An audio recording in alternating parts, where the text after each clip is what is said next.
beam. If you came for control, better move aside. We got facts on deck and the chat on fire. So share this out, let your people slide through. This the cave where we hide, where we tell the truth. Not a lot, just tears, but a squad is tight. Stickers live and we on tonight. We live tonight. It's a whole new mood. Tap that screen if you're feeling this groove. Fit the text on sign. It's Thinkers Live and we go all night.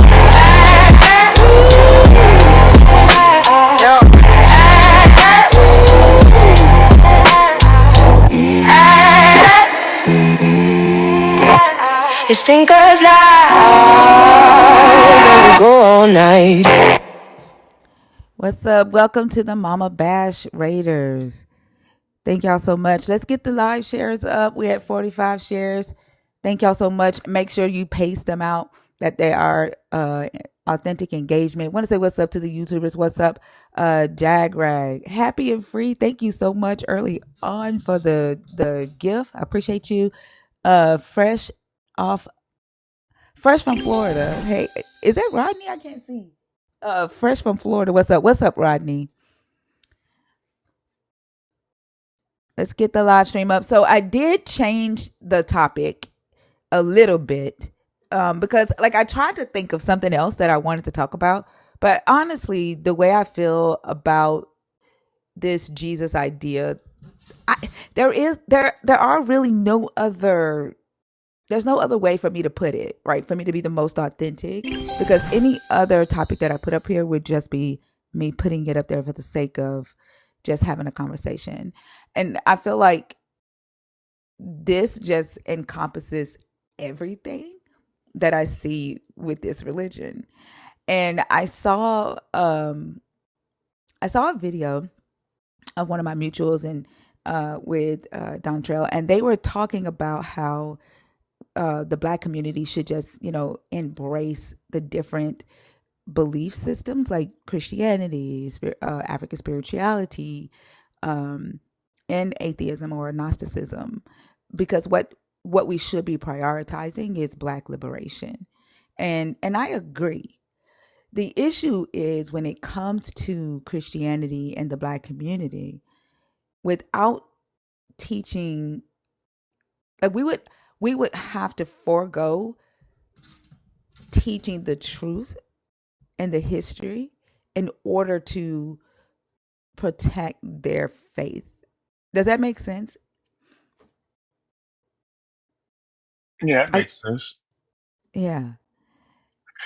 Because I really don't, because like I don't ever say, hey, Black Christian, you shouldn't be Christian, or you shouldn't believe in the God. I never say that.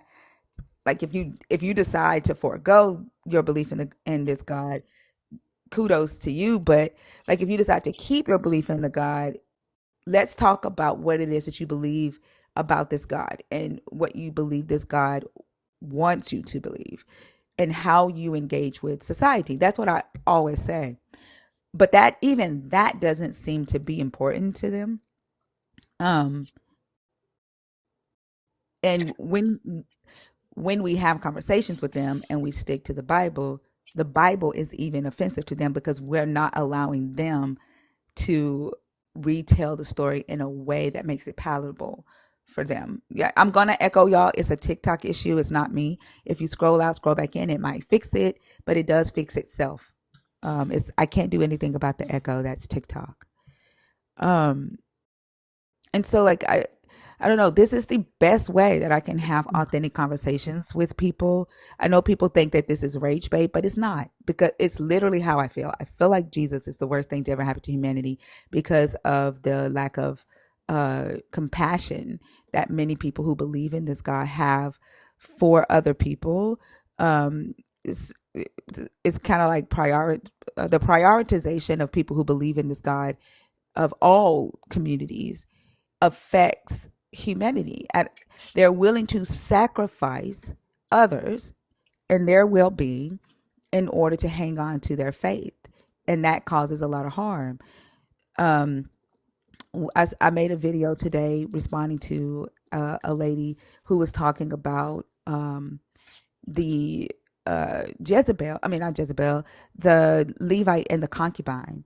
And she was responding to a lady who said, "This is the story that made me realize that I no longer wanted to defend a God who did not respect or defend women." And the Christian responded to that video and was like, "I know this story is so gruesome, and who wouldn't read this story and be disturbed and feel the way you feel? But this is where the problem comes in when you're not reading from a place of knowledge and historical context and understanding." And then she goes on and gaslights the lady and tells the lady that this is a story about how God loves women because he avenged the concubine. And then she ties it to Jesus and the woman with the issue of blood. She's like, this is how much he loves women, because the woman with the issue of blood, she touched him, and like he's in a crowd and he feels virtue leave his body, and he turns around and he's like, who touched me? And there's a lot of people there touching him, and he walks up to her and he's like, oh, you are healed because your faith your faith has made you whole. He healed her in all the crowd. He healed her. And I'm like, that's a fucking lie. Like, I'm sitting there watching this video, and the way she retold that story to gaslight that woman into believing that abuse was love. And and like I'm not the type that's going to sit there and be like, yeah, you can definitely read the story that way, because you can't. Because if the God was avenging the Levite, avenging the concubine, then the Levite should have gotten punished, because the Levite is the one who threw the concubine out and basically sacrificed the concubine to protect himself. Right. And yeah, and this is what I see a lot of times when having these conversations with believers. They're willing to throw other people out in their place to protect their shit, right? To protect themselves. Well, you know, I was gonna say, that um, I mean, in my opinion, um, I believe that if we were taught the truth about Christianity from the beginning, Christianity would not exist as much in the Black community, if at all. Um, if they were taught, if we would had been taught the truth about Christianity, um, but that's the problem. We wasn't taught the truth about it. These stories, this Jesus, and and I can understand how it got so deep, embedded in our community, because if I take it all the way back to slavery, you know, I mean, what else did we have?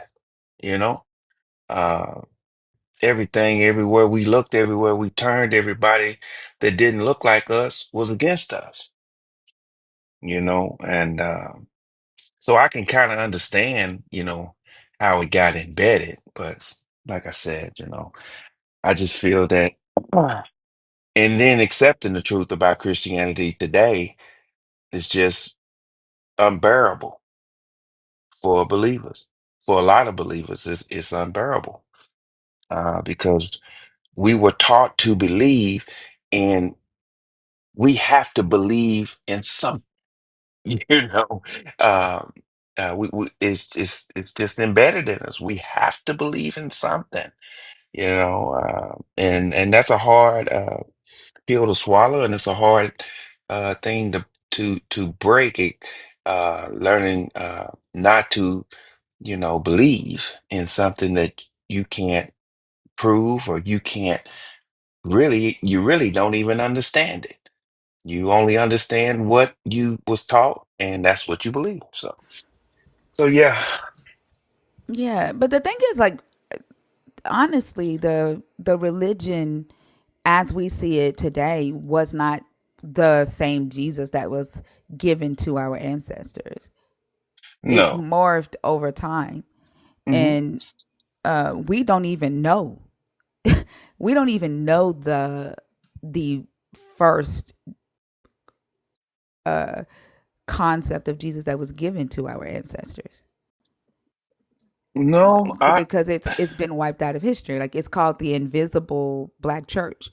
Like, that part has been wiped out of history, and it's like our ancestors took this religion, right, and made it their own, which is why a lot of the concepts, a lot of the stories that we have in the black church, when we talk to Christians of other ethnicities, they say no, no, we weren't taught that, right? So like like it's I don't know that if we had been taught the truth, we would have just automatically rejected it, because we don't, like, honestly, we don't know what they were told in the beginning. well, we I agree. We don't know exactly what they were told, but we definitely know have a good idea of what they were told, because one thing I know that they were told is that um, we were to forgive our oppressors. We were to pray for our oppressors. We were to show them kindness. I mean that's But something I don't know definitely. that I don't know that that was told to them in the beginning, because they were seen as as property, right? They were not Right. seen as human. So I don't think our oppressors were looking for forgiveness from them or expected it. They expected obedience. They expected reverence, right? Like, they looked at them. They literally fed them like they were pets. Yeah, Like, I mean, I don't think they taught forgiveness, because I don't think they even thought they needed it. I think that whole forgiveness, Jesus came later on, when the enslaved started to get certain rights. They started to, read and be able to comprehend and voice, how they were feeling. And that's when I think they started to morph and started saying Jesus said to forgive those who oppress you. Because, like, well, why would they be teaching them forgiveness when they didn't even see them as human? I don't think that I would agree with that. I wouldn't say that it was in the beginning of it, but I think obedience, um, obey, you know, no matter what uh, your master does to you, obey them, um, which is, I don't know if that's a form of forgiveness or not. I really don't know. But They would have probably positioned themselves as the God. There's no need to forgive the God. He's sovereign. So they Mm-hmm. they likely needed to be sovereign. So from there will be no forgiveness for oppression, because their position was not oppressive. They couldn't have presented it from an oppressive position. This is just your space. This is your place. This is your station in life. Just accept it. So they probably had to position themselves, they had to act like Yahweh, basically. Just be obedient and, take that, take that. Exactly. Take that. Take mm, that. yeah, Yeah, I agree. And like, I wish we could, get a glimpse into, a little bit in the book, um White Christianity and Slavery in North America. That book that I was telling y'all about, it does talk about, like, the moment that white Christians in North America felt that it's safe enough to um, baptize their enslaved people into Christianity, because at first they were afraid that they would lose their labor, because the Bible said not to enslave another Christian. And so they didn't want to offer Christianity to the West Africans who were enslaved here, because they felt that it would immediately mean that they had to let uh, the the slave go. And then once they started preaching Paul and saying, no, no, no, no, no, Christianity makes your slaves more obedient, because Paul teaches slaves to obey their master. So a Christian slave is a more obedient slave and a less rebellious slave. So then they started allowing Black Christian, the West African slaves to become Christian, and then but a large group of them was like, no, no, no, no, no, because now they're going to think they're equal to us, right? Even though they're still slaves, they're going to think that they're equal to us in Christ because the Bible says that they are. So then they're going to start challenging our authority. So that even then there was still a large group of slave owners and even just white Christians who felt that slaves should not be baptized Christian because it would threaten their white supremacy and their authority. Mm. I wonder, I've never, have you ever read the Slave Bible? Is there anything different about the Slave Bible, or there's just parts of the Bible that were just put into the Slave Bible? I never And read it I because think that was in 1807, I believe, wasn't it it? it didn't affect North America. Like it wasn't in America.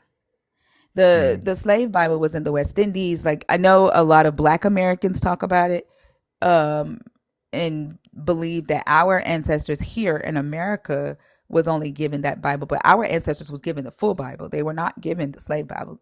That was only Mhm. in the West Indies. Okay, so I was like in London or something. The West Indies.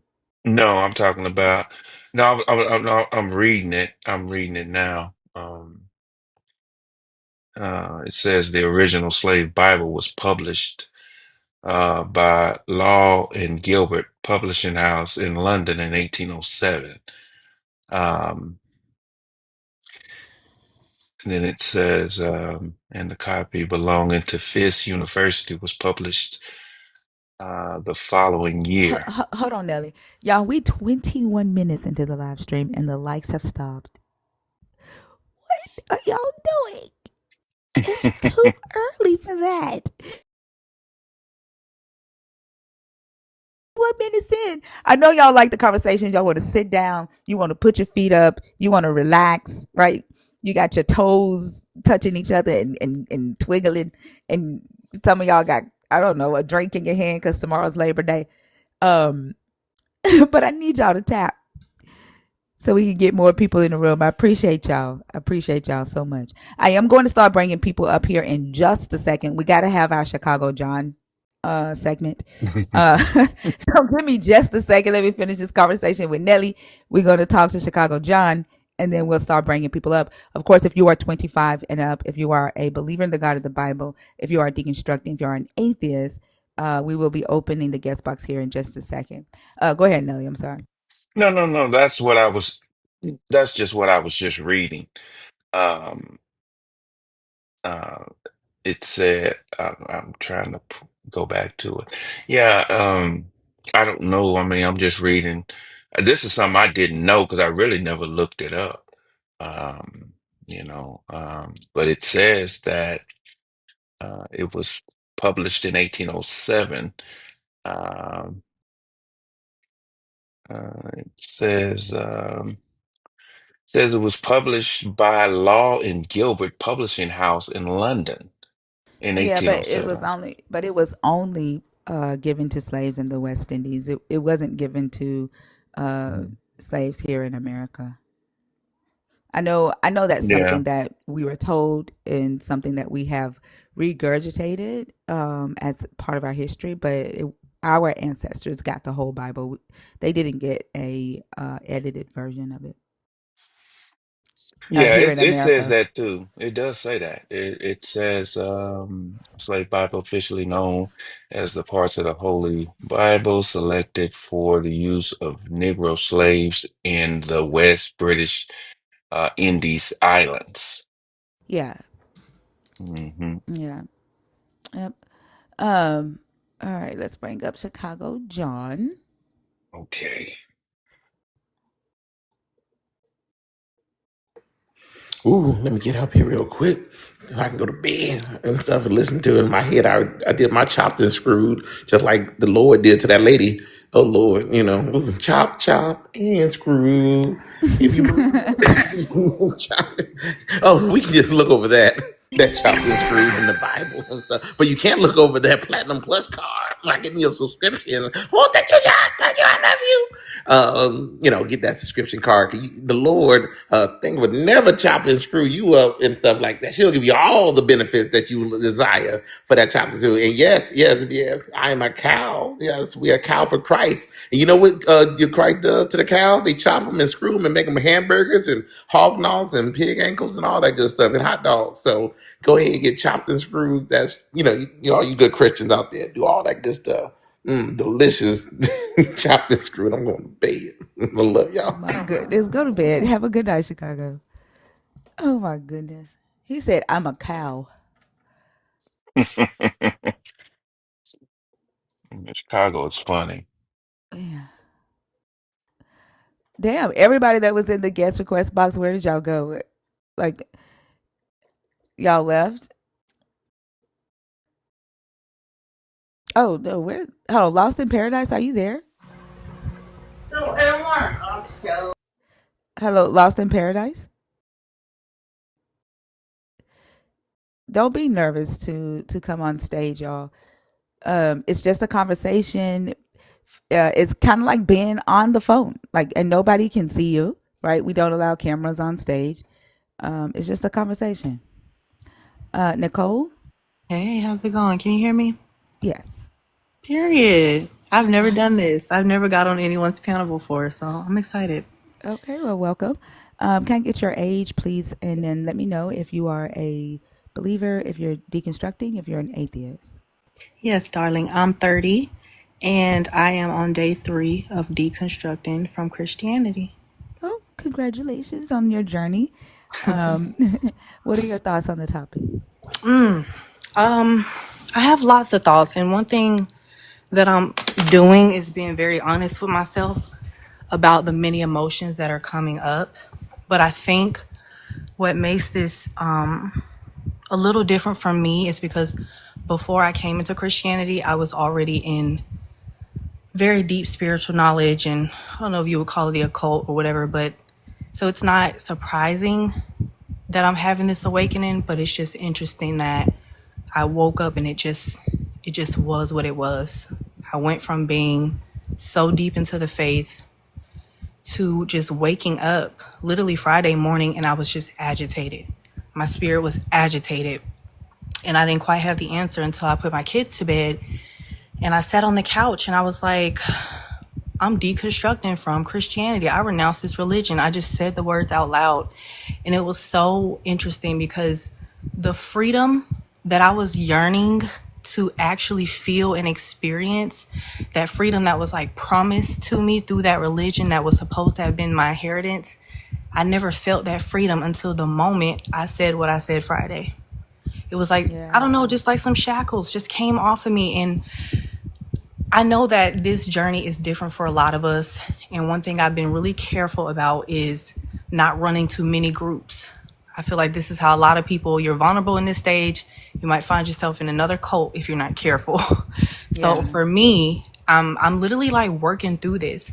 My belief in God has not left me, but my perception of God has definitely changed.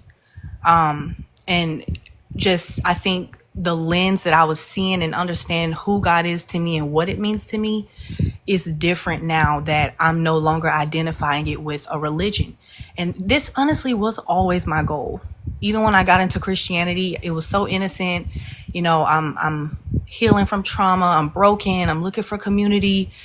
I had this supernatural encounter and I'm just like, oh my God, I got to find people that's experiencing this too, that's feeling this too. But really, I believe now, knowing what I know, what I should have done is sat in that and allowed myself to understand my own identity, because this is just, it's not even a hatred towards people and their choice to believe and to be Christian, but it's just, it's almost impossible for a person to not become mentally constrained from just the way that it is. It programs you, it changes you. And the amount of like warfare I was going through in my mind was trying to take me out. And naturally, I'm not even a weak person. Naturally, I stand firm on my feet. So to find myself 4 years in, and I'm like, why do I feel much further away from my true identity? Why do I feel more depressed than I did before I came to this religion? Like, what is missing here? And like I said, I just woke up Friday and the epiphany came, and now I'm working through it because I had some guilt, and I had to sit down and be really real and really, vulnerable with myself. And I was like, I was talking out loud. I'm like, God, what is it about me that feels fear? And that's when I really started to unfold and say, you know what? It's not even that I would normally feel fear about changing my mind. I'm allowed to change my mind. Who says that I'm obligated or entitled to stay in this? Am I married to this? That is when my eyes started to open as well, because I'm like, this is about my relationship with God, the higher source. And that's going to look different for all of us. Some people don't believe in God at all, and that's okay. But I feel like for me personally, I went into it hoping to find like-minded individuals that just wanted to cultivate off of just that. And you just find yourself deep into it. And even in Christianity, I still had a hard time making connections, finding my people, recognizing that I have a maverick mind. So that doesn't work well with religion. If you're willing to go against the grain, people don't want to see nothing different. So it's like, why conform to that? Why limit myself when there is definitely more possibility?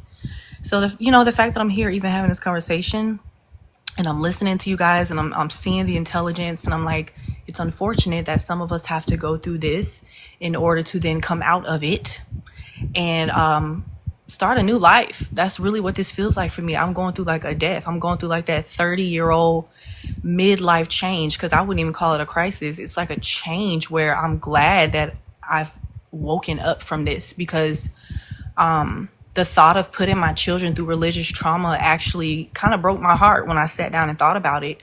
And this is how it happens. This is how those little seeds get planted, where you get so deep into it that it becomes your identity, to the point where you don't even see human beings for who they are. And ever since I said what I said Friday and I renounced the religion, I find myself scrolling on TikTok, and this is really vulnerable for me to admit, but I have no shame in it. I actually see human beings for who they are now. Before I got into religion, I see people as just people, and I find myself respecting their autonomy. I find myself being open and interested to hear about them and what makes us different, but also, trying to discover what brings us together.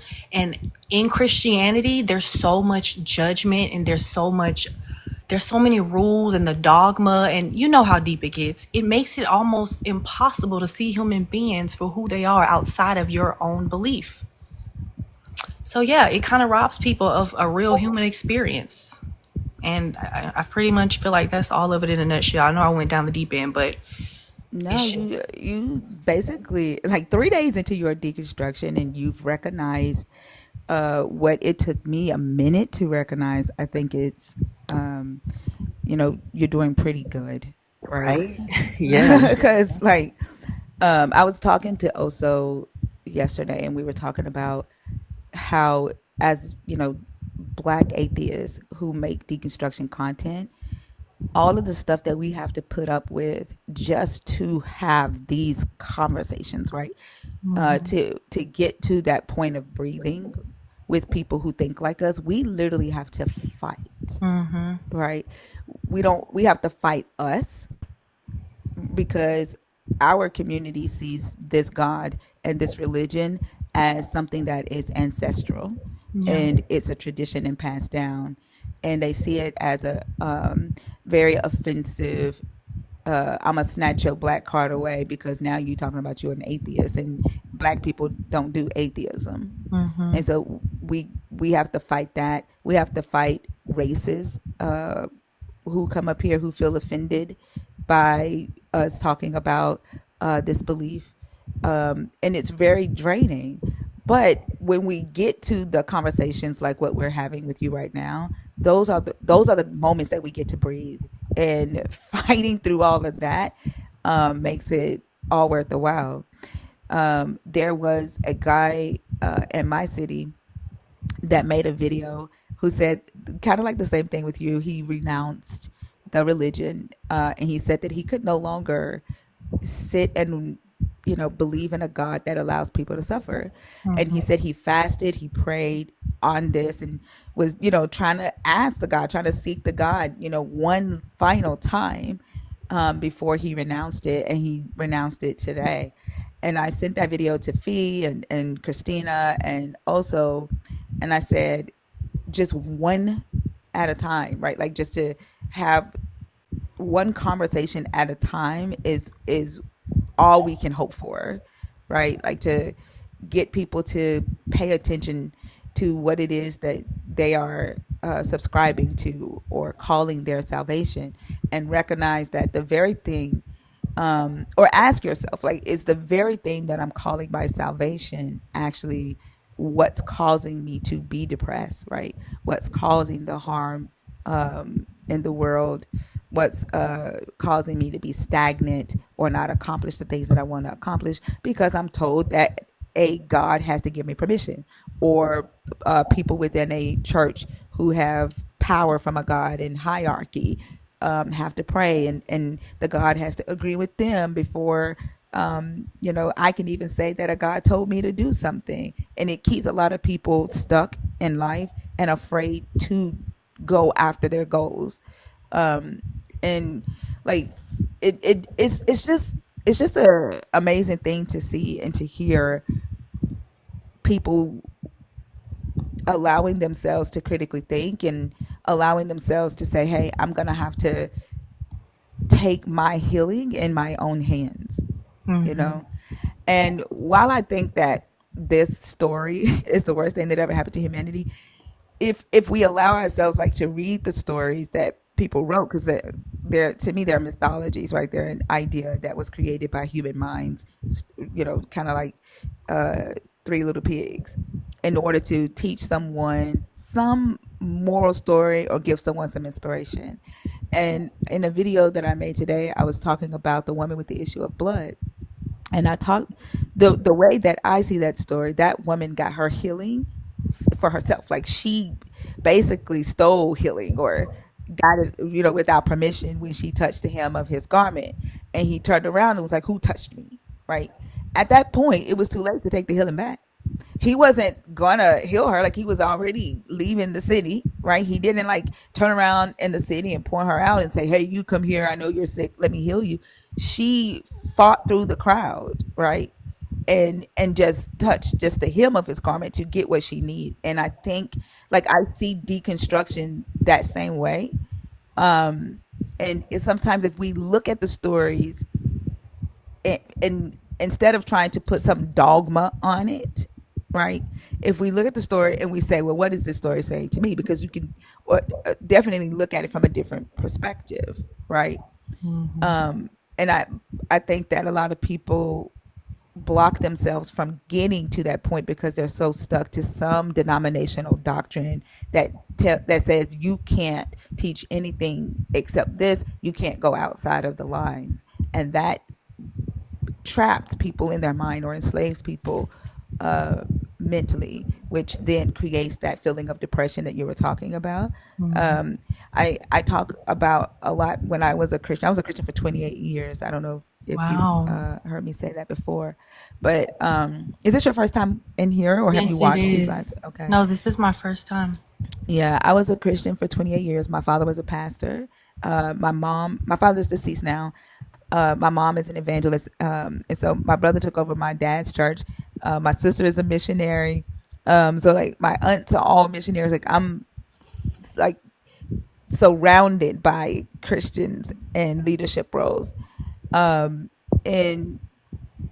while I was a Christian, I wanted to unalive myself. Like, I was not happy with who I was. I was constantly fighting who I was because I was always asking questions. I was always the one that saw the story differently, and I was demonized for that. And I used to always beg to God and ask the God, like, why did you make me this way? Like, I would tell myself to take my life at the end of the night, like, while I'm laying on my pillow. That's all the voice in my head would just say that.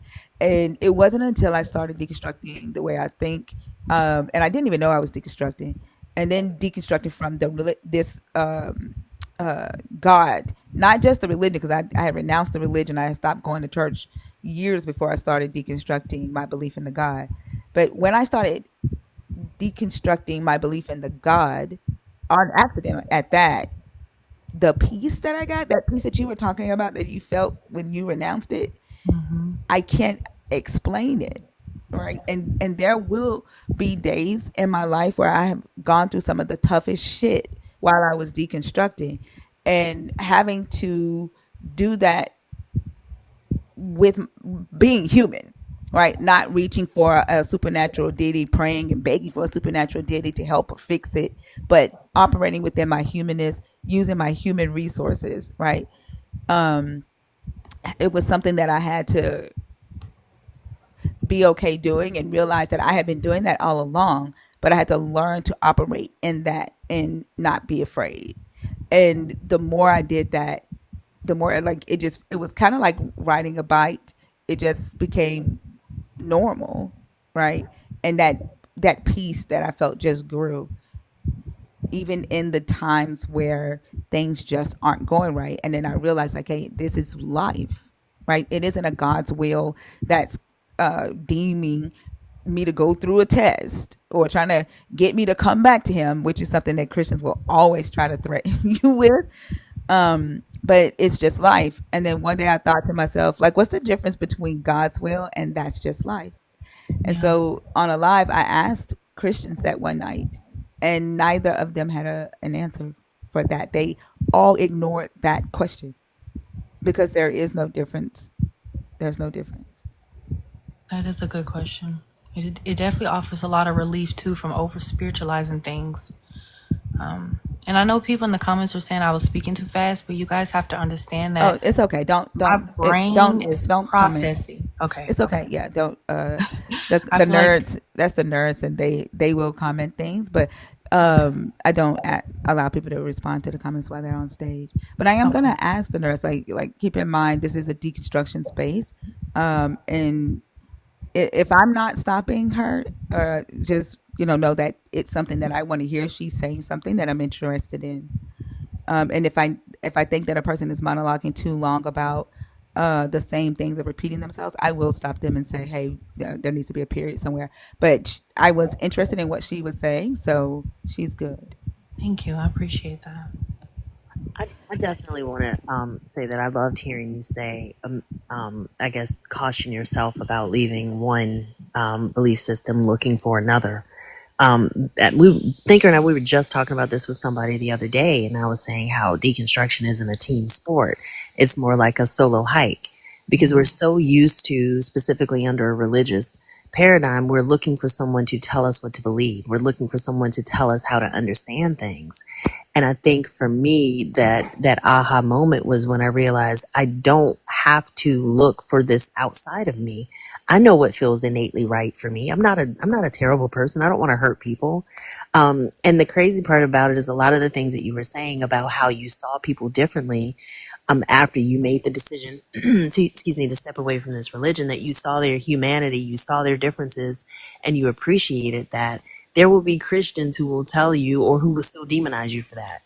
And I think for me, that was like a wake up moment as well, where if what we're talking about brings forth or pushes the needle towards this idea of people being kind to each other, people respecting each other's differences, and not doing the least amount of harm. If I'm talking about that and you're still labeling me as the problem because I don't wear the same label that you do, you don't care about my character. You don't even care about your character. You care about your name and your salvation. And I think I don't, at a certain point, you realize that you're hustling for worth outside of you when that worth was inside of you the entire time. And that I think it was I don't know, Thinker, if you sent me that TikTok or not, but it was a lady that was comparing saying that religion was basically like being in a narcissistic relationship. And she went down point for point about how those dynamics parallel, and it's very true because you're taught not to trust yourself. You're taught not, and then you're taught to ignore all of the blatant contradictions and issues that you see with the belief system. So day 3 is definitely early, but like Thinker said, you're definitely articulating your position and your feelings really clearly for it to be so soon. But get ready for the roller coaster ride because it will be one. Yeah, I'm about 20 plus years out. And I was a Christian for over 30 years. So, and I'm still asking questions. I just thought about something today, and I'm going to run it by a couple of folks to see what they thought. A question I hadn't even thought about before. So there's still going to be a lot of things that you'll realize, and you'll see how many tentacles this hydra has, because you'll realize that there are other systems that are in play that you hadn't thought about, like misogynistic systems and the hierarchical systems of men and women, patriarchy, all of these things that are so Ableist close. systems. Ableism, yeah, all of those things, the racism, all the schisms, like, can definitely be tied back to this belief system. That's why it's so harmful. Yeah, I'm definitely going to take my time. Something that you just said literally confirmed a revelation that I had in my mind earlier, but I had a random thought where I said to myself, people who have suffered from narcissistic abuse are more susceptible to suffering from the same patterns in this religion, because that's exactly what it felt like. It felt like the same patterns as someone who has dealt with narcissistic abuse. And that was another reason why I could no longer ignore what I was feeling. I'm like, this feels way too familiar, in a way where I'm performing for love and acceptance and worth. And it just was not adding up for me. Yeah, and the thing is, like, the belief system will try to convince you that that parallel that you were able to recognize is you just being hurt from your trauma, Yeah. right? And they'll try to convince you that you're not actually recognizing or noticing what you're noticing, because they want to keep you in it at all costs, right? By any means necessary. So, be on the lookout for that. And we do talk about in here how the relationship with the deity, like even in the book, there was a topic that I ran a couple of weeks ago that scared the shit out of believers. And that topic was Jesus is a gaslighter, and belief in Jesus leads to a gaslit society. And that scared them, because it basically put in their face everything that they experience in this, what they call, relationship with this idea. And then we tied it to the character in the book, and not necessarily just the people.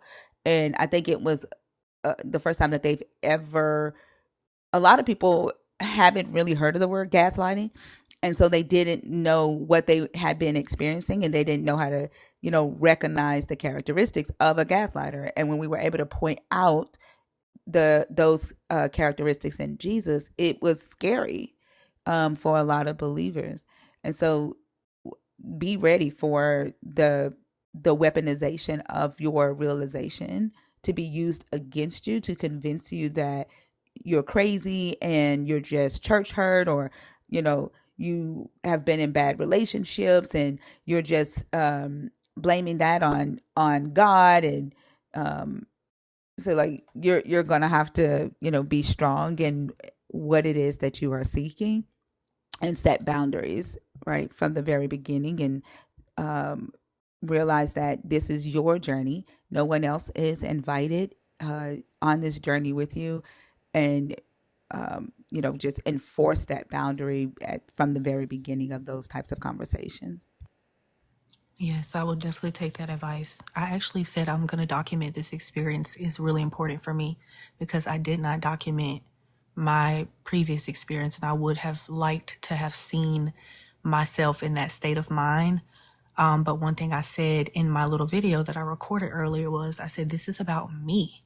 I no longer feel this responsibility to save billions of people. I'm trying to save my damn self.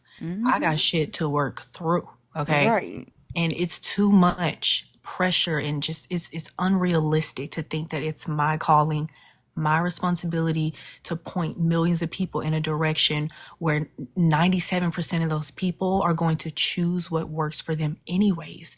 It's really just about respecting the autonomy of human beings.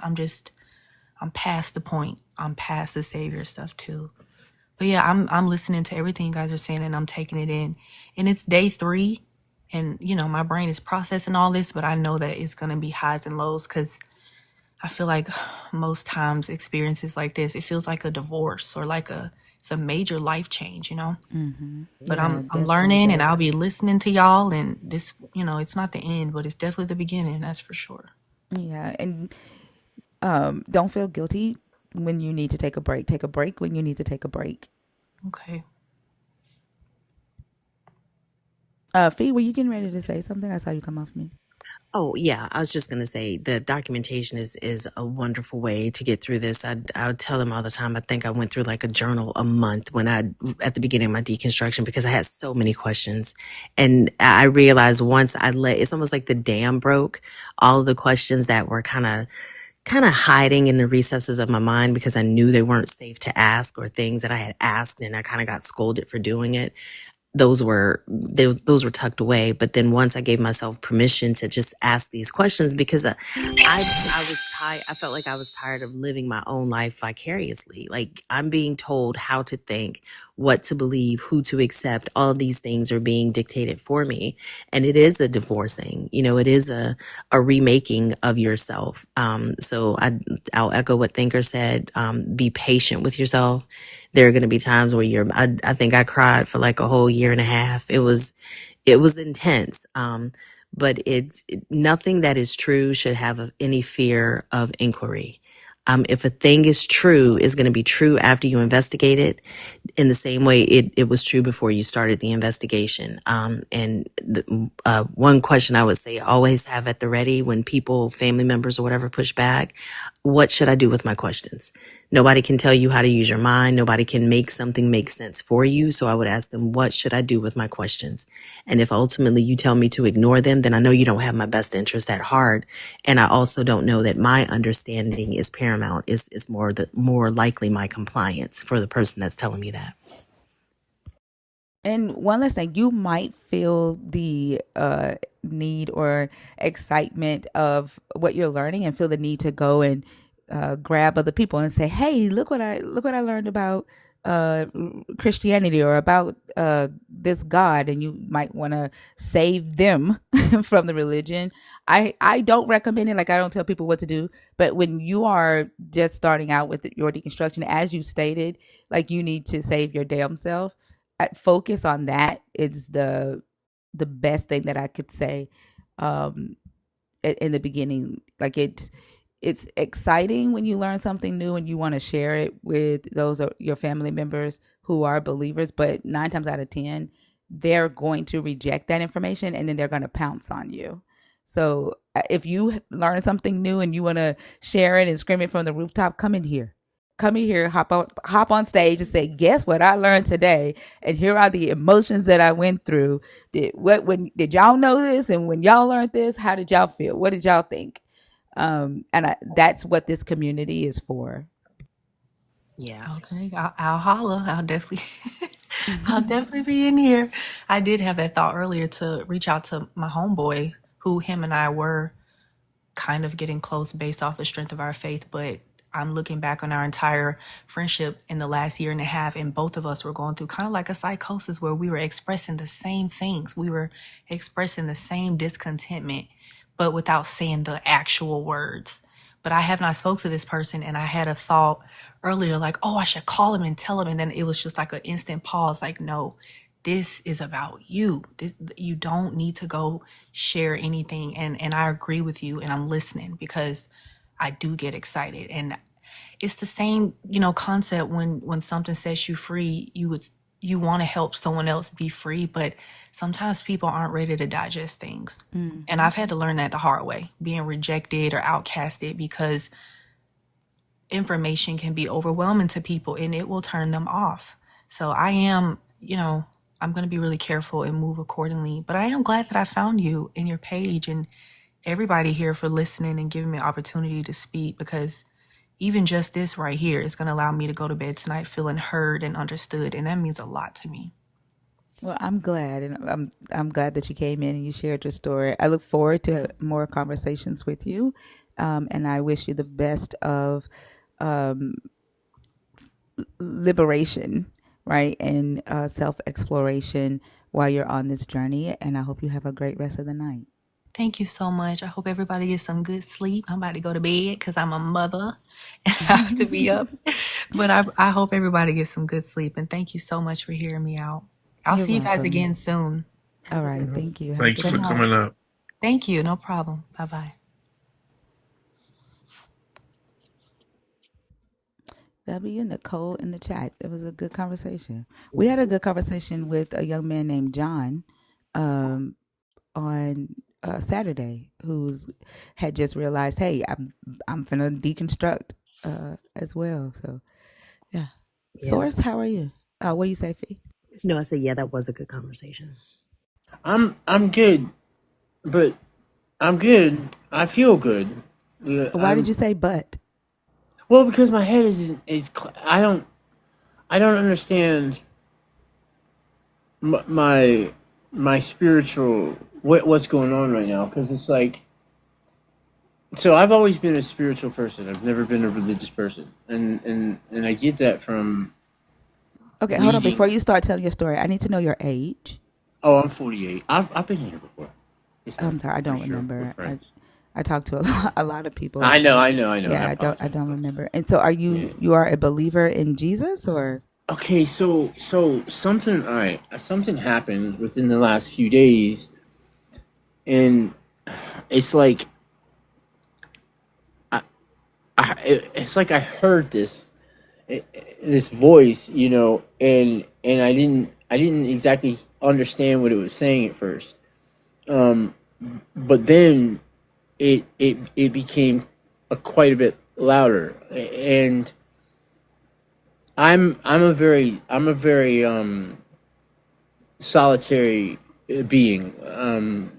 I'm getting over sickness, and well, I won't ever actually get over it, but at least it's not as bad as it was. And I've had a lot of things in my life that's happened within the last 5 years or so that has put me in a position for me to be able to. I'm sorry. I'm still trying to figure out. Like, are you still answering the question that I asked? Yes, ma'am.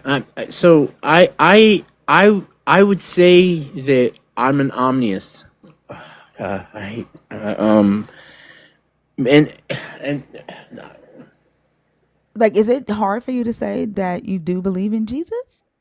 no, it's not. Then why I aren't you do. saying? No, because I'm not a Christian.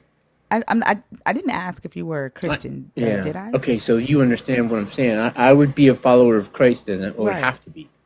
Right. Right, which is what I asked, right? I Yes, didn't ma'am. ask. I think a lot of people hear me say, are you a believer in Jesus or a believer in the God of the Bible? And they automatically hear in their head that I'm asking, are you a Christian?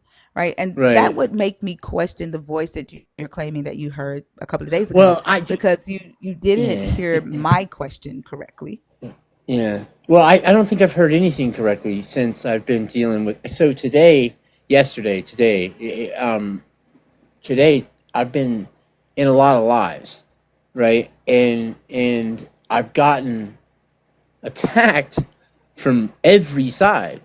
Like it's not like I go to Christians and I ask questions, and I'm treated like I am less than someone who doesn't believe. And then I go to people who have deconstructed, and I get treated like I'm a dog. And it's for me, right? Regardless of what I believe in, it doesn't matter to me. I don't want to fight. I want to love. I want to. But are you being told that you're not answering questions? Because, like, a lot of times, right, when Yeah. believers come on stage, Uh, we are very direct about Oh, what yeah. we want to talk about, right? We're very direct about not interrupting while another person speaks, because that's just common courtesy. And when someone says to you, don't do a thing, right? in our spaces, a lot of times believers take that as an attack, and instead of a boundary being enforced, right? Yeah, And so, like, sure. even I can tell, like, just in the beginning of this conversation, Yeah. it took forever for you to answer my question about whether you are a believer in Jesus, so that we can get Right, to the topic. Because what you're doing right now, I don't allow people to come up here and do, right? right, right. Yeah, so I think, like, I don't think that people are treating you badly because of what you believe, but because of your behaviors while you are in their space. Does that make sense? Yes, ma'am. I understand completely with what you're saying. So I have sometimes I have sometimes my mind is analytical, and I get excited and I get excitable, and when I do, sometimes it's hard for me to remember to follow social cues. Okay, because I get excited, and I want to understand the thing, and a lot of times I'll acknowledge the conversation as the other person is speaking, and I don't I need to stop doing it. I know I need to stop doing it, but it's like I feel like it's just an anecdotal remark to let the person know that I'm tracking what they're saying. I'm listening, right? Because I think it's important that you listen to people when they talk, because so many people just don't. They just listen to respond, you know. And Mm-hmm. I'm honestly trying to gather as much information as I possibly can here, because, like, I, I don't know. It's almost like I'm being called to expose people who are trying to hurt other people, and they're Yeah, of doing it course through you would feel that way, right? Because you they're are a doing believer in Christ. You would feel like you're being called to do that. it. Similarly to, someone who provides deconstruction content might say that they feel like they are being called Right. to expose people who are hurting people. Okay.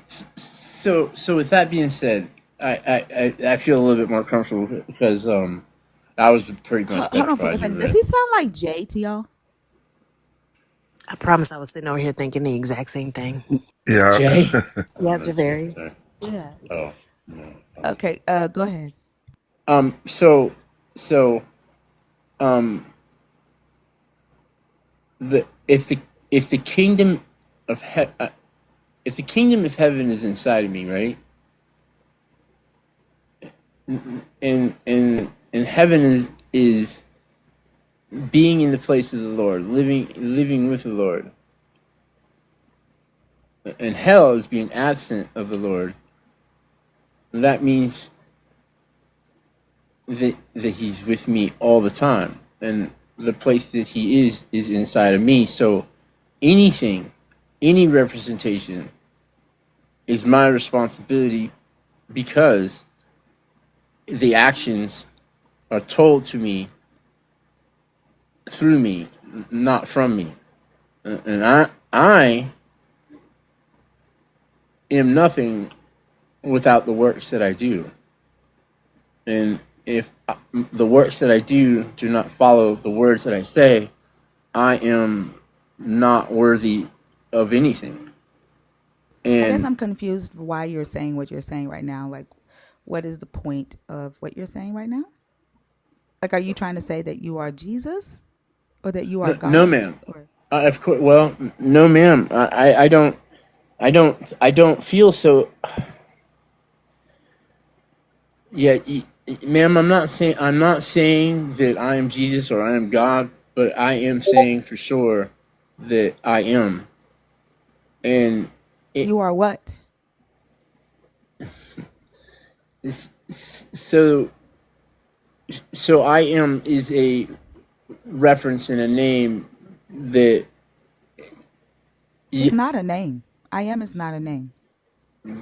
Ego and me in Greek or Asher in Right. Hebrew, it's not a name. It just means to be, right? To be alive. Like Right. it's not a Well, name. But what are you saying? You are what? It's a well, state of well, being. right. Yes, ma'am. But I am, and that phrase is actually mentioned in the book. Yeah, And but I it's don't not even a think the name. book is even right either, because I think there's so many manipulations in the book. Hold It's on, hold on. crazy. Don't go to the book. I'm trying to. I want you to finish that sentence. Like I'm trying to understand what it is that you're trying to tell me. And So it feels so like you're tiptoeing around when you say you are. I am Hold is on, source. The- yes, ma'am. Like, Sorry. Very okay, sorry. when you say that, this being speaks through you, right, and is with you 24/7. That's what all believers believe, and of Right. course, you are the only one with you 24/7, 7 days a week, whether you are a Right. believer or a non-believer. There is no one with you in your mind, in your thoughts, in your heart, in your body, but you. And Right. so when you say that I am, and then you don't finish that sentence, like I'm waiting on you to say you are something. Unless you're trying to tell me that you're the God, and you already said that's not what you're trying to tell me. So what exactly are you trying to tell me? I'm trying to tell you that I am. I know that that's going to be frustrating, but something is happening, and I feel it. I Like feel it. what? Like are you saying that you are special? You are No, ma'am, favored? I'm not You special. are I'm a chosen? vessel. I'm a vessel. That's So what I are you am. saying I am a vessel? Is that what you're trying to say? Yeah, Then kind why of. didn't you just say that? Well, because I'm not anything. I'm not anything of value until something is poured into me. The true measure and value of a vessel is what's inside the vessel. Like the fact that you start that sentence off with I am nothing, right, is a problem, Uh-huh. right? Like Right. I don't know how you expect for you to be the type of person that has a positive impact on the world when you start off your affirming yourself as something in a negative way, right? Well, yes, ma'am. You immediately told me that you are nothing Right. until Well, something tells you that you are something, right? yes, ma'am. Or That's something tells correct. you that you're valuable. So your sense of value is dependent on an outside source. And the moment that outside source, whatever it may be, decides that you are no longer valuable, then you go back to being nothing. Yeah, it's true. This is mimicked in relationships, whether it Right. be parental relationships, sibling relationships, intimate relationships, or friendships. If you allow other people to decide your value, right? Because you want to be loved or feel valuable, the moment that they decide that you no longer serve a purpose for them or you're no longer providing value for them and they take that sense of value away, then you're left trying to find someone else to fill it up. And they've drained you so much, right? That you now have to find someone who's willing to fill you up, you know, uh, what the last person took plus more, right? And you're constantly on the search for someone to make you valuable when you've already stated that you are the only one with you Mm-hmm. 24/7, Right. and you can fill yourself up. You can decide your own value and be valuable all the time. And when you Right. decide for yourself, right, that you are valuable, and you realize, you recognize, you know what your impact can be in the world, and you be that, no one can take that away from you. That's where your power comes from. Yes, ma'am. I completely understand what you're saying. I really do. But see, I'm on the last stretch. You know, everybody has a timeline, and mine is getting really close. So,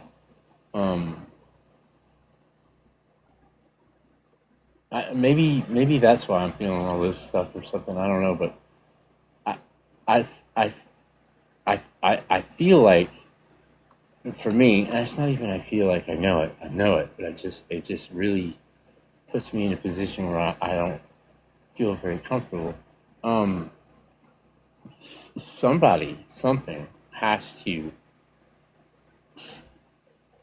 stop all of this craziness, because What craziness are my you referring grandfather. to?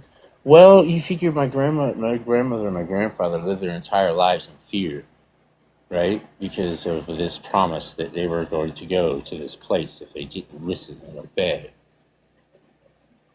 And it twisted them inside in their belief. It twisted it and made it dark and disgusting. So you have people, innocent people, that come and they think that they're going to be delivered into the hands of a loving father, and instead they're placed in in nothingness, or the worst thing you could think of. And I just find that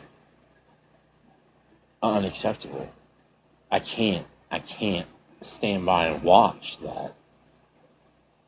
I'm It's confused like, because when you first came in here, you mentioned that you didn't think that people should be deconstructing from this God. And no, now no. you If I did say that, I apologize. I don't think I meant that. I think that the deconstruction of this is very important.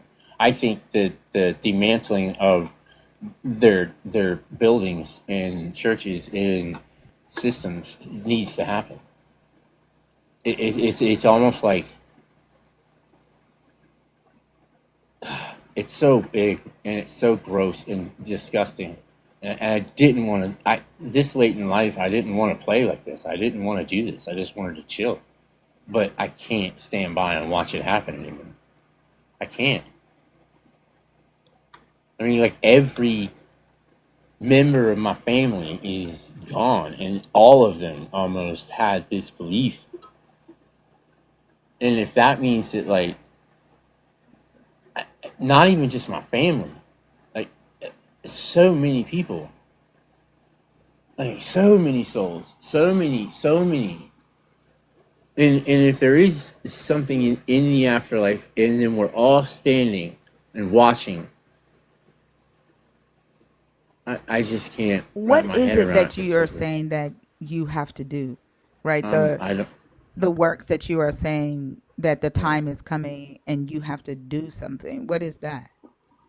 I have to expose the people that are misleading this this place, this throne that they're trying to build, this kingdom. Like, it's like you're. What do you mean expose them? Like I think Because if it's exposed that they're charlatans, it's exposed that they are, wrong, and they're exposed that they are not clean and of the unworthy.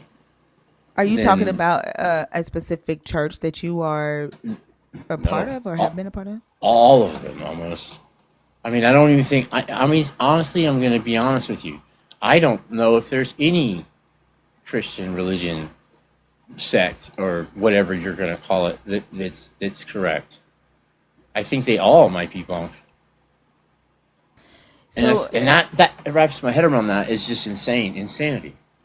so answer this question for me. Is Jesus the solution or the problem to humanity? For humanity. To humans, For it, humanity, is Jesus the I solution or the I problem? think I think at this point it's a problem. he's a problem. But I don't think he's meant to be. What I do you get mean you don't whispers think he was meant to be? Like, because I don't I think hear his. you saying that, right? Yeah. And I saw a video today of a Christian named Dame Farmer or Framer or something like that, who made a video about Black people saying that they pray to their ancestors and that their ancestors are guiding them, and then said, you know, if you hear voices, you're talking to demons. And I find it interesting that believers of this Christ will say that they hear voices or hear this Christ talking to them, and that isn't automatically a demon, or that isn't automatically mental illness. Right. But like with you saying that you hear voices, that's concerning, right? Like if Well, you no, when I hear say I hear voices, like voices, yeah, it's not like I hear voices. It's like this calling, this feeling. It's like I've always believed this. As humans, we have power inside of us that we are told that is nothing. That sit down, this is nothing, you're silly, you're crazy, blah blah blah. But we have a energy, a force inside of us that can't be taken away. It can be manipulated and molded and downplayed to the point where we don't know its true nature. And I think that's a 90% of what happens. what is it that you are saying is the true nature of this Jesus? Because like, and are you going by the Bible? Because you also said that you don't think the Bible is correct, and So so in a lot of ways, yes, ma'am. I don't think it's yeah. correct because I think But Jesus. hold on, source.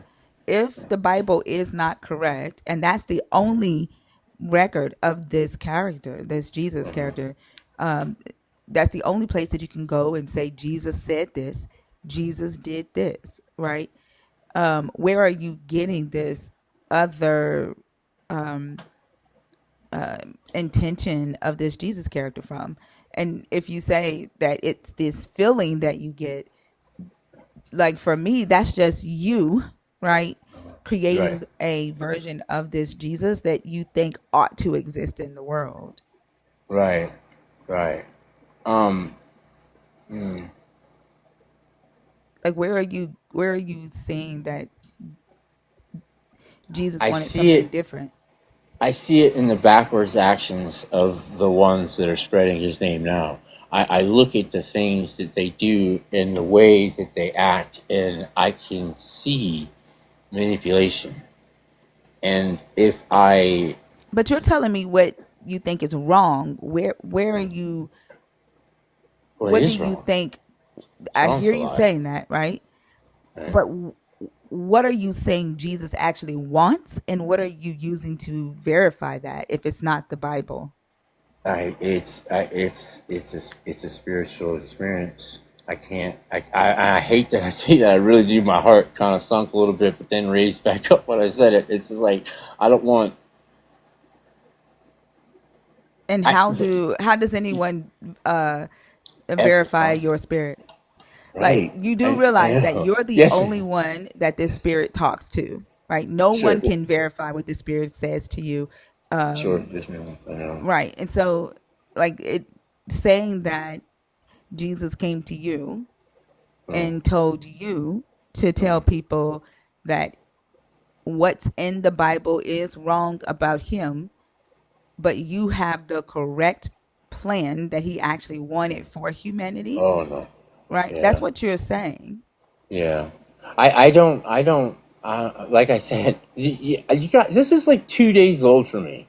You have like my mind is even blown that we're having this conversation because my one of my favorite things to do was to come into theological lives and just smoke freaking believers. I mean, I used to find, it bring me kind of some joy because I'd just be like, you're spreading nonsense. And it's like, I don't, that's what I'm trying to say. You know what I mean? It just doesn't make any sense to me because me talking to myself, I would be all over me, you know? It sounds like you were listening to some deconstruction content that made you finally realize that what deconstructionists have been saying on live in these debates that you've been participating in has truth to it.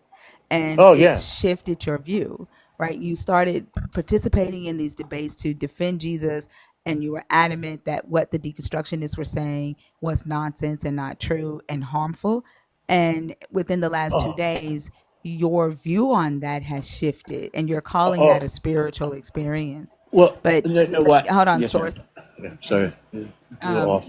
You're calling that a spiritual experience, but it why don't you attribute, I think the reason you're not attributing it to your ability to uh, rationalize and reason with yourself and Sure. analyze the information that you were taking in while you participated in these conversations is because you automatically tell yourself that you're nothing and that you can't possibly do that on your own without this God or this spirit doing it for you. So you're attributing your realization to a spiritual entity.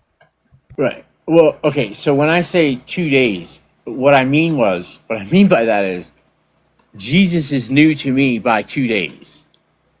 2 days ago, within 48 hours, I was a person who would go into theological lies. I had I was not a Christian. I was not a Christ follower. I did not think any of it was real. I thought it was a fairy tale. I thought it was a book to lead people Well, away that's and not things like true. That's not true because when you said that you were an omnius, I remembered you. And yeah. that definitely wasn't 2 days ago when you came on my You're live and right. said You're that. right. So hold on. So that's not true. Okay. So I don't want you to lie about how long you've been defending Jesus. Well, It's see, definitely been but see, longer than 2 days. well, that's just it. That's just it. I'm not. I was not. I was. When I say omnious, right? Christianity, I've known has been bad for a long time. I've known it. I've felt it. It's been bad for a long time. And see, that's the key. That's what that's where my confusion lies. You know. Yeah, but we're not talking about Christianity. And what you just tried to do is claim that you were an atheist up to 2 days ago. And like when Not an believers, atheist. hold on, you said that you did not believe in God. You were one of the ones that would go into deconstruction lives and the like ream believers, right? But ream theists for their beliefs, right? Right. Up until 2 days Yeah. ago, and you literally stated Jesus is new to me, right? I just found Jesus 2 days ago. That's not true. And what I be wanting to understand when these types of conversations happen, uh, when I recognize a believer is not telling me the truth, I want to understand what the motivation is from that believer to lie to me and all of the people listening right now. So okay. I want to. I'm trying. I want to make sure that I get this right because I've been overwhelmed for about 10 minutes now. So I'm trying to place my thoughts correctly, and I want to sound articulate when I do it because I don't like to get nervous and things like that, and my tics start coming out.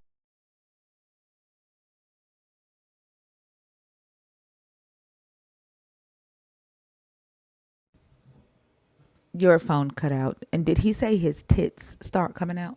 I think you said it's ticks. Oh, I thought he said his tits. Like, I don't know, like he got cold and I thought he was trying to say his nipples get hard. I don't know. I don't know what he's trying to say. Go, source, go on mute. I don't know. Let's see. Maybe he lost connection and he'll come back. I don't know. But that's what I thought he said. I mean, valid. This is TikTok. We are talking to Christians. I'm just saying. Let me see. Let me read a super chat right quick.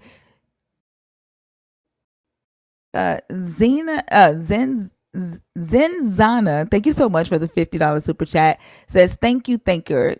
Discovered you through Justin Deconstruction Zone. Like you super much, but love Jason and Doug. RHFD. Love Jason and Doug. as well. Thank you so much, Zena, and thank you, Justin. Did I say Jason?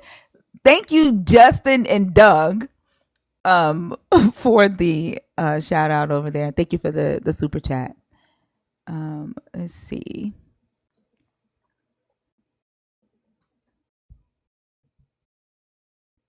I don't know. I think he lost connection.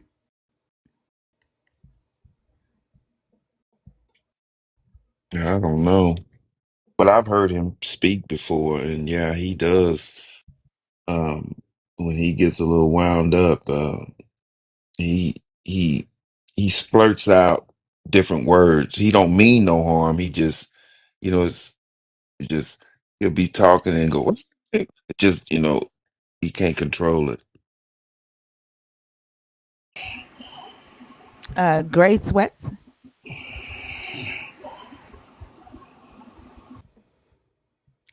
You're my favorite, Myrtle. Thank you so much for the $5 super chat. You and Fee have some of the most comforting words. Thank you for this community. I've needed it ever since losing my mom. Oh, I'm so sorry for the loss of your mom. My condolences, and I'm happy that you are here. Super sweet. Sorry about your loss. Yeah, that's tough right there. Faye Dalcor. What the heck? And you said that the last time you accidentally came on stage. We'll go ahead and take you down. Have a good night, okay? Okay. All right.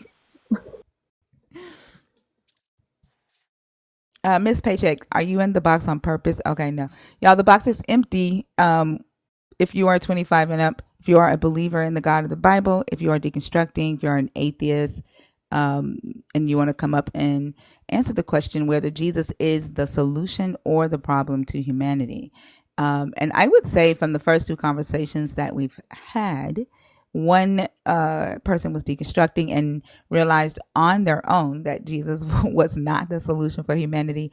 And then the last guest, I would say, he did state that Jesus was the problem for now, but he feels like it is a manufactured version of Jesus that is the problem and not the true Jesus who is only speaking to him. Is not the problem. So, yeah. Let's keep tapping the screen. We're an hour and 27 into the live stream, y'all. Ariel, are you in the box on purpose? Nancy, I know you're not. I think that was an accidental tap. Mr. Michaels did some of them, and then I started making some of my own.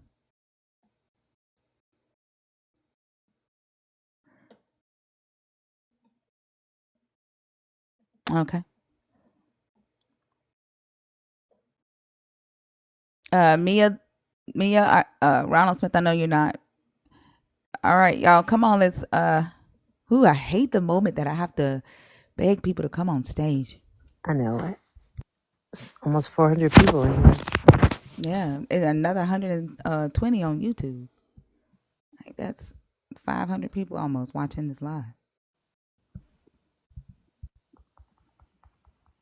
And this is a good topic too. I mean, there's so many angles that we could talk about. Like when I was first thinking about it, I thought about how difficult it would be for any belief system that rewards faith and belief over like actual moral actions. I think it's always going to be more of a problem than a solution because it doesn't require it doesn't really lay the groundwork to produce better humans. It just kind of tells them what to say and what to proclaim as opposed to how to behave. And it doesn't even necessitate like good behavior for continued membership. You just decide if you're forgiven, and keep being the same person. It may look good and feel good for them to say the things, but it doesn't actually have to translate into action. I can't see how that would help society. I'm trying to figure out how in the world is Fee talking and her mic is muted. It's a glitch. It's a TikTok Oh, glitch. Yeah, I didn't even but know. okay. but so yeah, Saturday when we were talking to a guy on stage and he brought up the conversation where people would go to Jesus and say, Lord, Lord, um, we prophesied in your name, cast out demons in your name, did mighty works in your name. And Jesus would say, get away from me. I know you not. That Yeah. the only people that would get into heaven would be the people who did the will of his Father. And I asked him, I was like, those words are often ignored by the believer when that scripture uh recited by them. They only recite the part where it's like, oh, people are gonna go to him and be like, Lord, Lord, I did this and I did that. Because like I don't think they really pay attention to what the God's will is, right? And they think that his priority is for them to be moral humans, and to teach humanity morality. But once you really get to know what the God said to the Israelites, you realize that he prioritizes obedience, he prioritizes honor and loyalty over morality to humanity. And so his will is obedience, loyalty, and honor to the God of Israel, and like just to the God, period, not to humanity. And they haven't quite connected the dot that that's what they've been indoctrinated to do, is to prioritize their God over humanity, which is why they're able to justify some of the most atrocious things and say that the God is sovereign or the God is just, right? Because that is the will of this God. And I think that's what makes it so much of a problem. Because when you factor in as well that what they think the Wow, world thank you so much, Happy and Free. W Happy and Free in the chat, y'all. is pretty. Sorry, go ahead. No, you're good. When you ask them what that will is, it changes believer to believer, but the confidence in the position doesn't change. So you've got people looking at some really disgusting things and figuring out a way to explain it away for the benefit of this God, and there's no need to actually try to participate in creating or benefiting or creating a more beneficial society for humanity, because they're too focused on doing something for the God, bringing enough glory to the God, praising the God, and giving it credit for everything. Yeah, and I think that's why the JW organization has been able to be so successful at telling people not to be concerned with the things that go on in the world. Yeah, like not voting, not going to college, not helping during natural disasters, because one day the world won't be here, and what you should be focused on is eternal life and whether you're going to make it to heaven or the new earth. And that's a prioritization of the JW organ, because the Bible basically does say prioritize the God over humanity. They've been able to be successful at convincing a whole lot of people to just ignore the needs of humanity. Again, Zenzana, goodness gracious, thank you so much for the $99 super chat. Zen says, thanks again, thinker. So glad you like my Justin and my Doug. Love your live.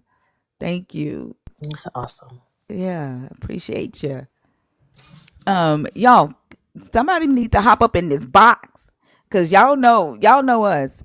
Like, if we go too long without a conversation, like, we're gonna shut down the live. Then keep in mind, like, this isn't just conversations for believers. We talk to people who are deconstructing. We talk to atheists, nerds. You can come up, talk about your deconstruction. But there's almost 500 people watching this live right now for us to not have anybody in the box. And don't be afraid to come up and talk to us. Like, I know y'all don't like when I say fuck, but if you come up here civil and have an intellectual conversation with me, it'll be intellectual. If you come up here on some stupid shit, then it won't be. What's up, Bash? Hey, Donna. I came up here because I saw you and nobody up here, and I just wanted to see your thoughts about. I was talking to Oso about it the other day, and this guy down in I think it's in Florida and Texas. He got a couple ministries. Brandon and what's the guy's name? Hold on, let me make sure I get the name right because I want to talk to you.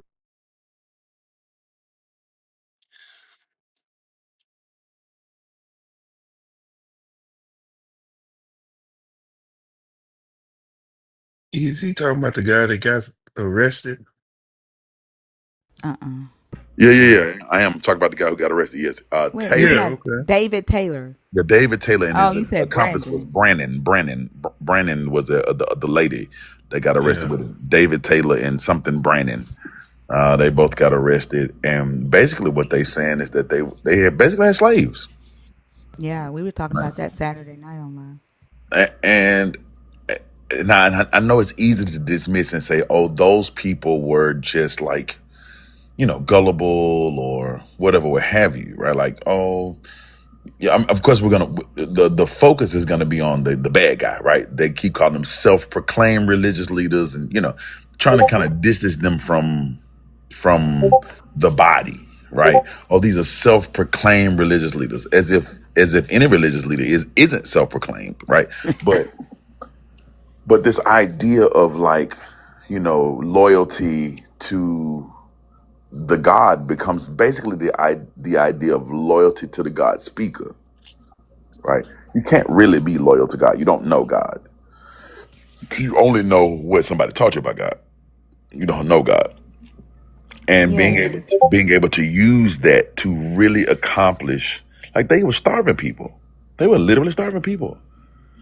And people were refusing medical help when the people came, when the folks showed up, right? Yeah. Because they were doing what they wanted to do.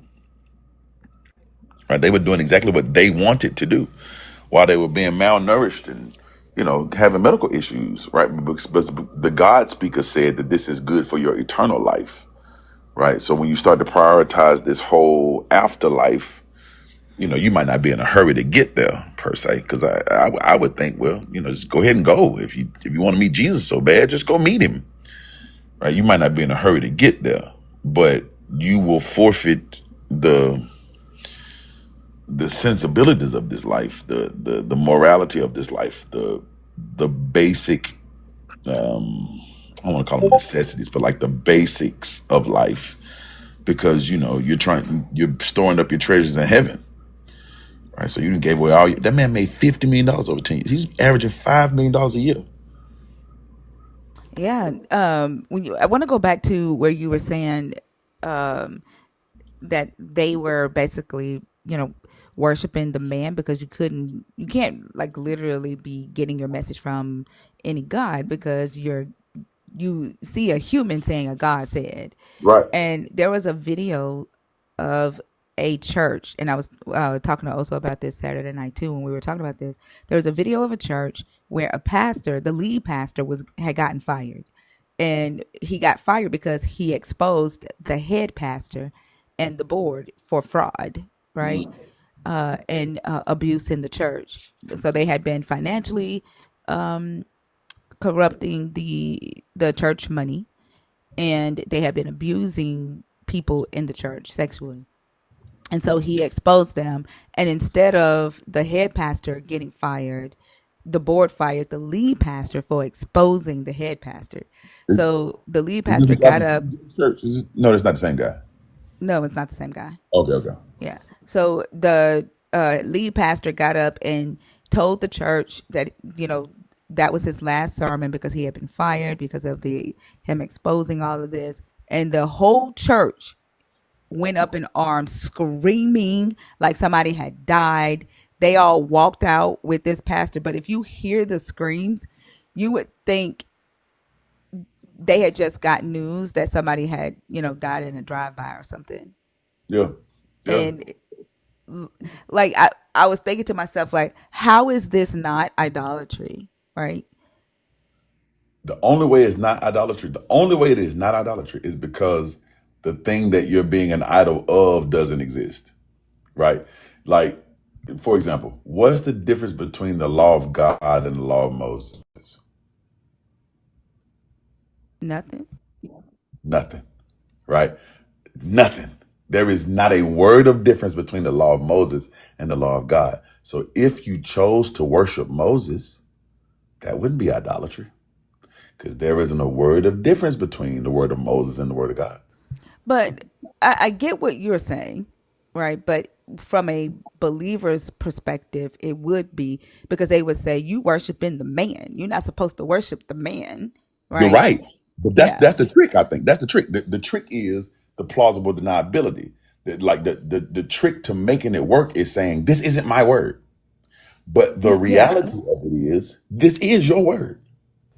This Right. is No, I just your get what word. you're saying. I'm saying from a believer's perspective, right? They would accuse someone else of idolatry, right? They come in here all the time and accuse me of being a Jezebel, Yeah. right? And then they talk about how Jezebel believed in other gods and blah blah blah. Like so, and then we know that they say all the time, y'all be worshiping these pastors. These pastors are the men of God. They not God, right? But That's they are God. idolatry. They are God. No, They, we know that they yeah. don't. That's what I'm saying. We But know that's my that they're God, but argument they is, don't. that's my argument is No, I know the, what your argument is. What I'm trying to say is I don't understand how come the believer well, because don't the consider it idolatry. but that's because they said that because it works well. It works well because they don't see that the man of God is God, right? And the reason that they don't see it is because the man of God has made a separation between himself and God, right? Like the man of God is saying, "Oh, this ain't me. I'm not saying this, right? This is what God said, right? Even though there is no difference between the law of Moses and the law of God. There is not one participle difference, right? But the way you set it up, the reason that it works is because you can go, oh, I didn't say that. No, that wasn't me. So that the believer believes you when you say, oh, that's the word of God. Right. And so like even the people who screamed about that man, they are the people who would say that they are worshiping him. They're only saying that because they had an emotional response to something that happened to him.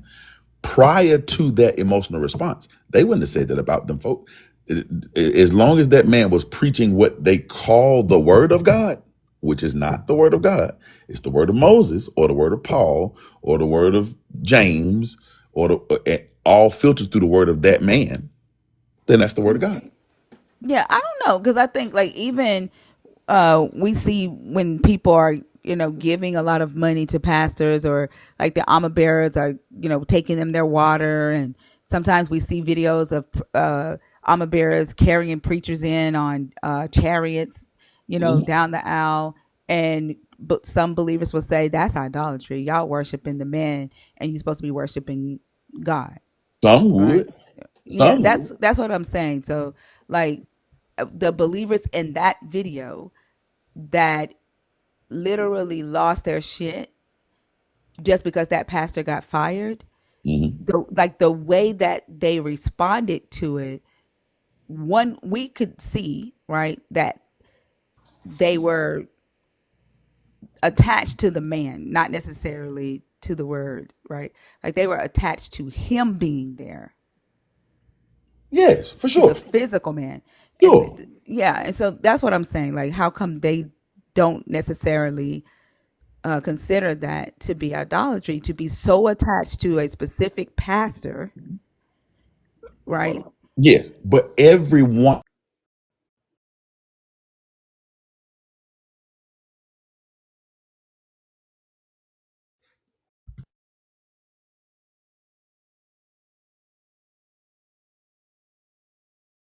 Bash, I think you got a phone call. Sorry about that. My phone rang. What I'm saying is because every one of them have one of those,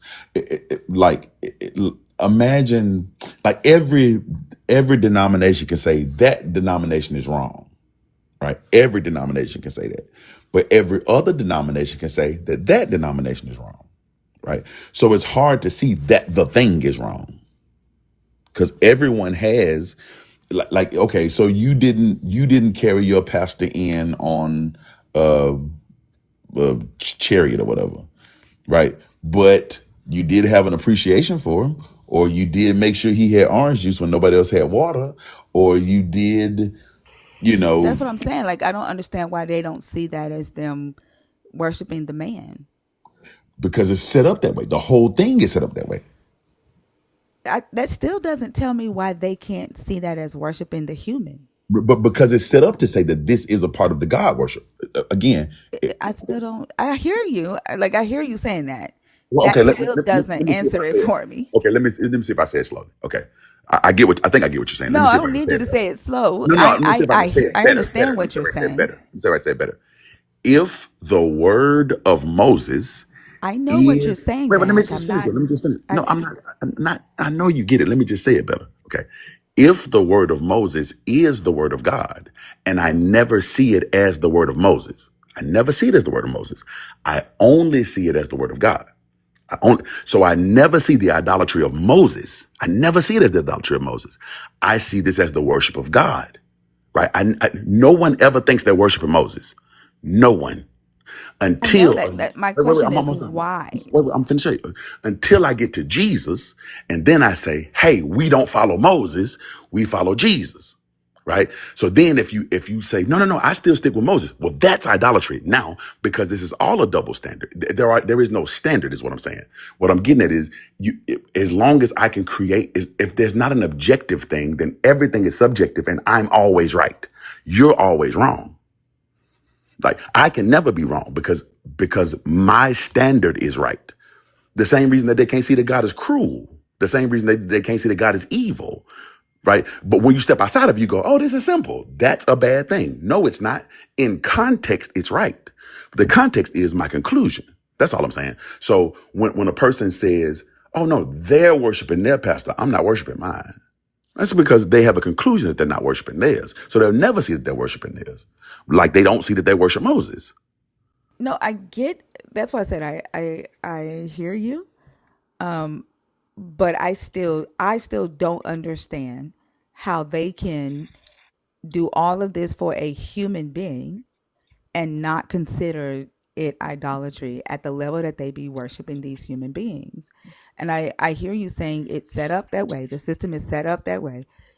It's set up for them to look at other people and call it idolatry, Yes. right? Yes. I completely get it. Yes.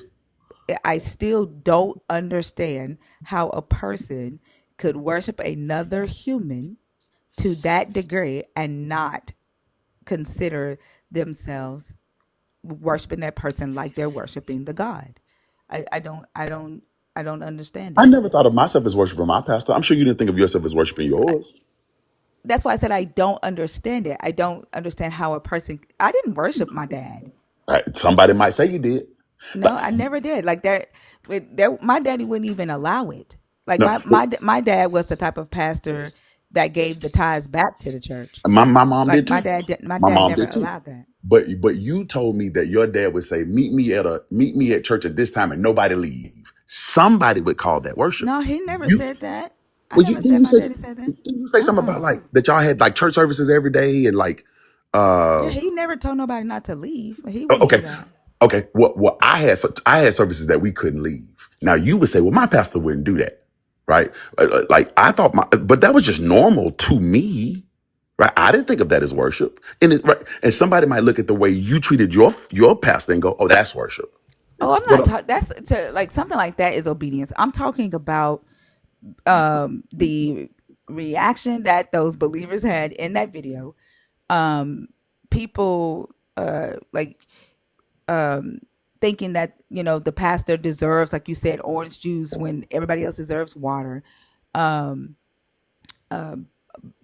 Carrying him down the aisle. There's literally on the continent of Africa men who crawl on their knees next to a pastor as he's walking down the street, but coming up to a pastor, begging a pastor just to touch him. Like I don't see how a human does not see that that is them worshiping a man.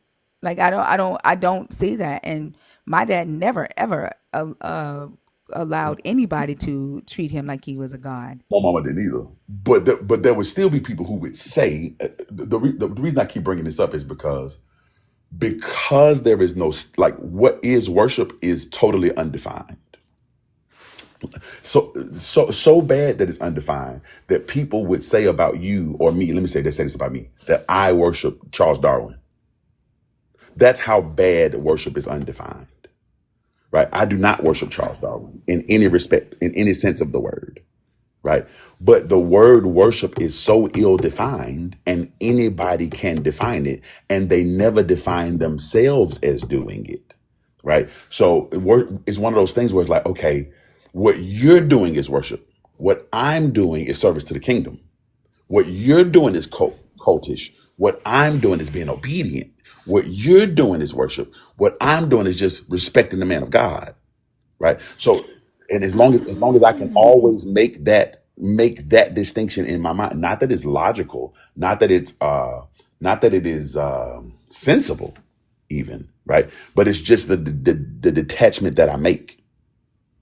The fact that pastors and preachers had titles and their wives were referred to as first ladies in the religion I grew up in was considered idolatrous, because there were no titles. There were no, everybody was brother or sister. So, and to Bash's point, and I see what you're saying, is that because it's like, if I'm doing it, it's approved. If you're doing it, it's wrong, because of the fact that it's self-sealing. The definition of it changes according to the person that's doing it. So that you can be discriminatory and critical of another person's the way they worship. You assess that through a lens that you don't assess your own. I think you wear a completely different set of glasses when you're looking at your own belief system and the way it's structured and comparing that to somebody else's. Right. That's all I'm getting at.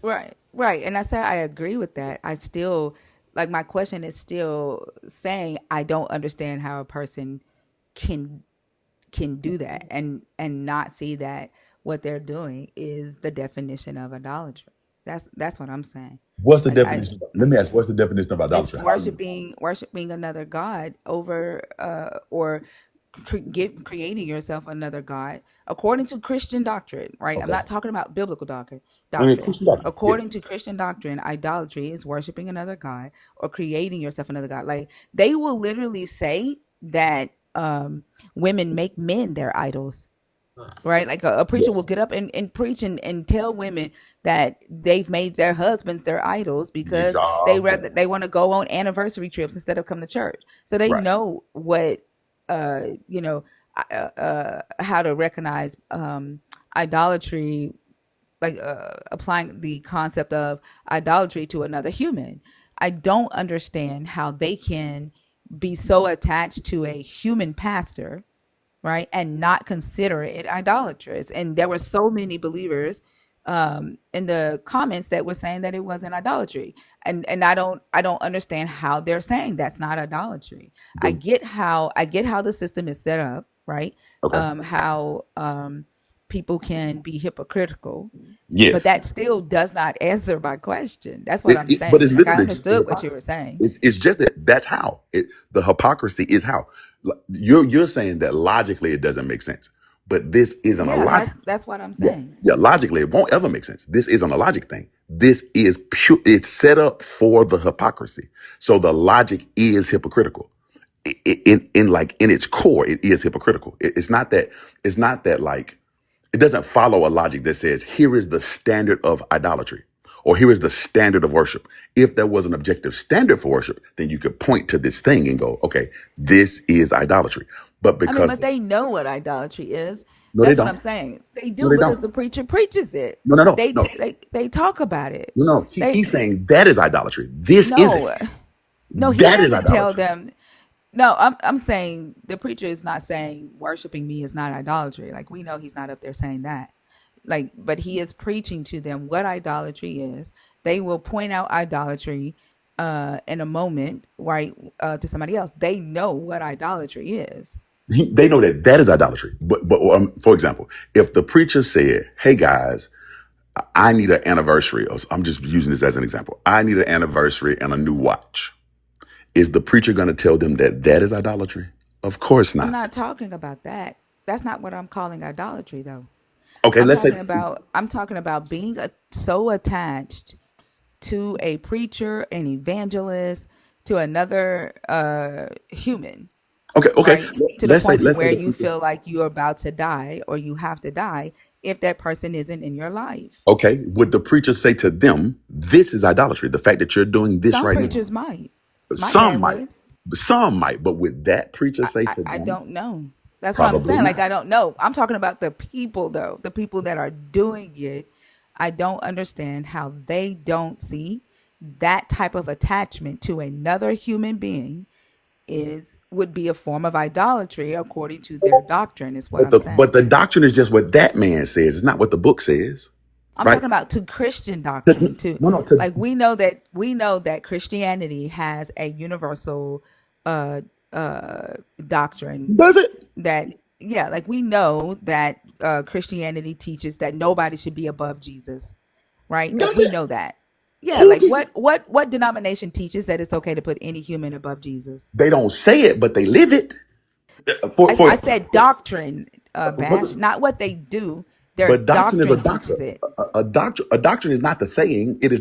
But Is I'm the talking belief. about their doctrine, though, Bash. No, no. There, Doctrine is how we you know see the that they thing. have a universal doctrine, right? But That doctrine is how you Jesus see is the thing, not first. how you say it. Doctrine Doctrine is how is you see it. their doctrine is the teaching. No, no, no. Doctrine is how you see it. Doxa, D-O-X-A. Doxa is how you see the thing, not how you say it. What I say is not my doctrine. For example, Jesus would say, hey, do what they say, not what they do, right? Their doctrine is what they do. What they teach is just what they're saying.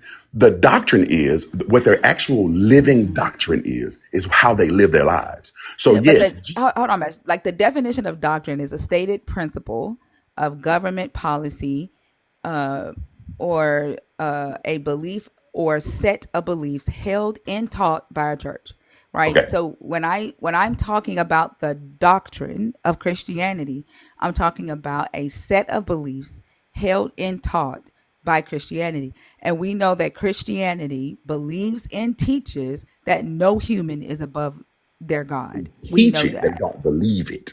They teach it, they do not believe it. The hell, they don't hold that. They say that, which is why he would say, "Hey, do what they say, not what they do." Right, I got that. But what I was saying, like, I don't know. I just I don't know. What You're right. Maybe I got too far. no, no, we're doing good. I think this is great. What I'm saying, I think the problem is, and I get what you're saying too. You're right. As if you went to what you said, you shouldn't do this. You're right. 100% right. What I'm saying is there is a difference between the belief that people hold and what they say. It is a completely different world. What they actually do and what they say. Right. For example, Jesus loves everybody. What is what they say?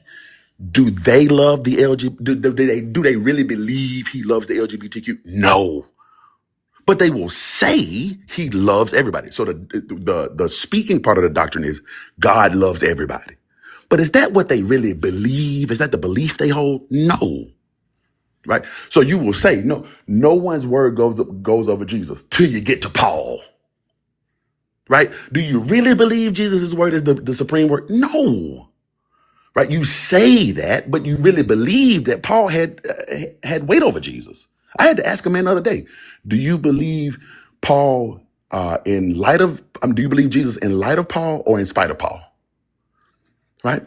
I had to literally ask him that, right? Because you say Jesus' word reigns supreme, but you hold Paul's word over Jesus's. And they do that every day.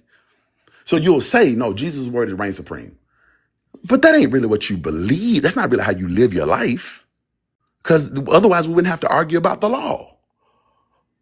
Because they put Paul's word over Jesus every day. It's interesting. Like the believers on YouTube don't know who you are, and so they're trying to figure out like if you are a believer, and the mods over there are having to tell them that we're friends, Oh, we definitely. because I think they are not used to seeing people disagree who are friends. Like they don't like, Yep.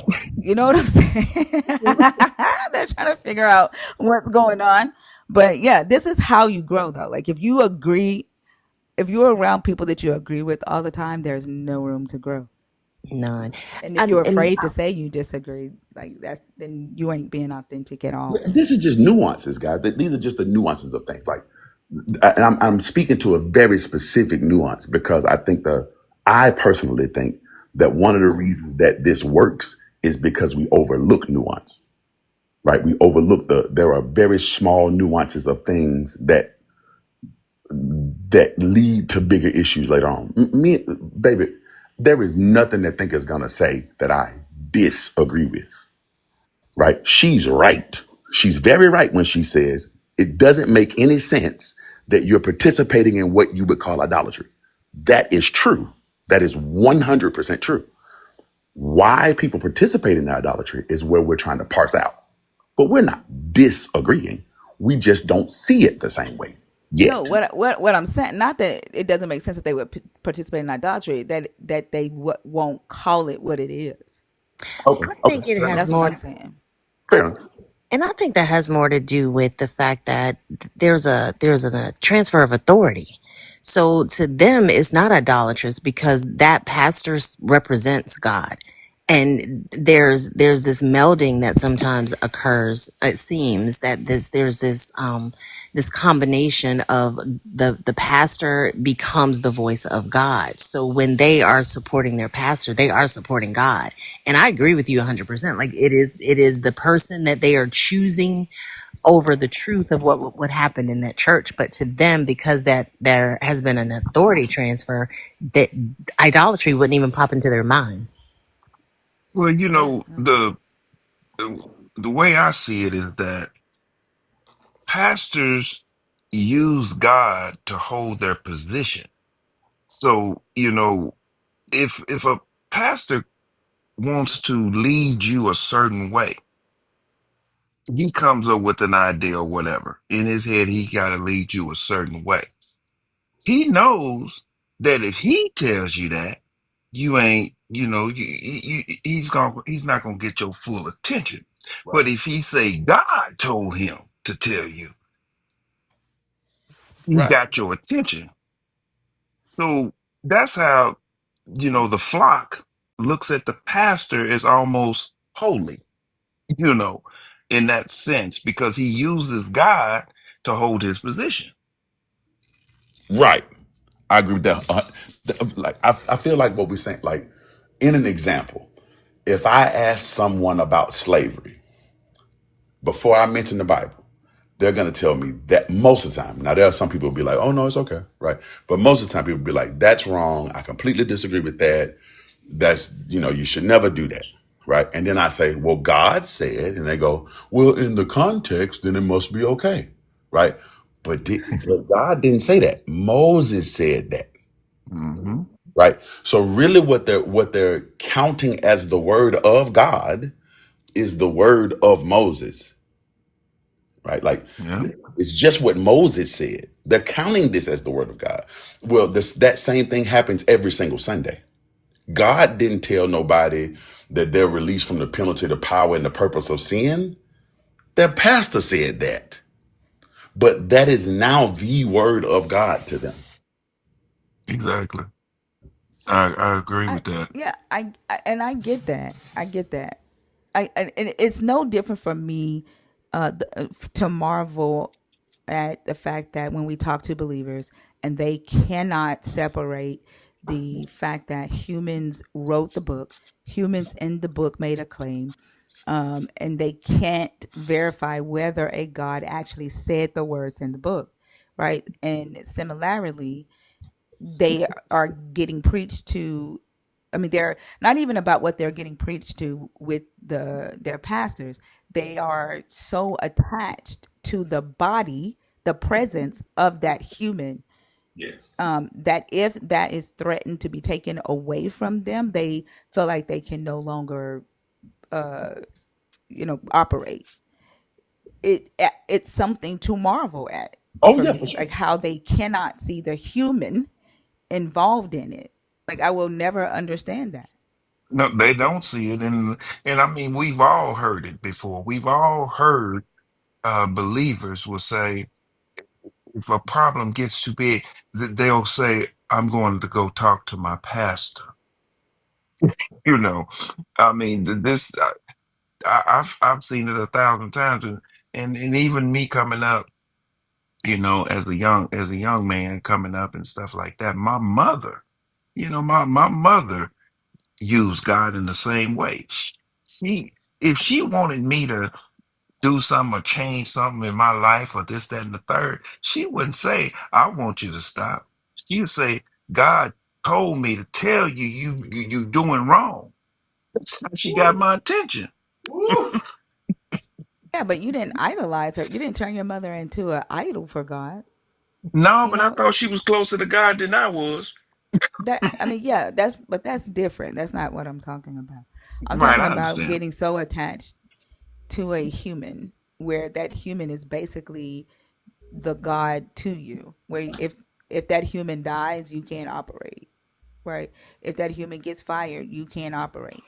Like you feel Right. like you cannot get the word of God from anybody but this specific human. That to me would be the definition of idolatry. But wouldn't that be what they did to Jesus? Well, to them, Jesus is God, That's what I'm saying. but that's different. Jesus is the God to them. Like But it's he's okay for not them to though. do that. That we know that they don't. Like that whole purpose of them having this preacher is because they believe Jesus is God. Right, so like pointing out like they did that to Jesus, like it doesn't change the fact that Jesus is the God, and then the pastor is the human representation Of of the God. yes, Right, but but they don't see the all Jesus. human is what I'm saying. Like I know. they've I agree. attached themselves to the human to where they cannot access this God through anybody but this specific human. Okay, That's Right. my point. I agree. I agree. And maybe I'm speaking of this too brashly. Okay, but Jesus was, if Jesus was a human being at all, he was just a human that was representing God. They don't see it that way, right? But then it becomes easy to transport that human to another human speaking for that human as the representative. You're only 1 degree away, right? It's not like it's not like this Yeah, but huge. a believer isn't looking at it that way. There they are. No, they're not. They're looking at Jesus as God.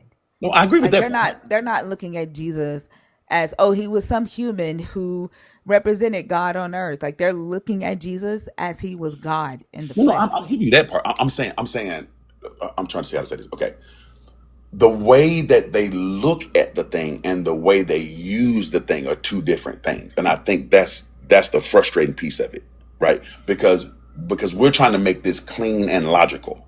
This is not clean and logical at all, right? No, This, I think like it you keep introducing new levels to it, no, I'm right? not. This is the same level. I'm using the same thing I did with Moses. I'm just doing it with Jesus. I did the same thing with Paul. This is the exact same thing. This is When I say Jesus is God, right? yeah. And the pastor, they've attached themselves to the pastor as if the pastor is God. You said that's the same thing they did to Jesus, but But believers didn't do that with Jesus. just Jesus is the God. but how did Jesus Believers become the didn't do God? that to Jesus. How did Jesus become? Like, but they don't. You're saying it as if believers see Jesus becoming God as if he was some human on earth who was endowed with the spirit of God like a pastor would be. No, And no, no. they That's not don't what I'm talking see about. Jesus that way. They That's see not what I'm Jesus. saying. As Jesus God was in the flesh. God from the beginning. Yes. He was God when he was put in Mary. He was Yes. God when he was on earth. So Jesus was God to them, not a Yes. human. But it wasn't always that way. That was an agreement that I'm was made talking at about. Council. Wait, hold But on, we ain't talking about that. See what I'm saying? You No, no, introducing no, no, another no. I'm level, not. No, I'm not. I'm Bash. not. I'm saying this happened one day. It had to happen I'm one not day. talking about no Yeah, Council of Nicaea. yeah. I'm talking But about this is how it believers happens to today. pastors. This is how it happens to pastors. The same thing that happened at Council of Nicaea began the way it happens as a pastor today. The exact same process. Not when did it happen? But How believers did it today happen? don't consider that. They No, don't think baby, about no I'm not Council of asking you to Nicaea. consider that. I'm not asking. I'm saying the same way that it happened at the Council of Nicaea is the same way that it happens today. That not I don't see that. Okay, so one day at the Council of Nicaea, did someone have to decide that Jesus was God? Is that a fact? But how does that apply to The believers same way they today? decided that Jesus was God, the same way Hold they on, kept. Bash. Let me finish my Okay, question. okay. How does that apply to believers today, and how they see Jesus as God, and versus their pastor? Okay, all right. The answer to that is that someone looked at Jesus and said, he speaks for God. Someone said, no, his words are heavier than just that he speaks for God. He is the representative of God in the earth. Someone said, no, he's not just the representative of God. He is God in the earth. This is a growth. This is a growth. Okay. The same thing happens this is how cult leaders are built.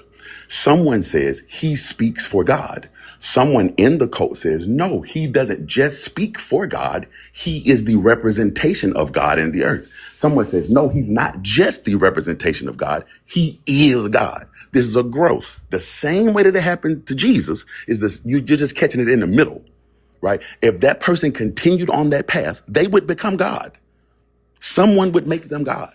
Yeah, but we're not talking about what made Jesus God. I We're am. we're we're but I'm not. That's why I said you are introducing a new level to the conversation, because what I was talking about is Christians today, Not right? saying Who that they're making this already, man hold on, God. Bash, let me finish, please. What we're talking about is Christians today who already see Jesus as God, who Yes. already know, right, that when Jesus was put in the body of Mary, he was already God. Right. When he walked on earth in the human body, he was God. He Right. was God in a human body, not a human with God in him. So Right. that's not the same thing, right? No, And they're no. not looking at, hold on, let me finish. They're Yes. like, they're not looking at how did Jesus become God. He is God to them. But And so when the pastor is speaking for the God, right?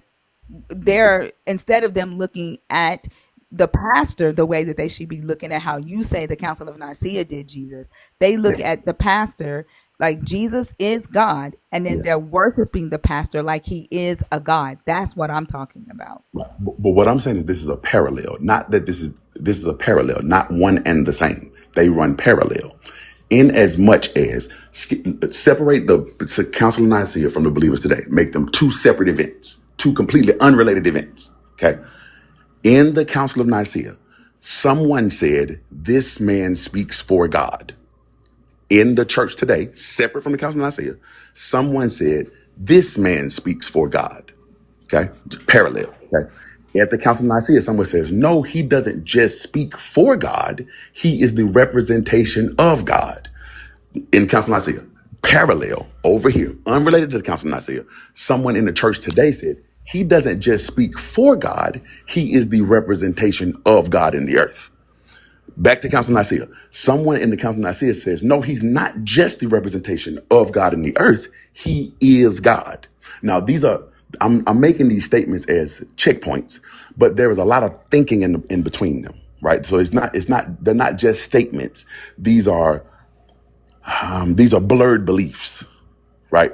These are blurred beliefs. Okay. So in as much as in the Council of Nicaea, right, someone could say, oh, Jesus is just a representation of God on earth. In a church somewhere today, that someone is saying, oh, my pastor is just a representation of God in the earth, right? But they are leaning in their belief a little closer to the Godhead. Not that they would ever call him God so far, right? They would never call him God so far. But they are leaning more on that in as much as the same thing was happening in early church. Let me go back. No, There's I get what you're saying, but I don't know. I think it's a stretch because, like I was going to say, and you just said it, like they're not, saying that their pastor is God, right, right? They're not doing that. right, right. So I'm not saying that they're saying that their pastor is God. That's not what I'm saying. But before you make the statement, the statement happens after the pattern, right? The statement happens after the pattern. So you're catching these people in, because there are people who believe that their pastor is God. Like that happens. Yaji Judah is one of them, right? So we know that there are That's not people. traditional Not true. No, Christianity. that's not. Yeah, I'm not. We're talking about Christians. We're not talking Yes, about. I Yeah, Yaju know. is not a Christian. Yes, but he will believe he is. But what I'm saying is this could get outside to go to full cult of personality behavior, right? And once they get to that point, you push them into the cult of personality. But they don't become that day one, right? This is a process to get to that. The process to get to that is the process that I'm laying out for you.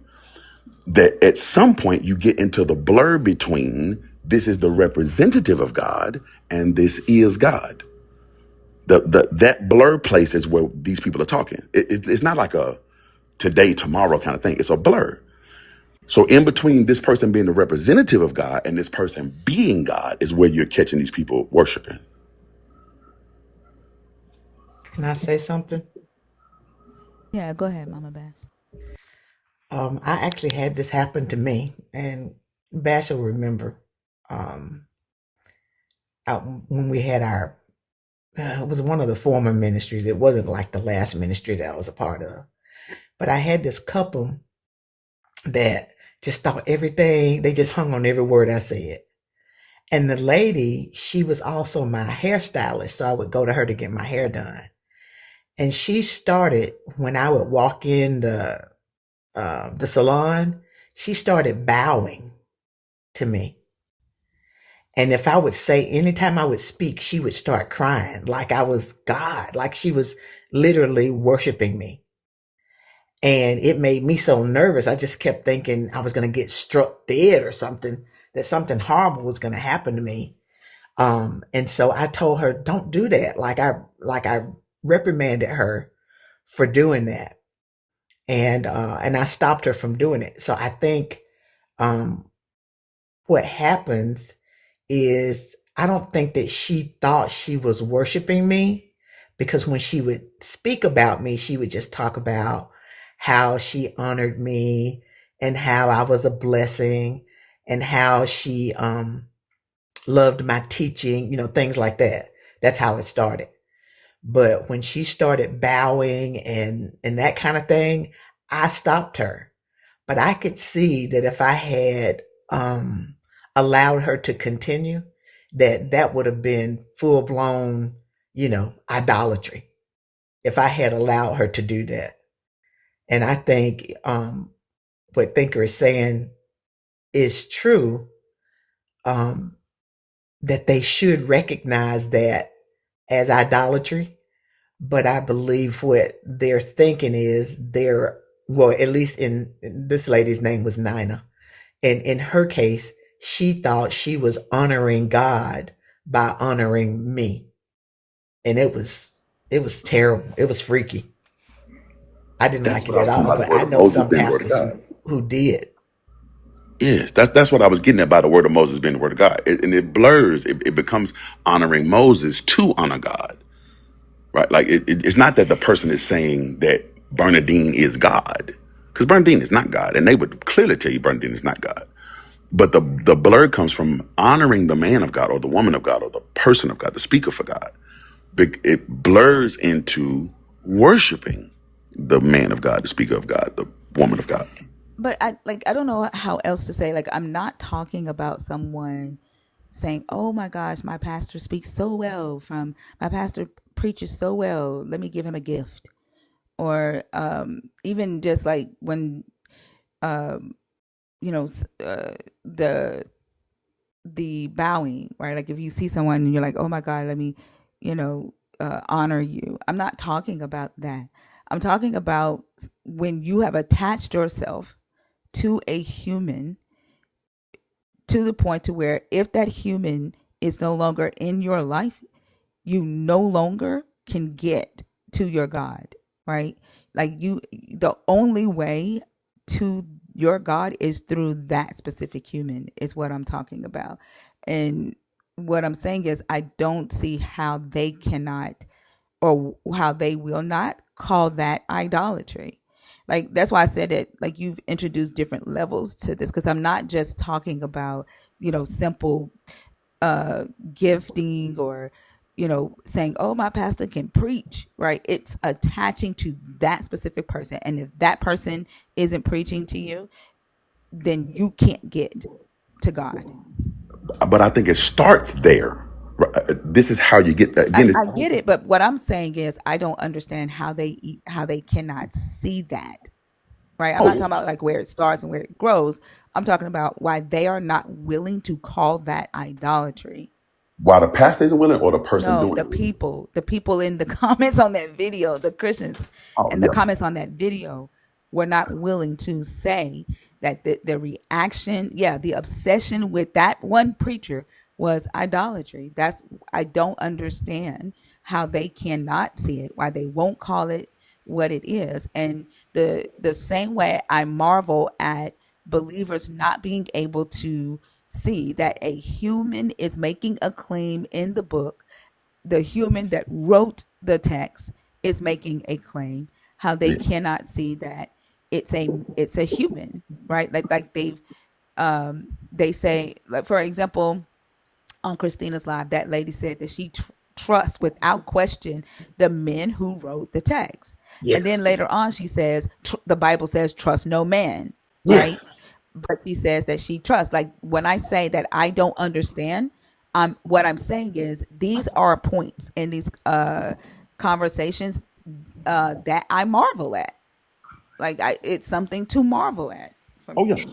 yeah. Yeah. Can Oh, go Can I ahead. ask a quick question? Like in traditional Christianity, if like say a church has some sort of schism and part of the parishioners go with one pastor and some stay, is that considered idolatrous?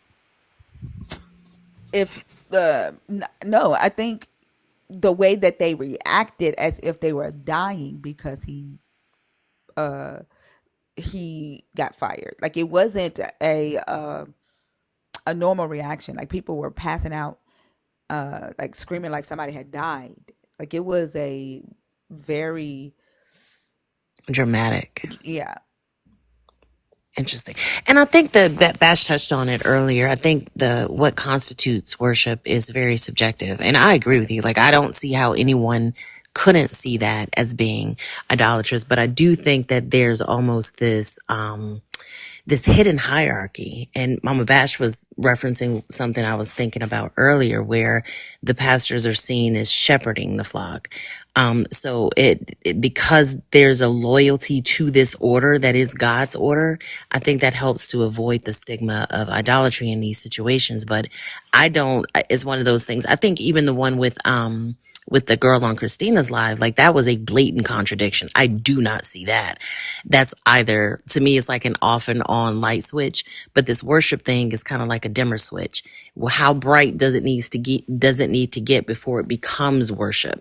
And for each person, that brightness level is going to vary. So that could be the bypass that they use to avoid the stigma of idolatry and stick with what they know and what substituted authority in this pastor for them that represents this God. Like I think just the fact that they feel like they can only get to God through that specific person is the parallel where they have literally, put this person in the place of a God, because their God is Jesus, and their God told them that no one can get to the Father except through him, right? And so now they believe they can't get to Jesus except through this man. So they've basically made this man, this one preacher, their God. I.e., Catholicism. Christianity, this is Christianity. No, no, These are I'm saying, Christians no, doing no, it. fair, fair. I'm saying, but this is the exact same thing that happened in Catholicism. That's what a pope is. The pope is the God speaker. You cannot get to God outside of Right. God. Right. Yeah. Yeah. But I'm talking about Protestant. yeah. Yeah. Is this Yeah. I missed the video. Did y'all play it earlier? No. Like the only thing you will be able to do is to hear, because I can't play the video on the Oh, screen. okay. Yeah. Is it on YouTube? It's on TikTok. Okay. Yeah. I'll send it to you later on. Send it to me. Okay. Yeah, like it to me it's just something to marvel at, like how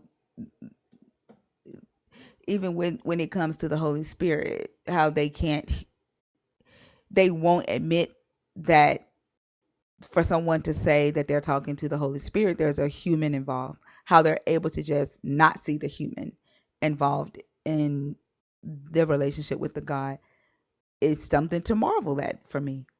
They know a human is the one talking, right? They know that the conversations that they have with the God is, the God talking in their mind. They know humans wrote the book, right? But they've convinced themselves that there are no humans, and that the humans are only vessels, and that it's just all the God. Like, I don't know. Like, even when I was a believer, I could still see humans involved.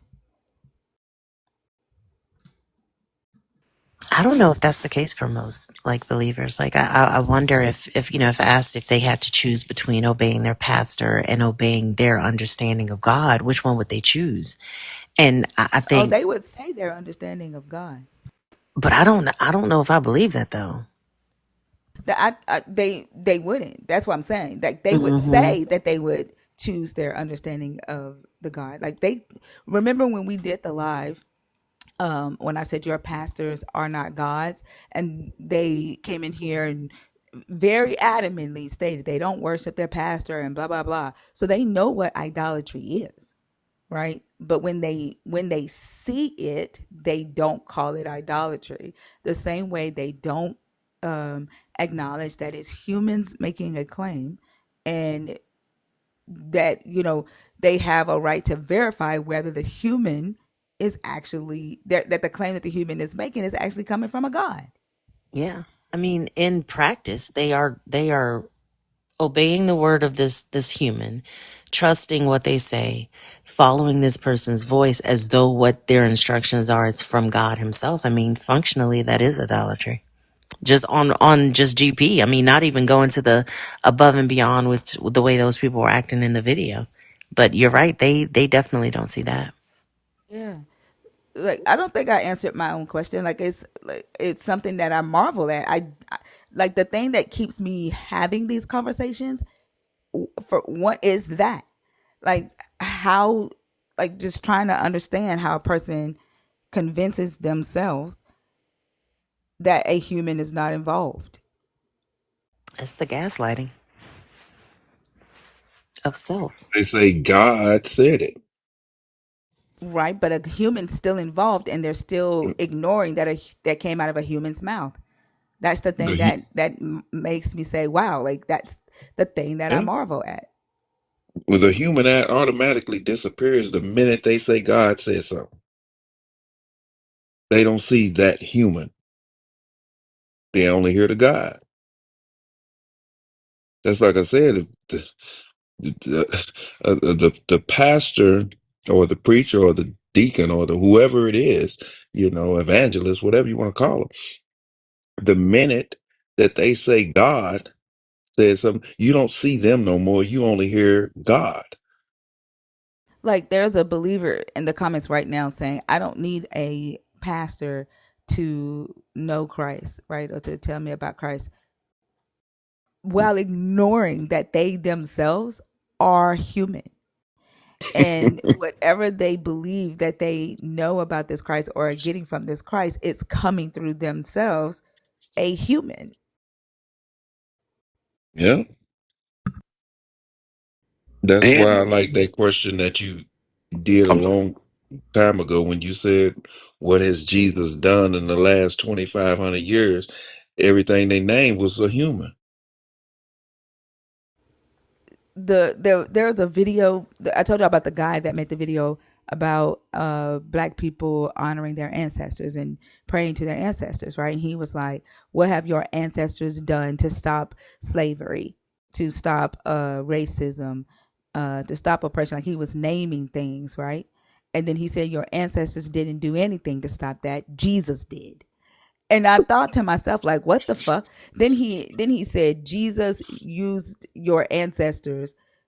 Jesus used people. He didn't say your ancestors. He said Jesus used people like Harriet Tubman, Frederick Douglass, Martin Luther King to stop uh, uh, slavery and all of that, while ignoring those would be ancestors of black people, right? And then Mhm. two, Jesus didn't do shit. You are attributing what humans did to this God and ignoring that. And then Exactly. telling people who honor their ancestors like Martin Luther King or Harriet Tubman that they're wrong, and you are honoring demons while at the same time calling those same demons the vessels that your God used. It's something to marvel at. Like how they can say these things out of their mouths and not fucking hear it. Like it's Yeah, it's just, mind-boggling. yeah. Mama Bash, were you getting ready to say something?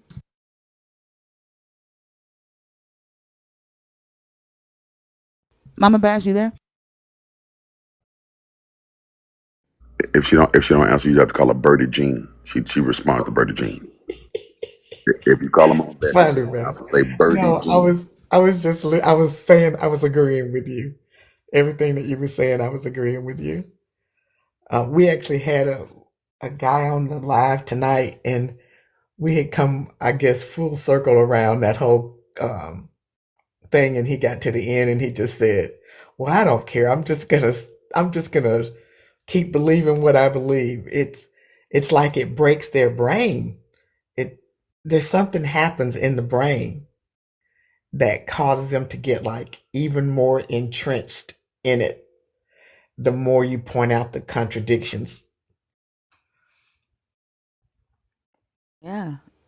Like I don't know it. Like it's interesting to me.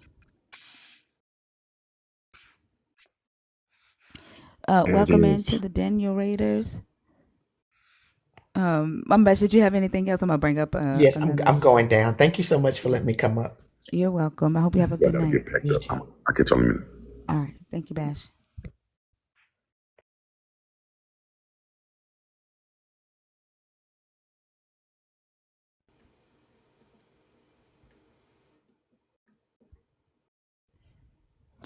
Hey girl, hey. Hey y'all, hey. How How are you you? doing? I'm good. Can I get your age and then let me know if you are a believer in the God of the Bible, deconstructing from that God, or an atheist? I'm 46 and I'm deconstructing. Okay. And what are your thoughts on the topic? Is Jesus the solution or a problem for humanity? And I would say the problem, especially for how the indoctrination teaches who Jesus is and how it's weaponized for everything that goes wrong in the earth, like as far as all the bad things that goes wrong.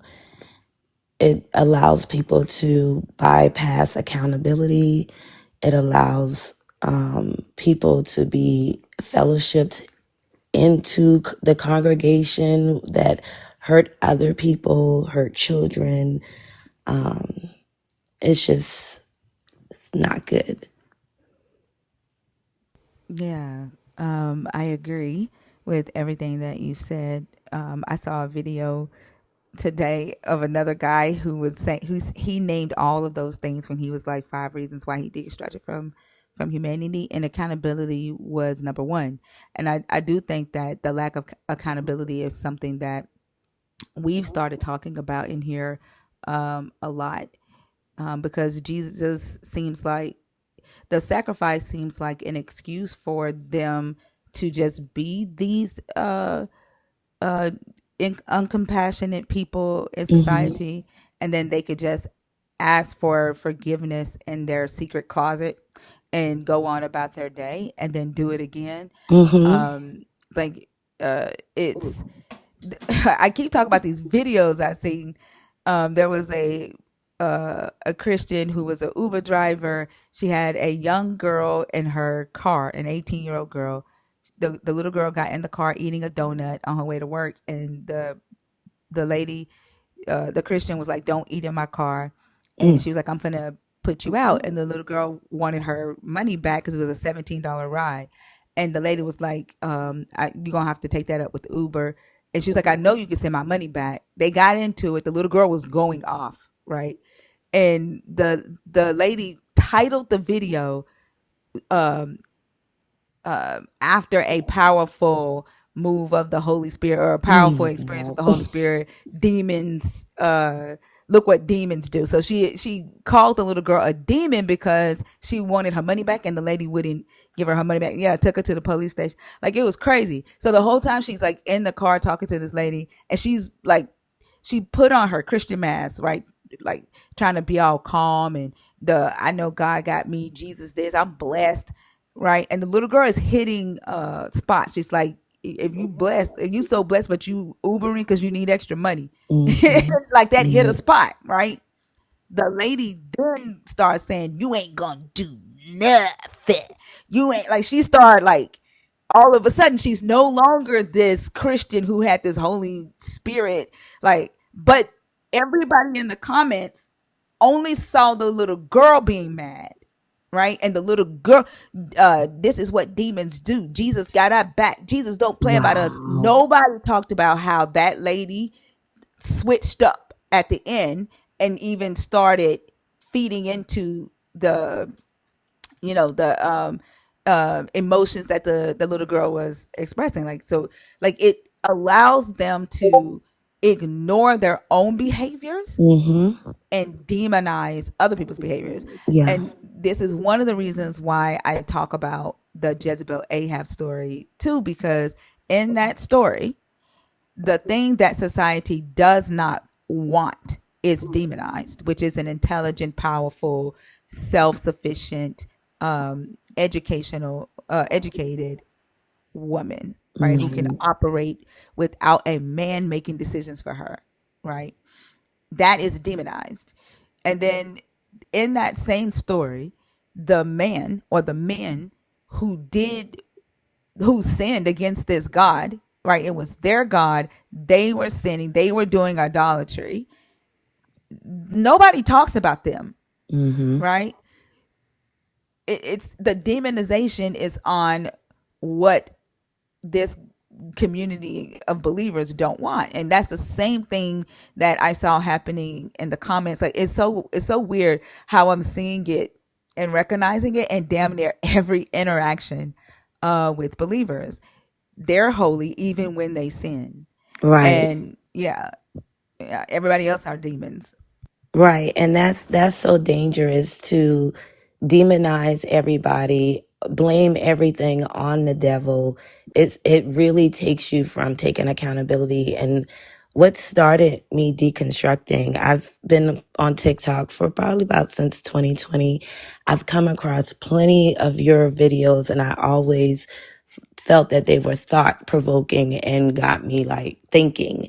And I went through my own self-love and healing journey, and I had to unlearn just the whole thought that I was not worthy, that I wasn't good enough. And I realized that I was blaming a lot of outside factors and really not taking accountability for the own chaos that I was creating in my life.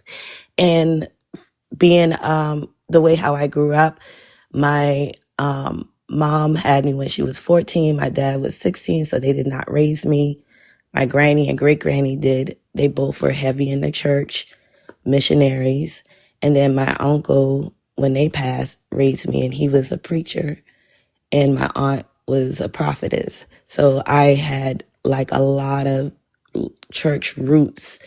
And it took a lot for me and I'm even still now deconstructing and unlearning still a lot, because I find myself, sometimes still some church lingo will pop out or come out of my mouth. But like, as far as like, when I'm being comical with friends or whatever, but it got me to the point of where I had to realize that I was making a lot of decisions and not taking any accountability. I had this, I'm waiting on God, I'm believing God. I dealt with spiritual psychosis. I told this gentleman that God told me that he was my husband. And it was a lot of desperation just from always being in church and hearing waiting on your Boaz. It was just a lot of toxic situations and I was able to trace it all back to religion and church and the harmful beliefs that I'd been groomed since I was little. So So I'm here W to today. you. For Thank real. you. Yeah, Definitely. like that. Yeah, I'm so glad that you were able to come out of that and realize that and work on building up your self-worth, right? To where you own that. Yes. Yeah, Yes. that's a big feat. Thank you. Thank you. Thank you. Thank you. And Something you Fee, touched. go ahead. I'll be right back. I'm gonna make me some coffee. mhm. Okay, yeah, I think something you touched on earlier is really important because we have believer after believer coming in here just showing their entire ass, just being just terrible people. And I think it comes down to the fact that when forgiveness is outsourced to God, accountability becomes optional. They don't have to hold themselves accountable. They don't have to truly face not only themselves or the people that they've harmed. It's just, okay, yep, my God knows my heart. He knows what I intended. And you never do the work of sitting with yourself saying, you know what, that was kind of fucked up. I shouldn't have done that.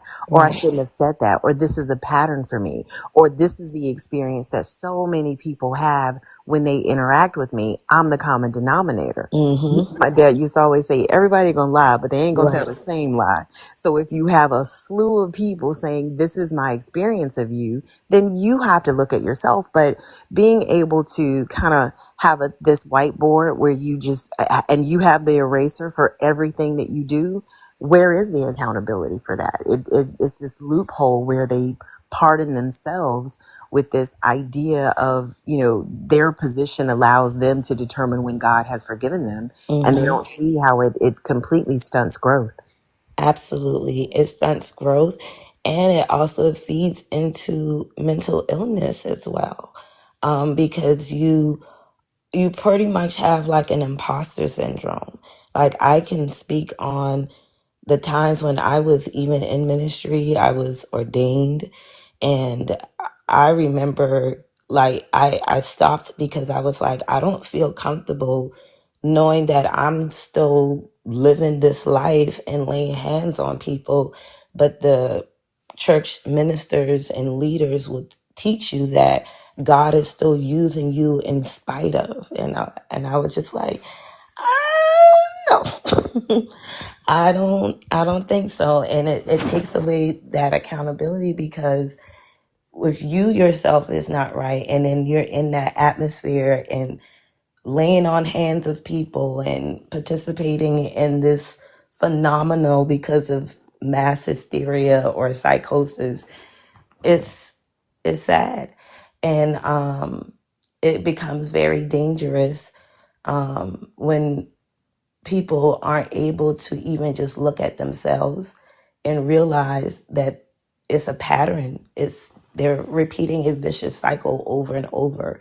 And a couple of people that I've talked to since I've deconstructed, they think that either I am off the deep end or, I'm walking in disobedience. And I have to let them know, that at the end of the day, I understand my life and I am now taking control of my life and no longer letting a religion or a doctrine dictate my life. I know right from wrong.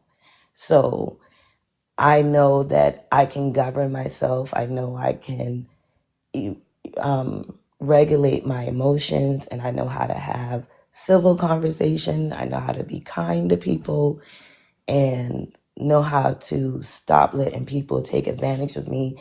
Because that was one thing that I found being in the church. I had this mindset of, oh, my heart's so big and I want the best for everyone. And that ultimately got me to be used more.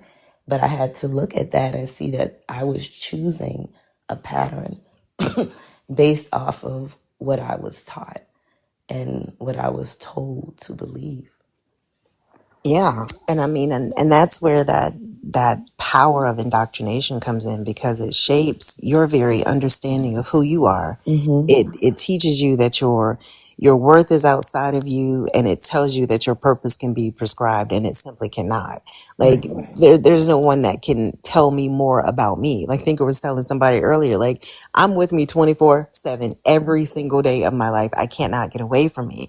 So what sense does it make to look to someone outside of me to tell me who and what I am, and how I should live my life, and how I should do things in order to be a decent person? And like you were saying, you don't need a book to tell you not to hurt other folks. You Right. just don't. But that dependency that this belief system creates, the doubt that it instills in who and what you are as a person, like that, the success of that should be studied, especially in light of all of the issues with this belief system, in light of the blatant contradictions.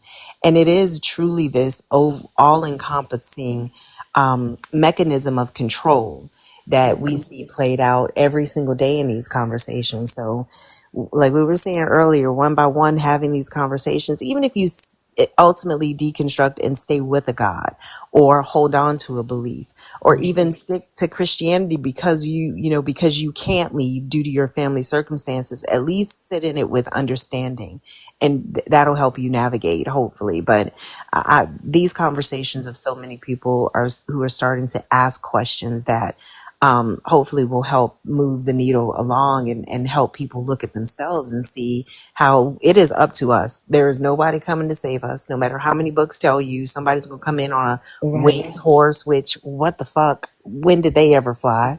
With some bloody robe. Like, what are you even saying? And these conversations are how we continue to keep that momentum going. Yeah, I agree. And I appreciate the community. I've stumbled across, like I said, I've seen Thinkers videos all the time on my timeline, and I've always interacted and loved her point of views.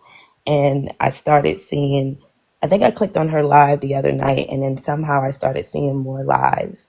And so I'm just happy to know that there is even a community of people that are deconstructing, and that we can just even have dialogue and talk about the things that are going on, or why it's important to deconstruct from harmful religion, fear-based religion, and practices like that. Like, it's just, I even think about how I had my son in church. We was in church Sunday, 2 services, Monday, Tuesday, I would have praise and worship. Wednesday, we'd have another midweek service.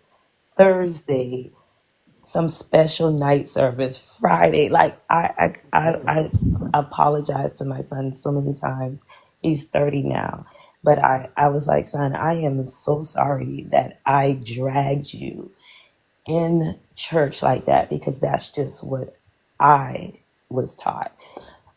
But we have been deconstructing even as a family. And I do have a grandson, he's 5 years old. And I'm just happy to know that we are agreeing to make sure that we don't indoctrinate him into any type of fear based religion. So Absolutely. Yeah, I love that y'all are deconstructing together. Hmm.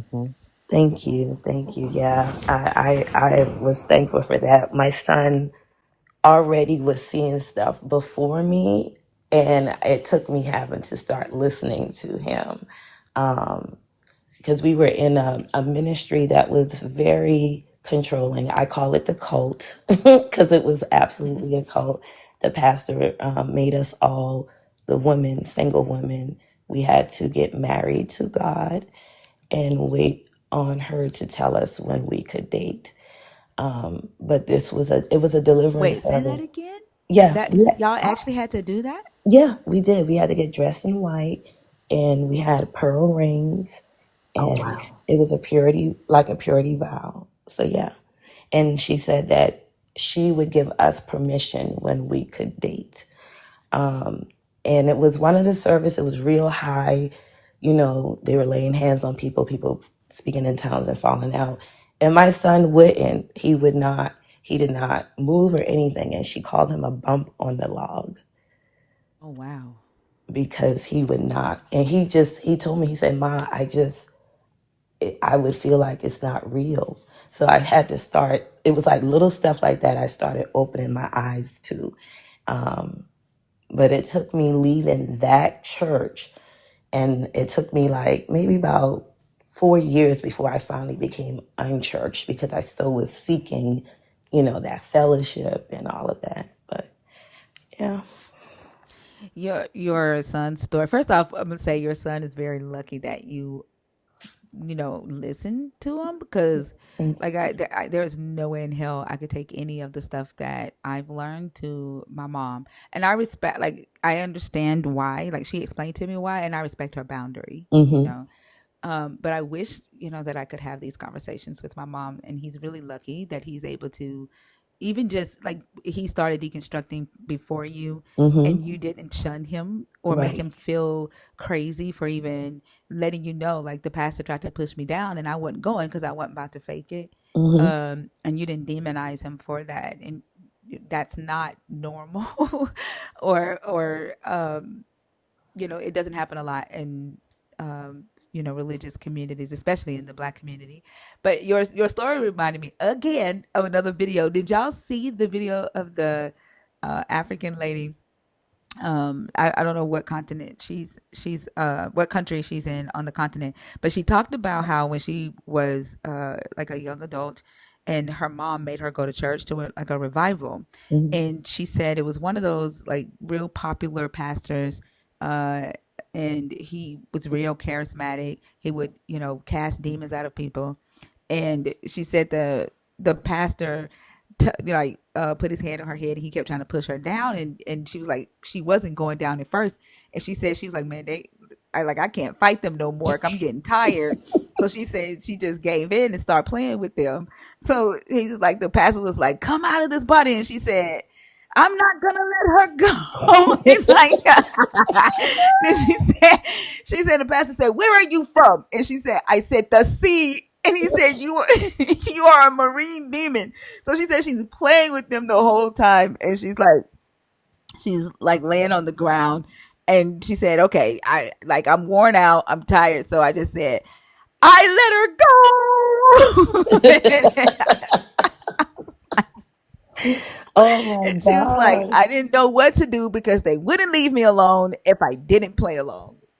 Oh my goodness. That is so crazy. Me and my sister was talking about how when we used to be told that we had to tarry until we speak in tongues, and we thought something was wrong with us because it would never happen. But there were times when I can wholeheartedly say that I went down because that's what was expected too.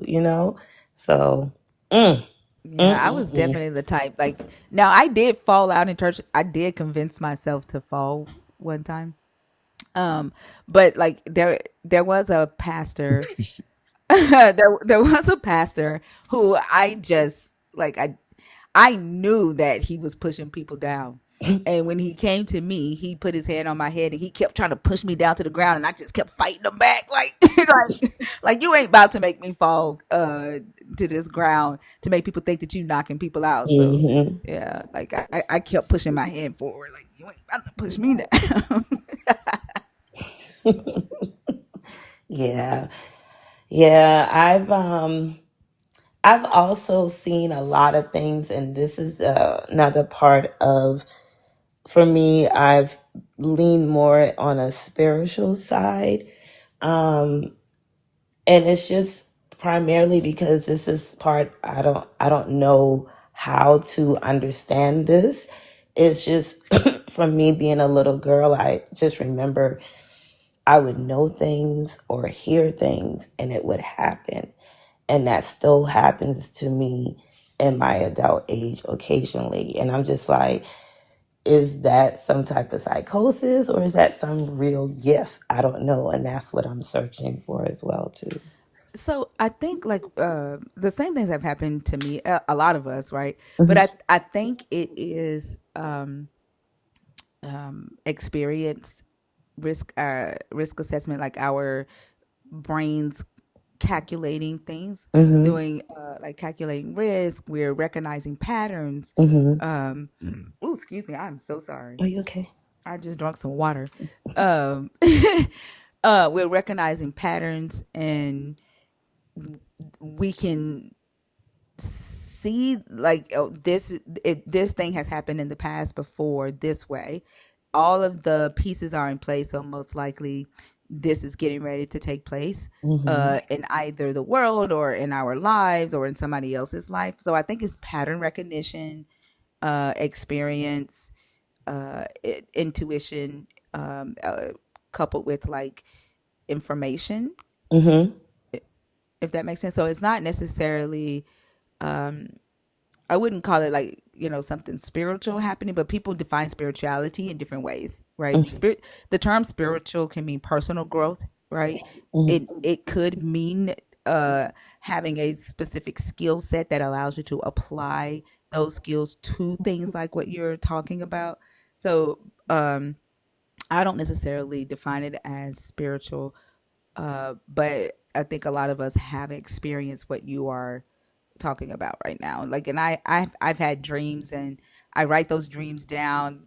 I've even made videos about the dreams that I had. Like, there is a video of me having a dream about Donald Trump being butt ass naked, being drugged up a hill by some Igors, and and me, like, I'm in this open field in the dream, and I posted this dream on my page in 2023, I think. And I'm in this open field, like seeing Donald Trump get drugged up this hill, and I'm like looking for my cell phone, and I said, "Oh shit, I forgot, I can't have cell phones here. Like, we don't have cell phones here." And then the dream switches to me at this party, and like this Lizzo figure comes to me. She whispers something in my ear and tells me like, "You're invited to the party. I choose you. I want you to come to the party." And so I'm thinking I'm going to go to this party with this Lizzo character. Now, mind you, she was a white lady though. She wasn't black. Like, she wasn't black. She didn't look like Lizzo, but she had Lizzo vibe, if that makes sense. Mm-hmm. And so I'm thinking I'm getting ready to go to this after party, and where I end up like standing outside talking to everybody at this car. And it's kind of like, how after church you would go outside and talk and not leave, everybody just standing outside talking. It's Mm-hmm. not Wizzo.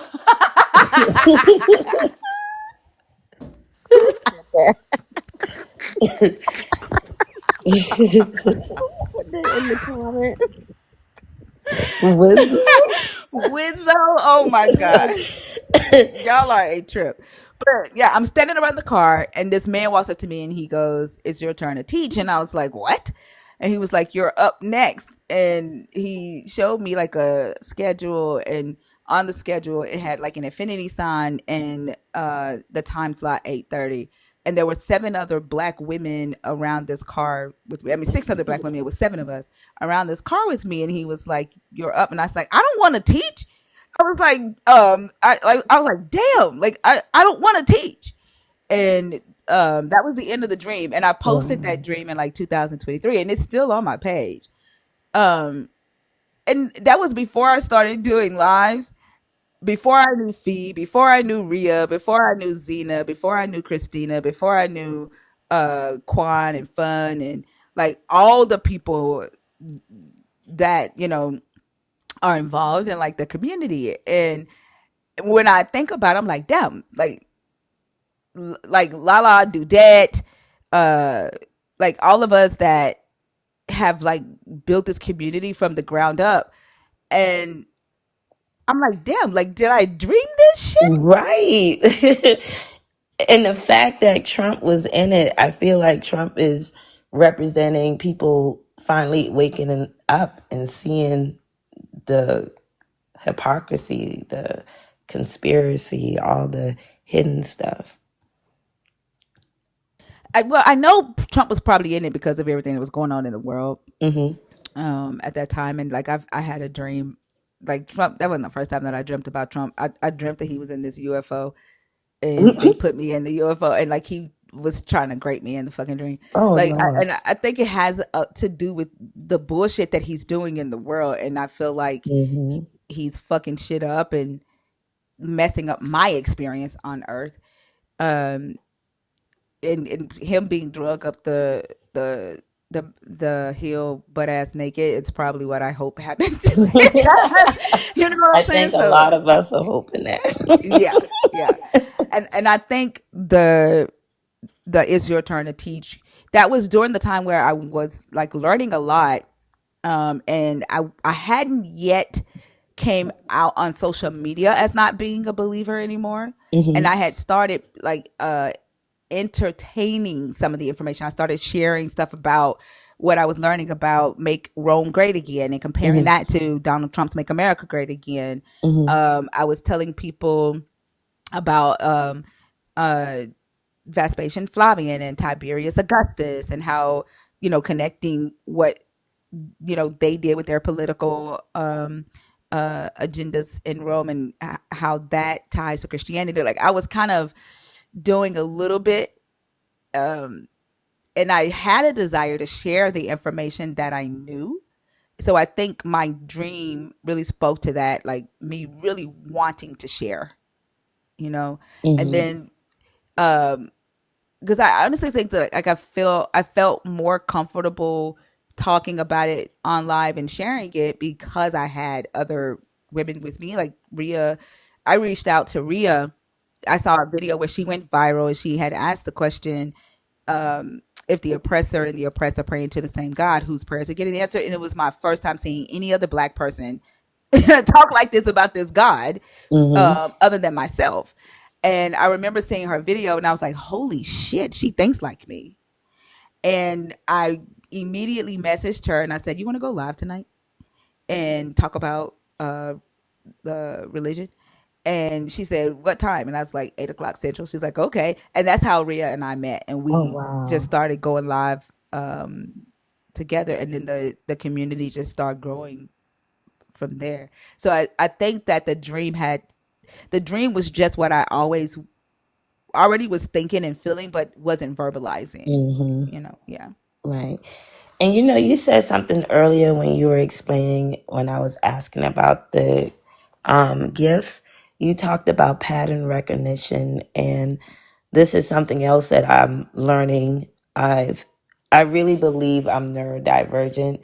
I've taken a couple of tests, and so it does say that I do have autism. So that could also, I can understand that and see that as well too. Yeah, most definitely. Yeah. Yeah, and I'm neurodivergent as well. So pattern recognition is, and I think it gets on people's nerves because I do see patterns, and I see Hmm. them in a way that a lot of people don't. And so sometimes it's difficult Hmm. to for me to articulate what I'm seeing, because like the weird thing is, at the same time I feel what I see, if that makes sense. And Hmm. so I I talk from a place of what I'm feeling, Hmm. and sometimes there I can't find the right word to express what I'm feeling, Right. or Understand. what I'm seeing. Yeah. Understand. Yeah, I've definitely had my share of being misunderstood because I recognize patterns. I can spot barriers, and it will be like, okay, we need to do this to prevent this from happening. Hmm. And sometimes working on some projects with people, that's not always, they think that you're being negative, but it's just recognizing a pattern. Yep. This 8G said there was an AI video of Trump and diapers going up a hill. What? Where? Where is this video? I need to see it. And then if I find that video, I swear I'm going to stitch it with the video that I posted about my dream. That is hilarious. That is. Did you have anything else?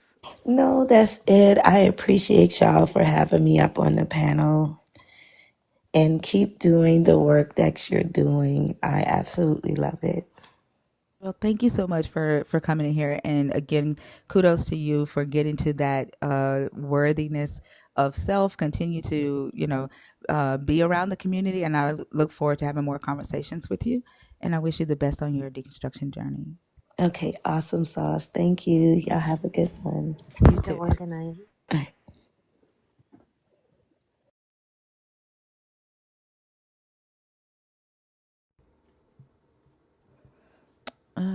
Nurse Ratchet, Chatty, and Ash. Are y'all in the box on purpose or on accident?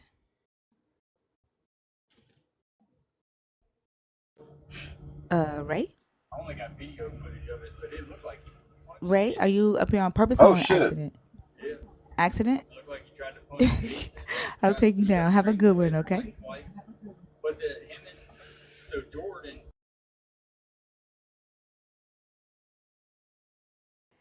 He said, "Oh shit."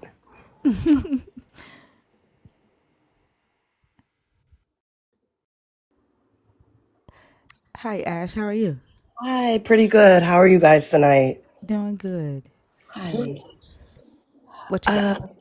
Okay, so I actually wanted to reach out for some advice. Did you want to get my age? I know sometimes I hop up here and just speak, or I hopped up here and just spoke without giving my information.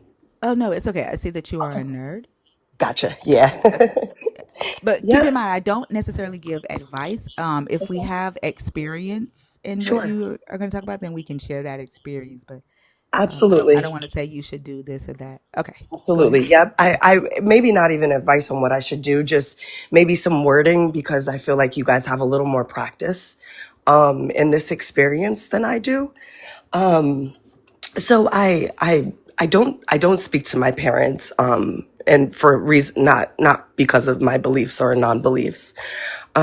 But my family members don't didn't know about this, and so I shared with one. It was my mother's birthday recently, and so they asked me what I was doing for them, and blah blah blah. And that was when I just was very gently said like I don't communicate with my parents any longer. And my entire family, I come from the church, so my entire family are all believers.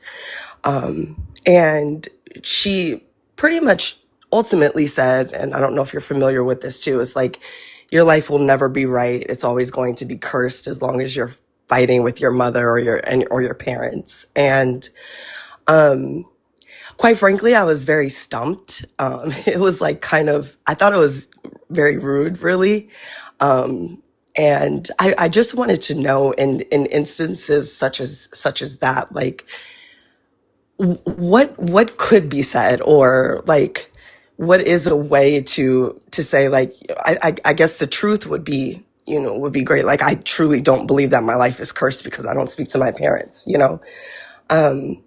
But when you encounter things such as this, like if you guys had any tidbits or anything that you could offer to me, Yeah, if like you a lot of times people say things. First off, let me say I'm sorry that you even had to experience that, and it does hurt, right? yeah, And that's they say thanks. those things because they want to hurt you and they want to open some type of wound Hmm.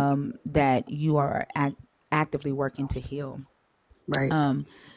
Um, I've gotten into arguments with my family before, and they've said some things like harmful things like that about me, even about your children are going to be this and blah blah blah because and I cut them off like as soon as I hear them, Hmm. trying to just go that route, I cut them off, and I don't even let them finish their sentence. I Hmm. tell them that like I'm not gonna do this with you, and then I block them afterwards so that they cannot start texting me, Oh wow. Yeah. stuff. Because a lot of people know that what they are calling curses Hmm. is really psychological warfare, right? Yes. Yeah. Because That's they what know I that felt so defeated. Sorry to interrupt, but that's no, exactly it. yeah, because you're going to like they know that you're going to either accept what they say and then start believing it, Hmm. and then it's like a self-fulfilling prophecy, right? You Mm. start operating in your life wondering if everything that happens in your life is because of what they said to you, Yes. you know. Yeah. Yeah, And so like people have come in here and put all kind of curses on me and pissed because they don't see it happening or seeing it come to pass, right? Because they don't have the power. I don't give them that power, right?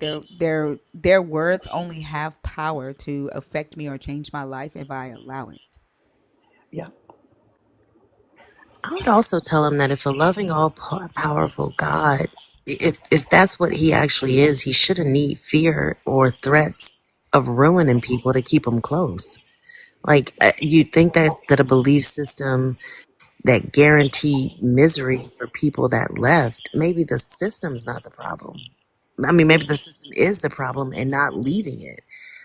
I've never understood how people think that threatening folks is gonna make someone draw to them. It's like, why would I snuggle up close to you if you're, constantly rearing back to hit me? That's not how humans normally react to things. So it's almost like you have to abandon your natural human responses in order to draw close to something to avoid the threat. That doesn't make any sense.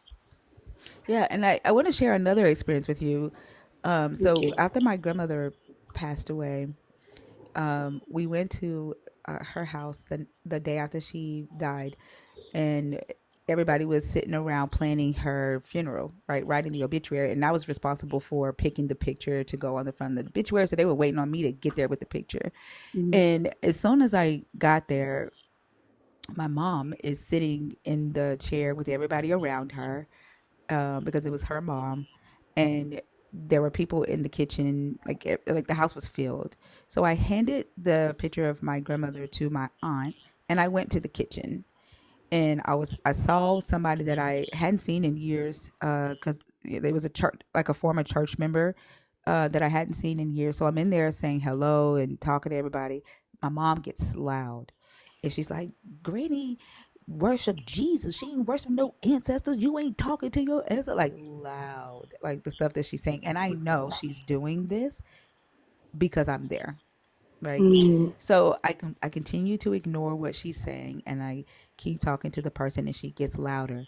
So I just tell the person who I'm talking to, um, uh, uh, it was nice seeing you. I go get my son out the garage, and I say, "Come on, let's go." So I leave. Because I left, my brothers start chasing me out the, like, they come chasing after me. "You don't need to leave. Mama needs you now. Blah blah blah."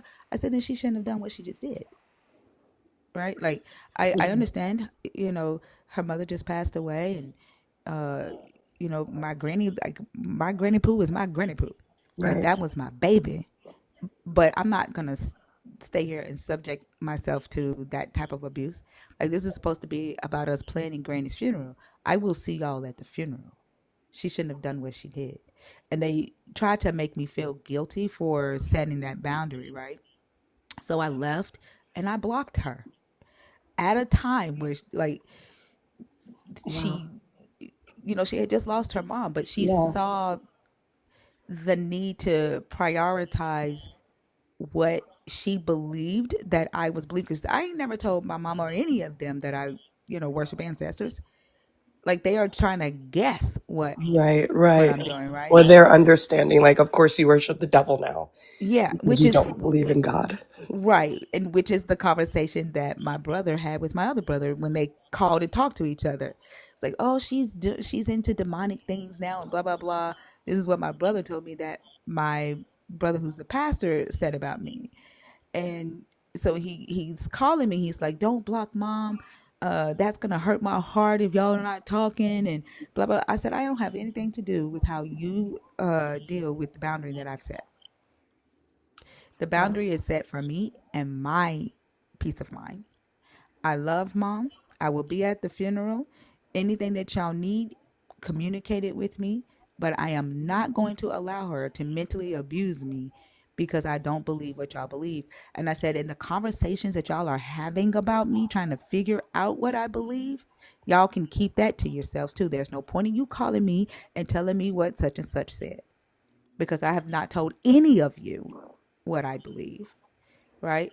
And Mm. but because you don't like that I had to block mom, you got to deal with that. You Mm. that I don't. I'm not responsible for how you feel about that. Right. Yeah, that is very helpful to hear. Sorry, I'm like a little sick too.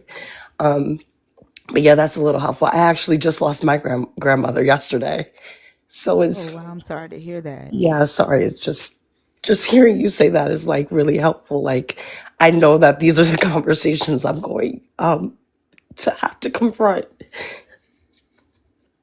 very soon, and I'm really just just trying to get mentally prepared for the things that because it's like not only are you grieving, but they don't even allow you to not even believe anything separate. Like I have to take on that as well.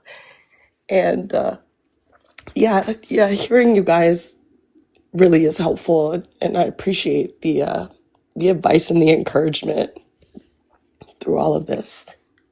You are so very welcome. Just, go there. They just because they're grieving doesn't give them the right to make you their punching bag. Okay, yeah.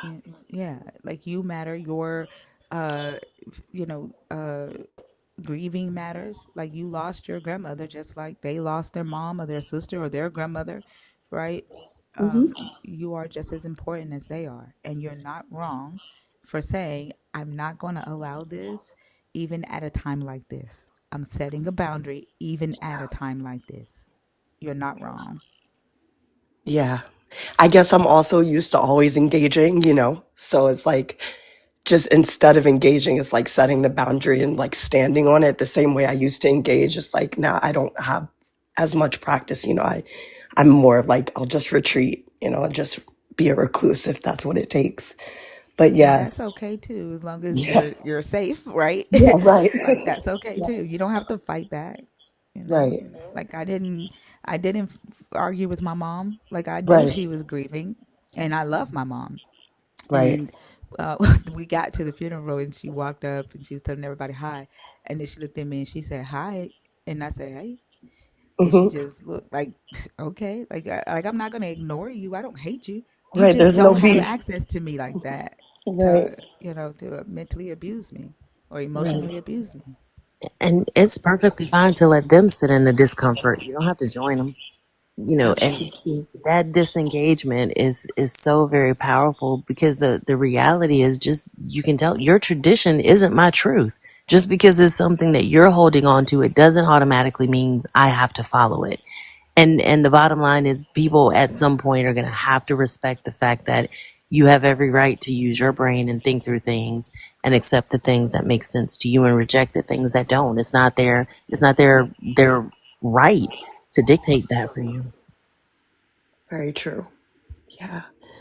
Yes, I'm not going to hold you guys much longer. I really appreciate you both for the encouraging words and the reiteration of my boundaries. I really have to, I think, not be so uncomfortable in expressing that. And, I was always a fighter, and I feel like I just turned into the complete opposite, not wanting that in my life anymore. And so now just learning that balance, like I can still assert myself, I can still apply boundaries and, without it always having to be a fight, and stepping away is real, walking away, blocking is like real. So like hearing that is just really helpful and encouraging, so I appreciate you guys so much for that.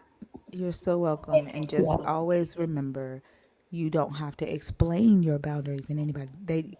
You don't owe an explanation for why a boundary exists. They just have to uh, accept the boundary. And if they want to be in your life, they will just accept that boundary and they'll deal with it themselves. But you owe nobody any explanation. If you want to explain your boundary, that's on you.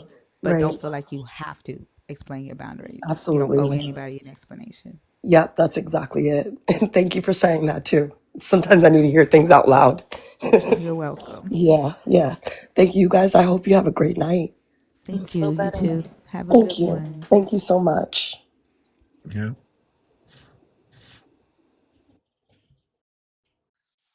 Hey everybody. Hey, Lala, how are you feeling? Well, Yeah. You feeling better? Not really. Are you resting? Mhm. Hmm. I didn't know you weren't feeling well, Lala. I'm sorry. I didn't either. It's all good. Let us know if you need anything, friend. Thanks. We're gonna stay on her ass about her getting some rest. Also, if y'all can, there's a video on my page that TikTok is not allowing to get on the FYP. They've restricted it with Lala in the video. If you see that video, please go like, share, repost it, and then if you can, visit her page. I don't want to say what it is, but find the video with Lala on my page if you can, and help that video get traction. I would appreciate it. Yeah, it's on my page too. Oh, Izzo, thank you so much for Thanks, sharing. Nelly. I think I reposted it too earlier today. Thank you, Fee. Thank you. Nurse Ratchet, I didn't see a comment from you. I don't know if you are in the box on purpose or on accident. Lurpy? Lurpy is knocked out.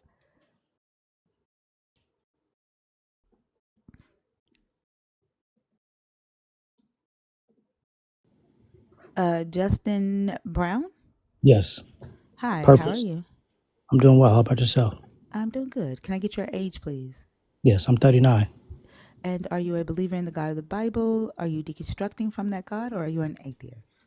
So I'm doing both. So I am a believer of the Bible, but I'm also doing deconstruction. But I'm trying to do it from a different standpoint. So I was on another gentleman's live earlier. I think his name is Daniel. And he and I had a great discussion. And I was telling him I was trying to do it from the viewpoint of trying to strengthen my faith. But the reason why I was doing it is because, one, I'm one of those type of people that was raised in the church. And so that's the type of thing to where you have one particular worldview and that's kind of all you know. And so the reason why I'm looking at it from a deconstructive standpoint is because, one, in order to have these type of discussions or more so civil discourse with people, it's important to approach it from more than one worldview. Because if Christianity is all I know, has all been brought up in, it makes it hard to have discussions or relatable topics with people if we don't know anything else. So I'm doing it from a deconstructive standpoint, trying to look at it from an objective standpoint point of view. But in order for me to be able to do that, it's important for me to have conversations for people that have opposing views otherwise from what I believe or for what I know to be true. And Yeah, so I agree. When you use the word deconstructing, though, are you open minded to adjusting what you currently believe about your faith, or are you just trying to understand why people have deconstructed? but it's a matter of both. So I guess I guess because of the position I'm in, so I'm the type of person that's like considered one of like the leaders in type of church. So one of the things that is important as far as being in that position is that whatever that I share or tell with people that I'm going to be held accountable for. So the things that I'm sharing with other people or teaching other people and being held accountable for, I also want to reemphasize and make sure that what I'm sharing with them is the truth and not just something based on what I feel or what I've been taught from myself. So the whole purpose of me doing like this deconstruction type of thing, even though I've been brought up in this type of faith or environment, is just to make sure that I can make sure what I'm telling them is not just from what I believe, but from what I'm found to be true. So I'm doing the deconstruction, trying to start from the ground up and get back up, if that makes sense. Yeah, that makes a lot of sense. So we do have those types of conversations in here. We are very straightforward in our questions and our discussions from a point of disagreement. We typically stick to the text and don't do theology, if that makes sense. Yeah, it makes sense. Okay. So what are your thoughts on the topic? Is Jesus solution or problem from humanity? So I guess when you're saying you're doing from this type of deconstruction, because if I give my perspective, I'm going to say it's from a biblical perspective in terms of Jesus being a solution. Yeah.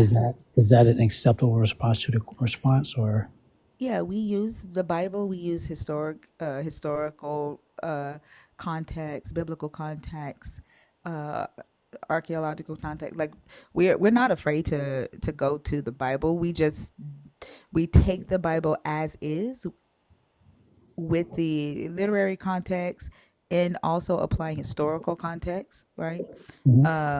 But and I know when I say not theology, I know a lot of Christians have reinterpreted a lot of what's in the text in order to fit whatever doctrine they are teaching. And so just know that there may be points of contention from myself and the other co-host on stage because we're not looking at this with a theological lens. Does that Okay. make sense? No, yeah, it makes sense. Okay. Can I ask you a quick question, Justin? When you answered the question, you said from a biblical perspective. Does the Justin perspective differ from your biblical perspective, or do you feel like Jesus is the solution across the board? Is this another person? Yeah, this Yes, is Fee. I'm that's fee. sorry. Oh, I I was like, apologize. This you're is right. Fee. I'm right above you on the panel. Okay, okay, Do we good. sound alike? No, you definitely don't. But I was like, Oh, where's that okay. coming from? Oh, okay. So, but I'm sorry. Ask again because I want to make sure that I'm listening correctly to what you're asking. Yeah, so you said that when Thinker asked what your thoughts were on the topic, you said from a biblical perspective. And I'm curious to know, is there a personal perspective you hold that may perhaps give a different answer or a slightly different answer? That's a great question because I guess for the question that you're asking, it doesn't have to be from a biblical standpoint. Is Jesus' solution? Period. Is that like this? Where the question is being asked? Well, I guess the question is being asked because of where you said you were, the fact that you were a deconstructing Christian and you're trying to look at it through a different lens, but you also have the goal of strengthening your faith. Yes. And I think sometimes sometimes we can find points of tension when we approach it from that perspective. And I thought that your answer, by qualifying that it was biblical, I was just curious to know if there was but I've had questions, or I also recognize that type of situation, or if it's straight across the board, he's the solution. I got you. Well, the reason I guess I say from biblical perspective because the biblical perspective of Jesus is all that I know about. So unless you guys have other points of external evidence outside of the Bible or what you find about who Jesus is or what he's about or what he was here for, I'm open to hearing that. And the main reason for our discussions too is because I want to take notes on these type of things and also look to it as well, not just listen to talk, but also to do more research on these things as well. Oh, absolutely. Yeah, and I think a lot of times the believers that we talk to, you typically think that they're coming from a biblical perspective when they talk about the Jesus that they believe in. But a lot of times it doesn't match what's actually in the book because there's been reinterpretations through theology.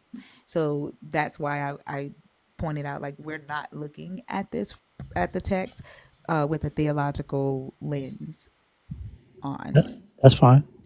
Okay. And so what are your thoughts on the topic? Well, that's the thing. So it's because biblical is all I know. So my thing You is can that give it from a biblical. That's fine. okay. So I guess to give more, I guess breaking down the subject. So I'm also like a youth preacher. Somebody mentioned that in the comments that was from somebody else's live. So I guess nice It's to. okay. Don't respond to the comments. It was Nobody no, wants but it was to. a nice comment. She said I was from another live. I said, oh, I'm recognized, but it was yeah. So I said like I'm like a preacher, but like a youth preacher or minister. And so it was to reemphasize the point that the things that I share with people, I have to be held accountable for as far as what I'm sharing, what I'm teaching. So I take that in very high respect and high regard. So I want to make sure the things that I'm talking about is also true. But the same part is led me to do more deconstruction to learn more about what I'm teaching and not just take the Bible as face value or theology. So the reason why I kind of want to have this conversation is the only thing I am aware about Jesus is the biblical standpoint, and then of course some historical narratives about it, or some writings about them, and then studying the Hebrew, the Greek, or the Aramaic as far as the languages and what was written during those time points. And so, as far as my understanding of who Jesus is as a person, his character, his teaching, what he's about, the reason that he came, the whole message, I believe that he is a solution for humanity because of the reason that he came as a whole in the first place. Which is what? What is the reason that he came? For our salvation, For the salvation of who, though? Like humanity, according to the Bible. for salvation of humanity according to the Bible. So I understand, right, from my studies of the text, Jesus came for the lost sheep of Israel. Hmm.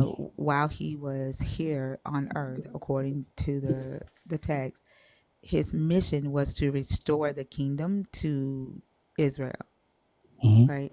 And in the story in John, I think it's John 10 or John 12, we read that Jesus died for the nation of Israel. Like the Jewish elders who were conspiring to kill him said that it was better that one man die for the nation, instead of the entire nation to be destroyed. Like they were worried about Rome coming up against the Jews in the land at that time because of what Jesus was doing. So it was to save the Jewish people at that time, not the Gentiles.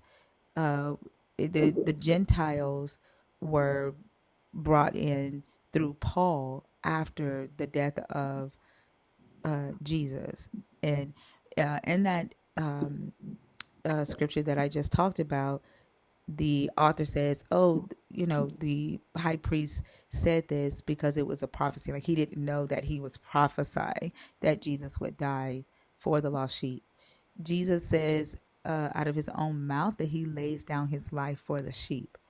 It is John, the writer of the Gospel of John, who says that Jesus died for the world. Like when he says, "For God so loved the world that he gave his only begotten Son." That is the author saying that, right? Jesus doesn't say that. And then for him to be the Messiah, the Jewish Messiah prophesied about, his mission would have to be what the Jewish prophets prophesied, right? In order for him to have fulfilled the prophecies in the Old Testament to even be deemed that promised Messiah, right? So when you say that this is not Jesus talking, so somebody recording I guess you could say the eyewitness accounts of what Jesus is saying, that doesn't count in terms of a recollection for the story itself. Is that the argument? Well, where does John say Jesus said, "For God so loved the world that he gave his only begotten Son"? The author doesn't say that. The author just says, "For God so loved the world that he gave his only begotten Son." And I don't see any reason to read this book any differently than I would read any other book. I can tell when the author is sharing their thoughts, and I can tell when the author is quoting a character in the story. He's not quoting Jesus when he says that. So who is Nicodemus talking to? When John says, "For God so loved the world" in John 3:16. So I sorry to say, so who is talking when it says for God so loved the world, and is the person that is being spoken to is Nicodemus? Yeah, but it's not Jesus talking. I'm asking. Are you asking what? You say if it's not Jesus, who is it? It's the author speaking. So do you mind if you pull up the verse so we can look at it, so I can see what you're talking about? Sure.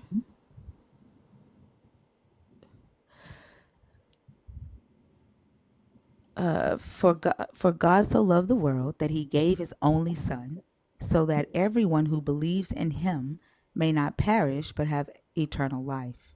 Yes. Like I think that we can read this, right, and know that Jesus isn't speaking in third person, right? This this is the author speaking about Jesus. So I'm aware of the verse. I mean, I'm understanding like where the conversation starts, because it doesn't just lead to that. There's more that's being said like prior to. Right. So what I'm saying, like, But let's it see. doesn't say, and Jesus said, It says Jesus right? answered him. Mm-hmm. It says, and Jesus answered him, are you the teacher of Israel, and yet you do not understand these things? Very truly I tell you, we speak of what we know and testify to what we have seen, yet you do not receive our testimony. If I have told you about earthly things and you do not believe, how can you believe if I tell you about heavenly things? No one has ascended into heaven except the one who descended from heaven, the Son of Man. And just as Moses lifted up the serpent in the wilderness, so must the Son of Man be lifted up, for that whoever believes in him may have eternal life. And then you have new quotation marks right here. And then this person, right, goes from, Jesus is talking in first person here. This jumps to third person. So the quotation, I get you. So the quotation is suggesting that he's not the one saying this right here, but it's someone else. It's the author speaking. It's the narrator speaking. And like I don't necessarily I've not come across a biblical scholar who thinks that this is Jesus speaking about himself in third person. Okay. It's interesting. It's the first time I heard that approach before, but I'm making note of it. Yeah, can you share why you think that Jesus would talk about himself in third person here? Like switch from first person to third person?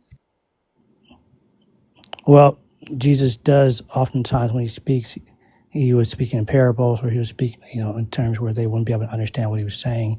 And then also, this is me just giving an answer, right at face value, because I can't say that I know for sure, because I'm not at the point to where I'm not, what I'm trying to say is I have no problem saying I don't know.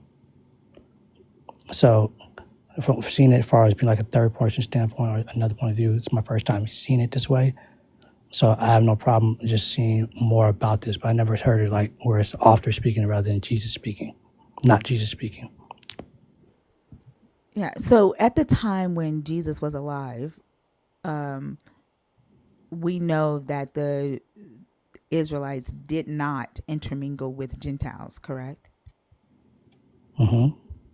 And that they saw the Gentiles as unclean, as uncircumcised, inferior.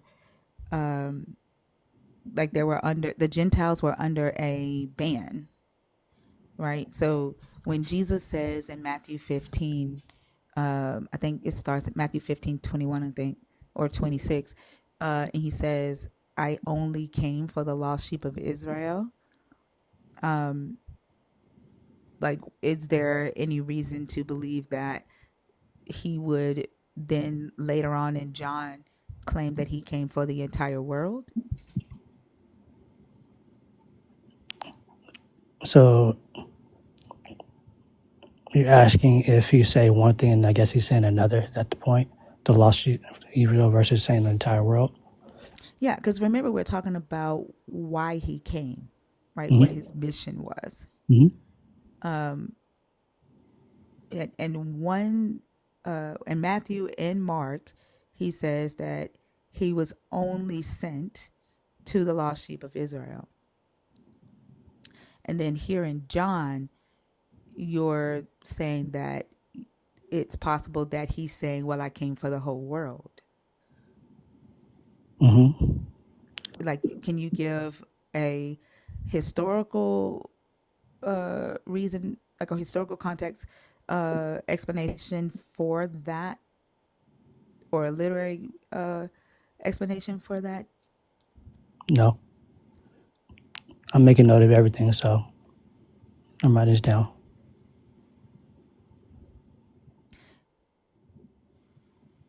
So, like, let's go back to like your original statement that he is the solution to humanity because he came to save humanity. Is that what you're saying? Mm-hmm. And do you feel that humanity is saved? Humanity's only saved based on a biblical perspective is if they repent and accept Jesus Christ as Lord and Savior. That's the only way, in this sense, that humanity can be saved. It's saying pretty much someone died for you, so you can't be saved. But if you don't accept what they did for you, then there is no salvation for those that choose to accept that. But So, go ahead. sorry, go ahead. I thought you were done. No, I was just saying, because I'm making note of everything we're talking about. I'm making like a whole entire Google Doc about everything we're talking about because I'm trying to revisit everything. So this is important to me. So I didn't mean to cut you off, but continue what you're about to say. So if salvation only comes if someone accepts it, and I'm going to ask another question in just a second regarding the salvation. But if salvation comes only when someone accepts it, then I don't see how that is the solution, right? When we talk about humanity, we're talking about the human race as it is in the physical world and not after death, right? And so if they can only get this salvation by accepting it, then to me, that's not a solution. And I don't even really know what this salvation does, right? Once someone accepts it, what does it do for humanity? So salvation is a personal choice, right? Jesus died for the entire world again, but you get the great argument about John 3:16 is written from the standpoint of the author. So as I'm taking notes about that, I say, well, who's speaking there? I'm writing that down. But if Jesus died for the world, but the world didn't choose to accept him, that's on the person to choose to accept him or not. I'm not trying to do a whole word salad here. I'm just trying to gather my thoughts as I'm talking to you because these are great questions. But the whole point of salvation is that it's a personal decision to accept what Jesus done for you. And it's not to save you from the physical, it's to save you for the spiritual, because there is life after death. And, life after death is what's considered, eternal after, and where you choose to spend eternity is a decision of whether or not you choose to accept or reject Christ as your Savior or Lord. At least that's how the understanding or teaching goes. Yeah, so basically, all I hear from you is that this salvation doesn't necessarily help humanity because you don't get the benefit until you die. Well, if all humanity has life after death, and there is a life after death, and you got to go somewhere, then how would it not help? Can you tell me about the life after death? Like, have you talked to anybody that has died and they've told you like how they cashed in on their benefits and how awesome it is? As far as anybody's died, well, only thing I've heard is people's near-death experiences. But Well, go ahead. near death isn't death, and honestly, like if they can recall what they experienced, they just had a dream, and if their brain can withhold information, they're not dead. Medical death is when the brain no longer works. And then people see different things, right? And when they have these experiences, these dreams, they see different things. And I think like no one has ever like really questioned why people see the physical bodies in these near death experiences in the afterworld.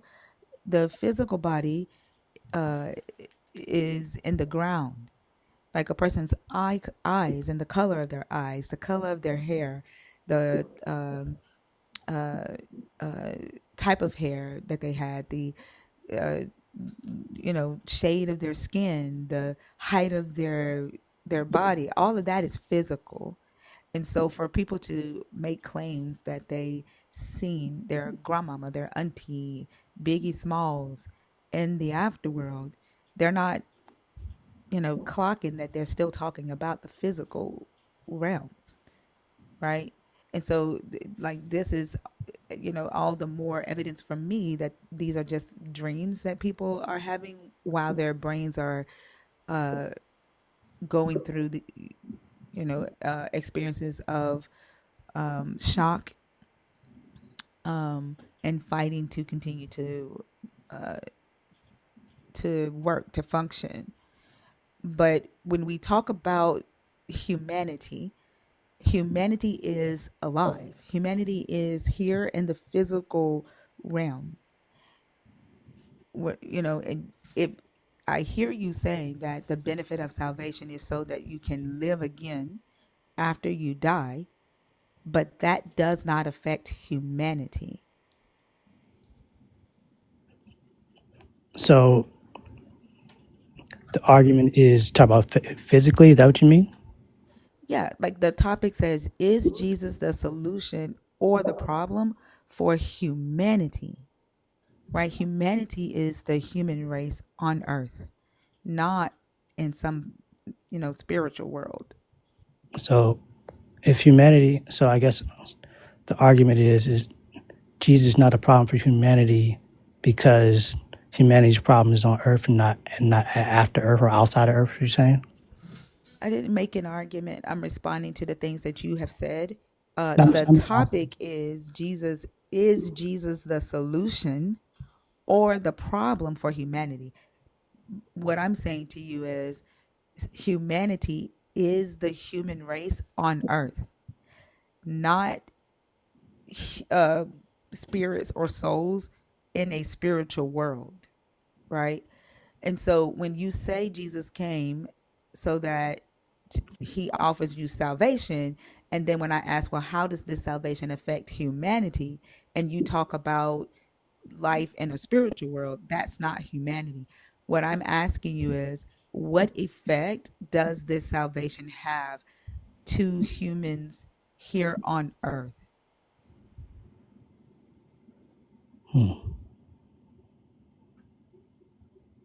I don't know. It's a question I've never been asked before. I only know that it's just humanity's for what's after earth. That's the purpose of what I understand it for. But that question, I don't have an answer for.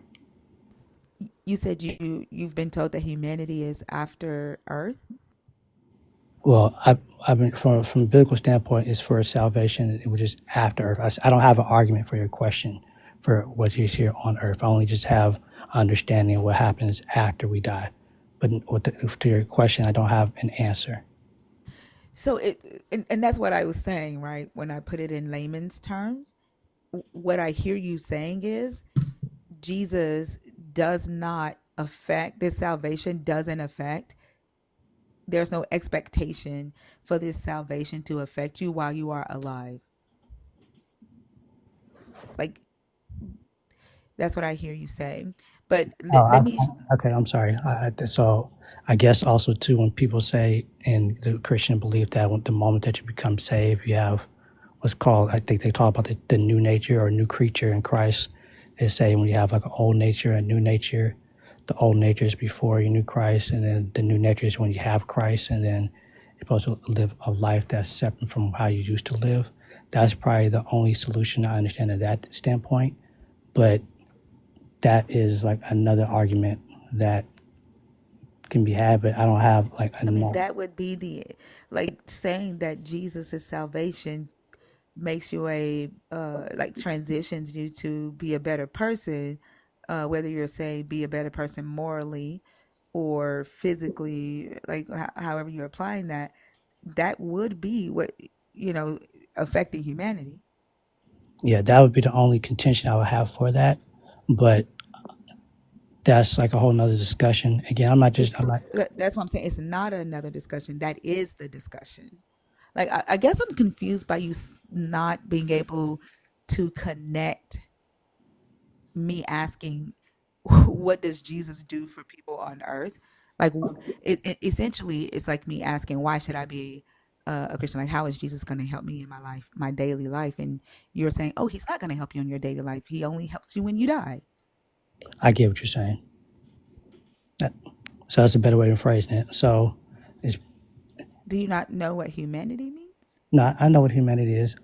It's a way that you ask a question. I misunderstood how you were asking it, and I'm always thinking it as just stuff after death. But when you phrase it as a question, like, well, what's the benefit of if I become a Christian? It's probably a better way that I understood it. And so when I Well, was saying not a Christian, a believer a in believer, Christ. okay, so I won't say I'm Yeah. sorry. I won't say Christian because a believer in Christ. And so when you have Christ, you have a new nature, and the benefit that you have, of course, as far as the Christian belief, is that you have a relationship with Christ, so you get to understand and know what Christ is like as far as having that relationship, and then trying to exhibit those characteristics that what Christ talked about in the Bible in terms of what it means to love your neighbor as yourself, or what it means as far as to treat other people, or as far as what it means to share other people with Christ. But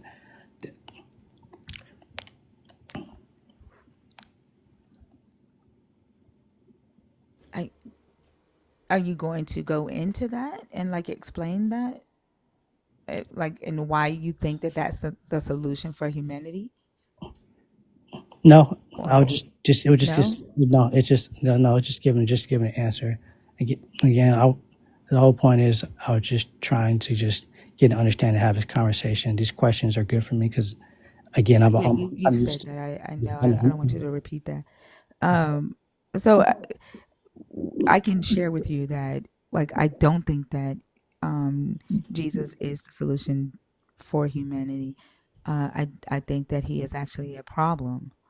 And this conversation would be one of the reasons, like an example of one of the reasons why I say that. Like, I think a belief in this Jesus stunts the cognitive abilities of those that believe in it. Like, they're not able to apply, their concepts to reality, right? And the world that they live in, their minds are typically focused on life after death or the spiritual realm. And so because of that, um, it has caused a lot of humans to be indifferent to uh, the harm that this belief system has caused in the real world, to the harm that they themselves cause to the people around them, and even to themselves.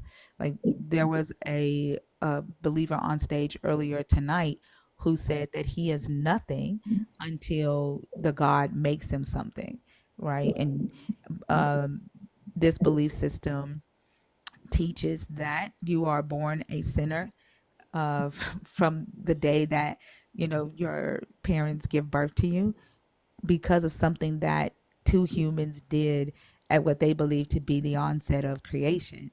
And it causes people, or forces people, to adopt the responsibility and the guilt and the debt of these two characters in this book, and they spend the majority of their life believing that they're not worthy, right? um and that a this Jesus's death makes them worthy to a certain degree, so that they can have life after death. And then they're taught to reverence this deity so much that they don't question it, right?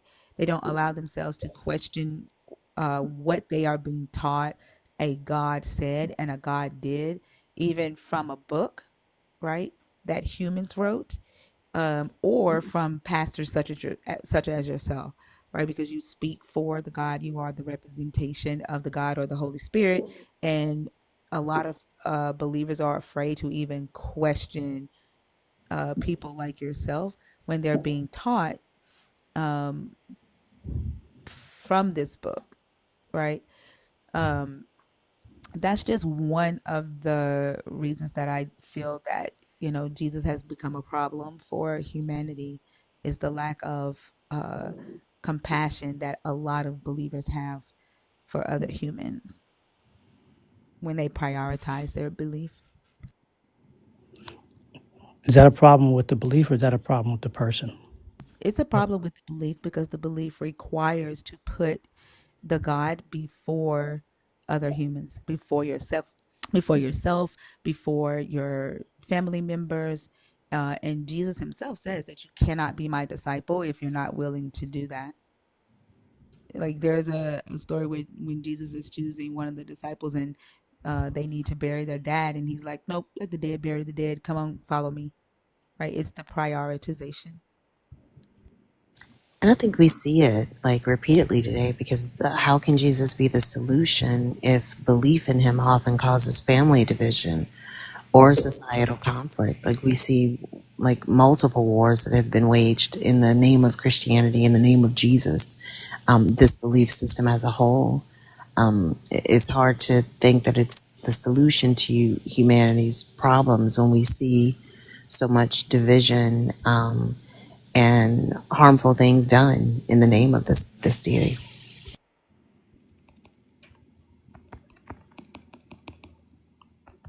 I hear you.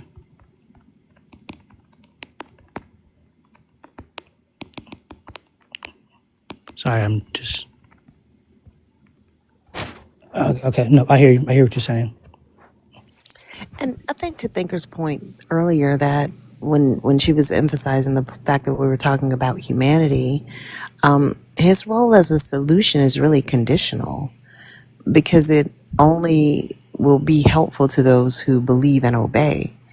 And then when you think about that belief and that obedience, it's all faith based, which brings in I think another wrinkle because that's one of those situations where your evidence for your belief is the fact that you believe. So that circular base is problematic from the start. Like, I think it's also interesting. Like, there's believers right now in the YouTube audience saying that we are lying about Jesus saying that you have to prioritize him and the God, his Father over yourself and over other humans, right? And that we're lying about him telling the disciple that he was choosing to let the dead bury the dead. But that's literally in the book, right? Like, and the logical entailment of that is that the God is first, right? This is why we see people willing to excommunicate their children when their children come out as gay, right? It's God first. This is why religious parents will quote, "As for me and my house, we're going to serve the Lord." Right? They tell their children, "You're either going to serve God or get out." Like, we've seen and heard parents do that, right? I don't. It's the ability for a believer to ignore what the belief has done in the actual real world for the sake of protecting and salvaging their belief. Like, to say that we're lying is it's just wild to me. Yeah, especially when those scriptures specifically are damn near verbatim to what you just said. It's the book says what it says. Yeah, it does. It says so. I think that whole point about that is that's literally Jesus teaching, like putting others before him is like considered a form of idolatry. That's usually literally the meaning as far as it's being said. So to deny that that's that's like people are delusional about that because that's really the truth of what it is, what's happening. Yeah. I'm going to read it because I don't like when people say that's not what it says. And it literally says the In cost of the discipleship. Exactly, like, and this is for the YouTube audience.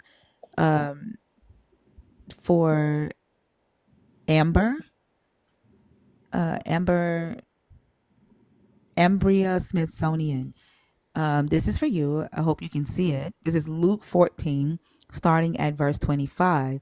Now, large crowds were traveling with him, and he turned and said to them, "Whoever comes to me and does not hate father and mother, wife and children, brothers and sisters, yes, and even life itself, cannot be my disciple.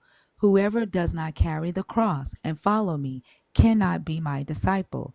For which of you, intending to build a tower, does not first sit down and estimate the cost to see whether he has enough to complete it?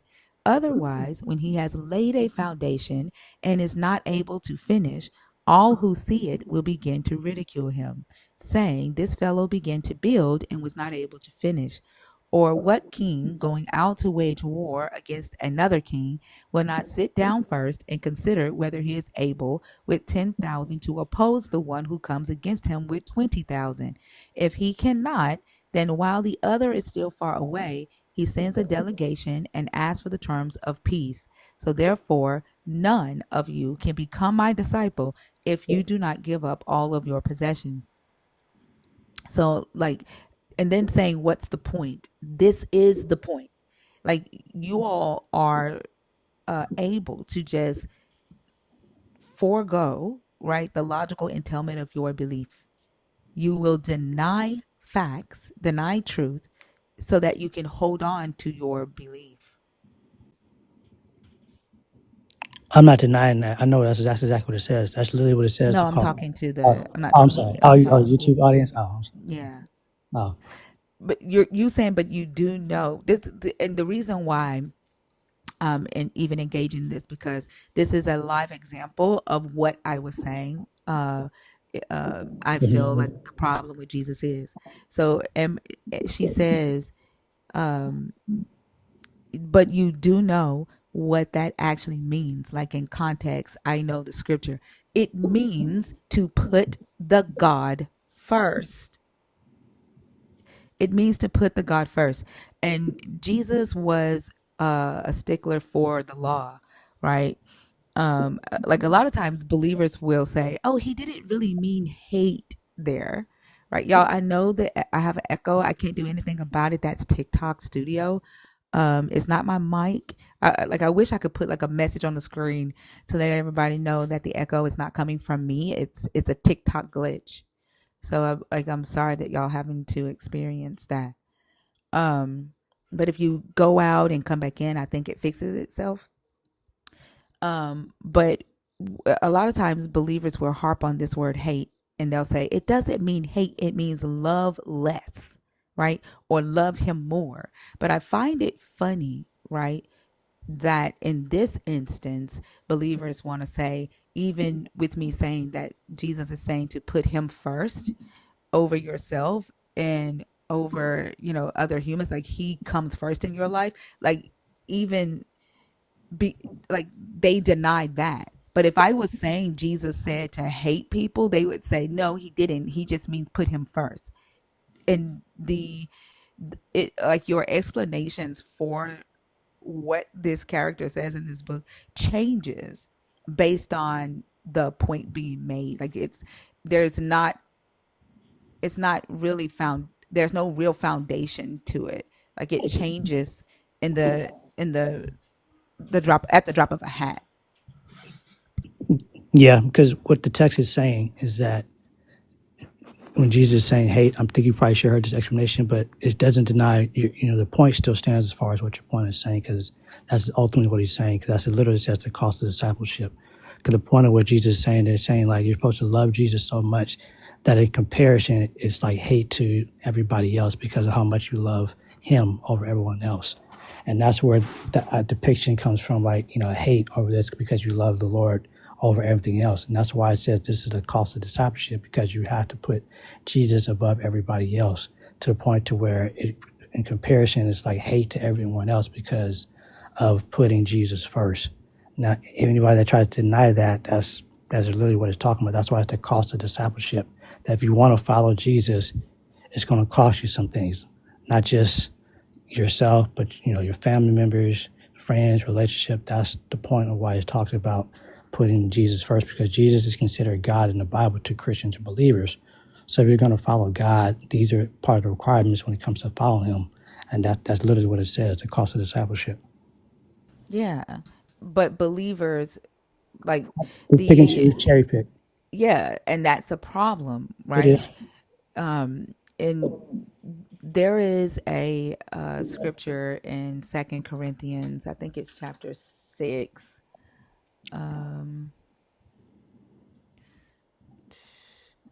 What did I do? Oh, I didn't even put a chapter there. Do not be mismatched with unbelievers. Of course, this is the famous unequally yoked. Mm-hmm. For what do righteousness and lawlessness have in common? So, like, if we look at, like, logically, people like us, like, we can look at the scriptures and see what it says. We know that the belief is that Jesus is God. I don't know if you are a Trinitarian and you believe that Jesus is God, or you believe that he is just the Son. Like, what is your belief? Because even Trinitarian. that isn't foundational. Yeah, Trinitarian. Okay, and so Jesus is God, the God of Israel in the flesh, and in Deuteronomy, chapter 13, starting at verse 6, Jesus, as the God of Israel, tells the Israelites, if anyone secretly entices you, even if it is your brother, your father's son, or your mother's son, or your own son or daughter, or the wife you embrace, or your most intimate friend, saying, let us go serve other gods, whom neither you nor your ancestors have known, any of the gods of the peoples who are around you, whether near you or far away from you, from one end of the earth to the other, you must not yield to or heed any such persons. Show them no pity or compassion, and do not shield them, but you shall surely kill them. Your own hand shall be first against them to execute them, and after the hand of all the people. Stone them to death for trying to turn you away from the Lord your God, who brought you out of the land of Egypt, out of the house of slavery. Then all of Israel shall hear and be afraid, and never again do any such wickedness. So Jesus as God tells the Israelites, like, put me first, to the point to where if one of your family members try to convince you to worship another God, kill them, right? And then Jesus as the human says, to put him first, right? And to uh, weigh up the cost of discipleship, even if that means, like, he's not telling them to, like, go and kill, their family members, but he's saying to weigh the cost of following him, even if that means that you have to, you know, pick up your cross and follow him and leave everything behind, including your family. And then we see in Second Corinthians, he says, I'm sorry, First Corinthians 5. Hold on. When you join the Jesus cult, like, or following, however y'all talk about it, he says, I wrote to you in my letter not to associate with sexually immoral persons, not at all meaning the sexually immoral of this world, or the greedy and swindlers or idolaters, since you would then need to go out of the world. But now I am writing to you to not associate with anyone who bears the name of brother or sister who is sexually immoral or greedy or an idolater, reviler, drunkard, or swindler. Do not even eat with such a one. For what have I to do with judging those outside? Are you not judging of those who are inside? God would judge those outside. Drive out the wicked person from among you. And so, like, reading this, we can see where believers get the idea that if their child, says that they are gay, that Christ wants them to excommunicate them, right? Not eat with them, not live with them. It's and to ignore that, a believer can get that from this text, and from the God itself, and then from his chosen prophet who brought this Christ to the Gentiles for salvation, is, to me, selfish in nature for a believer to be saying that that's not what Jesus, or the impact that Jesus has on humanity, right? It's, for some reason, believers are able to be oblivious to how their belief affects families. Are you talking about me? Oh, yeah. Well, Yeah. I'm sorry. So, well, it's the truth about what the word talks about. It even says in the Bible that um, Jesus says, "I will cause division among you," because of following Him, because that is the cost of what happens when you follow Jesus. When you follow Jesus, there's some divisions that's going to happen because you follow him. That's a cost of following Jesus or carrying a cross. That's literally what happens.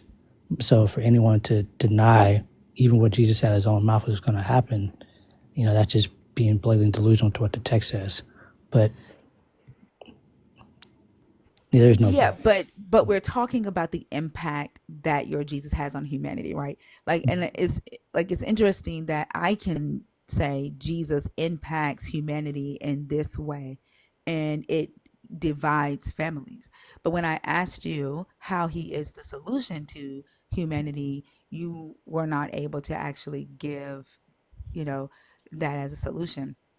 And it makes me wonder if you even see these families breaking up as a solution to humanity, or do you see it as a problem that later leads to, like, it's a problem that you're worth that, that you are willing to be a part of just so that you can get to eternal life?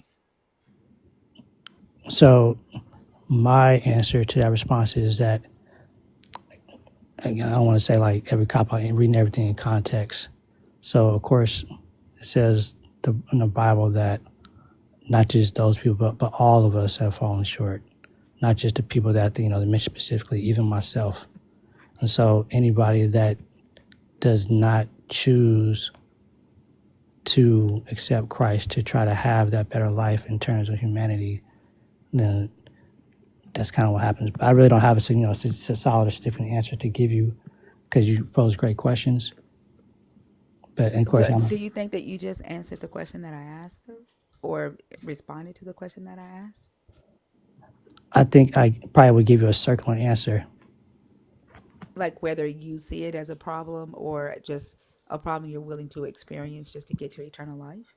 Like, I'm asking a question about your own thoughts, not the Bible. Because I've never been asked that question before, so I don't know how to answer it. Because I don't see it as far as a purpose to get into eternal life.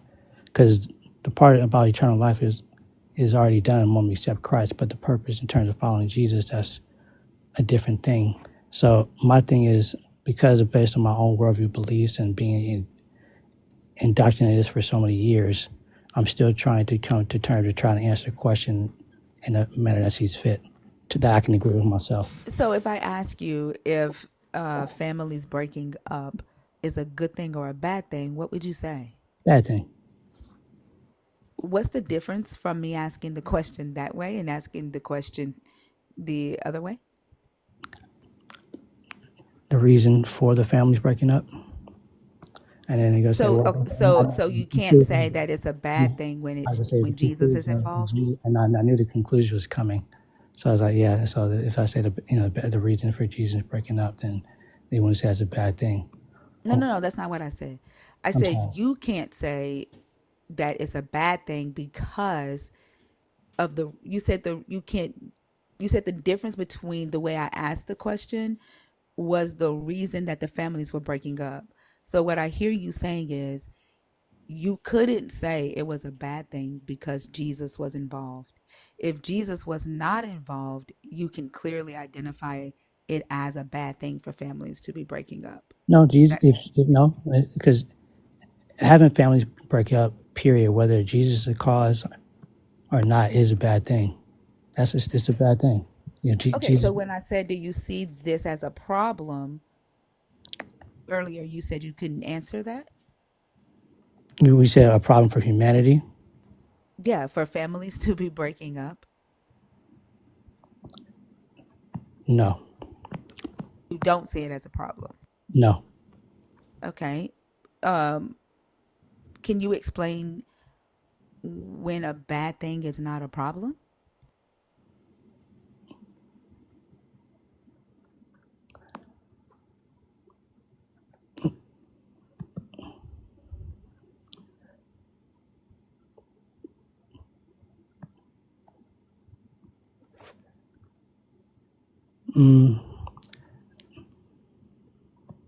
Well, I guess my answer would just be when the bad thing's not a problem. When the case is for Jesus, it's not a problem. But it's still bad, period, because it's a circular answer that I'm trying to give, but because it's still bad, period, because I don't want to see any families break up over Jesus, but that's what happens if you do choose Jesus in that case. Right. Right. So we got to the statement that I made, right?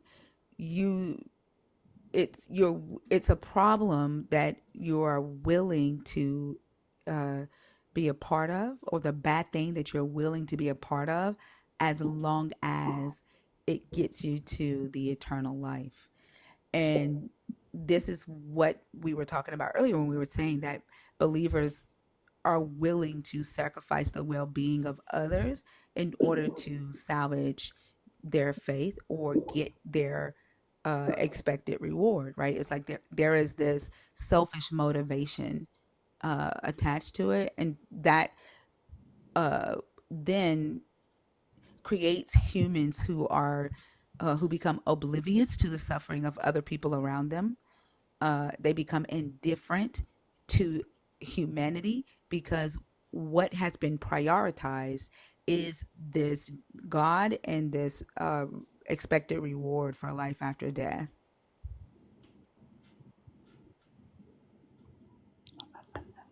Are you asking me a question or?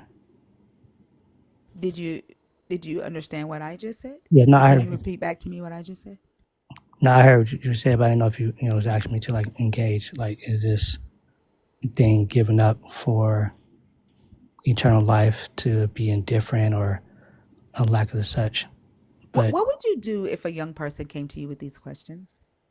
I would tell them that I don't have the answers that you were looking for. Like,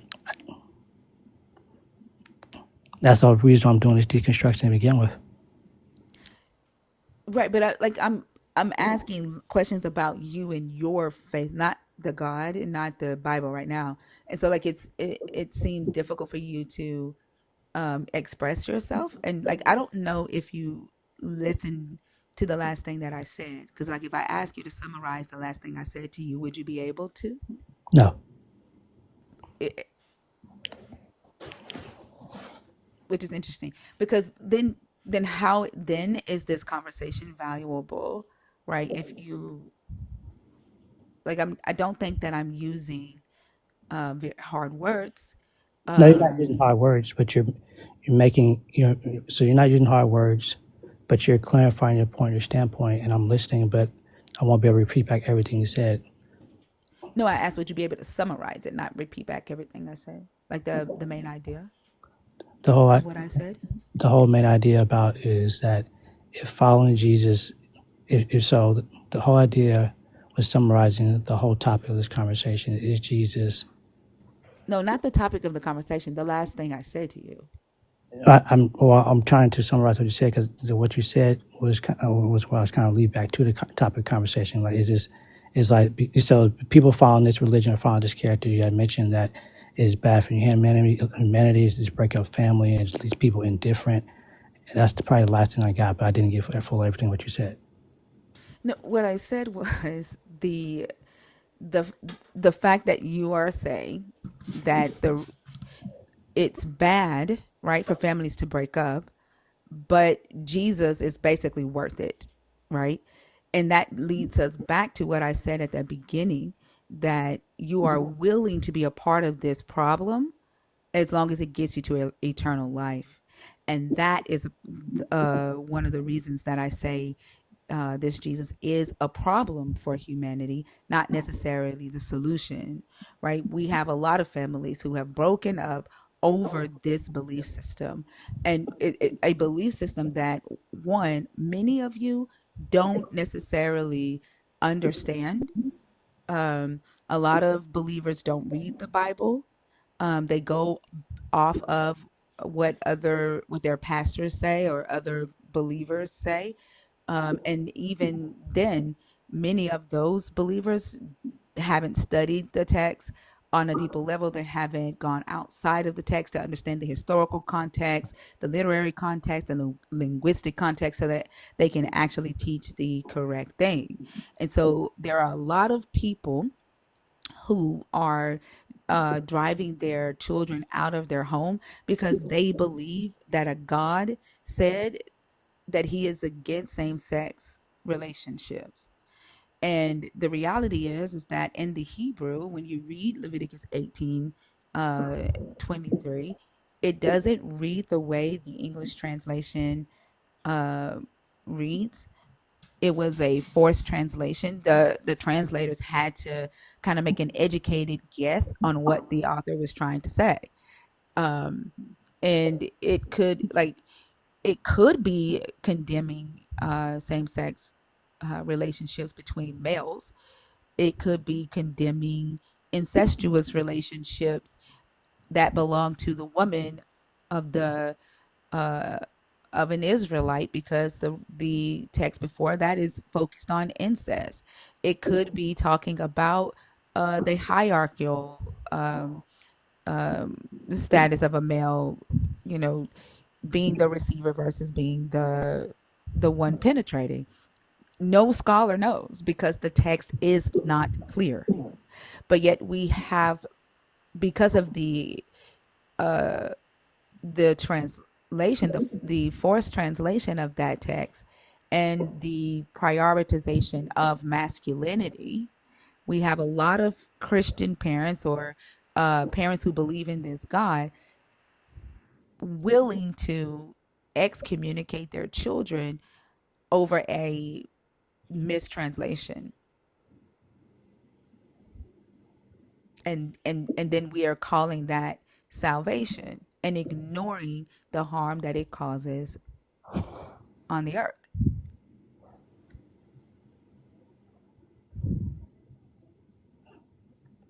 I hear you. I'm just listening to what I'm listening to what you're saying. I'm listening. Yeah, but so I don't want to talk to myself. No, I I know know. that you're here to do a lot of research. I think listening from the, if you want to listen and take notes, you're more than welcome to do that from the comments. But the stage is for us to have a dialogue. No, I understand. I was letting you finish your point. And I was just listening, and the whole point is, it's easier for me to learn also when I actually engage too. So, because I can see everything from the comments, but it's also better for me to learn an experience to engage. So when these questions either asked personally, and me be able to answer, if I can't answer or not, that's a learning experience for me. So, but nonetheless, I appreciate you being patient with me. Otherwise, Yeah, no, I mean, I'm all for learning. That's what, my live is about. This is a research platform. But this is the second time that I've made a statement and your response has been just, I hear you. So I don't know where to take the conversation from here. it's fine. We can end the conversation. I was just listening to what you were saying, and so Do you have a response to what I said, or no, I don't know. Okay. no, Well, all right. Well, I thank you for coming up. Okay. of course. All right. Hope you have a good one. You as well. Good night.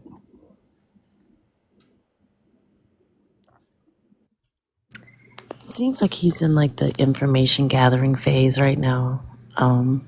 I'm wondering if like a lot of the things that we're saying and the problems that we're bringing up are not things that he's heard before, so he doesn't have like a formulated response. But that definitely felt like pulling a few teeth. Yeah.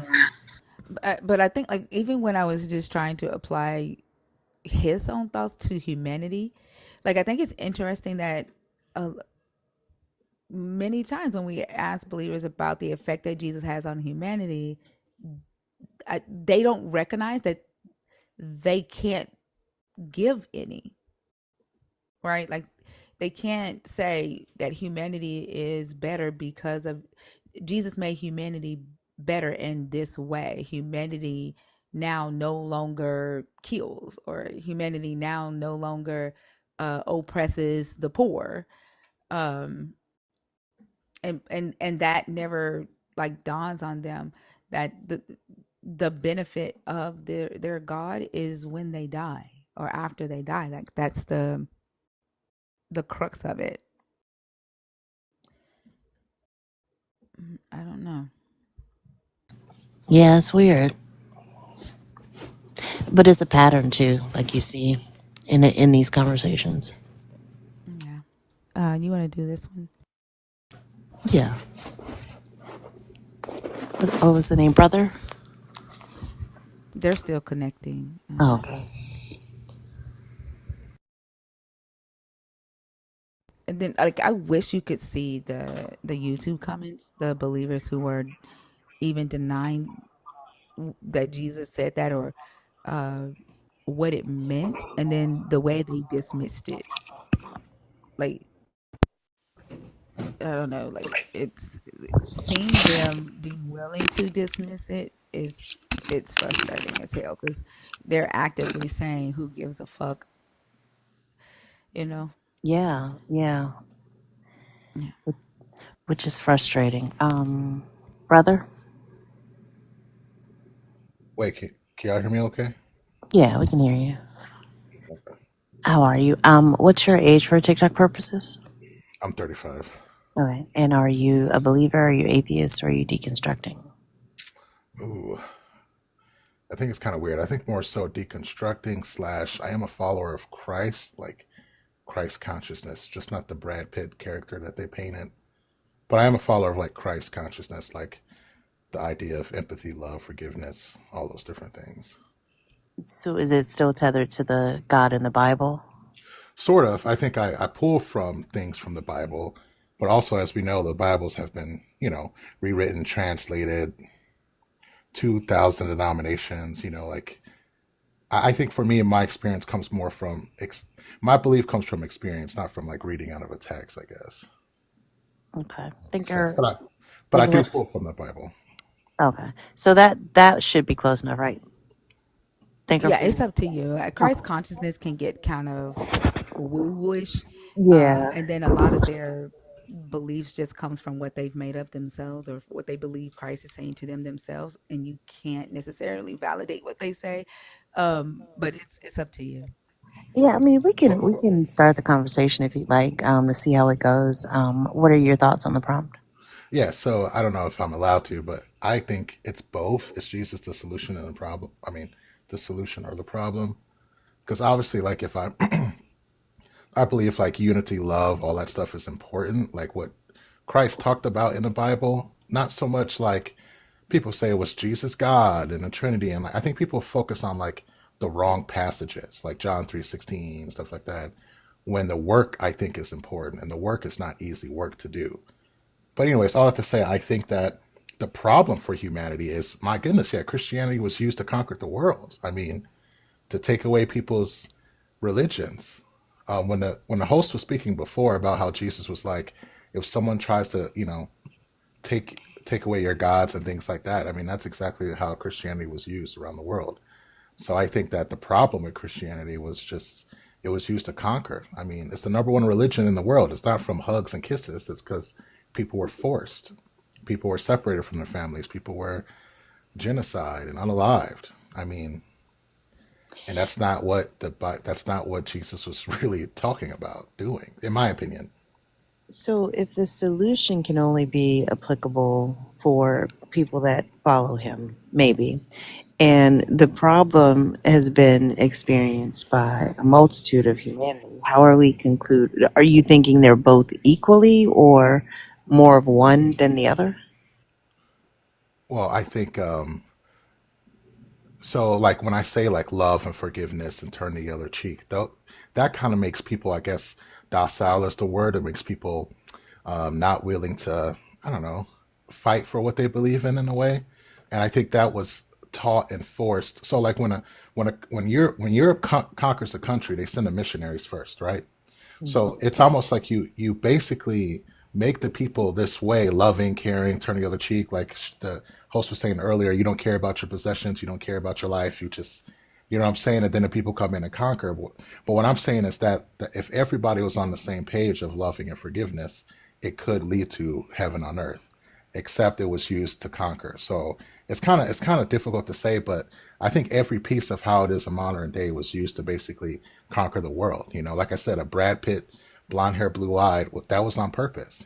Someone in the comments said, "Oh, if someone says Jesus is black, I'm gonna turn this off."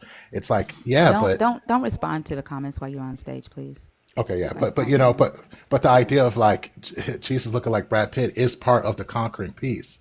It's very important for that to happen. To look at yourself as less than. So, anyways, I guess I'm not trying to be confusing, but I guess my whole thing is I think it could be the solution, but in the world we live in, people would take advantage of people for being kind, nice, loving, caring, forgiving, those type of things.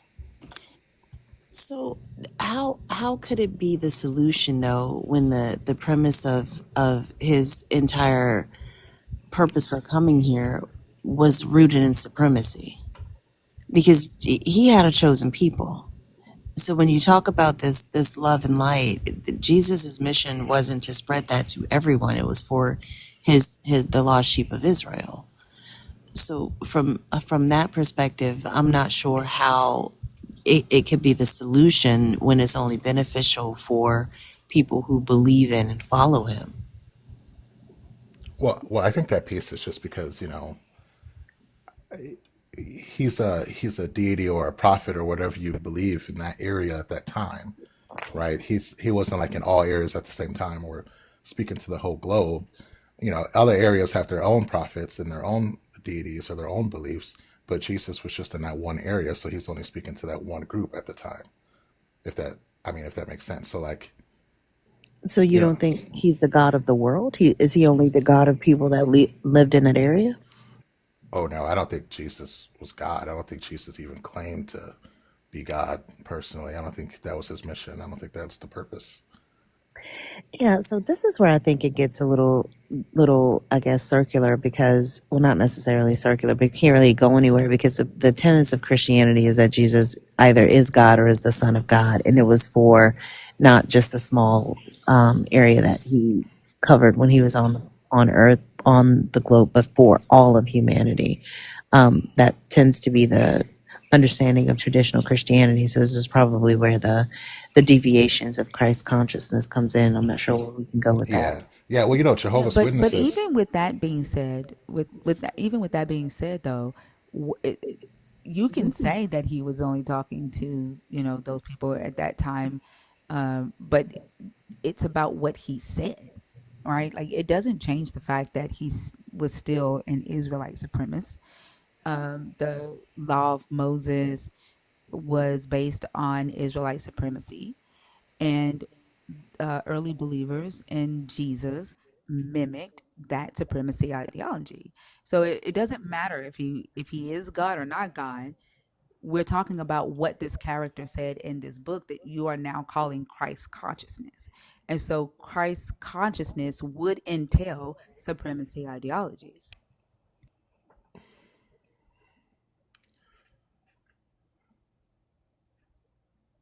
I mean, but like I said earlier, like it's not. How do I say it? Like that's not the. I personally think that the things that he talked about and said, people are grabbing things that's just not the point of what he was saying about salvation. About Like what? Yeah, so I was about to ask. Oh, so for example, earlier you were talking about let the dead bury the dead. Well, there's a lot of different religions that talk about suffering is just holding on to earthly possessions, right? So the idea of like, yeah, you're not supposed to hold on to earthly things. And his whole process of going through ego death, which is like fasting and praying and going in the wilderness and like separating himself from society and different things like that, like those processes, which are the Christ consciousness processes, I think are the important parts of the religion or teachings about Jesus that people just don't think about. They think that faith is just like belief in Jesus is God, you go to heaven, but the work is the hard part. Like people don't want to do the work. And I think the work is the piece that people just skip through. They think you're just going to get a ticket to heaven because you think Jesus is God. When he says you say you love me, but you don't do what I tell you to do. Yeah, but all you did was say, "Oh, it's not that important that Jesus said to, put me or the work first over burying your lost loved one because that's just earthly possessions." Right? Like you just threw that to the side and said you should be fasting, right? You should be meditating, right? The work is the most important part. And then without even like fasting doesn't do anything for humanity, like like, for the person, for the human, it all it does is like helps them lose weight, right? It might lower Ooh. their blood pressure depending on what they're eating, but fasting doesn't do anything for humanity. You, You don't think spiritually, like any prophet around Like the world, what? like everyone fasted. Buddha, Jesus, And Ezekiel, what Elijah, did it do for Moses. humanity? It allowed them to speak to the creation, to give information back from the creator, or Yeah, the show me. Can you prove that anybody spoke to a creator? well, the great thing about this is if you fasted, that you probably have your own experiences. No, I said prove it. Prove that anyone is talking to a creator. How do you prove that? Like if I told you right now that I'm talking to a creator, how would you prove that? I think the only way I prove it is from people having the same similar experiences all across the world. That's not proof. You know, And honestly, nobody has the same experiences. Even people who have these what they call near death experiences, they're not the same. That nobody sees the same thing when they claim that they're having near death experiences, I and mean, that's not proof. they're very similar. Though. They say they'll see their bodies, like they see their loved ones. They feel, all these different things. They see a tunnel with light at the end of it. I mean, a lot of the No, they stories are don't. very That's My not, similar. yeah, that's not my everybody's experience. yeah, my niece said it was just pitch black, and she was not breathing for 3 minutes, and they had to break her ribs to get her back. But like saying that you see people, their loved ones, like why do spirits look like physical bodies? Like why is it that you can recognize someone who is dead and their body is in the ground rotting? I mean, that's yes. I mean, I don't know why that is. I don't know why that works that way, but that's what people experience and see.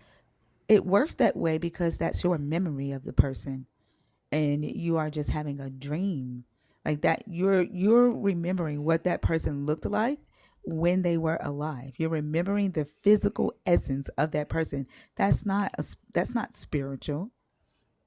All right. And what I'm asking you is, how do you prove that a person is talking to this, what you are calling the creator? There really is no way to prove it, right? Exactly. It's So just saying that fasting helped humanity because Buddha and other religious leaders fasted when it literally had no impact on humanity, right? well, I mean, the That Bible is doesn't make all. any sense. I mean, the Bible is all about dreams and prophecies and visions and revelations. I mean, it's all mystical, which is left from that. But that's what they were doing. They were fasting, they were practicing, meditating, and they came up with experiences to put in the Bible, which has affected humanity probably more in a negative way. I agree with you with that. But it's creating these holy books, the Quran, the Bible. The whole Quran is supposed to be just Michael, strangling Muhammad. But and that came I from him mean, you fasting in a don't think mountain. the writer of Harry Potter had dreams? That Uh, the writer of Harry Potter used their imagination to write the stories of Harry Potter? Like anybody that writes a story, right, has to use their imagination. Well, yeah, well, you say dream like everybody dreams. Do you know everyone doesn't dream? I didn't say everybody dreams. I said anyone who writes a story has to use their imagination. So, okay, so then your argument is all the books are not real. All what books? I'm only talking about the Bible. Oh, okay, so the Bible's not real. We're only talking about the God of the Bible. Oh, I apologize. So the Bible is not real. So you think that there's not a piece in there that's I did not say factual? that. I did not Oh, say okay. that. Okay, just making sure. I don't know. All I'm saying is their experiences and the things that they shared is coming from different things that they did when it comes to the pieces that I think are important, like the meditation and the prayer and the fasting. And I think that's the part that people don't talk about. We just say, we skip that. So I guess No, it is the people Christ talk about conscious that all the time, but we're talking about the effect that it had on humanity. What does it do for humanity? because it gives you a sense of just peace and purpose when you go through those things. If everybody practiced it, I think we would be more what I was talking about earlier, just loving beings that value family and that value each other and value being home. But we're running away from that, like at fast rates, where people don't care about family or value family or want a family or want children or want anything to deal with that. And I think that could bring us back to that, to be honest, if Fee, if people you were in a place fasted of peace. today, would you want to be have another baby? Absolutely the fuck not. Would you want to marry again? Absolutely not. Like, I can't imagine how much meditation it would take for my ass to want to marry again. And I'm wondering why this homogeny is the only thing that you think can bring about unity. Everybody's family doesn't need to look the same. Everybody doesn't, just in the same way that you have recipes that you cook, your spaghetti, your macaroni and cheese, just because mine doesn't taste like yours doesn't make mine illegitimate. I think we got to push through. If you're going to create this consciousness, then maybe zoom out a little bit and realize that your idea of family doesn't have to match everybody else's. As long as you've got two consenting adults and they are bringing positivity and love to one another in their community, why does it have to follow the rules that you particularly care for? Oh, no, I mean, I'm not saying that at all. I think that any family, I don't think, I think there's a lot of people now that are siloing themselves, not even from what you're talking about, of just, you don't have to have children, but just to have a partner or have someone you want to be with. I mean, I think at alarming rates, we're just not, we're almost like running away from home and we're siloing ourselves, Well, you some know. of us like to be siloed. Like, I'm probably one of the most introverted people you'll ever meet. I'm good. And I think we kind of generalize when we paint like society with such a broad brush, because societies in they grow with diversity. Like, we're a tapestry of a wealth of different people, like that, with different preferences. And I think what's problematic to society is approaching it with this idea of it has to fit this particular template in order for it to be okay. And that's not true. Well, to be fair, going off what the host was saying earlier, was saying like, well, Jesus or Christianity is bad because it's separating families and destroying families. So I'm just saying like, okay, if family is the value that's important, then I'm just saying like a way to get back is to basically read between the lines, in a sense of when you read the Bible, like Jesus. No, having more families that later then be separated while not addressing what's causing them to be separated is ridiculous. Yeah. And I just don't see where we reading between the lines is going to get us anywhere. Reading between the lines or not reading the lines at all is why we have 45,000 different denominations of Christianity in and of itself. I mean, at what point are we going to say this book was written 2,000-3,000 years ago? It wasn't written to us. It wasn't written for the world we live in. And we've got much better guidance and clearer, more succinct information that we could use for guidance. If you're talking about society and families and things of that nature, there are plenty of things that we could read that are 1,000 times better than the Bible. Trying to read between the lines is what got us in the situation that we're in right now. No, and I can definitely agree with you with that. Just read it. I mean, there's so many Christians that don't even just read the Bible. Just read it. Just read it. Even if you don't understand it, just read it. So I agree with you with that piece. But So when we read it and we get to the point where your God says you can have slaves, or we read it and we get to the point where he's, punishing David by having his wives raped publicly, and we read it and he's unaliving David's baby, or telling a person who raped a woman that his punishment is to marry her and never be able to divorce her. What are we supposed to get from that? Because that's part of the book as well.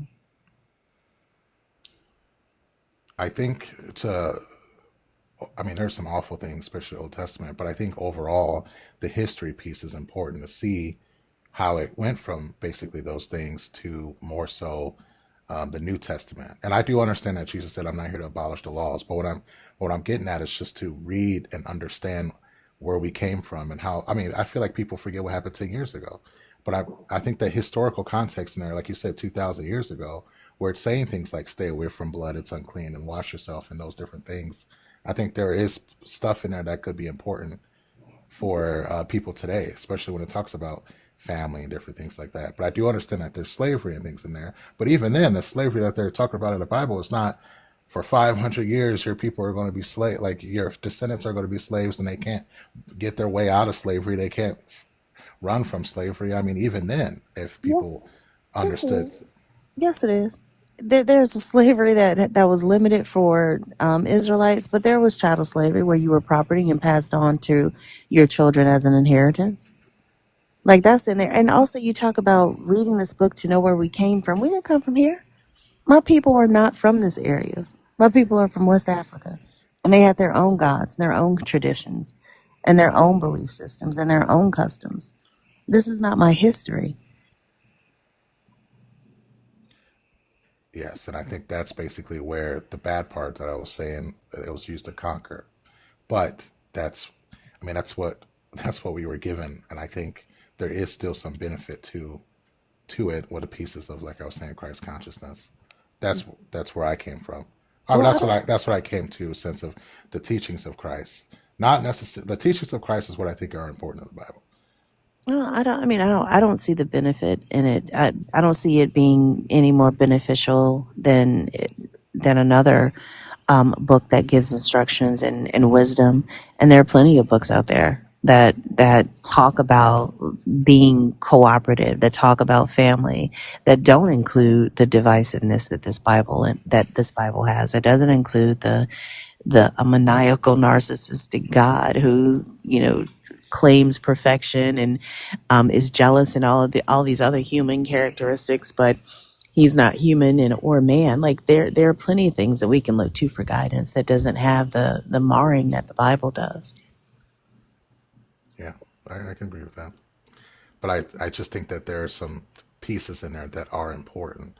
That without it, it's the only thing that we pretty much can fall back on. But I think Like there what? are Like what? well, like I said, just how to do the work, how to actually do the work to get to the point to where you want to be able to have Christ consciousness, because Christ is a title, and so to basically earn that, to get to that, to love your neighbor like yourself, to like I said, the whole meditation and fasting and the ego death that you have to go through, and I feel like some people read it literal, like, oh, the Son of God is walking on water, but the sun is the only thing that can reflect off the water. So I think there's just ways to where I think people just take things literal, and that's been rewritten and retranslated and basically lied to. But I think that there was some good information. There is some good information in there. I don't So see anything in this book that's revolutionary that you can't find anywhere else. And a lot of the things that people talk about are found in law codes that predate the Bible.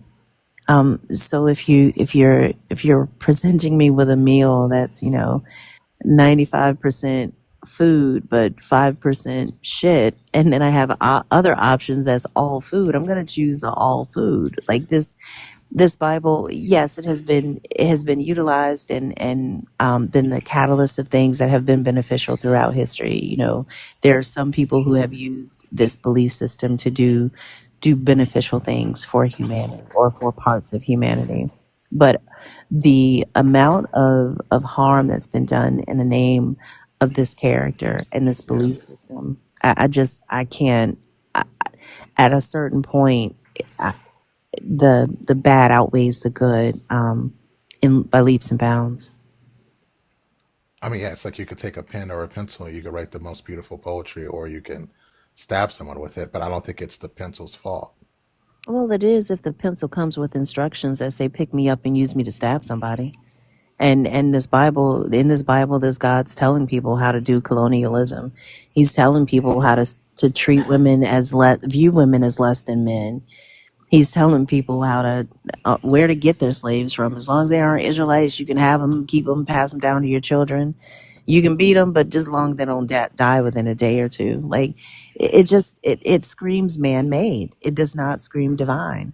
Why would there be a law against eating shrimp, but not a law against owning people by the consciousness that's supposed to unite everybody? That doesn't pass the sniff test for me. I respect that.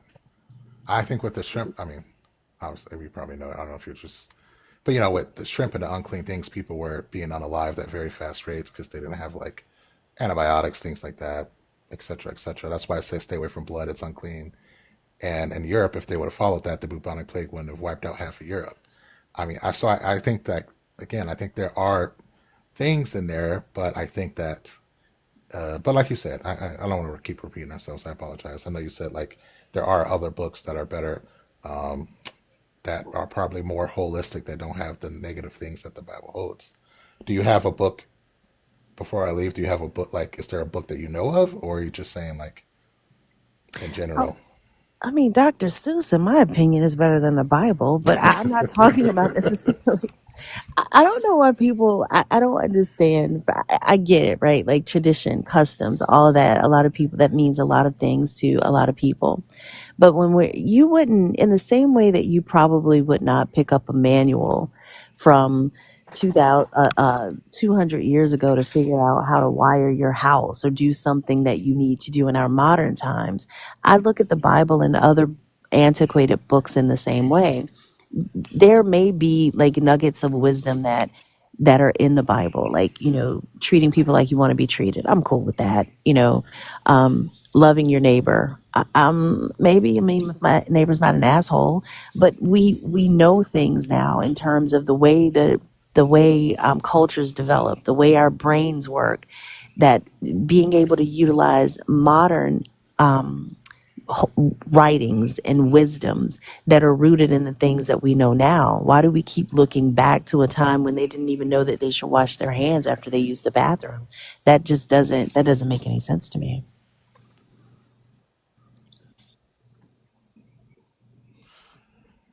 I mean, I can see that. I just think that, man, sometimes we just even forget the little basics things, like washing your hands to use the bathroom. I feel like some people are just even not even having that much common sense.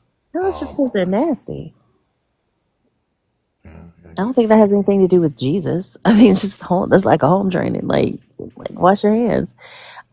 But I mean, like I'm an avid reader. And I feel like in this day and age, we've learned that religion served its purpose.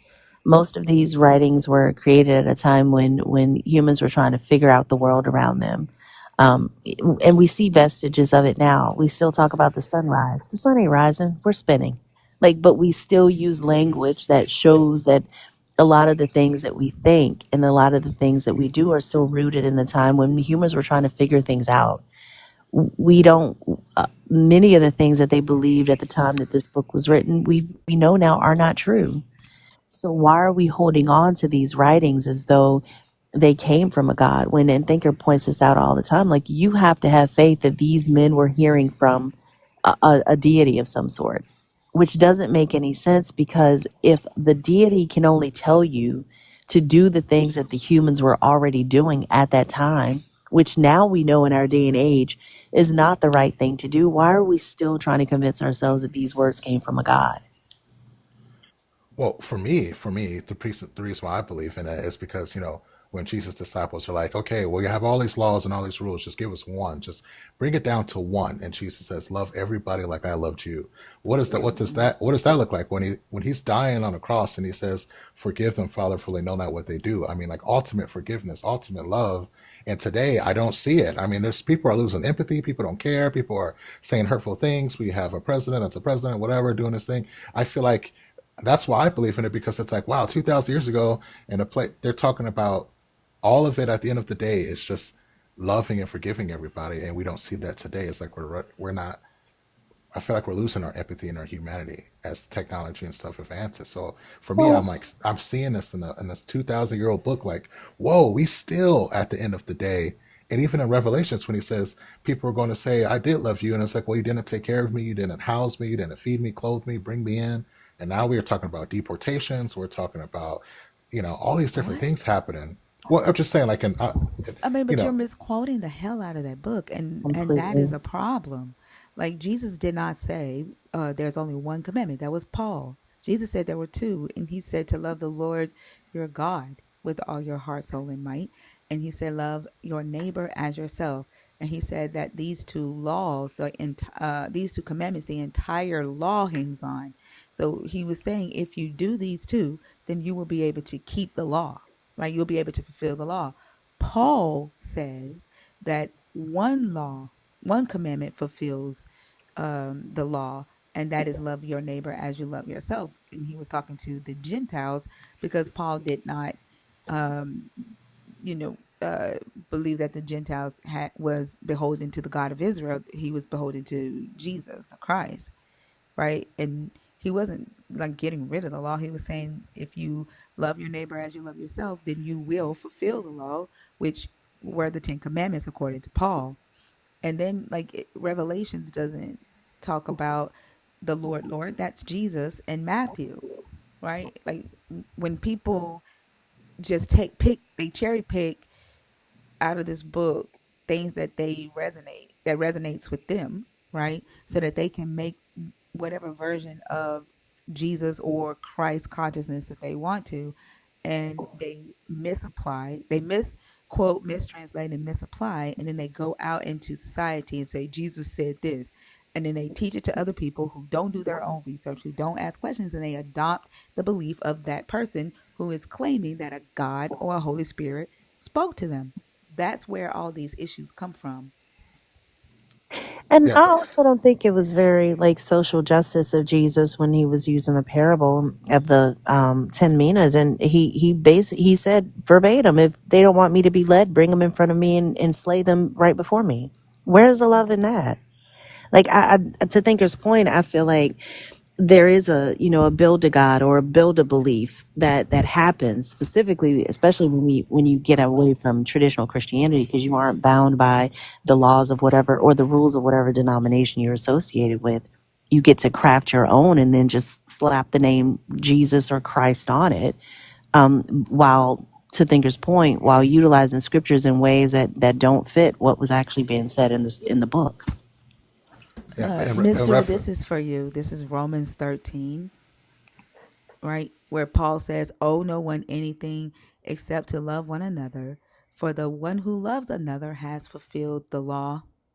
The commandments: you shall not commit adultery, you shall not murder, you shall not steal, you shall not covet, and any other commandment.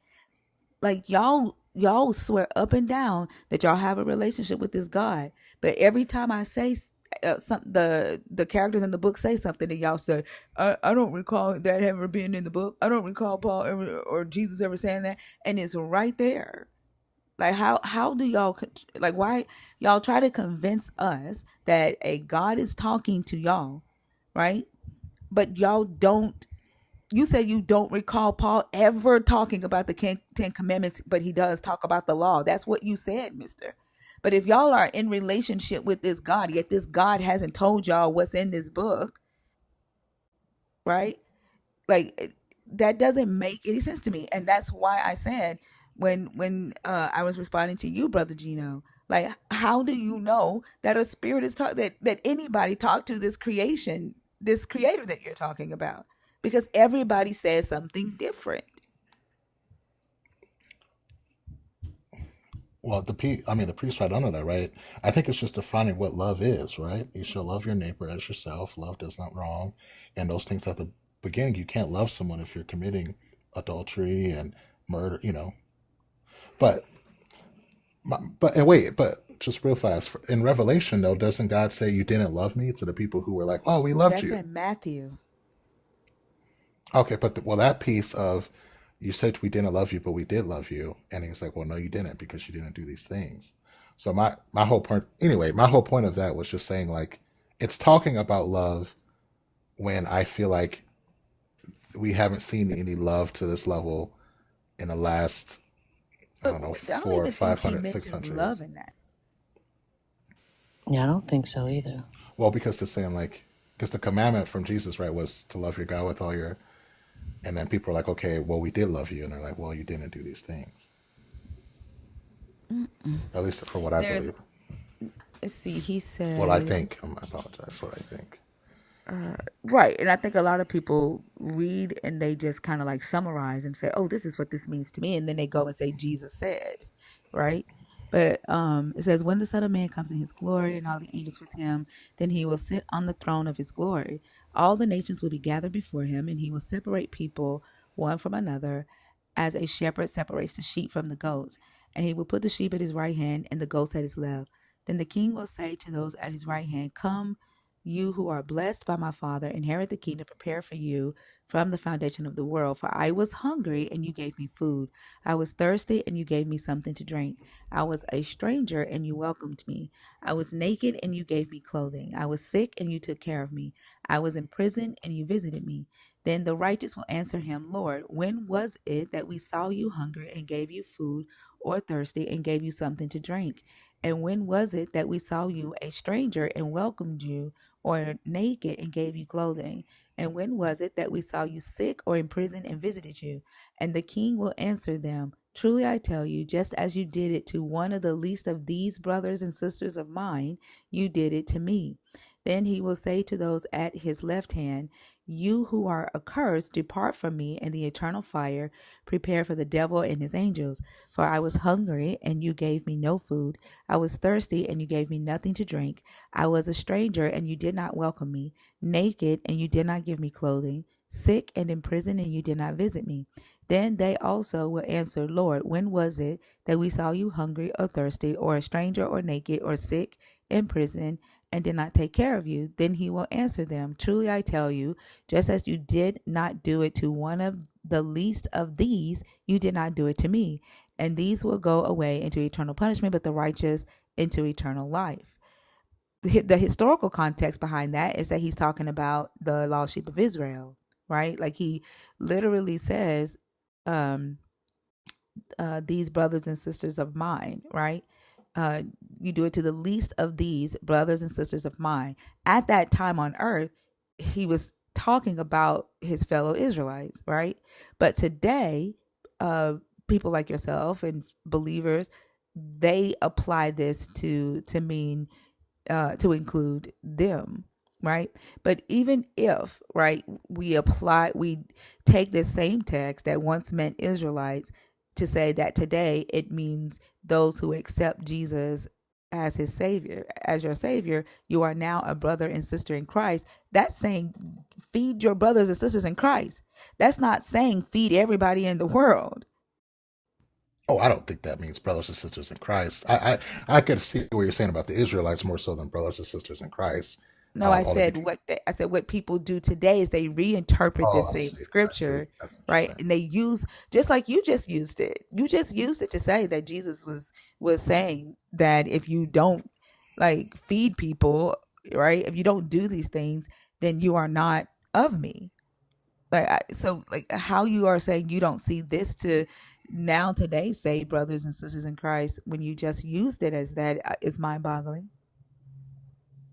How are you saying, how Oh is no, that but different? I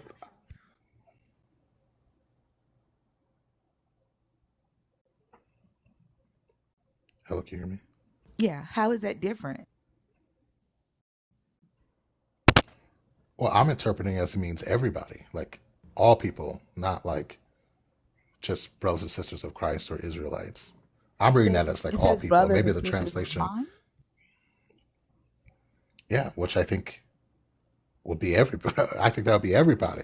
But again, there's like so many different translations. I can't remember the translation that I read. I mean, there's so many. That's why there's 2,000 denominations. I mean, you know what I'm 45,000 saying? denominations, but the translation won't change who he was talking to in the story. And then like doesn't isn't there like a story where Well, Jesus tells the Israelites that they are not children of the God? Like so when you say that this means everybody, you would have to say that you think that Jesus was calling even the ones that he was calling children of the devil his brothers and sisters. That people who don't believe in him that are like that would be deemed as the ones that are going to be thrown away right into the this fire, that he's calling them his brothers and sisters as well, if it's everybody. yeah, I mean, all humans on, yeah, all humans on Earth. You do realize that that But introduces a those are just the contradiction ones. in the text. Are you saying that because they are not the? I mean, but they could have been taken care of, but they just didn't take care of others. No, for them to be his brothers and sisters. You're saying that Jesus has brothers and sisters that are demons.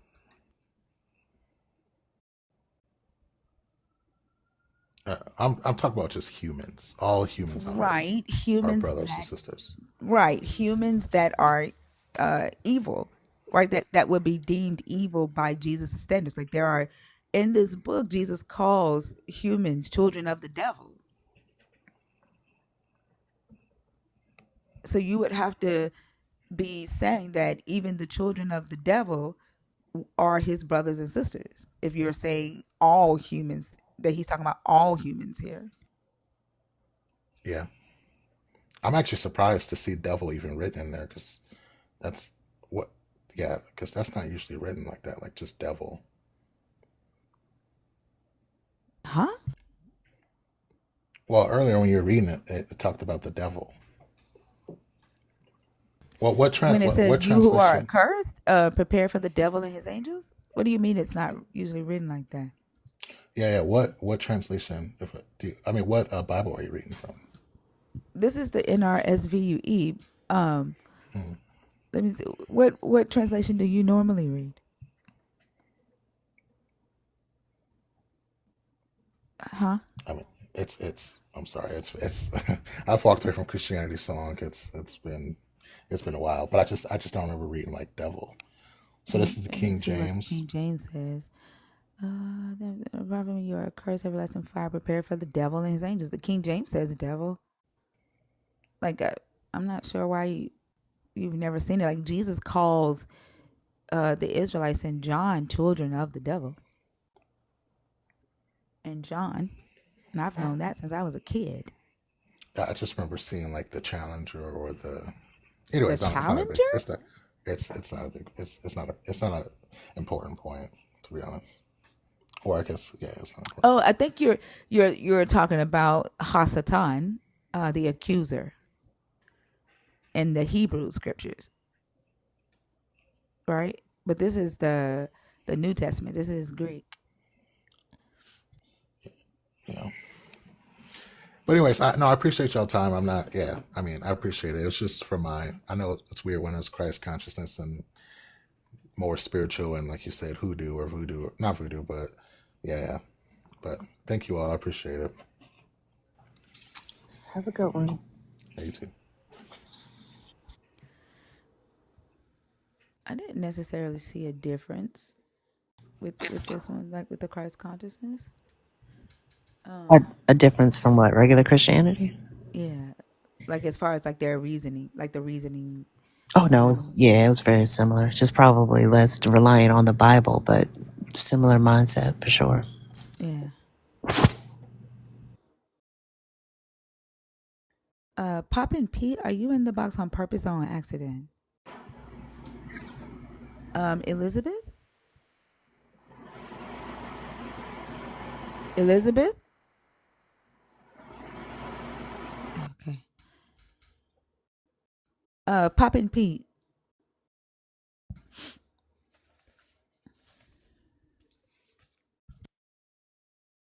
Have a good night, Sophie. An accident? Okay. All right, y'all. We're gonna do a tap break. It is 4 a.m. Central. We got over the hump. We had a lot of songs, a lot of good conversations tonight, back to back. I appreciate that. We didn't have to beg for conversations that much.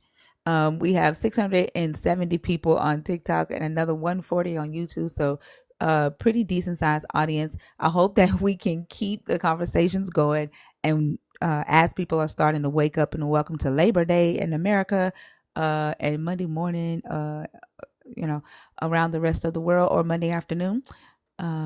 Welcome to Monday, y'all. Let's see what songs do we have?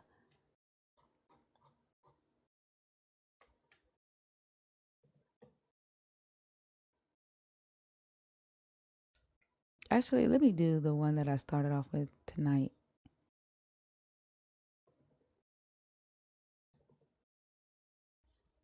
Yeah,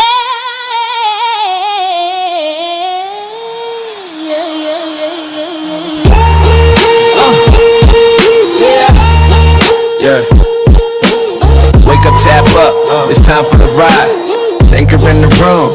Y'all know the vibe. We live tonight, it's so new. Tap that screen if you're feeling this groove. It's thinkers lab, and we go all night. Trolls in the comments, trying to save my soul, but the chat got jokes, yeah, we already know. Bring your Bible verses, swing them like a bat. We gon' snap it right back, turn the lies to facts. It's the late night lane where the truth gets bold. History, humor, stories retold. So flood that screen, let the numbers climb. We learning, we laughing, it's thinker time. We live tonight, it's a whole new mood. Tap that screen if you're feeling this groove. Laugh, learn, flip the text on stage. It's thinkers alive, and we go all night. Hey, yeah, yeah, yeah, yeah, yeah, yeah.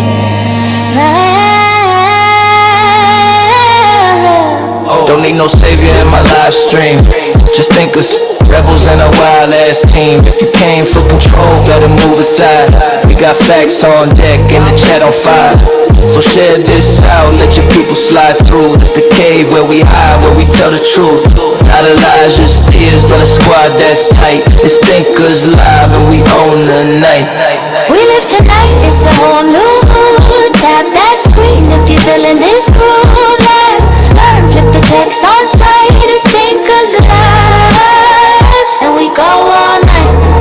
Hey, yeah, yeah,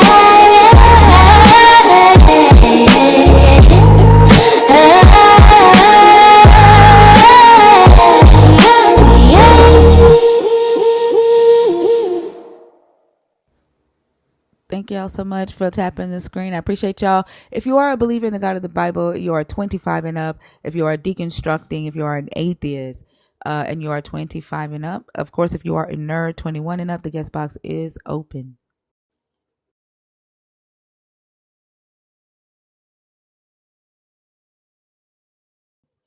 Yep, of course it is an AI song. Yep. I like it. Everybody in here knows that it's an AI song. Everybody knows that.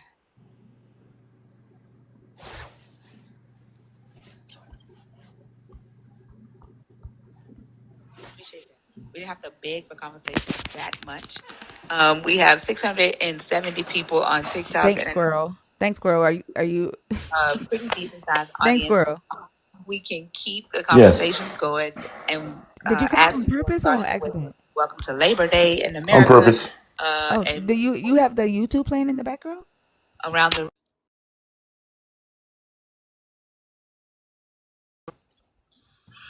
Is that better? Yeah. All right. Hi. Hi, how are you? I'm doing all right. How are you? I'm doing good. So yeah, I just got my second month, so I was decided to come up. Uh, I'm 34. I'm an atheist, of course. Well, I don't know if I could talk about my deconstruction journey or anything. Or Yeah, you're a nerd. yeah, to make it short, I grew up as a Seventh Day Adventist, and that was like really like preachy, really like pushy. It wasn't like JW, I would think, but it was really preachy. So as a kid, I was like, I'm a kid. I want to stay home. I want to watch cartoons. So every time I tried to go I didn't want to go. I complained and cried. Mom's like, the devil. That's the devil trying to keep you from church. So like there was all that growing up, and then I got baptized. And when I got baptized, I like lift my fist up. I was like, yeah, I'm doing it for Jesus. So as I did that, I studied the Bible and as much as I could. And my one question was, if I could, if how do I know which denomination would be right for me? And that question never got answered. So I started looking into it in high school. I took anthropology, and that kind of like learning about evolution and all that, and different, different creation myths, that type of thing. That's it opened my eyes, and since then, I was like 13, 14 years ago. It's been a long journey, but I've realized that it's just nonsense. Yeah. How did does your mom know you're an atheist? Yeah, we've been going at it. Actually, a couple weeks ago, we got into it. Me and my uncle, my mom got into it about religion, and I said a lot of the stuff I've been learning from your live, and like it's just like it got bad. every time he gets back. I'm sorry to hear that. I hope that you've also been like setting boundaries and know how far to go so that they don't continue to say things that might be harmful. Because if they, when you were a child, were willing to use the devil as a weapon to try to get you to believe in this God, I'm sure they're doing it today when you have these conversations. So, setting those boundaries is really important. When you were talking about you holding your fist up when you got baptized, it reminded me of myself. When my father passed away, I wanted to honor him so much at his funeral. He had a cross on his body, a necklace on, and I took that off and I held it up like in the air, like literally had convinced myself that his death was like honorable, because that when you really like immerse yourself into the belief, you really believe that the things that you are doing, you're doing for this God. And so like holding my fist up with my dad's cross in the air was my way of like symbolizing that, like, yeah, this is for God. Like your baptism story reminded me of that. Yeah, yeah, it was weird. The baptism story too. It's like it was kind of.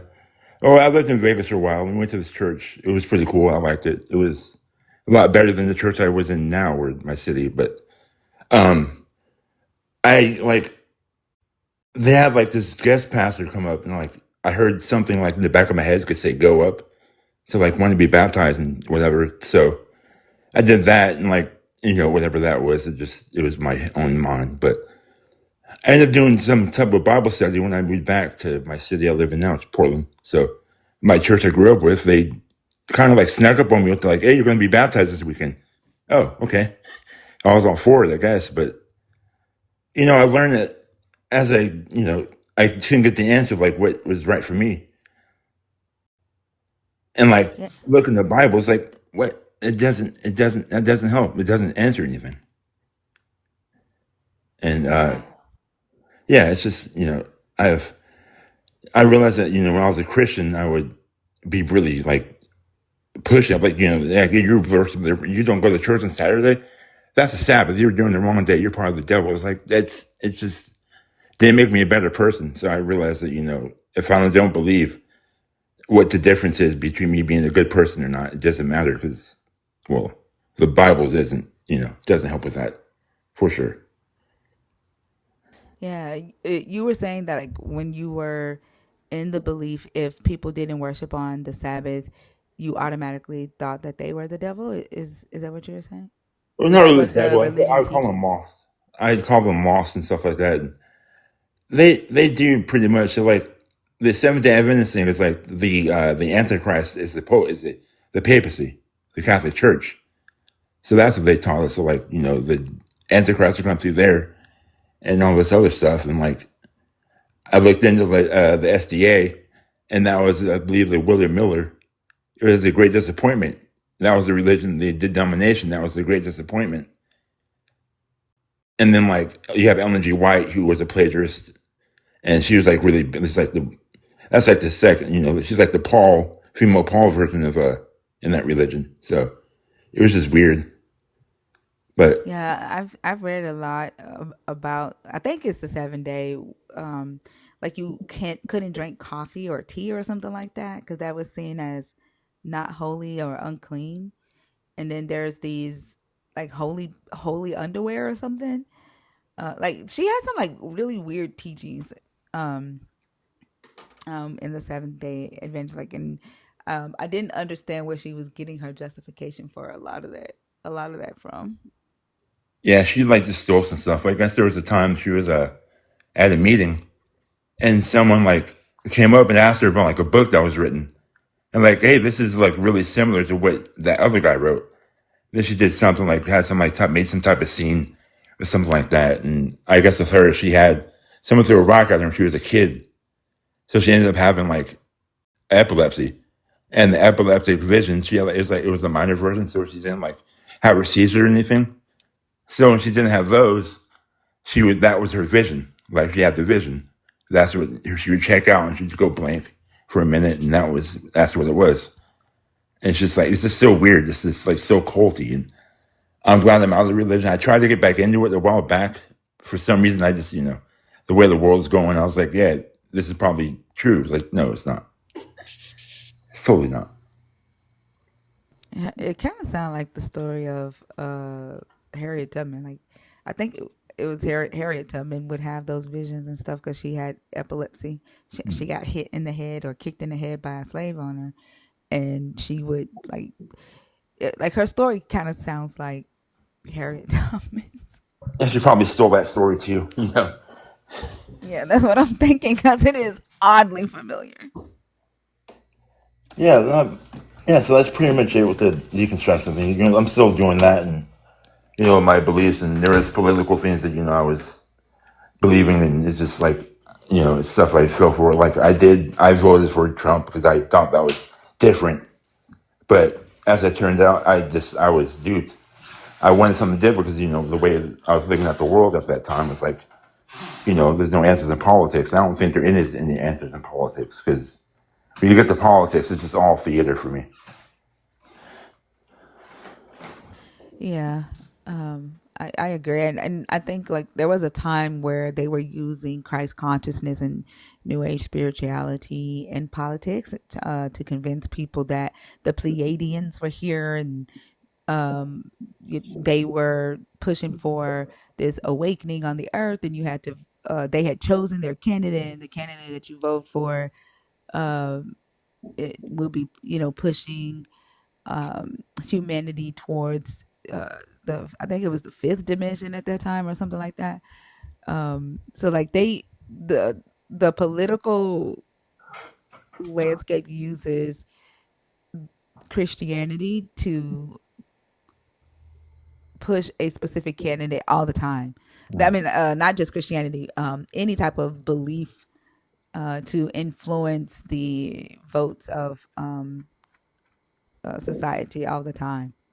That's why I say, like, when someone identifies as a believer, they're actively telling other people that their mind can be messed with or their mind can be influenced by information, and they can kind of convince them to do a thing without them even knowing that the person has their hand on them. Yeah, I see that too. It's just, yeah, it's just like like I said, was growing up with it. It just, I've been watching your live for a while, and it's just I like heard about the Christians like being not being like the best people, but like then you hear like their justification for everything. It's always like some excuse. It's like you were saying earlier, like they'll like, oh, that's not in the Bible. Where's that at? You show them, and then it's like as soon as you show them, like right then and there, they have an apologetic. Like a second later, like how did you not know it was there, but you know what the whole meaning is? Like it makes no sense. And they say, oh, you just don't have the Holy Spirit. Well, I mean, if that's the case, and like, are they saying the Holy Spirit is something that they created, or is it like I was asking earlier? Is it like, is like the spiritual eye, quote unquote, you trying to make sense of the thing that makes no sense, or there's actually like something there that that you would see understanding beyond just reading it, but that makes no sense if. Well, I mean, yeah, they'll use their Bible, they use their passages, and not have any, and they don't ask for context, they don't ask for anything else besides, to believe it. It's like it makes no sense to me. It's terrible. Yeah, and it's the accusation to say that somebody is twisting the scripture because you read it word for word in the scripture. Like there is this built-in gaslighting. When they say that you're reading it out of context, or you're reading it wrong, or you got to read between the lines. The Holy Spirit is in the white space on the page, like in between the sentences, and it's like, what? Like, that's straight gaslighting. Yeah, it's the ultimate gaslighting thing. Like another part of it is like I call it complacianity. It's like Christianity because like forget about what happens in the Middle East and stuff like that, and these wars and policies and all this. Jesus is coming back. Like that's what going back to the argument I have with my family. My uncle's like, well, this all things prophecy. Like there's nothing you can do about it. It's like that's terrible. That's a terrible mindset. Mm-hmm. It's just awful because like you're thinking that no, don't do anything because Jesus is coming back, and then everyone has that thought. It's like millions of people have that thought, and that's just where the problem is. That's what it makes you weak. It destroys your sense of justice. It destroys your sense of empathy, and then what else? The word I'm looking for. Your sense of like humanity, your sense of your self defense. It breaks you down to like I'm a sinner, I'm worthless. Besides this God, if it wasn't for this God, I wouldn't. I'd be in jail. It's like that's just weird. That's not healthy. Yeah, can you imagine? Like, there was a Christian lady on the stage when I first started having these conversations, and I asked her if she would have been back during the time of the antebellum South. Do she think she would have been one of the Christians that spoke up against slavery? And she said, I don't think I would have. Right? She said, I go by what the church is saying, God is saying at that time. So she said she would have just sat silent. She said she would not have agreed with it internally, but she would have stayed silent and she would not have fought against the church. And can you imagine, like at that time, where people are saying, "Don't fight against slavery. Don't try to uh, abolish it because Jesus is coming back. This is a sign of Jesus coming back." And then you know look up 70 years later and Jesus hadn't come back, and they missed the opportunity to affect change on the earth. Like, a lot of people today are going to realize that, right? Uh, they're willing to allow the Palestinians to be sacrificed for their belief that this is a sign that their Messiah is on his way back to get them. And 100 years from now, the earth is still here. Well, not 100 years, because most of their ass is going to be deceased by then in 100 years. But like 25, 30 years from now, when they're still here, they have to like realize, right? Like, I could have spoken out and I chose not to, because I really thought that that was a sign that Jesus was on his way back. Yeah, that could be really dangerous. You have like I said, the great disappointment. You have the dude who was like 10 or 12 years ago that like, you see him like the video of him like looking at his Bible, looking up at the sky, and like, where's God at? I thought he was coming back in May. It's like, you didn't know that. You just got the people out their money. People sold their houses, and like, if God's coming back, Jesus is coming back, why are you selling your house? What's that going to do? Especially if you're going to be a new body, new mind in heaven. Makes no sense, but that's the problem. Yeah, there was a one where the Hebrew Israelites thought Jesus was coming back, and they was on top of their rooftops with their Xboxes and their suitcases, waiting on him to come. It was like, well, what are you gonna do with the Xbox and and like, why are you packing a suitcase for heaven? Yeah, it doesn't make sense. Mm-mm. But yeah, it's one other thing. I lost my grandma about a year ago in March, soon after her birthday. Oh wow, I'm sorry to hear Yeah. that. So, sorry. Uh, I said I'm sorry to hear that. Thank you. It's still been hard. My mom, she'll call her phone and just to hear her voice again, and that got me thinking. Like, I'm at the church and we're doing their service, and the pastor's like, he brings up the story of Daniel in the lion's den. I forgot what the whole message was, but the story is like the part that got me was like he's like how you mentioned Daniel went in and God was with him, so that the lions didn't eat him. So then after Daniel got out, the king came down to the den and all the families, and God let the lions go and take out the entire village, the whole kingdom, all the kids, the children, the mothers, and all that. It it's just like he like said it with such like glee. I'm looking like, how is that a good thing that other people, that kids die because God helped some Daniel dude? Like, that makes no sense. As I've said a lot, but it's just so They disgusting. preached that at your grandmother's funeral. Yeah, it was it's part of the message. I forgot what it was specifically, but yeah, he's like, he just mentioned that story, and like, how is that going to help it? Like, that's not going to help us. And that pastor's he's a big, like, he's like big in the organization of the church and stuff like that. And, he had the sermon, but they have a younger pastor there. He's a younger guy. I forgot what age he is, but he was like, whatever emotions you're feeling right now, that's okay to have. Just let the emotions come out. And like that, like the stark difference of like telling that story from him and the younger guys, like, yeah, just let whatever you feel, just let it be. And they played the woman that came up saying the song. That's when I lost it, of course. But that's another thing, the emotion of it, the music and all that. And it's just all it's all a spell. It's a trance. Yeah, I agree. Well, did you have anything else? No, So just wait, are you Dankbird Gang or are yeah, you or yeah, are you some, okay, okay. yeah. I think it's the one dude, the Dead Sea. I don't know why sea squirrels. Okay, okay. Y'all be changing your names so much, like it's hard for me to keep up with y'all. Yeah, that's me, Dink Bergman. All right, did you have anything else? No, just thank you for letting me up and finally come up. Thought I'd be more nervous, but I love what you guys do. It's been helping me not just deconstruct the religion more, but just learn about myself and get better and learn how people think and stuff. And I really appreciate what you guys do. Like you guys are just like you break it down. Your mind's like I didn't know the thing of boundaries, but like I didn't know how to apply the boundaries to myself, and that's another thing I'm trying to learn. So that's been really helpful, and I appreciate you guys. Fee and Lala and Mr. Nelson also his crazy self. You guys have been really good, and it's been awesome. Possibly get the link to the Discord. That's really all I was looking for. Okay. Lala, are you there? Is there a mod in the chat that can send Dank the link to the Discord? Okay. Okay, Lala's gonna get it for you. All right, perfect. All right, thank you, Dank, and kudos to you for focusing on setting those boundaries for yourself. Thank you. Let me know if you need any like experience shares as you set the boundaries and people try to cross them.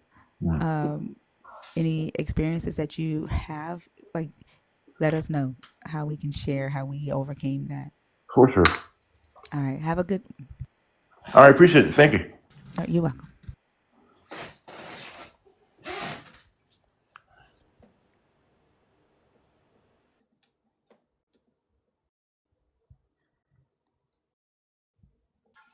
I sent.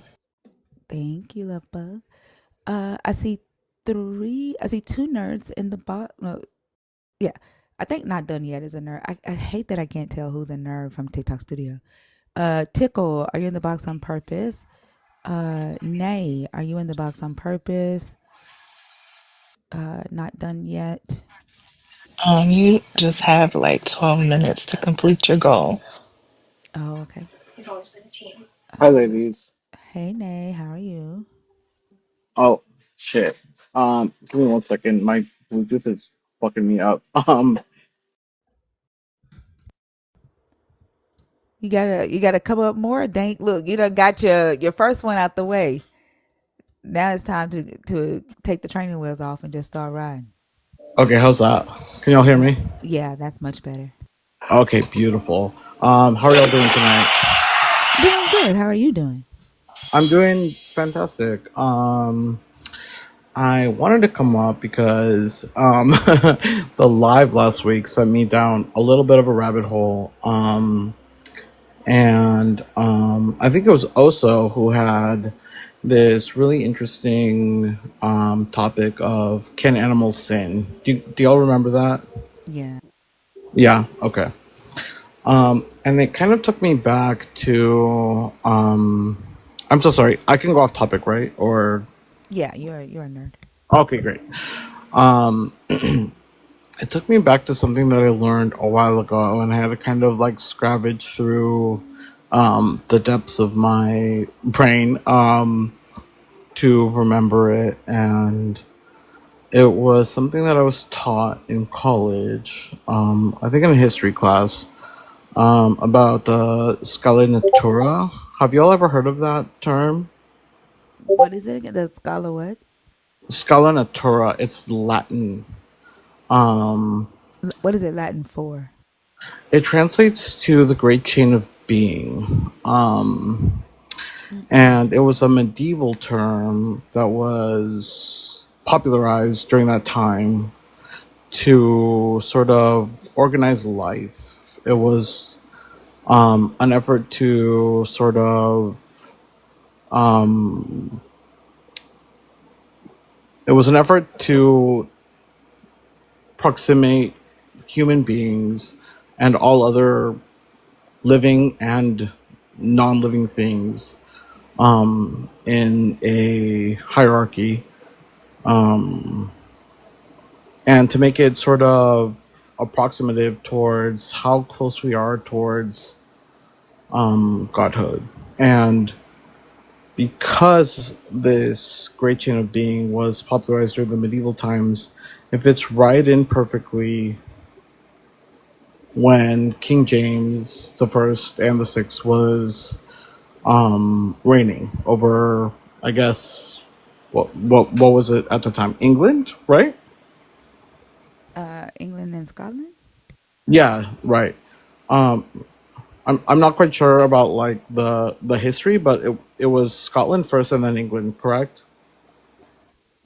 I'm not sure, Oh, okay. but I know he did both. Yeah, yeah, he sure did. He sure did do both.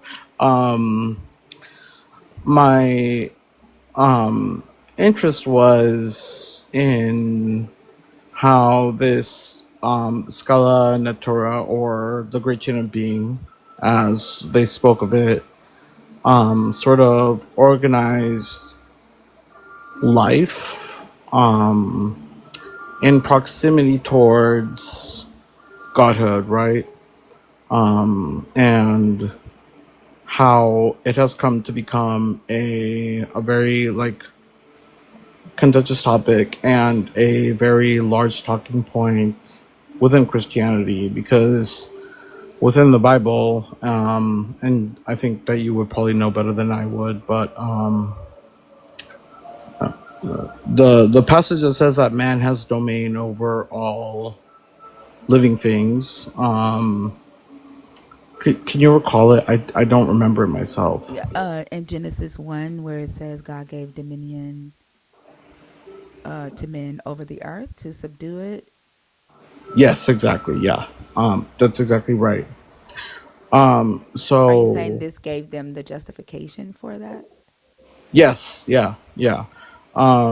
The justification for, I mean, this is not biblical. It's more so like a secondary source that reflects sort of like the motivations that King James had in his interpolation of the Bible, and of the Oh Holy Text. wow. Oh wow. Um, yeah, and if you want to look it up, this is a primary source for any Christian that is curious. It's King James's the sixth and the first's speech to Parliament in 1610. Oh, I've read that here where he talks about how he's God on the earth. Yes, exactly. That's exactly the letter that I'm citing. But Yeah, that's the divine right of kings and delegated authority. exactly, yes. Hmm. And I find it really interesting because the motivation to have a I guess like a faux evolutionary sort of constellation, right, between man, God, and the earth, as in earth given like non-living things. King James does a very thorough and obvious job of politicizing it, where he uses his letter to Parliament to call himself a god. Yeah. Yep. And to basically say that people could not question his decisions, because just like they wouldn't question the God, they shouldn't question the king, who is the representative of the God, the mouthpiece. He said he was the mouthpiece and the feet of the God on earth. Right, yes. Hmm. Um and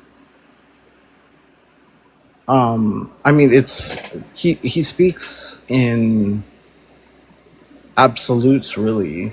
He Yeah. says, for kings are not only God's lieutenants upon earth and sit upon God's throne, but even by God himself, they are called gods. And I thought that this was, I don't know, correct me if I'm wrong. I thought that this was a monotheistic religion. Last time I checked, I thought there was one big enchilada, but according to King James, who popularized this book, and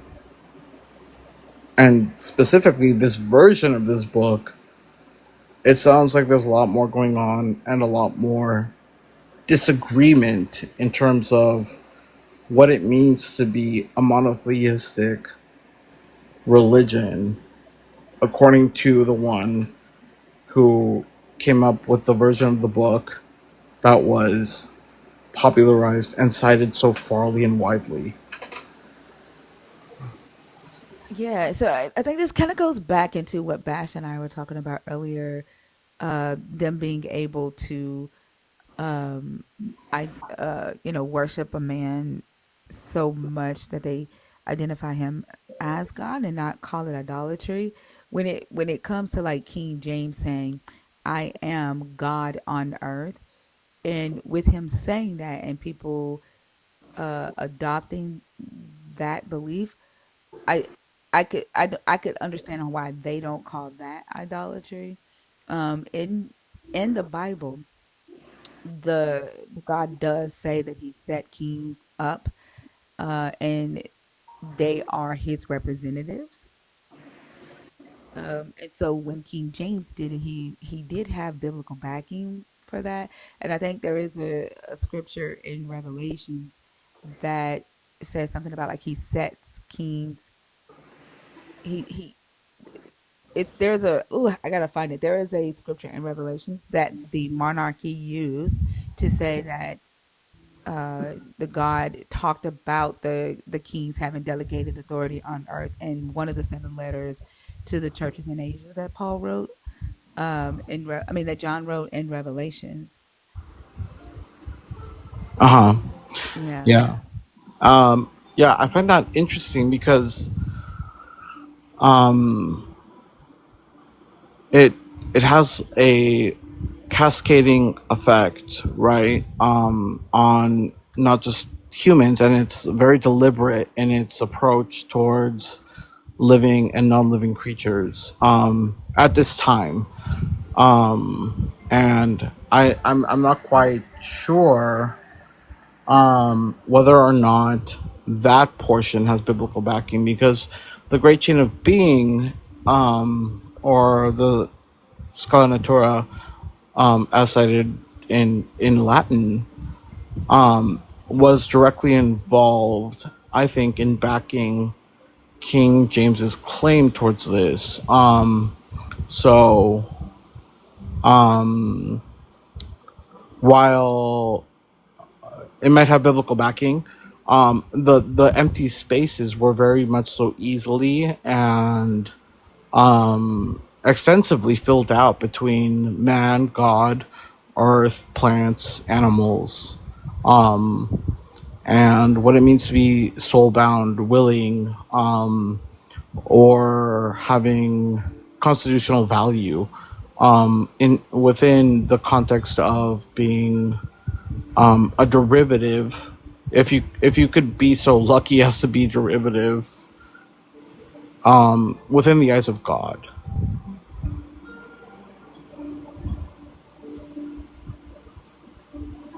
I'm not sure. I would have to research it. I've not heard of it or read it, so I can't speak a lot about it. Yeah.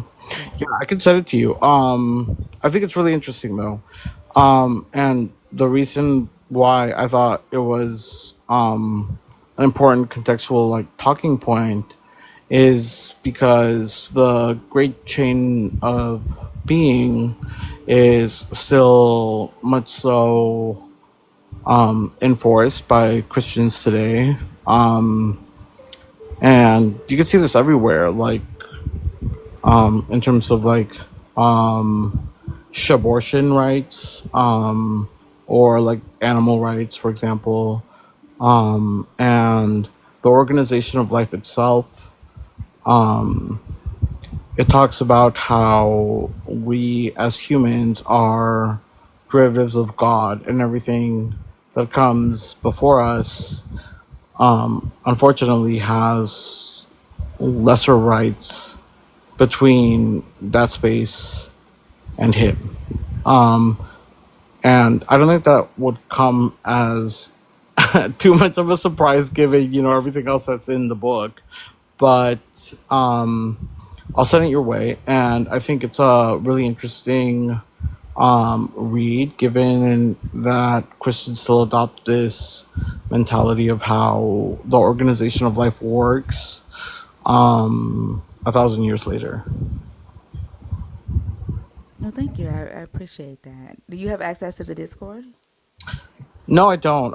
Yeah, if someone could send it my way, I would more than love to join, and I can link that. I think it's a really interesting read, and yeah, I hope you all enjoy it. Or you know, read it. Yeah, I'll definitely take a look at it. Like I said, I'm familiar with the Parliament address, but I'm not familiar with the document that you mentioned that influenced that or backed King hmm James Divine Right of Kings. Um, is that because like I said, I know that the kings always taught that they had divine delegated authority because it's literally in the Bible in the Hebrew scriptures. Um, so like I'm really interested to see and read the document that you're talking about. Yeah, definitely. Yeah, I think it was so influential that I think it still impacts some biologists today that I will read sometimes. The Great Chain of Being is a very, it starts literally down at like from Earth, as in non-living, quote unquote, all the way up to godhood. And man fits somewhere in between there. And yeah, I think you'll really enjoy it. And it's a really interesting sort of document that will fit right into the whole discussion surrounding what it means to be man, quote unquote, and an animal, and to be of the earth. But I'll send it your way, and then maybe we can talk about it some time later. That sounds good. Lala will get you the link to the Discord, and then when you get in the Discord, just send it to me. Just DM it to me. Okay, beautiful. Yeah, Yeah. we'll do. All right. Okay, thank you all so much. I hope you all have a lovely morning. Thank you, Nay. I hope you have a good one as well. Okay, take care. Bye now. Bye bye. Source, you have come up once already tonight. I don't allow people to come up more than once. Whatever you have to say, if you could wait until tomorrow night, I appreciate it. Dana Harley? Ooh, Dana. We're going to take it down so you And do not get embarrassed. What you say, La? I said I sent the Discord. Thank you. Yala, are you in here right now? Like a prophet messaged Yala saying that Jesus was going to meet her, like she was going to meet God tonight. Um, and I actually want to know, like Yala put it in the Discord, but I want to ask Yala if I can share it on screen. But I think she might be asleep. Yala, are you up? Oh man. Oh man. I wish y'all could see this conversation with Yala and this prophet. Like the fact that y'all think you have the right, the ability to pray about someone else's life and to change it because you don't fucking like it is mind blowing. Like, what happened? She messaged Yala and said, "Rest well tonight, love. You will have an appointment with God." And Yala was like, "This is fucking hilarious. What time is the appointment?"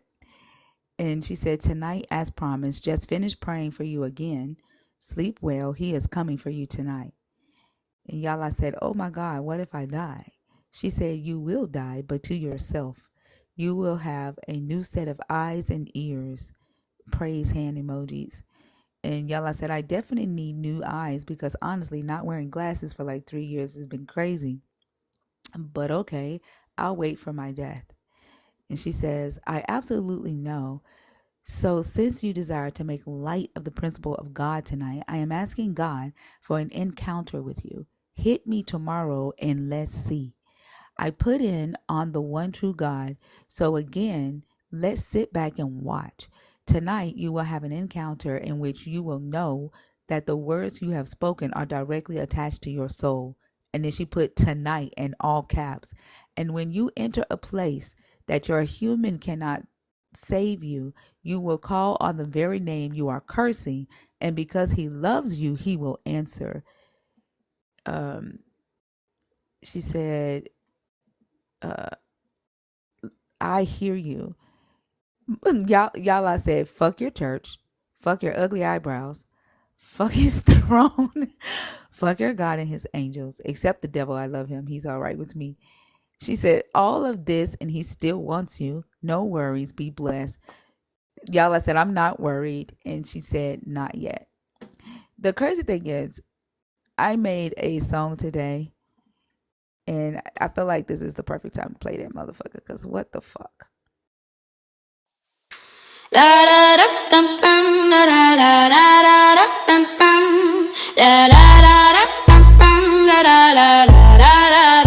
Keep your prayers.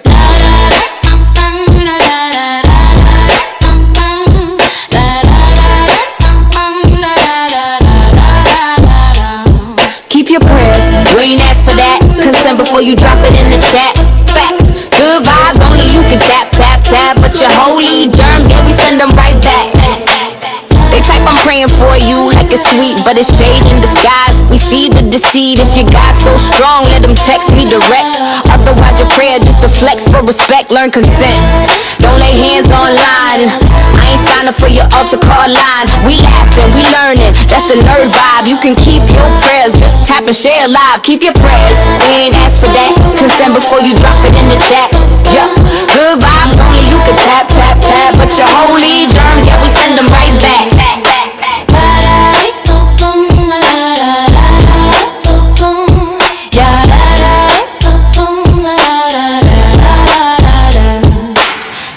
The nerves, we running this space. No preacher boys needed, so stay in your place. You think prayers love, but it feel like control. Trying to brand my spirit while you scroll on your phone. So drop a like, drop a share, bring your crew in, but don't drop a praying if we ain't choosing.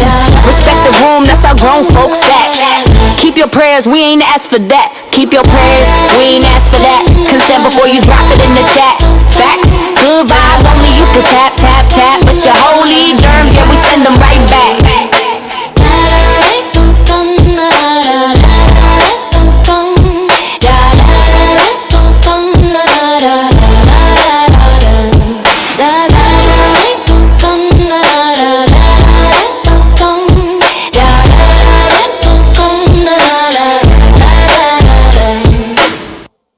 Keep your fucking prayers to yourself. Nobody asked you for them. You do not have the right to go into somebody's DM and fucking wish harm on them so that they bend to whatever the fuck your will is. Like, this is why people are running away from y'all. And then like y'all can't even see why that's not okay. Then y'all making videos talking about when did saying that you praying for someone become offensive? When y'all do shit like that.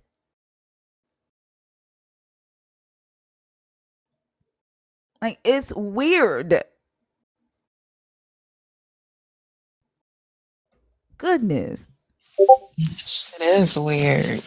Like, I mean, what brought it on though? Cause y'all is gay. Oh, okay. Like, they She think they saw a have. video or something. Or what? I'm I mean, sure her she did. girlfriend. Yeah. Yeah, I'm sure she did. Like, I don't. Ugh.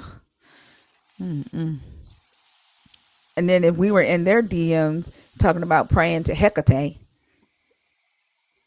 so that you take your belief away, you would find that offensive. But you, for some odd reason, you think you have the right to spread your germy ass God on everybody.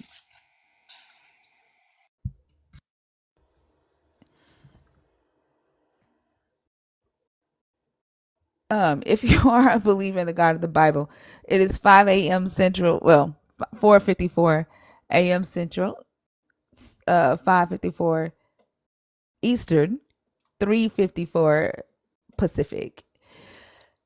Welcome to Monday morning, Monday afternoon, Monday night, y'all. If you are a believer, if you are deconstructing, if you are an atheist, the guest box is open. Please don't let it get quiet. We've had a really good night. It's 11:54. What's HST time? Hawaii. Is that Hawaii? HST? Hawaii. Hawaii Standard Time. Okay.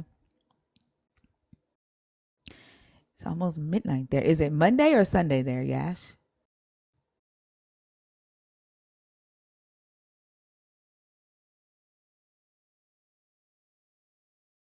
Sunday. Okay. So you about to get to Monday morning with the rest of us. I think everybody's sleeping in. Like, there's no way. Like, we have almost 700 people in the TikTok stream and another 100. So we have 758 people watching the stream right now. But the chat is going by slow. I don't know if people are asleep, getting ready for work.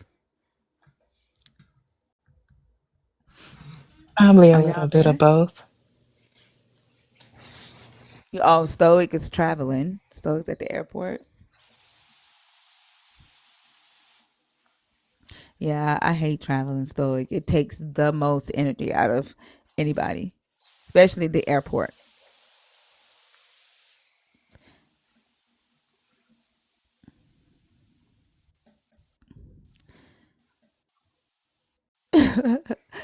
That's how we do every day, Emily.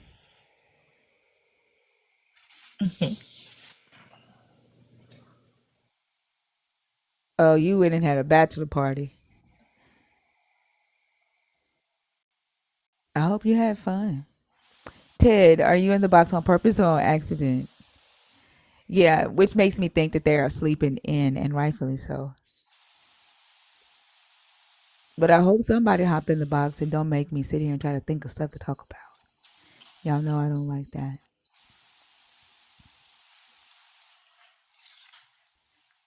Mhm. Nerds, remember you can come up as well.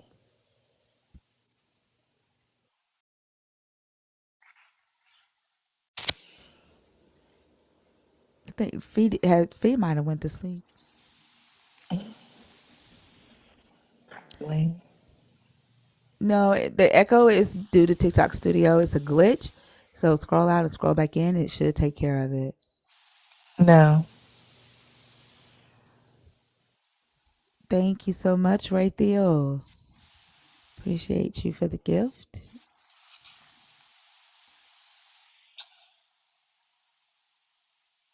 Yeah, it's a TikTok glitch. It's not me. It's TikTok. It'll Yeah. stop soon. Yeah. It usually stops on its own. And I heard the glitch. I posted the video. I edited the section of Where Your Daddy At. That racist guy tried to come up and use the black people don't have dads Hmm. stereotype, the trope. Um, and I edited it. I edited the segment down, and I heard the glitch. Like I heard the echo at Hmm. the end. Like the echo came on at the end of the clip where I was like, "My daddy took us to Disney World," and I was like, "Oh, this is the thinker God effect." Like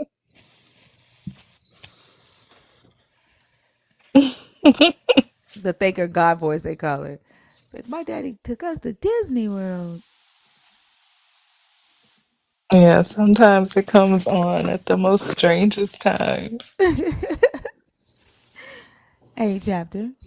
Hey, Thinker. Thanks for letting me up. Yeah, talking about Disneyland. Last year, my wife and I went to LAX and went to Disney, and it was a bizarre experience. It's such a unusual clash between some really suburban areas and then Disney, which is, super big hotels. So many hotels in one area, if you know what I mean. Yeah, yeah. Yeah, and when we got out at LAX, it was grey, and we were wondering, is, what's going on? It was the smog. We weren't used to the smog, if that makes sense. The smoke at LAX. Yeah, the smog all over LAX. Right, there was so much smog, and it's just such a large airport. And then Yeah, catching I the didn't know bus there was out. smog. Whoa! Is it there like at a specific time of the year? No, that's Because what I, it, I've I been, mean, smog is, yeah, that's I mean, I've been LA. there. I flew through LAX twice. I've been to Cali twice. Twice. Actually, I've maybe been it to was the time Cali of the like year. 3 or 4 times. Yeah, I don't remember smog around LAX. It was just super grey when we got there, and we thought, are we under a dome? What's going on? Wow. But and then we went through, we through the suburbs, and we saw, pawn shops, and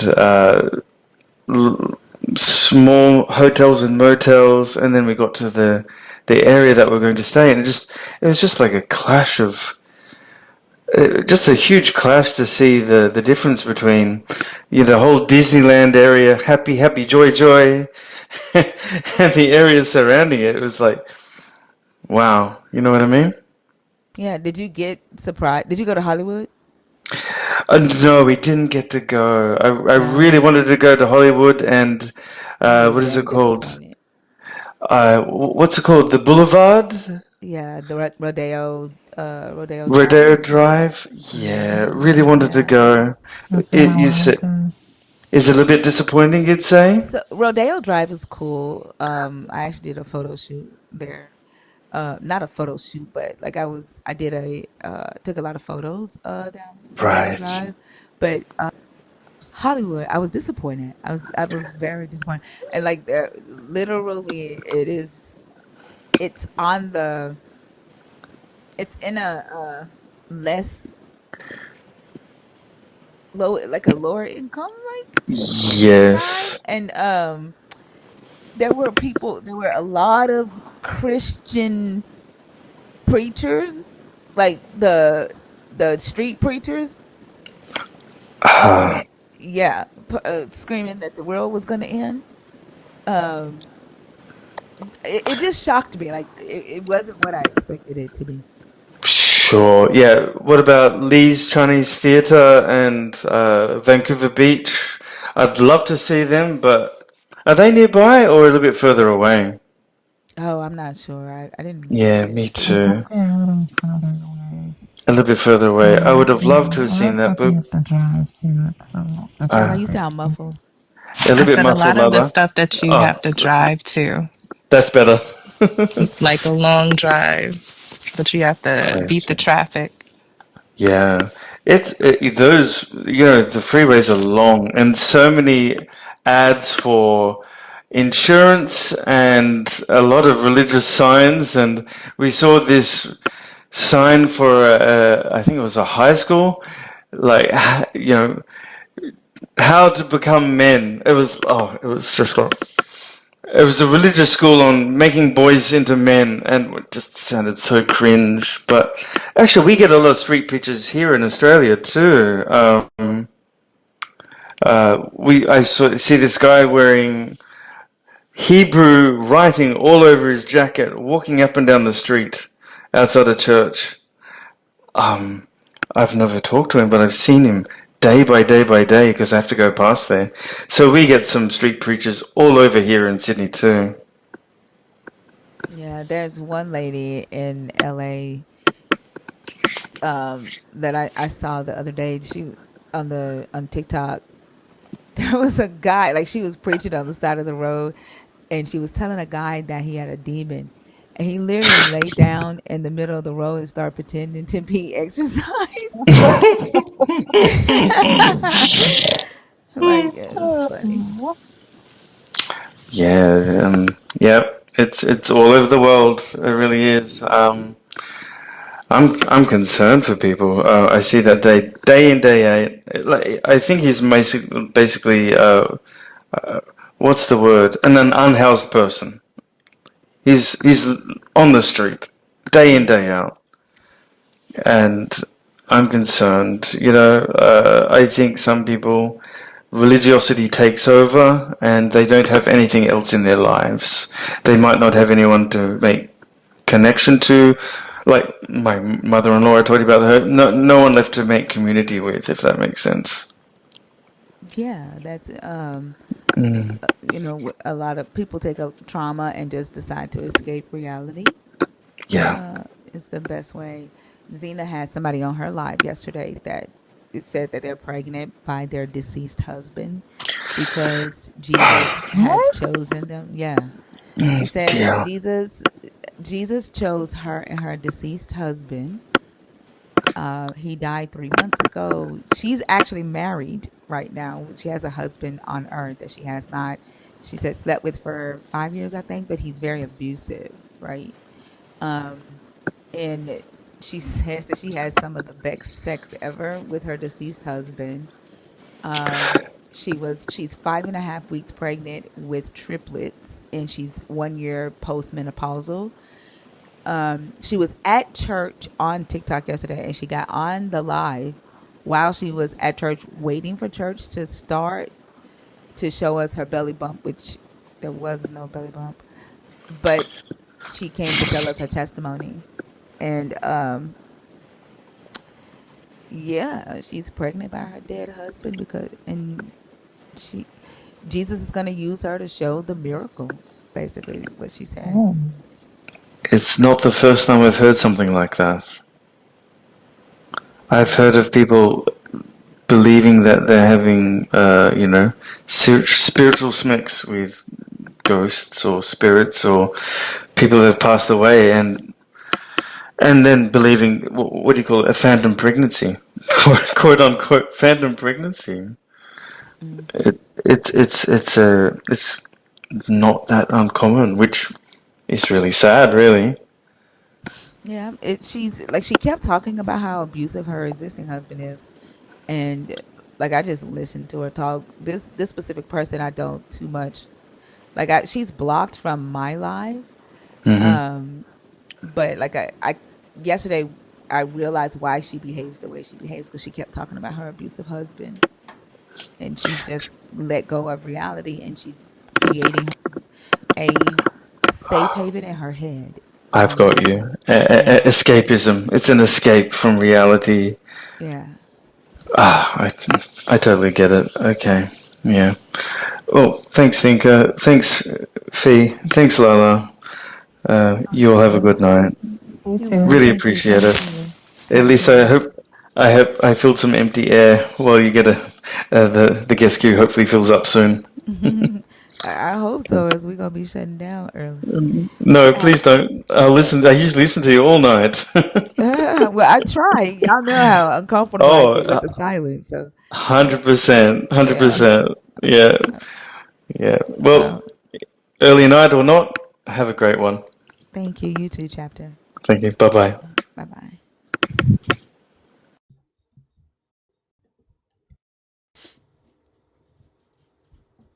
I think Christianity definitely needs to do something about the amount of people in psychosis. Like even that lady on the airplane giving Jesus head. Like people will see that. Yeah, there was a lady on the airplane. You know those Jet2 holiday videos? Yeah.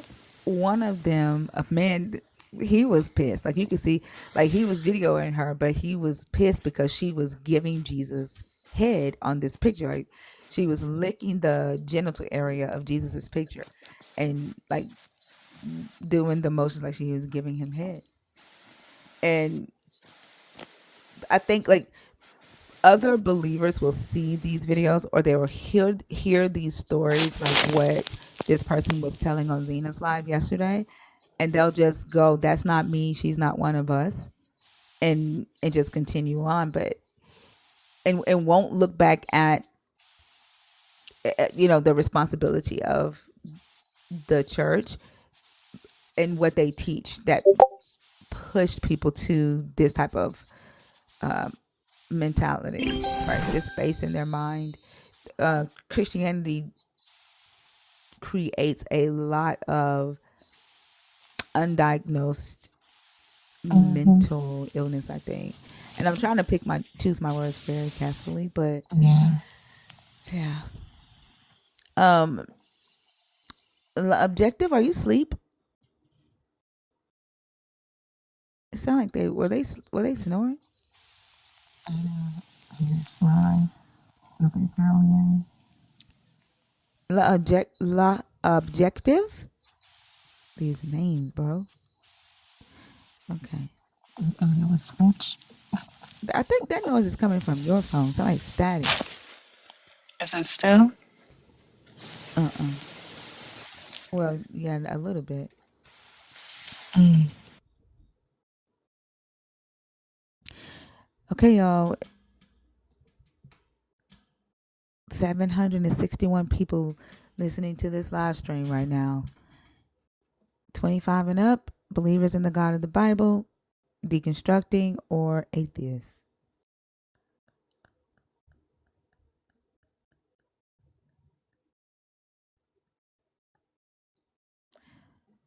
We'll give it to 5:30 and see if we get anybody. If not, then we'll call it a night. We'll call it a morning.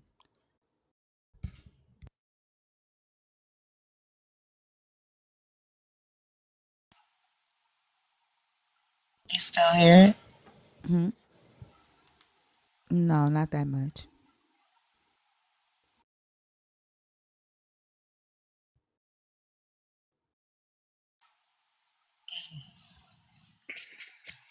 Anyways, how was your I didn't do much. I just relaxed and chilled. We had Hebrew classes on Saturday. weekend? How did that go? Same old, same old. It's a very hard language to master, and then I always miss the Hebrew study group, because I don't check my email, and I have to, I guess, know, like, I don't know, but I always miss the damn study group, and I'm at the point where I need it. Like it's I want to be able to parse. Dr. B always asks like, who's ready to read, and but like I can read it, but parsing the verbs is where I'm like not sure of myself yet. So, but I will get there. I'll get You there. will. You'll be reading it very well in no time. Yeah. It's being able to like Like a assign the context professional. or recognize the context of the words. Like Hebrew is, God, it will give you a headache.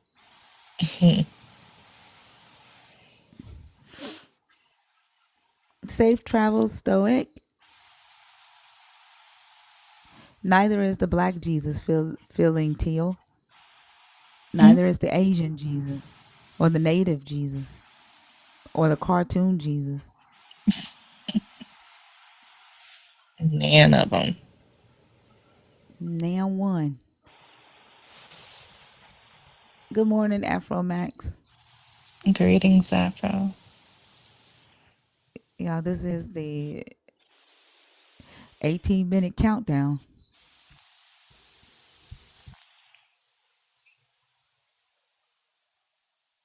Mm.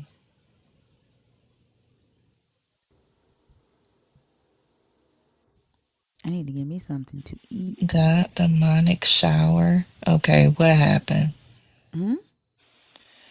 Whose name is God demonic shower? Now, who said they had a demonic shower? You know I take demon showers. I just played a song, Uh, Triple X. ew. Yeah, because they be trying to call me demon, right? A Mm, demon shower is just a regular shower. It's just it because I'm a demon. According to believers, my shower is where demons shower.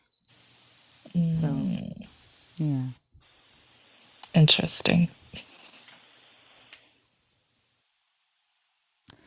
yep. When I was younger, being called a demon hurt. Now I don't give a fuck. Yeah, wear it as a badge of honor. Hmm. That's why when I be asking them, like, you do realize that the demon is saying, "Stop essaying children." The demon is saying, "Stop subjugating Mhm. women." The demon is saying slavery is wrong no matter who says it. Right? You do realize that. Like, I would rather be a demon than be a Christian. Ooh, new Well, topic. I would rather be a demon than a Christian. Damn. New topic. But I think that would actually scare the Christians away because they are fucking terrified of demons. Unless Although they they claim calling you that they're one. not. Right.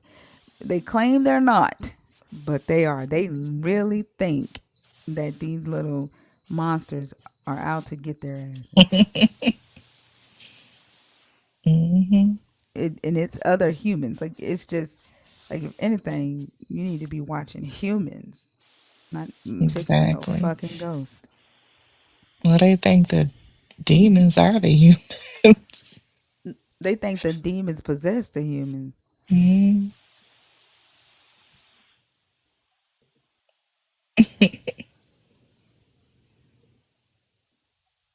Remember those little fire gifts we had? Hmm.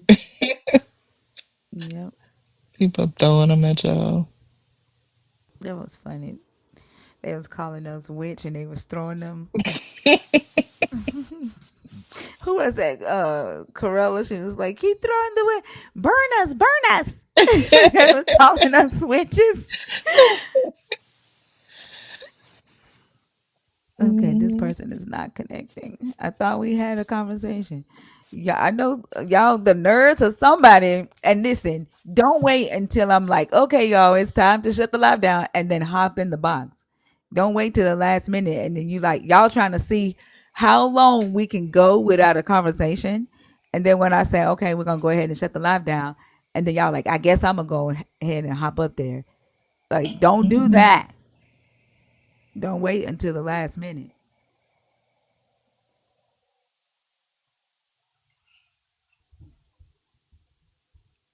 Where y'all at? Hey, flower. Good morning, Flower. We've had some good deconstruction based conversations tonight. Like, I like that. Like, no, like, look how calm the live has been, how educational the live has been, how Mhm. um like, it's just been peaceful and respectful. Right. Yeah, it's been good.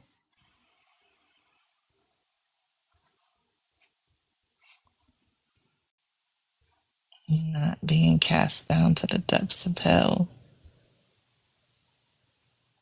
Not only that, like, the chaos, like, even just like having conversations from, like, we had one believer up here who was approaching the conversation from a deconstructing standpoint, even though he's not deconstructing, right? Like he's Right. just willing to have conversations that challenge his faith.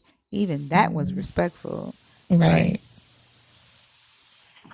Like the chaos, because a lot of times they operate, they conversate from a place of offense where they feel offended.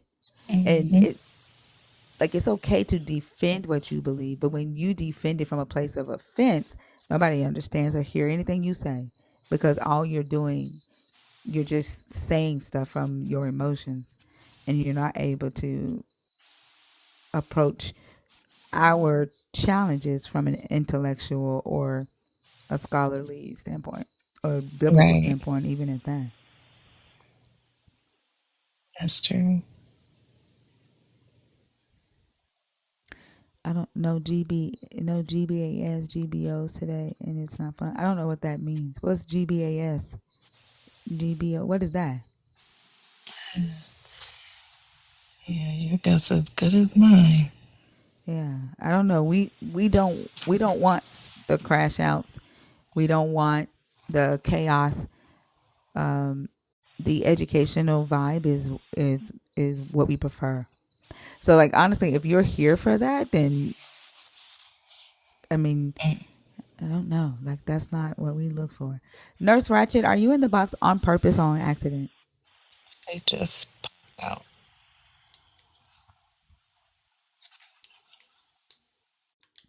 I have no idea why random people come in my chat and just tag my name. Are you saying hello?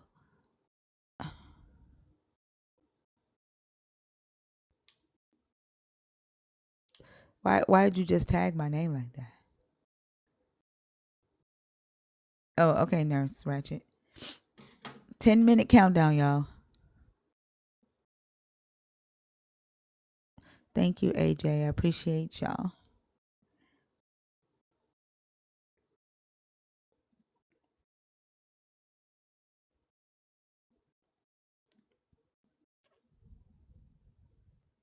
Who is Mr. E?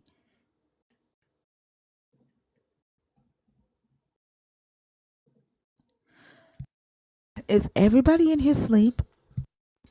Y'all tap the screen up. Help us get on the FYP.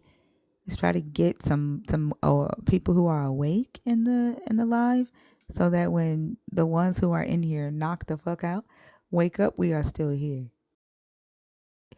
Send your popular votes. If you're a part of the team and you haven't sent your heartbeat, can you do that for me, please? And is anybody losing their subscription? Because the more people subscribe, the lower my subscriptions go. Like the subscription number should be going up, but it's going the opposite direction for some reason. And I'm seeing people subscribe during the lives. Is Has Yeah, anybody that's people. lost their subscription? Yeah, maybe it ran out and they don't realize it.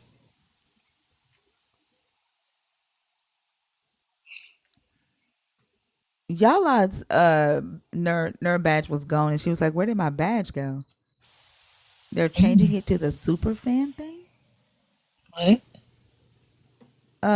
I'm not letting you come up here to beatbox on my stage. The fuck?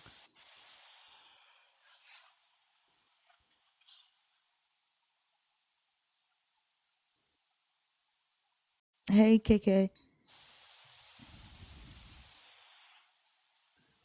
Heretic, are you in the box on purpose or on accident?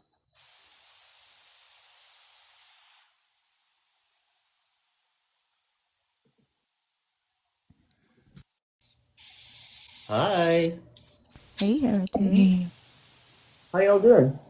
Good. How are you? I'm great. I've been Good. listening. Um, haven't been able to catch the good conversations. Been a little bit busy. Uh, but I wanted to know if you know anything about religious liberty in Japan. I heard that they have put laws in place that criminalize parents for trying to indoctrinate children and stuff like that. Yeah, I've been reading up about that, and there are religious leaning stuff coming out, or has been coming out for a while, that calls it an assault against religious liberty in Japan, which is kind of strange. Like you were mentioning before, the demon is the one that is advocating for children to be safer from this religion, or for to call slavery bad. Doesn't matter who does it or who says it. But their focus is rather on religion, like protecting religion instead of protecting children, which is so bizarre. Like we had discussed this a while ago, that this religion seems to what did I say? It seems to kind of suspend people's empathy, and it's kind of scary to think about the effect that it has on children. And we, as people who have been deconstructing, know the personal effect it has on children. So it's kind of, yeah, it gets I'm a very sensitive person, so it gets kind of like I have to step away a little bit because I can get too deep into it, and then I want to have discussions about this with people, but they don't care. I don't know if you've ever found that. Yeah, because they don't see it as abuse, and it is abuse. Like it's to them, we are the demons that's trying to take away the God from the children. We're not, you know, people saying to allow the children to choose. Wait until they are able to understand the information that you are giving them. Stop scaring them with demons and hell and wrathful gods. Stop indoctrinating them with supernatural ideals and expectations that a deity will answer their prayers. Like, wait until they're old enough. They don't see that as a good thing, they see it as a bad thing. Right. But I just don't understand how they don't see it from a child's perspective, because we are adults. We know what it's like to be a child, but a child does not know what it's like to be an adult. So it is up to us as custodians of children to to to have a little bit, just a spoonful of empathy or just intelligence, and think about it a little bit more logically. But I guess, like you guys said before, like the Bible is an old, or Fee said before, like an old manual for a way of life that doesn't exist anymore, or this religion, I guess. Yeah. Yeah. But to them, like in the Bible, Jesus, the God of in the Old Testament says to teach your children the laws, write it on their heads, right? Um, put it in their pockets, and it's that whole train up a child in the way that it should go, and it shall not depart from them. That some parents think that this is the only way to raise a child, is to teach them about God, and they think that this is what's going to keep their child from, getting pregnant early or going to jail or going, getting on drugs. But the So child, they don't see it from that perspective. yeah, the child then internalizes that fear, and I Hmm. don't know. Yeah, it's like reminds me of. I think I did tell you the first time we was on the live how when the my grandfather used to read stories from the Bible every Sunday evening when we were on the farm, and if you don't remember, like I once didn't, he would like smack me and I fell off the bed, and that just made me fear my grandfather and not do anything about the God, or not care anything for the God or the religion. Yeah, the fear definitely doesn't work on some people, but it's an effective strategy that works on a lot of children, unfortunately. Right. I was never scared of adults. Like, no, It I've worked on never me when I scared was a of kid. yeah. What were you Yeah. saying? I'm sorry. Oh, sorry. I just wanted to say I was never really scared of God as a kid. It just didn't make sense to me. It was like, no, I can't see it, so I'm not scared. but I guess not everyone is wired that way. Like you guys have mentioned a lot of times on the live. I think maybe was it on Justin or no, one of you mentioned that there is a certain chemical or neurological wiring that people have that where the religion kind of like is easier to take hold of your thinking, your belief. Yeah. Yeah. So is that the only thing that differentiates us and not our empathy? That differentiates who? The believers from non-believers? Yeah, the people that No, so I don't believe. think that's the only thing. She was just saying like who are more prone to deconstruct. She didn't say that those type of brains would never be indoctrinated. She said they're more likely to deconstruct at some point in their life. I see, I see, I see, I see. Okay. Yeah, I was just interested in that. I know the live's ending soon. I just wanted to just talk to y'all. I haven't talked to y'all for a while. Yeah, Oh, and but that tool of fear definitely works on children, which is why I think that parents can't see it or won't see it, right? And I made a statement last week. We see grown adults getting up here losing their shit if they feel like they've been disrespected, right?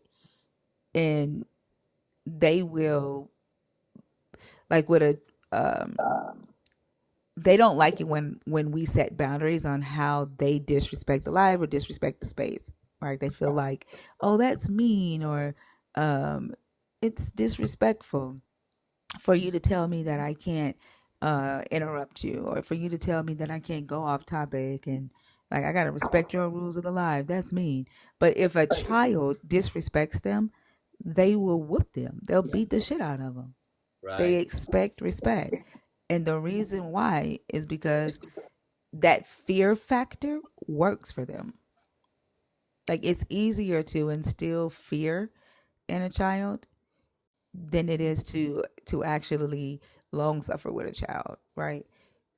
Be patient with a child. The other day, my grandson was watching TV in my room, and I just did a loud. I said, real loud. It scared the shit out of him. And he had this little toy, his little car in his hand that he calls a vroom vroom. Boy, he was so pissed at my ass. He turned around, looked at me. That the look on his face was like, "Why did you do that?" And he started crying. And he threw his car at me. He threw his car at me, and I was like the car hit me in the face, and like a parent or a grandparent that's used to like whooping to teach a child like you don't throw stuff at people. They that my grandson would have got whooped or spanked on the hand or something. But instead, first off, I understood that I scared the shit out of him. Right? He didn't know what the fuck that was. And then second, I had to take him and say, no, you don't throw, like, and show him the motions. He ain't gonna remember it, but that's how you teach. Like hitting him is not gonna stop him from throwing some shit at you the next time you scare his ass, because that's how he knows how to communicate right now. Yeah, exactly. But that shit was so funny. Like he looked at me like like ew. Like he had that look on his face like, what you do that for? He couldn't say it. He just threw his car. Yeah, he just threw his car right at my face. Oh, now it Yeah. makes me wish I had children. But no, actually, no, I don't wish I had children. I deal with children every day of my life, and I like being able to give them back to their parents. So, Yeah. They upstairs asleep right now. Like they're something else. And like if he gets frustrated by my daughter, I told y'all my youngest daughter, she will frustrate you. Like she'll annoy you on purpose if she's bored, right? She's the type that will come and like put her nose right in your face and just stand there. And you didn't be she? like, girl, huh? Didn't she ask you to count her arm hairs? Yes, because she was bored. Like she does stuff like that. So she be like, he loves the hell out of her. So she'll tease him, and she'll come in the room, and he'll get all happy and start jumping, thinking that she finna pick him up. And so she'll walk over to him, she'll touch him, and then she'll walk off. and then she'll walk back and she'll touch him. Like he gets so frustrated her with her, he just go bye bye, bye bye, like go get. Like he has to like get away from her, so he has to tell her to like go. He be like bye bye, bye bye, like nuh-uh. Like I can't deal with you right now. And like the other day, he just shut the door in her face, like go, because like I can't deal with you trying to like frustrate me on purpose. That's so cute. But anyway, I But think yeah, you got to teach them how to handle their emotions, right? Like whooping them ain't the way to do it. But like that fear is uh, a successful tool. I don't want to call it successful, but it works. It works and it's harmful, but it works.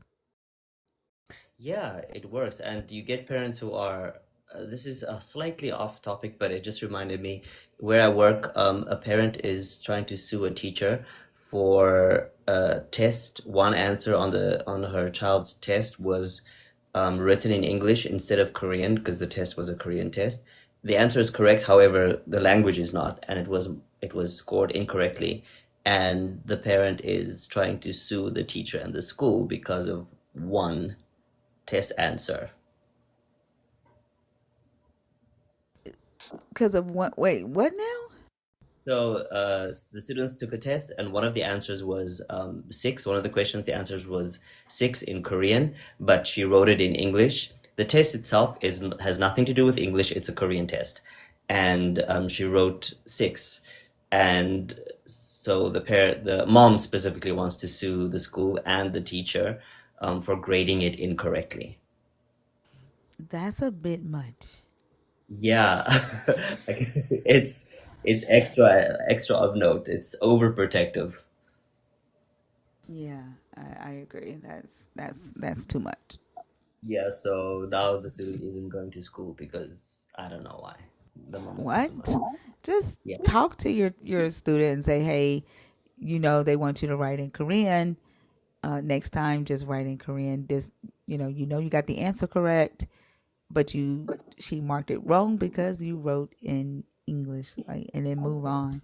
Like now, your child is out of school because you don't know how to teach your child how to accept disappointments or how to accept how to take accountability for when they make a mistake or when they do something wrong. Because like if the teacher had an expectation for her to answer the test in Korean, then she didn't do it right. Yeah, exactly. There's never that expectation except when it comes to their English subject. So there's no miscommunication, no confusion that could have ever happened in that situation. And it's not even like the test counts for anything. It's in Korea you can't fail a grade, so it doesn't mean anything. Not well, in the grand scheme of things, it doesn't mean anything. Yeah, that's interesting. Yeah, but at the same time, like if Korean students get 90% on the test, for them that's like fail. They have to get like not 100 or like 98. Like that's the only time they'll be happy. Yeah, but I also heard that does create a lot of mental stress on them. Oh, Um, yes. yeah, like the pressure to be at the top of their class and get into a good school. This is where the model minority myth also comes from.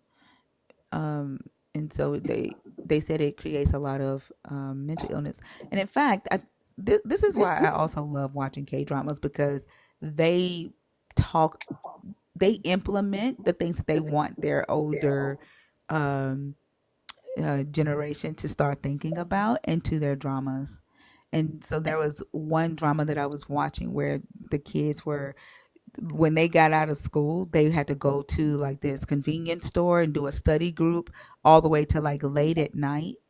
And this was like causing the kids to like have like a lot of mental illness and high stress, unaliving thoughts because the parents were not taking into consideration that the kids needed a break.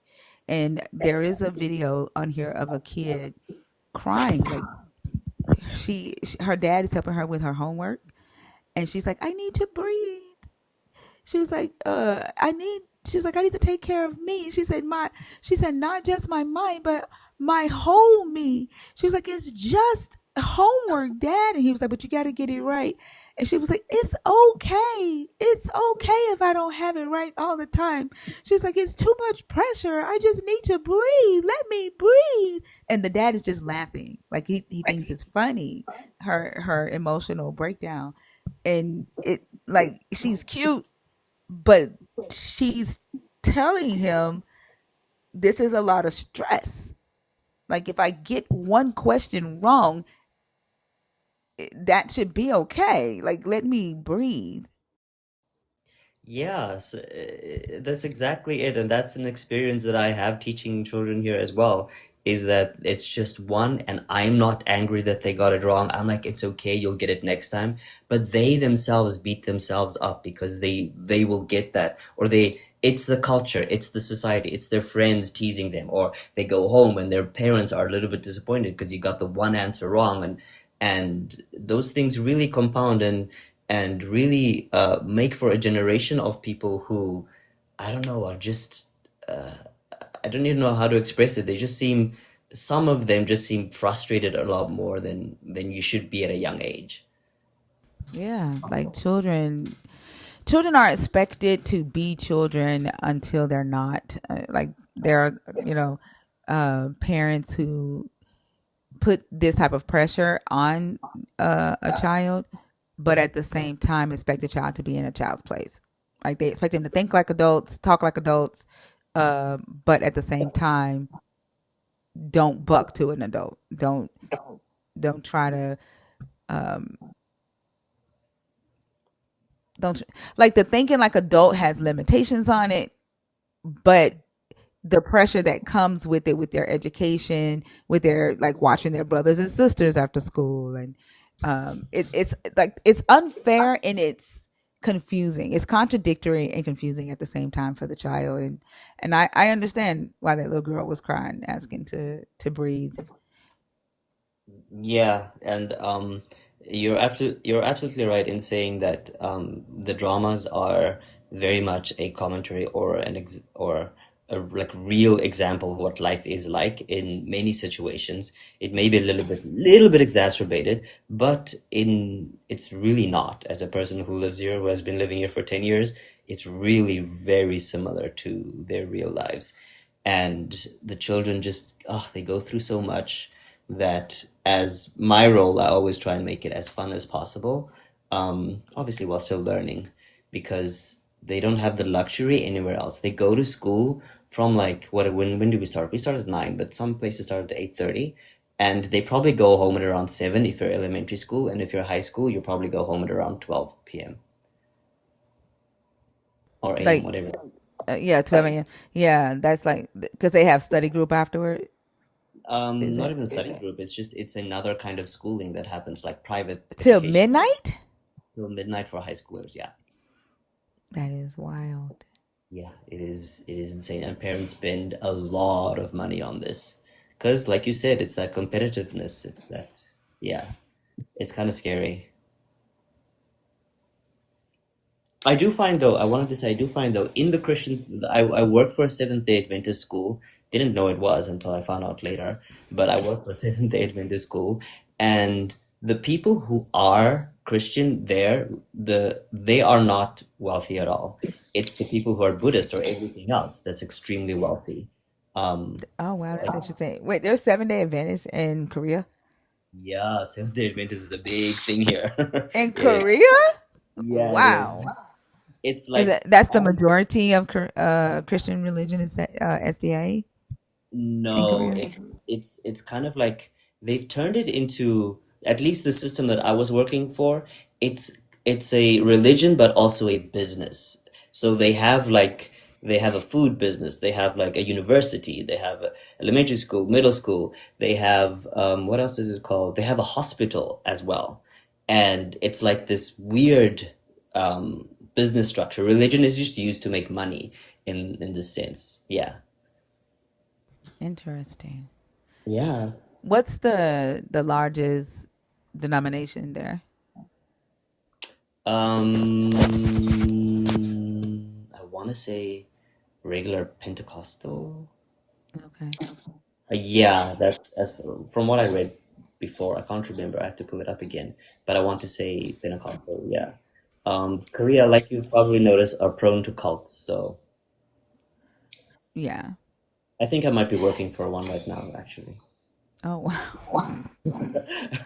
Because everyone keeps talking about it. Like when I say where I work, it's a very prestigious school. It's the most prestigious elementary school in Korea. But when I say that to people, they go, "Oh, did you hear this?" Like other Korean people, they'll be like, "Oh, the business is in the news again for doing this thing," and I'm like, "Okay, I don't know. As long as I get paid, I don't know what's happening. That's all I care about." That's interesting. Yeah. Anyway, I didn't want to actually drag you past the time that you want to stop the live. I'm so sorry. That wasn't my intention. No. I wasn't getting ready to leave. We were doing a countdown for conversations. Oh, right. I hope there's someone in the request box. Yeah, there's about 4 people in there right now. Okay, great. Like my mama taught me, don't overstay my welcome. Thank you very much, Miss Thinker. You're very welcome, Heretic. I hope you have a great rest of the day. Thanks, you too. Bye. Bye. Bye. Bye. So, When the hell did you get here? I am. I just That brought him up. I am. Oh, Roaring again. that scared the shit out of me. Add Bliss. Are you in the box on purpose? I know I don't think you were a nerd, but you came up on stage and you didn't say anything, so I don't know if you're in there on purpose. Billionaire. Yes. How are you? Good. How are you? I'm good. How old are you? 30. Are you a believer in the God of the Bible? Are you deconstructing from that God, or are you an atheist? Oh, no. I believe in God. All right. What are your thoughts on the topic? I think he is the solution for humanity.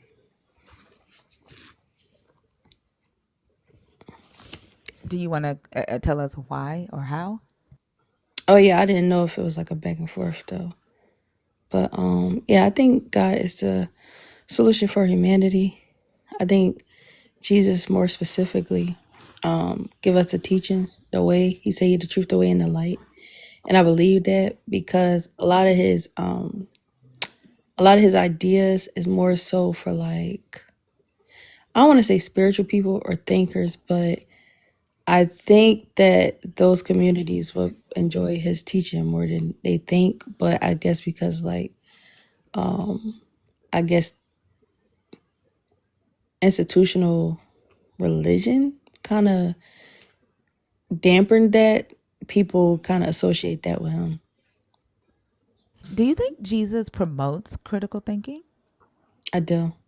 I think it's In one of what his. way? Can you I give think me it's an one of his example? biggest. Well, for example, he don't give you the answer. It's up for you to seek it. He tells you to. He used parables for a reason because parables cause people to think. That's not what Typically, he said. That's not why he said he give parables.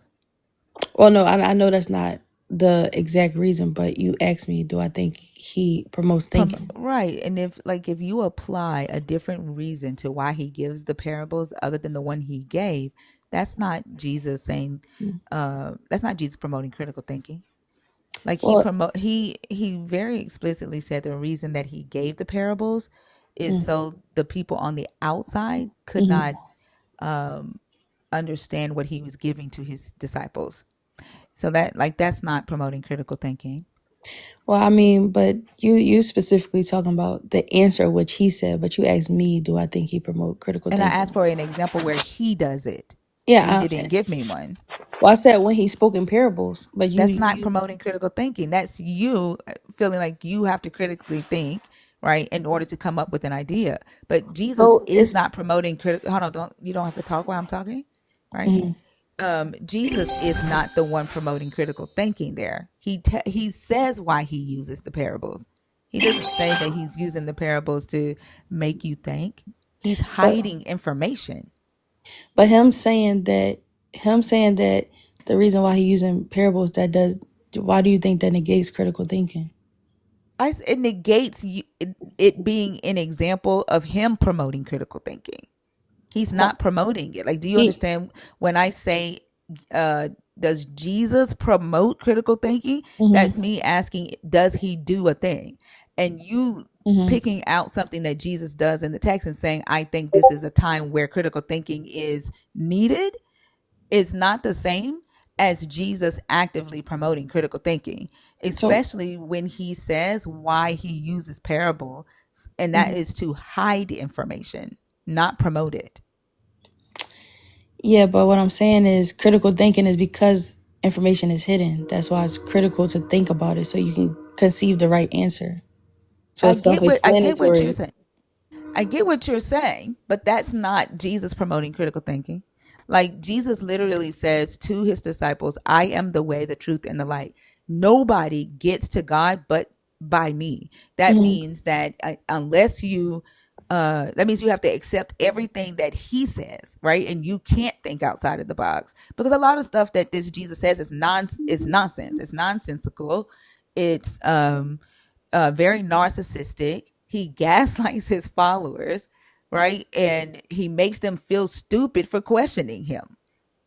Well, I mean, I don't really see that in account from my perspective, but like, I guess like, are you like a deconstructionist type of vibe? What do you mean deconstruction is type of vibe? Because you asked me Like, three are you asking questions. me if I'm a believer? Well, from me just thinking it don't seem like it, but are you like you asked me three questions? Am I a believer, a decoder? I Right, mean, because no, or I asked if atheist? you were deconstructing, right? hmm Or if you were an atheist. But like, what I am doesn't change anything that I've said, right? Like, everything that I've hmm said about Jesus, I can back up with text, right? They're like, when the disciples ask him why they couldn't cast out the demons, he tells them, "Oh, ye of little faith, how long did I have to be with you? Like, you couldn't do this on your own." Right? Like, he talks down to them for not being able to do what he did, right? hmm For not having enough faith. hmm When the Israelites hmm when he's talking to the Israelites and they reject what he's saying, he calls them children of the devil for not immediately taking what he said. Like, when he tells them, "Oh, you need to drink my blood and eat my body," and they like, "This dude is crazy," and a lot of them left. He talks down and bad about them for leaving. Like, who wouldn't, right? He what was I getting ready to say about the oh my god, it doesn't slip my mind. We were talking about how he does not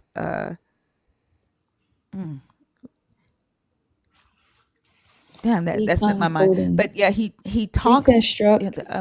I'm sorry, like, can you not do that? Like, you're 30 years old. I know hmm you know how to have a conversation, right? hmm Why are you doing that?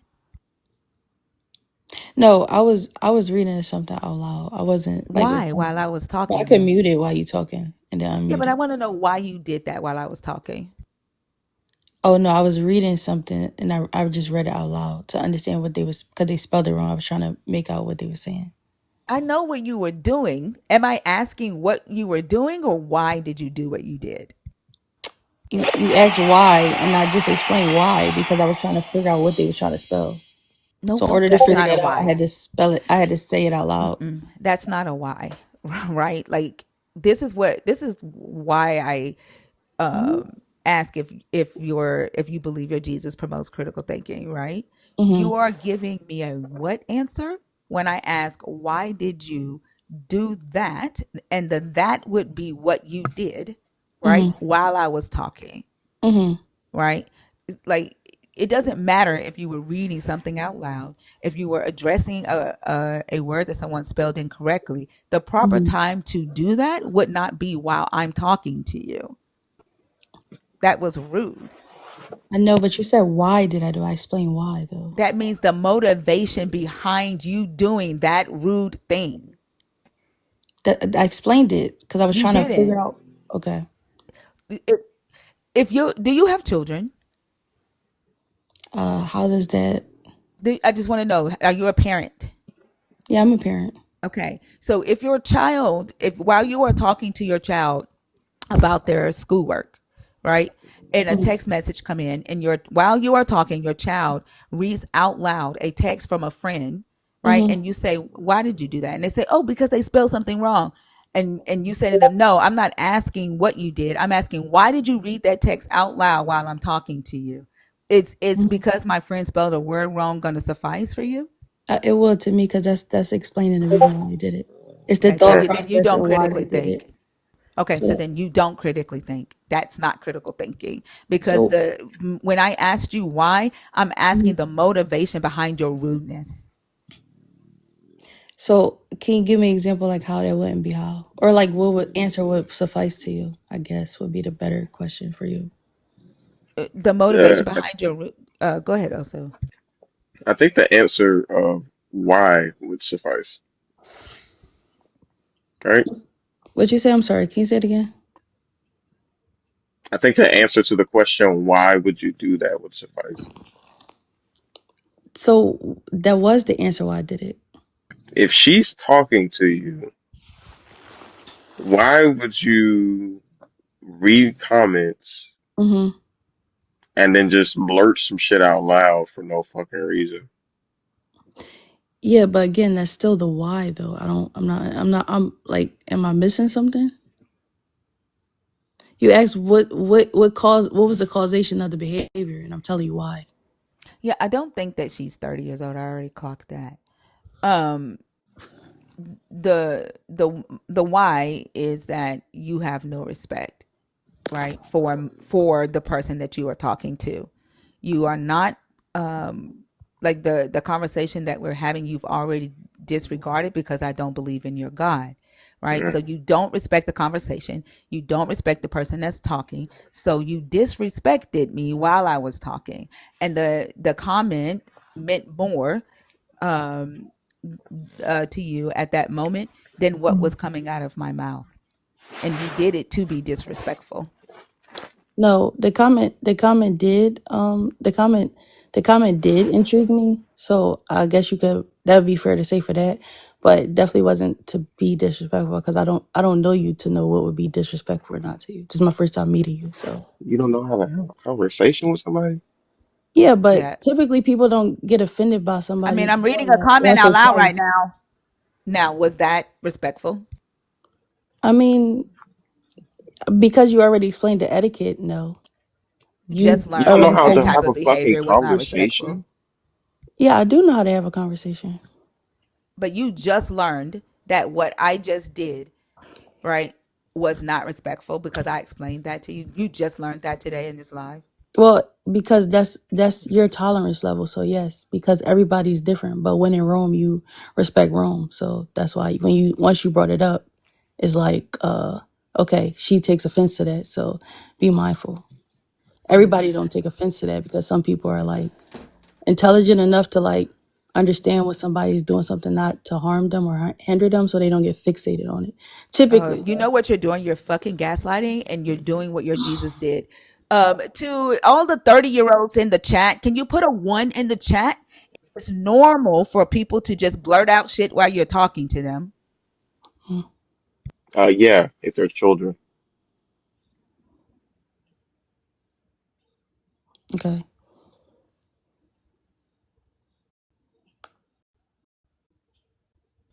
I don't see a lot of ones.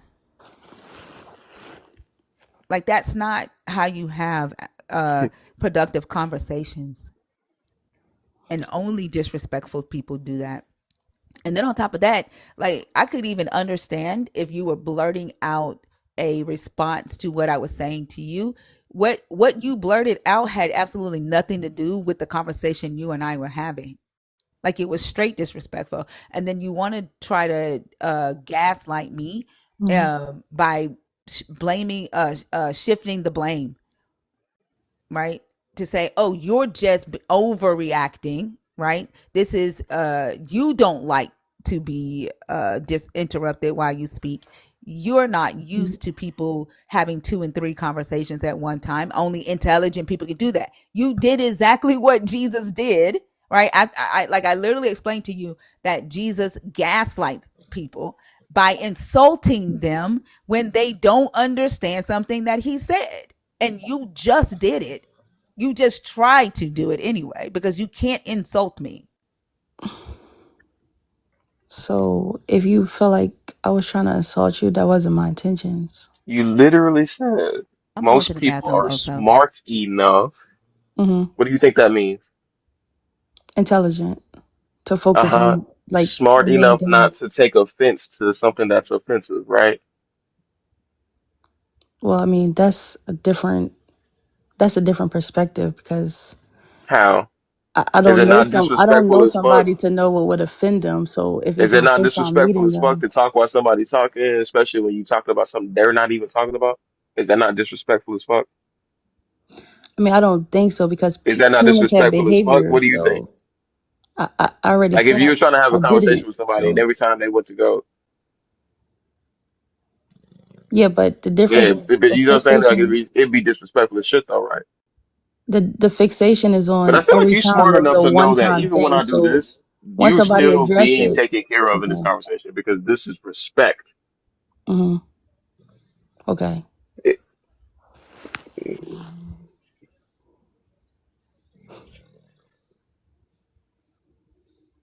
okay. So are you interested in finishing the conversation? it was rude. You should apologize. You I don't have to already, I another already person said not that. also If acting out the example LMAO while he huh? did it for her. I'm in love with the oso. Okay. I really hope you're smart enough to know that I'm not being disrespectful. I really do want to hear what you're saying. Continue. So continue with what though? She was asking me I questions. just just continue. I love hearing what you got to say. I promise you, I'm paying attention to it. Triple threaded, manipulative. I agree with that one. But please No, continue. Also, no. What I'm saying is, when we were talking, she was asking me who loves to questions. talk over women? No, I'm being super. I'm not being disrespectful. I'm being respectful. She's smart enough to understand that when people talk over you during a conversation, especially reading comments that other people are talking about that are not involved in the conversation, she's smart enough to understand, right? That this is not disrespect. This is me showing that I can entertain multiple conversations at the same time because I'm super smart. I was gifted with the ability to think at a higher level than most people. God damn. Keep talking, billionaire. I'm listening to you and also talking and also reading. The way My that brain is white like that. Interstate is like, hey, heads up, he's gonna try to interrupt you when you speak. Like y'all, the way No that shit.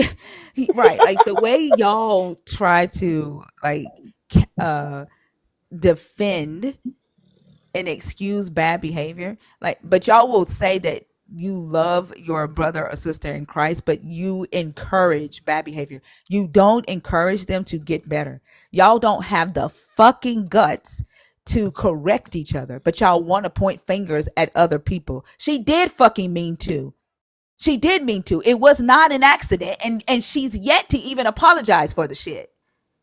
I The did, fuck you but mean? You did not. You made an excuse for it. what excuse?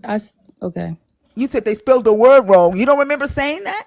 I did, but I also addressed something several times. I mean, I feel like once somebody says something one time, I kind of get the point. I don't get I said fixated. you did not apologize for it, and I you said if didn't. you felt like I offended you, that That's wasn't not my an intention. That's not an apology. apology. That was addressing it.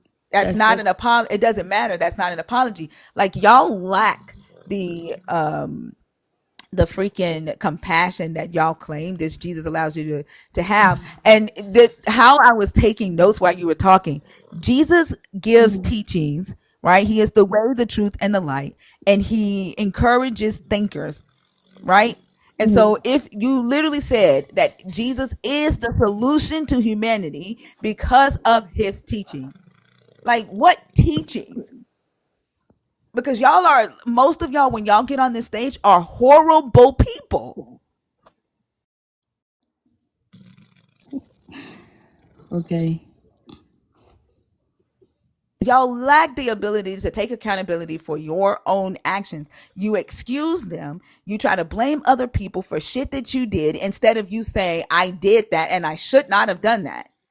You're right. I should not have read a comment out loud while you were talking to me. I'm the one who came up on your stage to have a conversation with you about this topic, and I was rude as fuck to do what I did. Y'all don't have the fucking wherewithal to do that while claiming some higher knowledge, access to some higher power. It's hypocritical.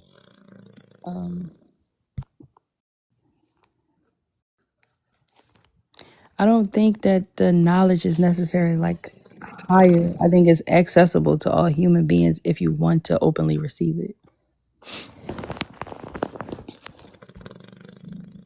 It's knowledge, so anyone's free to study it. It's not like particularly hidden. It's just more so you have to seek it to find it.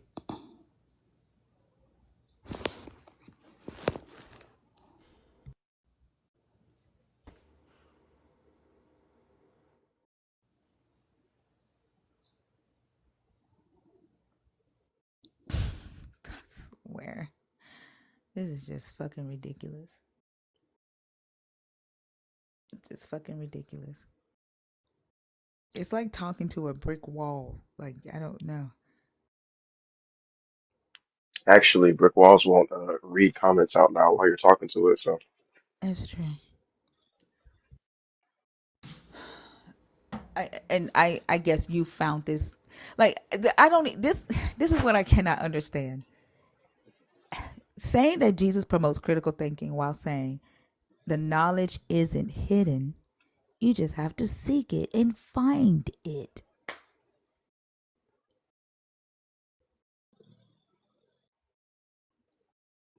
You don't see the contradiction in that?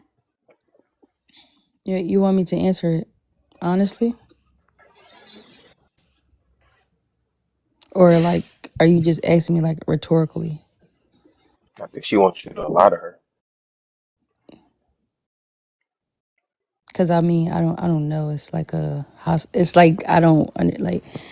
But yeah, I don't think that's a You was getting contradiction. ready to say it's hostile. No, yeah, it is. You don't think that you have anything to do with that? That you didn't play a part in that? No, because from what I was taught, life is about, I think, 10% of what happened to you and 90% about how you respond. So no. I said, did you have anything to do with it? Not how do you respond to it? Mhm. But what I'm saying is, I can't create Did a you? hostile Well, I don't. environment Did and you? you Then are get asking me. out. Then get out of it. Why are you here complaining about it? Then that's you're like the people that stay in people's Ubers talking about they don't feel safe. No, I don't mind it. I'm just calling You out just what said I can't stay in a hostile environment. I didn't say that. You told me to not stay here. I never I said I did couldn't stay not. here. You said that, and I said then get out. No, I didn't say that. I just said it was hostile. You said, why don't you get out? I didn't say that. You did. I did not say that at all. You literally said I can't stay in a hostile environment, and I said, well, then get out. No, I never said that. Anybody in your panel, if they want to, I didn't say that at all. I've never once said that. Then what did you say? What did you say exactly? Well, I was about to say it was hostile, and then I was like, and then you called it out, and I was like, yeah, it is a little bit hostile. And then you said, okay, well, And why? then what did you say after that? I didn't say anything. You said, well, why don't you stay out? You said, why don't you get out? You said you like people that get in Ubers that complain, say, I don't feel safe. That was it. That was the whole conversation. Nothing else was said. Verbatim. Your words, not mine, but Okay. you know. I think people be recording it too, so at any point, I mean, I guess they could just send it to you, or TikTok usually record lives. I'm not sure, but yeah, you could play it back if you need, but I didn't say that.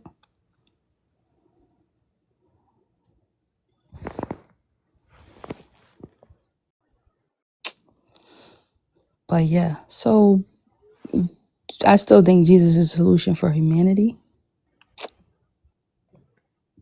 Yeah. Girl, you haven't said anything worth having continuing a conversation with you about. Cool. Nothing. I mean, I was trying to have a conversation, but it got fixated No, on you didn't because you the point. disrespected me. You cared more about what was in the fucking comments You haven't said anything worth having a conversation with you about. Okay, would you like to start a completely new canvas of conversation? No, because you've shown me what your intellectual level is. When you was the one fixated on something? Yeah, I hope you It's the fact that you think that's exactly. intelligence. but you couldn't even You think critically that is think a past a marker. You point. think So that it's is a not my marker of intelligence, it's intelligence because she yours. doesn't You allow can't you to think, not disrespect me. her in her fucking face in her fucking room. You think that's a marker of her having low intelligence.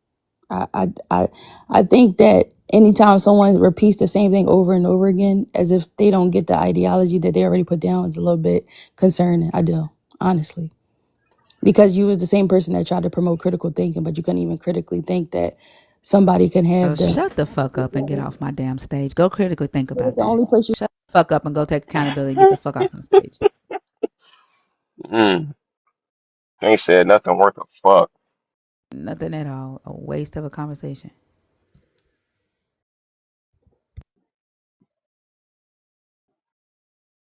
I wish I was signed. I'm trying to sign into YouTube right now. Somehow I got signed out, and I don't know why YouTube keep fucking doing that shit.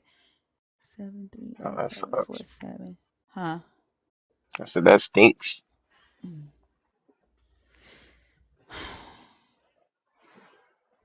hold on. 738748.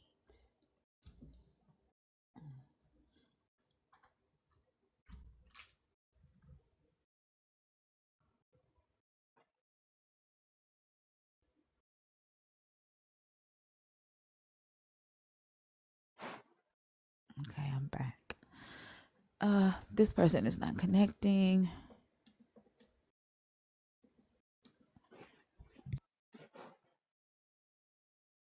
Had any interesting convos today? We had all interesting combos tonight. No crash outs, no chaotic bullshit, no gaslighting. All people who were deconstructing. Some were believers, um, who were okay with having like difficult conversations. Although it still would like it didn't get to go to like deep because he just wanted to like listen I'm and Christian. Hmm. learn. But still, we had some really good conversations tonight. Yeah. I'm Christian, by the way. How old are you? 26. Are you gonna crash out on my stage? Me, no. What are your thoughts on the topic? What are your My thoughts on the thoughts? topic? My thoughts is that yes, Jesus is a solution. That is my thoughts. Very plain and simple. I believe Jesus Christ is our Lord and Savior. He is the solution because He died for all of our sins. The Bible makes it very clear. Without Jesus, nothing makes sense.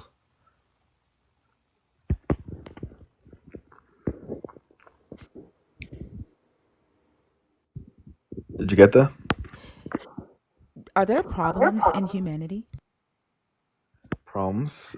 Can you be more specific? Do you know what the word problems mean? I do. Do you know what the word humanity means? I do. What kind of problems in humanity are you I referring asked, to? are there problems in humanity? Yes. Okay. So if there are problems in humanity, then you are saying that Jesus has fixed those problems? Yes. Okay. So when we see hunger um, in humanity, we see Hmm. children going hungry because parents who do work jobs and still can't afford to buy groceries because all their money goes to rent or gas or electricity, water. How is it that Jesus has solved that? How does Jesus solve that?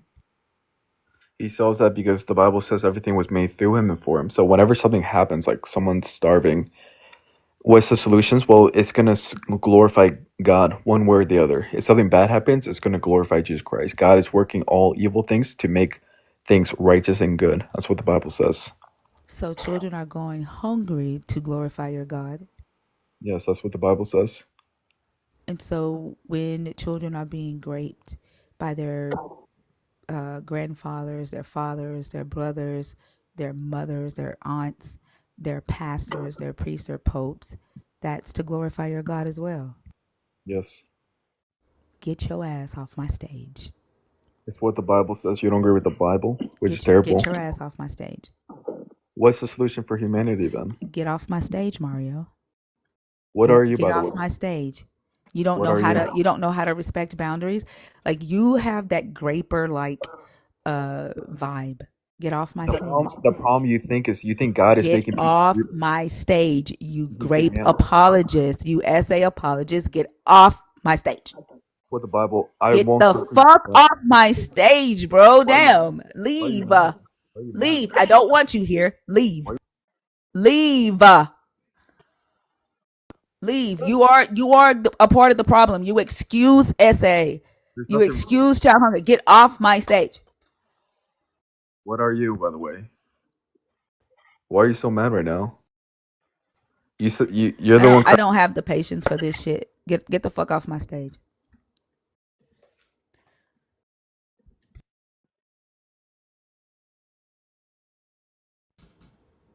To sit there and say it's okay because it's all going to be worked out for Jesus's glory.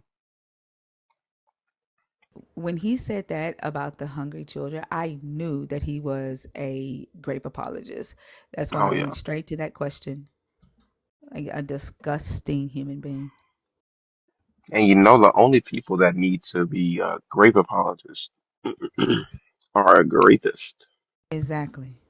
And then look at Interstate saying, "Oh, he's just young." Y'all motherfuckers are ill. Yeah, I bet you a rapist too, Interstate. Like y'all are the reason that this shit runs rapid. Y'all excuse this type of behavior and you don't shut it down. Y'all are gross.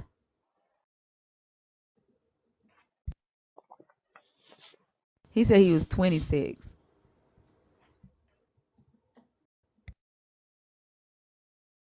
And Interstate, like you have excused twice. This is your second time excusing bad behavior. Because y'all don't care about being right or being honorable or being decent. Y'all just care to have the biggest clip. That's all. Mario, you may be a grown man, but you will get put down like a dog. So Hot keep take, that I'm weird pretty shit over sure. there. Hot take, I'm pretty sure you just learned that you should be using a fucking loofah. You probably been using your hands in the bar of soap.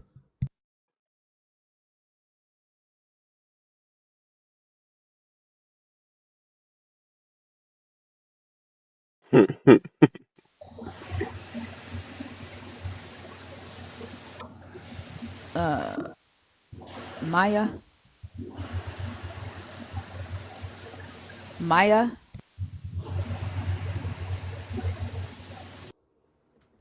Jonathan, are you in the box on purpose or on accident?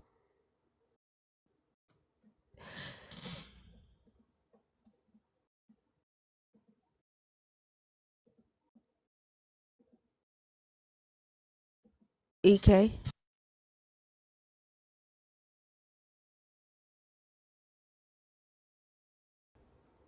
EK phone home. That shit pissed me off. Like, ugh. And then just coming from a smug ass motherfucker too, said it's for the glory of God. Like, ugh.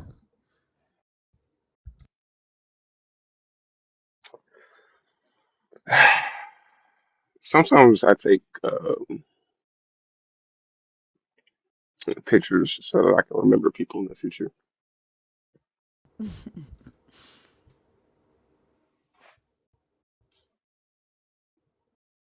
Like that type of mindset says don't fight against anything. Everything that happens is for the glory of God. Like that is the most harmful motherfucker to exist. And like I feel like that's the mindset that justifies the most atrocious shit in humanity.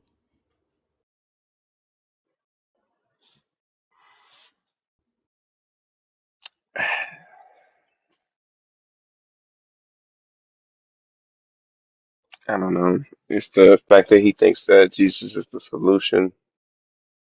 Uh, I don't even think he actually does believe that. Yeah, he does. Yeah, he I does. think he thinks Jesus is the justification for all the bad shit, but I don't think he's like necessarily saying Jesus gonna fix shit. No, I don't. He wasn't saying he was gonna fix it. He was saying that it exists and happens because it's for the glory of God, and you just get blessed in the end. That's what I'm saying. He's not really a solution. He's just there to kind of, you know, justify shit until you die, and then after you die, then it's whatever. Yeah, that's his solution, the justification. Like he is a horrible person. Undoubtedly. And I think he's one of them ones that take pride in that fact.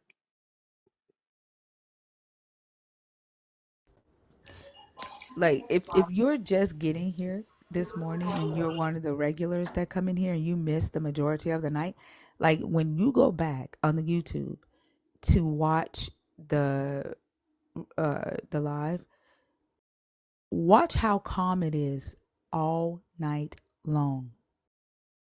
And the moment believers wake up and start coming in here, it starts getting chaotic and disrespectful as fuck. Because the believers are awake. Now, Yahweh done did his rounds, done blew in everybody's fucking nostrils, and now chaos exists again. So I'm not a regular. I'm sorry, I don't know who you are. No, that's okay. I'm just letting you No, know it's I'm not not a okay. regular. It's not okay. You don't get to decide to talk when you want to talk, right? Like, I don't know who you are. I only talk to three types of people on my stage, right? I only talk to believers of the God of the Bible, people who are deconstructing or atheists, and I need to know your age before I allow you to speak. That's what I was trying to say. You don't know who I am. I'm 37.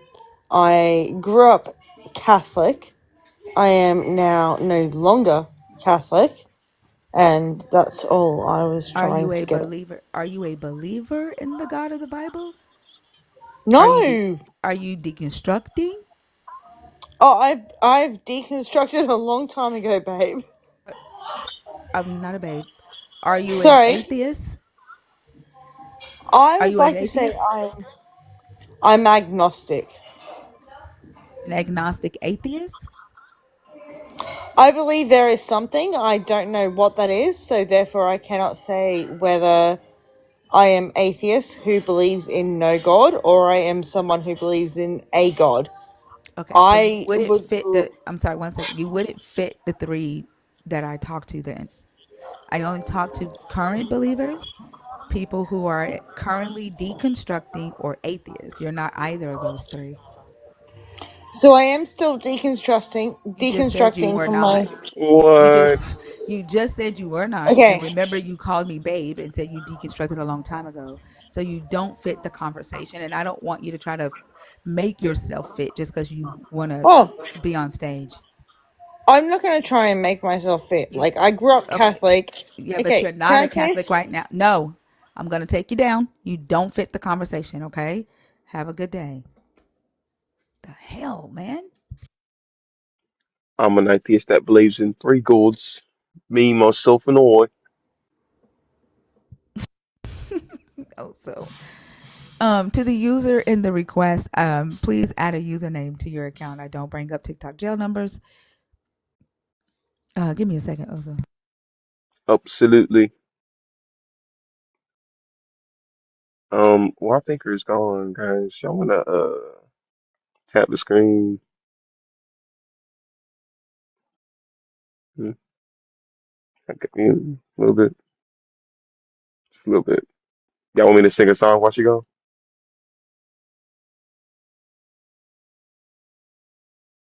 TikTok jail numbers is the people that have like username and then a bunch of numbers after they shit. Yala, are you awake yet? Did you see Yala's um message in the Discord? Now let me check real quick. Let's see what we got going on with this. This in the live chat. Yeah, it's in the live chat. The screenshots from a prophetess. Oh, Lord. Mm-hmm. Oh, let's see here. You have an appointment with God is insane. Yep. He's coming for you tonight.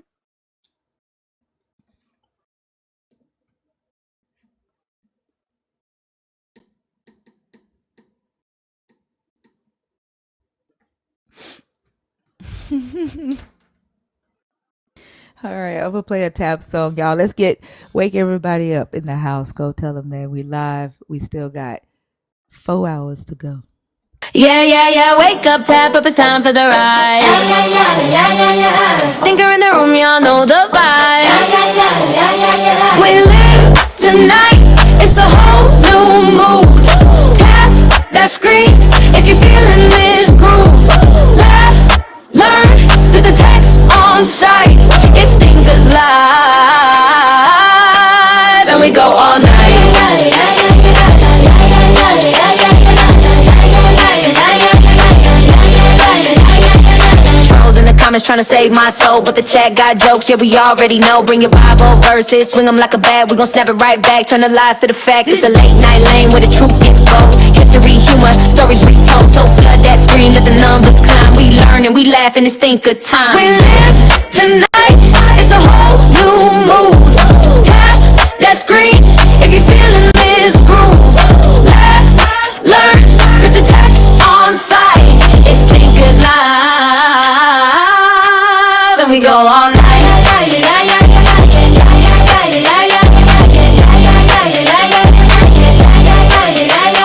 Don't need no savior in my live stream. Just think as rebels in a wild ass team. If you came for control, better move aside. We got facts on deck and the chat on fire. So share this out, let your people slide through. This the cave where we hide, where we tell the truth. Not a lie, just tears, but a squad that's tight. It's Thinkers Live and we own the night. We live tonight, it's a whole new mood. Tap that screen if you're feeling this groove. Laugh, learn, put the text on site. It's Thinkers Live, and we go all night.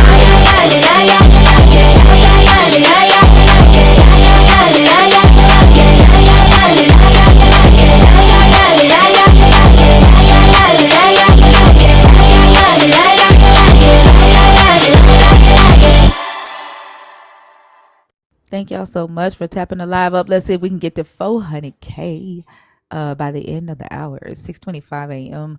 Central Standard Time. Y'all, the guest box is empty. It is lonely. We lonely on the stage, ain't we? Also, Lonely. I'm so I am so lonely. lonely. I need somebody to talk to. What the hell is wrong with y'all?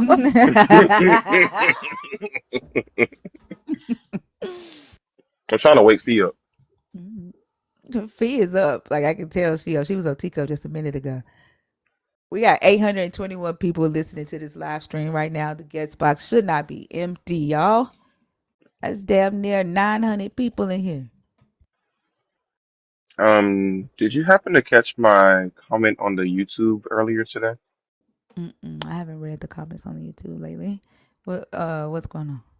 It was a What'd you say? long time ago when people were on YouTube and trying to figure out who Bash was. What'd you say? And I said pink beard, more like stink beard. Am I right, guys? Did they agree with you over there also? Maven just kind of laughed at me, but that's all. They just kind of ignored me for the most Oh my goodness. No, I didn't see it. Soleil, are you in the box on purpose? I know you are a nerd, and I know I'm saying your name wrong. Are you there on purpose or on accident?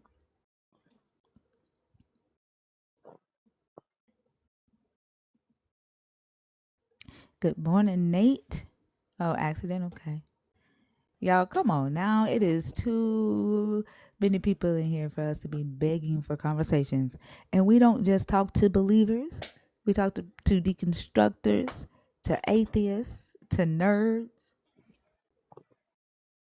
4 pathways to conversation.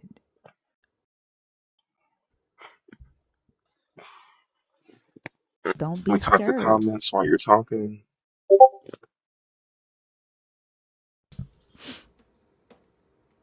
Intellectually, respectfully, of course. I want y'all to, like, I messaged her to see if I could use her screenshot. Like, I want to put it on the screen. Like, that is insane. That is crazy work. And it's the fact that like people use Damn, that. Unc, why you coming at Oso like that? Dang. Wait, how I sounded like the explain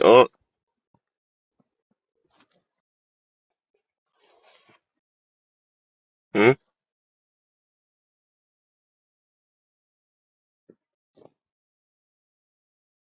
I forgot it's gonna take them about 30 minutes to type the next one. So yeah, it's crazy that people use those tactics and they'll just like fucking just shoddy that method. Like just as many people as they can find.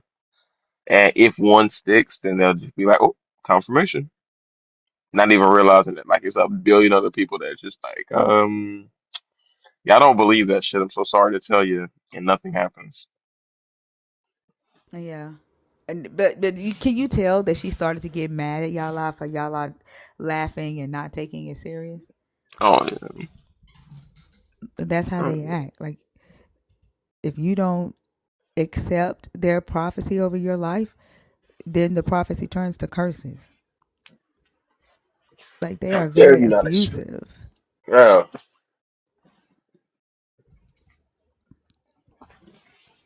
I think that's what shows that they know it's not. Also, I was not asleep when you were singing. I'm just capping up your return to the community. I'm so happy to see you here. Oh, that's right. That's right. My bad. My bad. The Great Schism. I forgot about that.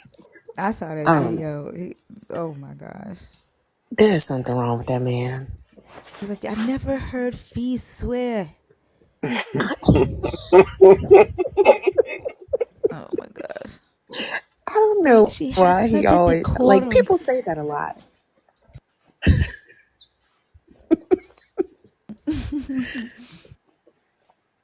That thing. He thought he was actually coming to report something. Okay. He said, hmm it's going to But be really hard to replace Fee. Sister, it's going to be really hard to replace Sister Fee.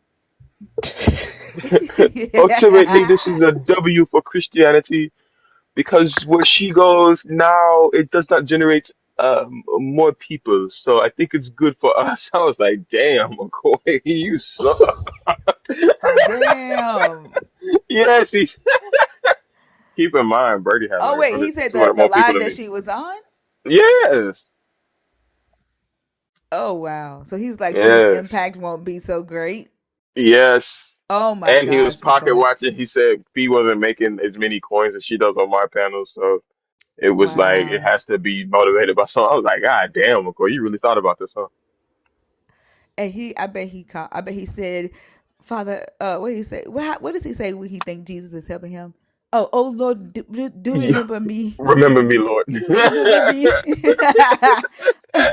Fee has found a new deconstruction group and it's less people, less impact. Do remember me, Jesus.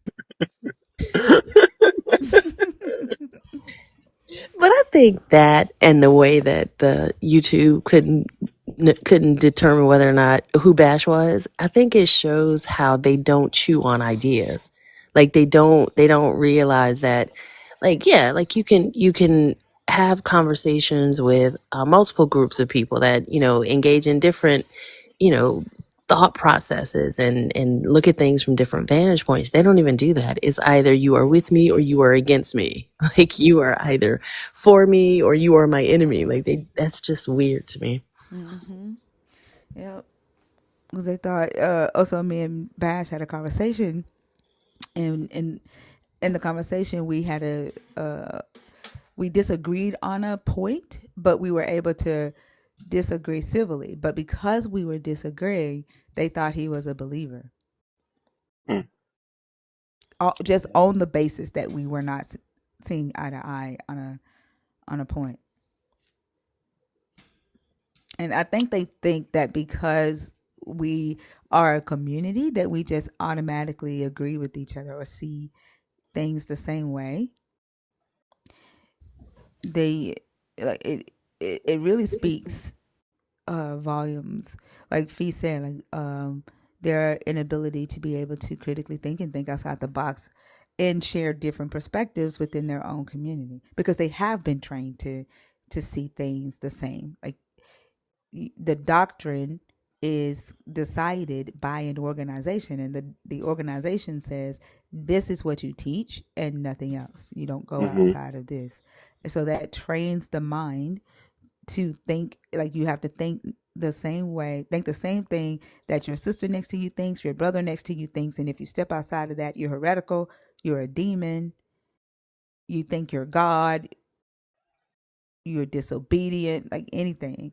So they're although their bodies do something different, their minds have been conditioned to look alike, if that makes sense. Yeah. I think it really conditions a person to at the really at the root of it to be dishonest with themselves, because there can't be a situation where you just align mentally with everybody that you happen to be around. So I think that's where the gaslighting starts, where you don't even you give your mind the opportunity to contemplate or chew on an idea that's been presented. It's not even thinking it through. It's not even, like the scripture says, studying to show yourself approved. No, like you hear it and it becomes what you think. You hear it because it's been said by a pastor or a preacher, and you accept it as being valid and accurate. So it's intellectually lazy. Yeah. Were you up when that girl, that woman billionaire was on the line on the stage? Mm-mm. What was her name? Her name was Billionaire. Billionaire Hindi, I think it She was. said she was 30 years old. I don't believe her, but she said that I I asked her if she thinks Jesus promotes critical thinking. Okay, mind you, my question was, do you think Jesus promotes critical thinking? So she goes, yes. He taught in parables. No, she says, yes, I think he does. I said, okay, can you give me an example of when he promotes critical thinking? And she said, the parables is an example of him promoting critical thinking. I said, well, he uh, explicitly states why he gave the parable. It was to hide information from outsiders, not to promote critical thinking. And just because you are looking at that as an opportunity for you to critically think, right? When the parable was not meant for you, is not Jesus actively promoting critical thinking. She said, I don't see what that has to do with anything. She said, didn't you ask me if I think Jesus promotes critical thinking? And I said, I'm not asking you if Jesus' teaching make you critically think. I'm asking if he himself promotes the idea of critical thinking. And she was like, that's what I gave you. No, you didn't. Wow. No, I didn't hear her. Did the light bulb ever go off? No, what went off was her fucking mouth. While I was talking to her, she reads a comment out loud in the middle of me responding to her like a child. And when I asked her, why did you do that? She just repeated what she did. Wow. And She I said, says I'm not smart people asking, don't fixate. yeah. I said, I'm not asking what you did. I'm asking you why. She said, that's what I just told you. No, you didn't. So going back to question number one, the answer is no. Jesus does not promote critical thinking.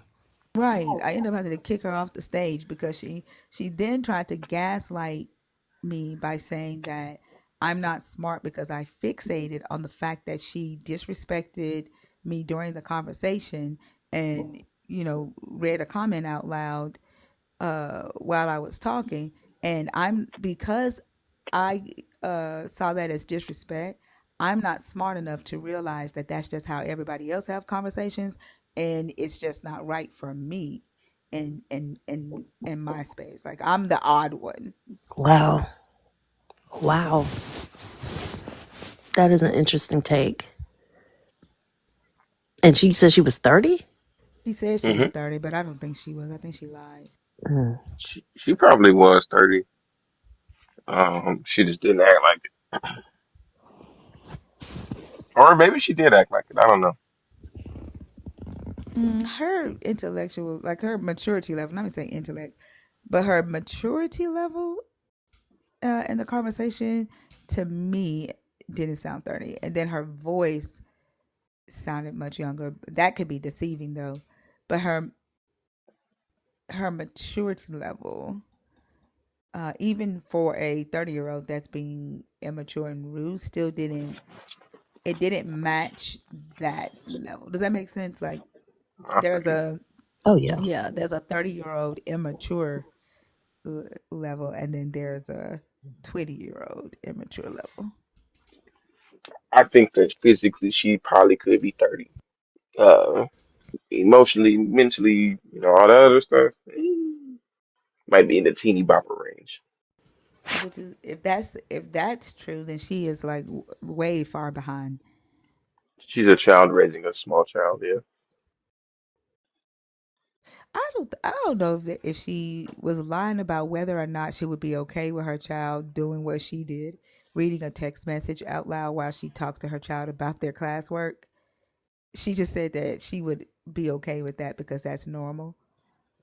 She Either wouldn't. she is a child lying, or she doesn't. She's a parent lying, or she's lying about being a parent. She has a kid. Like I looked through her page a little bit. She definitely has a kid, a son. But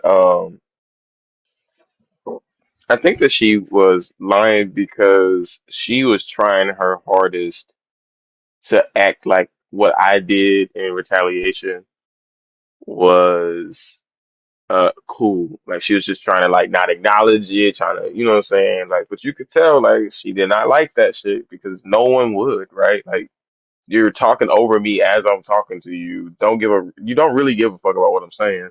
You could say it's just having multiple conversations at the same time, but I need you to lock in on the one that we're having if you want.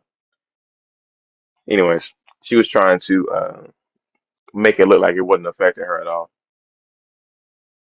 But And the then fact that she was, interstate, no, huh? you good, go Interstate was in the comments talking about heads up, he's gonna try to interrupt you again, like giving her like warnings and shit. ahead. Mm, yeah, like that wasn't the whole point of me doing it. It was to show her how fucking annoying and stupid it is. Instead of just telling her, hey, you did what she said you did, apologize, adjust, and move on.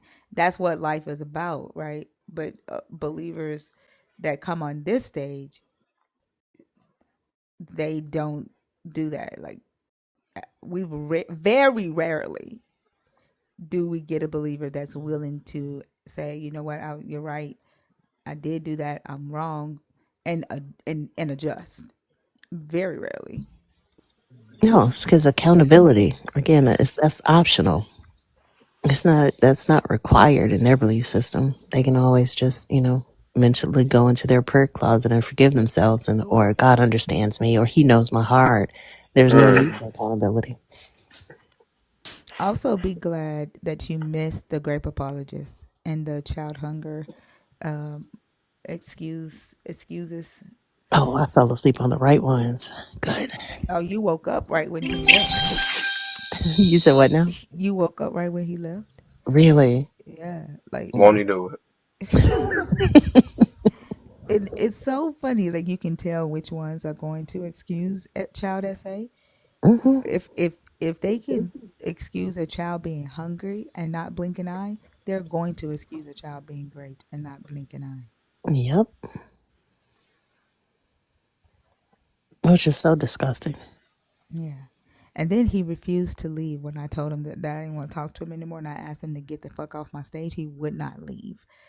You literally have the characteristics of a rapist, of someone who would violate the body of another person. Walking red flag. Hmm. And calling it God's glory. He said children are Hmm. graped for God's glory. What? Yeah, that's why I told him to get the fuck off my stage. Wow. He In said the it's end, in the it's all Bible. God's glory. It's in the Yeah, Bible. You mad at the Bible? yeah, yep. And I'm going to clip that part too. I'm going to clip it. And like when I use TikTok's highlights, TikTok be protecting these motherfuckers. I'm going to YouTube and screen recording this time. What do you mean TikTok protects them? What does it do? Take away their PFP on the Really? highlight. It Oh, it black does out their that blurry PFP. thing? It just makes their box black. Mm. I think it's that like recent glitching shit that's going on. No, it's never shown there on mine. Oh, I don't really? know. Anytime I use a TikTok highlight, Oh, it you're right. Yeah, yeah, yeah. yeah. Like I literally have to screen record from YouTube to do it. Dahlia, are you in the box on purpose? To the nerds in the box. Um, Faye Dalcor, are you in the box on purpose? Love, like TikToks keep throwing you in there, and you never say anything when you come on stage. Except for I think the last time you was like, "Holy shit," or "What the fuck." Are you in the box on purpose this time? Faye is on stage. It's Sister Faye to you also. Okay, so I'm gonna guess no to both of these. Y'all, it is 6:44. We'll give it to 7:15. To get a conversation. 30-minute countdown.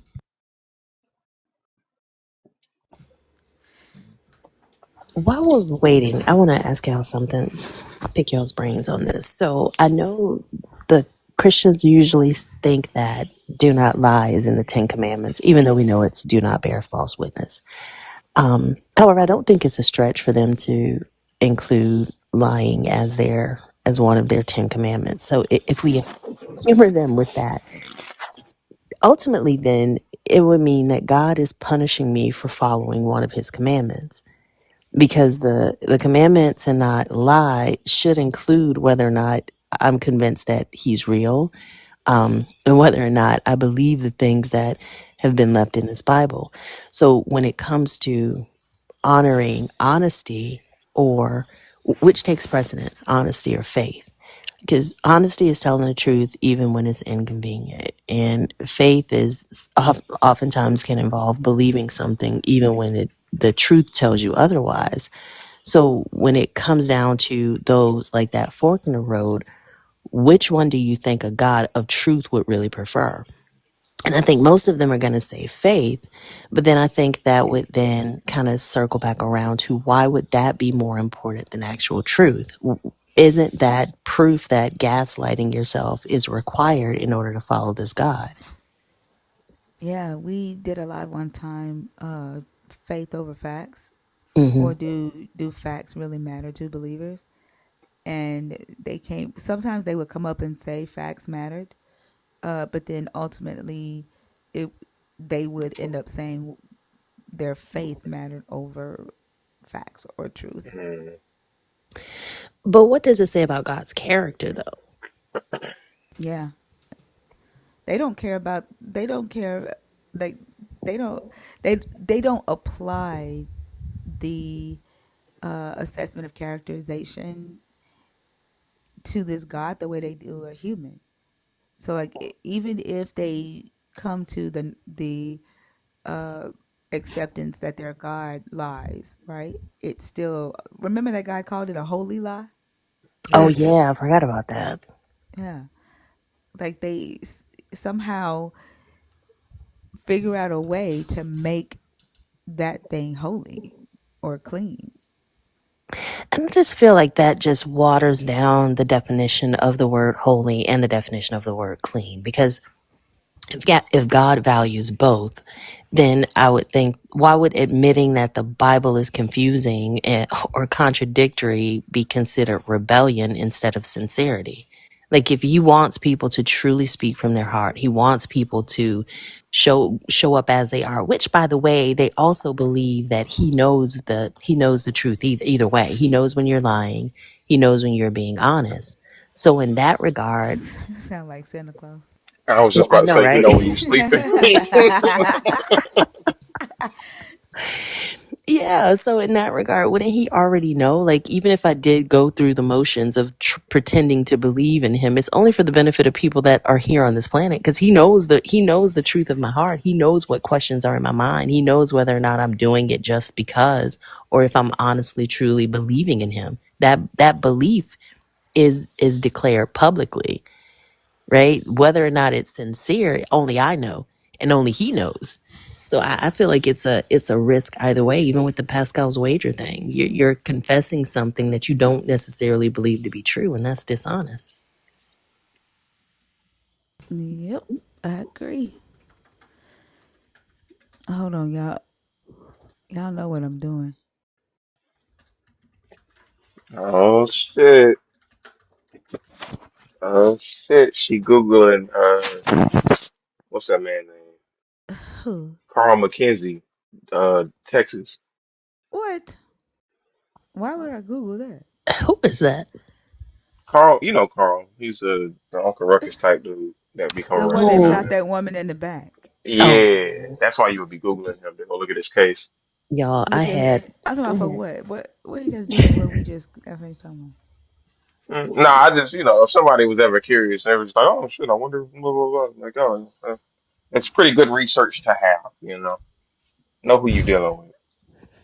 about? Oh yeah, yeah. Go ahead, Fee. What were you saying? Oh, I was just gonna say my son and his dad were listening. I had it on the live on speaker yesterday when Carl was talking about how he shot the bitch in the back. And Hmm. they were looking at each other like, what is happening right now? I'm like, yeah, y'all, this is not this does not scratch the tip of the iceberg. Like, yeah, Carl is special.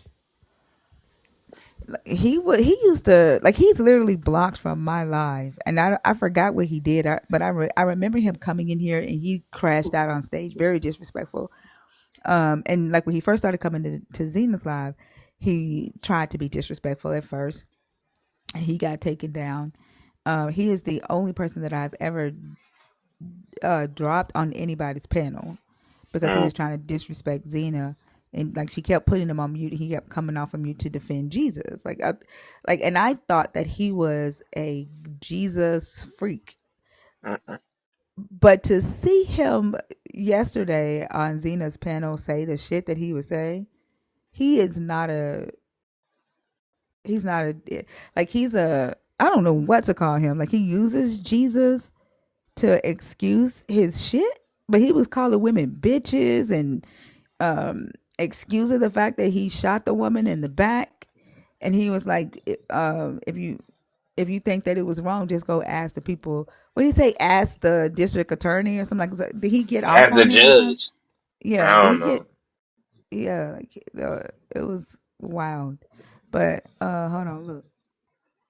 They know when you are sleeping. They sliding when you live. They quoting scriptures in the chat, but can't back it up with facts tonight.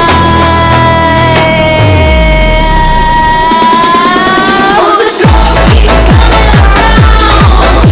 The trolls keep coming around.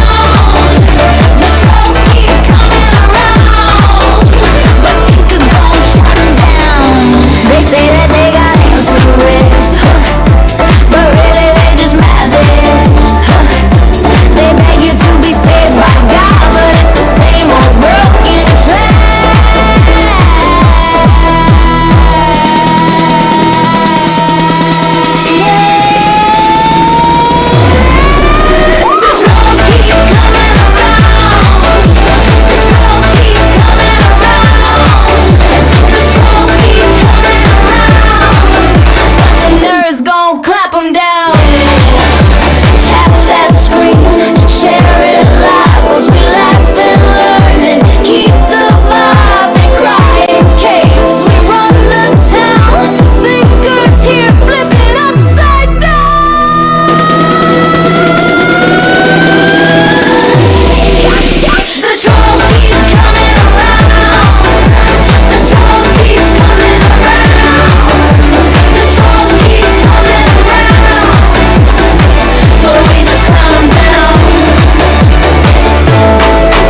That's not what I was looking for. Hold on. I'm sorry. I did not mean to play that. This is what I was trying to do. I like it though. You did? It's almost got like a. It might be more nostalgic, but it almost sounds like a Teen Titans theme song, just a little bit, Like a what? like a Teen Titans. Theme. What's wrong with your phone? You don't put the Yeah, your old phone. headphones? No, You said it sound like a what? like a Y'all Teen like that one? Titans theme song. Mm. It does feel, yeah, I remember Teen Titans. Yeah, Oh, like a cartoon. yeah. This is what I was trying to do. Hold on.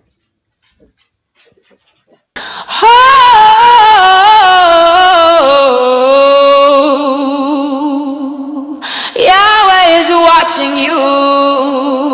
Yeah.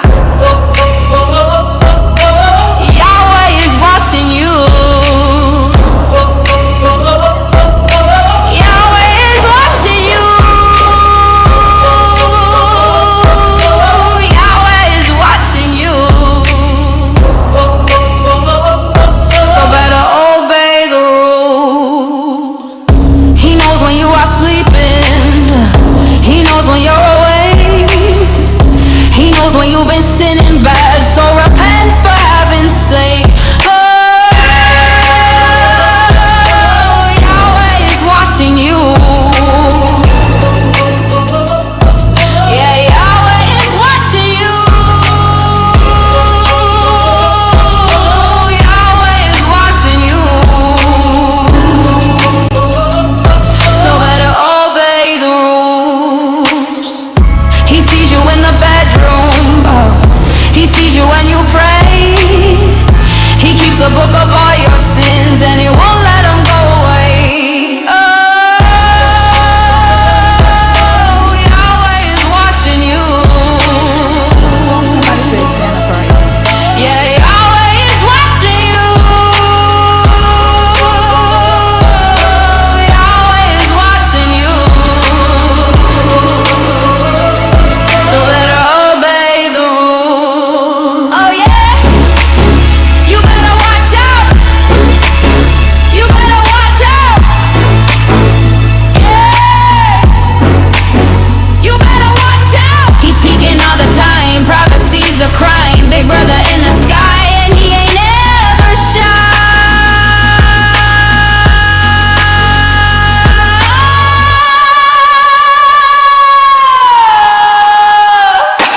Oh, Yahweh is watching you. Yeah, Yahweh is watching you. Yahweh is watching you. So better obey the rules. Obey the rules. I like that one. Yeah, that one. Like That's if I was fire. still a believer, I'd be like, okay. I was just about to say, I fear the Christians might want to take that one off your hands. Yeah, yeah. Somebody say Santa Christ. Christ, Christ Christ Kringle. Kringle. Yeah. Not Grace Kringle.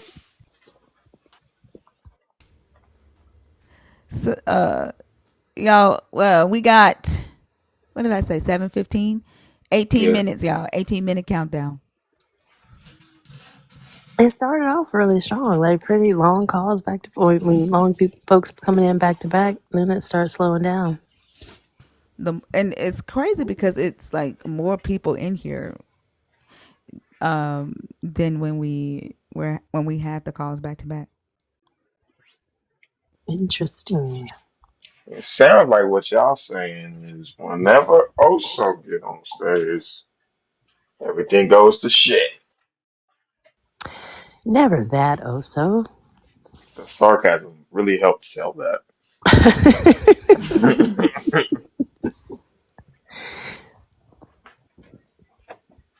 It was something I was gonna say. Damn, like what the fuck is going on with my memory? It has to do with the conversations. Damn, I don't know shit. I hate when that happens. Me too. Like it drives me crazy. And then I did it yesterday. It wasn't even with a conversation. I got up out of my chair in the garage, walked into the house, got straight to the kitchen. I was like, "What the fuck did I come in here for?" Like I I literally just could sit not. there and bullshit till I can remember. And the crazy I will part, not lose. and then the crazy part about it is, I remembered, and then got what I was looking for. Started doing something else. Went back in the garage, sat down, and it was like, "Shit, I forgot to get." I had to get up and go back again. It's yeah, my mind is all over the place. They say that's when you know you crossing over to elderly. Mm-hmm. Well, then I'm elderly as fuck. Like I haven't forgotten what I was saying this much, man, in my entire life. Like it's done happened to me 2 or 3 times tonight. Hmm. I'm like, if I want to remember it, that's why in these conversations I keep a piece of paper and a pen, because if not, if I don't write it down, I know it's gonna go away. I think you guys should just work on your neuroplasticity. Have you ever tried having a conversation and reading comments out loud at the same time? That would make us more intelligent. Right. Hmm. Ain't that right, Interstate? I didn't hear Has that. anything ever come up? Oh, he's up here. I'm so proud of you. Why are you proud of me, also? Because you seem like a thumb thugger.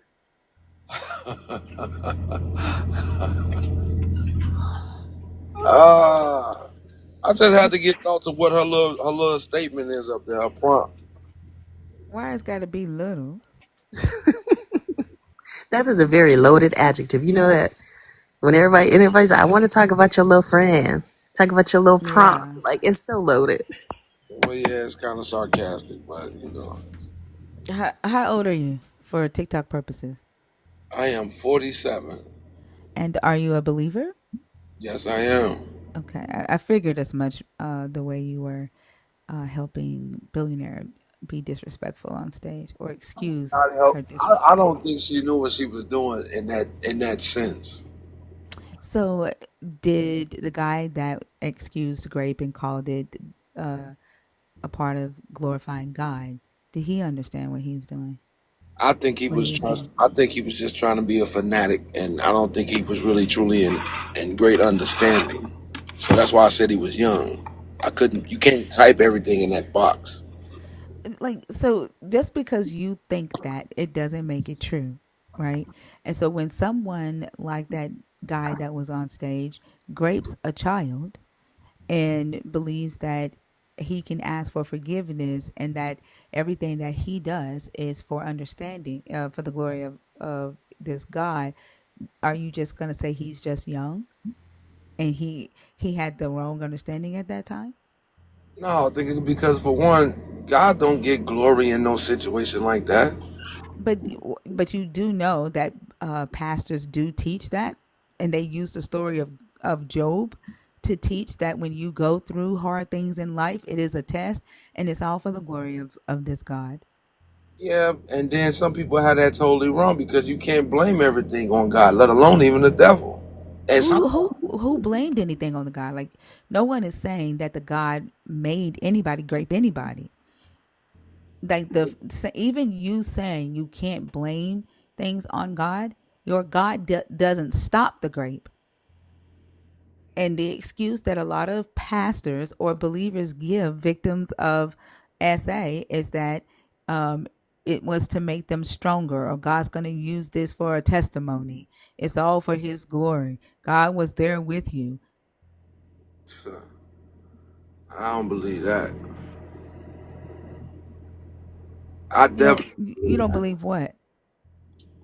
that more or less like all of that is going to be sent over for a testimony in some case, because you get caught doing that nonsense, you get locked up, somebody gonna beat the you know what out of you, especially. If you get locked up, though.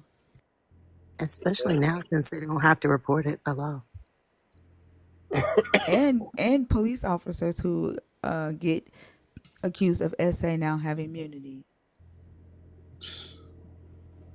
Well, I already know that's already a bad situation. When I don't even like talking about the police. I mean, you look like you're God, so I'm not sure why y'all don't see the similarities. You The said who issue, like them? I'm sorry. You said who like who? They behave the same way that your God does as the final authority. They're sovereign. If ultimately they have been authorized to do whatever they need to do, whatever they want to do with immunity, they don't have to uphold the standards that they are trying to force other people to uphold. Your God is the same way. Most Christians don't believe God has to behave morally. He just has to tell you what to do. You have to follow what he does, not what he says. You all serve a hypocritical God. And you even brag on it because he's sovereign. He can do whatever he wants to. Like you're praising and voluntarily signing up for hypocrisy. That's just inconsistent because it leads to things that are very dangerous, like what Thinker was just talking about. I disagree with that. Do you think God is required to follow the rules that he sets for humans? Well, he can't come back as a liar. Well, so when he tells you not to do a thing, but he does a thing, let's use lying, for example. When he tells you, you think he tells you not to lie, he tells you he can't lie, but then he tells you he does lie to accomplish his goal. How is that not hypocritical? Well, I don't have any sense of him telling or giving me a lie and be like, "Hey, go follow this." And you don't count his actions in the book as part of the things that he would do?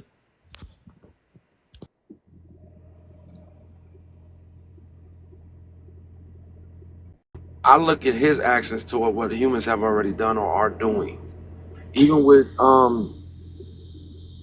Thinker's statement up here, and she asks, "Is there a solution, or is he the solution for humanity's problem?" I mean, for one, y'all saying that at one point in time Jesus didn't exist, the Bible was written. So what was humanity like before that? It was plenty of civilizations before Jesus. It was Right. plenty of law codes before Jesus. A lot of the laws that you think your God gave you came from previous law codes. These aren't revolutionary.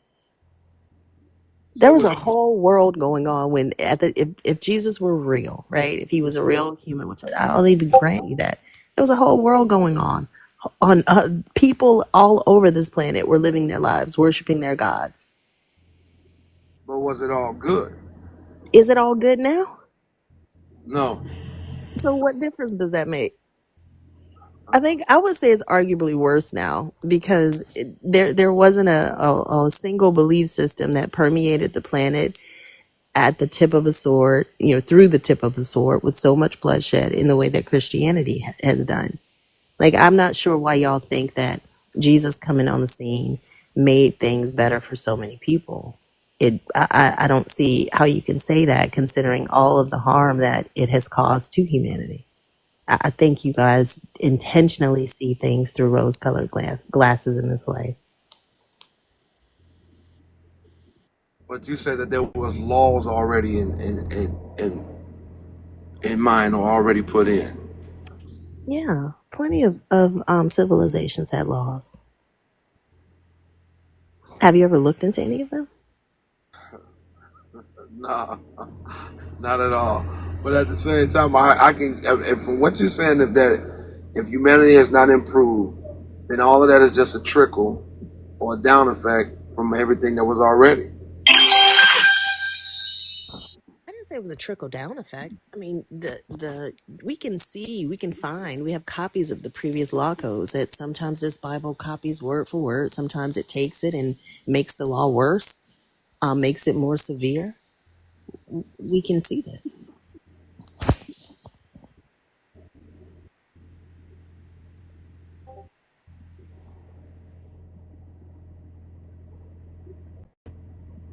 Interstate, you there? Yeah, I'm still there. I'm like, so I mean, if that was the case, then no human being would have been looking for change. They would have just accepted it and allowed it to continue the way that it is. Well, you can't say that. I mean, if Jesus hadn't been the person that they picked to represent this cult, then who knows what it would have been. I mean, humans evolve. Communities evolve, cultures evolve. Like we've been doing this for eons. But I think to pretend as though humanity, all of our history starts with this Jesus character is just factually untrue. Like it's demonstrably untrue. And then when you factor in all of the bloodshed, all of the harm that has been done and is still being done in the name of this idea or this character, at what point are we going to say, wait a minute, if this thing that's supposed to be loving, all good, has been used and is still being used to cause so much harm, how loving can it really be? You're gonna put down to the point that you're gonna say all foundation is found under Jesus. You're gonna say that all wars, all bad things are happening because of him. I didn't say all of them, but many of them are. And if you look deep enough, like there's there are more wars that have been started for the purpose of religious ideology than not. Like in at least in our time, like in our lifetime. Like what are they fighting for? They can tell you is, like, and then if you expand it past just Christianity, just the Abrahamic religions as a whole, like it's pretty telling if you look at it through real life lenses as opposed to the spiritual glasses y'all wear. I think it just skews so much because the moment you pull in spiritual, there are no rules. And then when you add over that layer of faith, there's no consistency. There's no expectation for things to make sense. You don't hold this God accountable. He can do whatever he wants to do. There are 45,000 different denominations of Christianity alone. Many of them don't agree. I mean, thousands of them contradict, but every single one of them is convinced that they are representing what this God wants, not realizing that every single one of y'all worship a different God. And I'm not even talking denominations, I'm talking individuals. Because then when you go home at night, the thing that you know you've done that didn't make God happy, in your mind, God forgave you. And that thing doesn't match what your neighbor knows God doesn't like that they've done, but God forgave them. You give yourself your own forgiveness. Therefore, you're able to, on an individual level, skirt past accountability, and on a collective level, ignore atrocities for the purpose of this God. While demonizing other humans for non uh, atrocious things like being gay. Like Yep. believers will spend the majority of their time demonizing other people for loving the same gender than they do people genociding a whole entire nation because of a belief in a God or some prophecy that they think needs to take place. Or demonizing not believing, as if that's a choice, right? Like the fact that faith is often used as insulation from critique. And the fact that we see that and say, no, I'm not going to believe that, that automatically makes us evil. That makes us mean.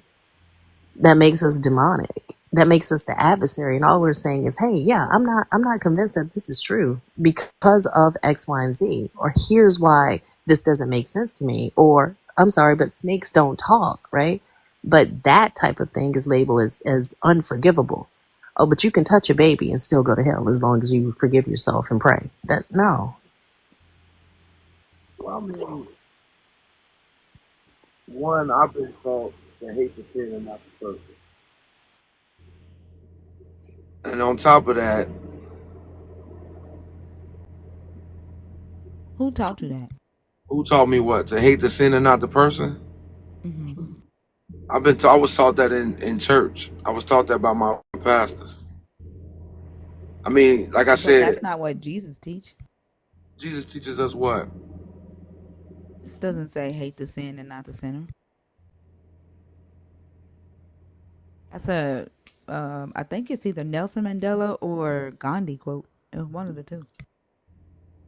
Well, you can learn from all aspects of life, but But that's not what Jesus teaches, though. he tells us to be forgiven because at the same time, Also, we have to ask ourselves. I mean, like, okay, even with Only when only when they are willing to repent of the sin and make amends, right? Like conflict resolution. If they don't, he says to exile them and treat them like a Gentile or a tax collector. but think, do you know how hard it is for a person to forgive themselves? No, because they do it all the time. How hard is it, actually? It's not that easy. It's not even in prayer where we ask God to forgive us of our trespasses, that we forgive those who trespass against us.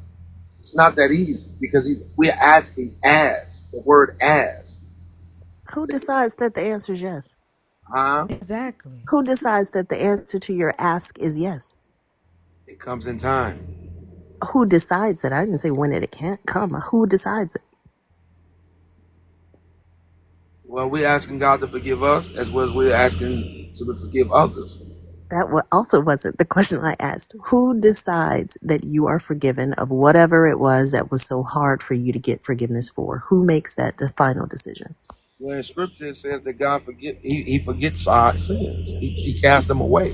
Do you hear Who? her question? I don't think he Yes. does. The So question is the question is who is deciding that you have been forgiven, right? And then like I don't even know if you if y'all thought about it, but like y'all will not let a person forgive themselves quicker than y'all forgive yourself. Yep. And then But let's not. who's Oh, I'm sorry. Thinking. no, I was just going to reiterate your question so he can answer well, I it. mean, thinking that's at the same time, that's also based on human nature.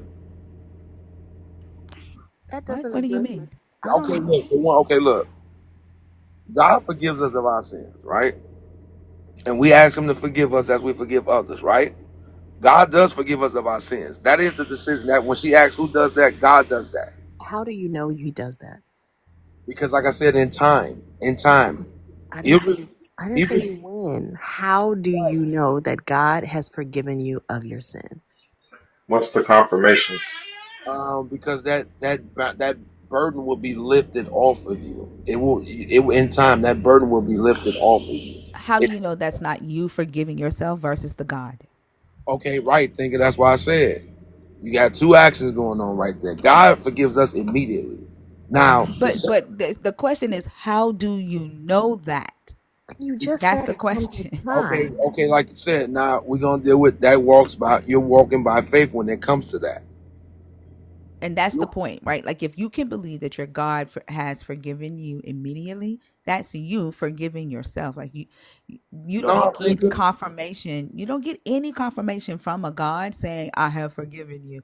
Your faith tells you that a God has forgiven you. And because you have faith that a God has forgiven you, you are ultimately forgiving yourself because no God is confirming to you that you have been forgiven. again, but that's what I'm saying. I've been saying to you. Even though we've gone to God and asked for that forgiveness, right? And He forgives us, He throws it away, He casts it away immediately. That's what Scripture says. But for that person, that individual, to not hold on to that guilt, then yes, you're right. That is a process of that person. We're not talking about that. We're talking about you believing that you have been forgiven by a God and that that is an immediate thing. You don't get any confirmation from a God that you have been forgiven for a sin. You just believe that because that's what your faith tells you. So you immediately are forgiving yourself for the God. And even if it takes a while, right? So, because you've said two things. You said that it takes time to get God's forgiveness, and then you said it was immediate. But either one, whichever one you pick, at either it being immediate or 3 weeks down the road, you are the one who determines when God has forgiven you. Because if I were to ask you, how would you know if God hadn't given you? You would still be making that determination as well. But at the same time, for you, what I'm saying is it's taking that person to forgive themselves.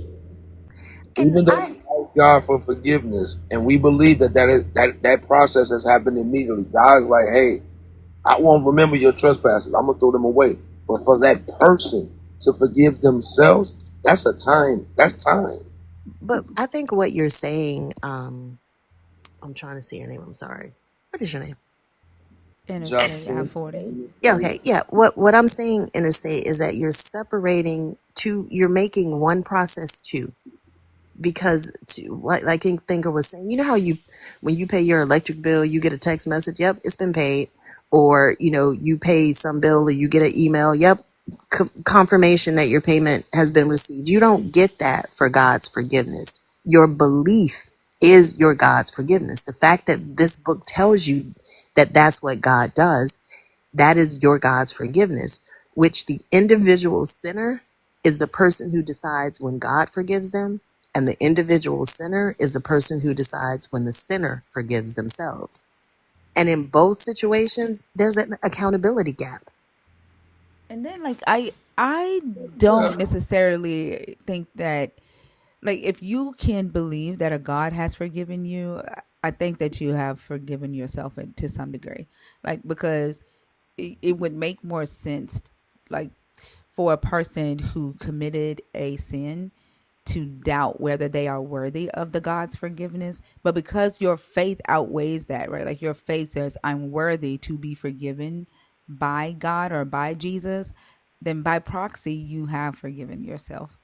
You might not have forgotten what you did, or you might feel shame about what you did, but you've forgiven yourself. Well, wait a minute. Think about it this way. Say a man. Can I say slay, or did I have to say unalive? You could say kill. Oh, I want to say that. Okay, say a man slays another man, right? And then this guy has to look that man in the face. Say like he took his child or something from him, right? And I'm talking about the victim's family. And he decides not to go back eye for an eye, tooth for a tooth. So he decides to say, hey, look, I want to take this into my own hands. But when he gets to that moment he wants to take it into his own hands, he looks at it and says, you know what? I'm going to forgive this guy. Now, do you really think That's one? not. I'm confused. Like, this is not the same as a God forgiving you of a sin. Well, I mean, think about it. At the same time, he's asking for that guy that slayed his family. He's living with that guilt. You So, don't know that. right, we don't know that. But in some cases, some people are. So Right, but I'm trying to take the high level on that to say say that man is living with that guilt. And say that, but living with the guilt of taking another person's life doesn't necessarily mean that they have not forgiven themselves for the action.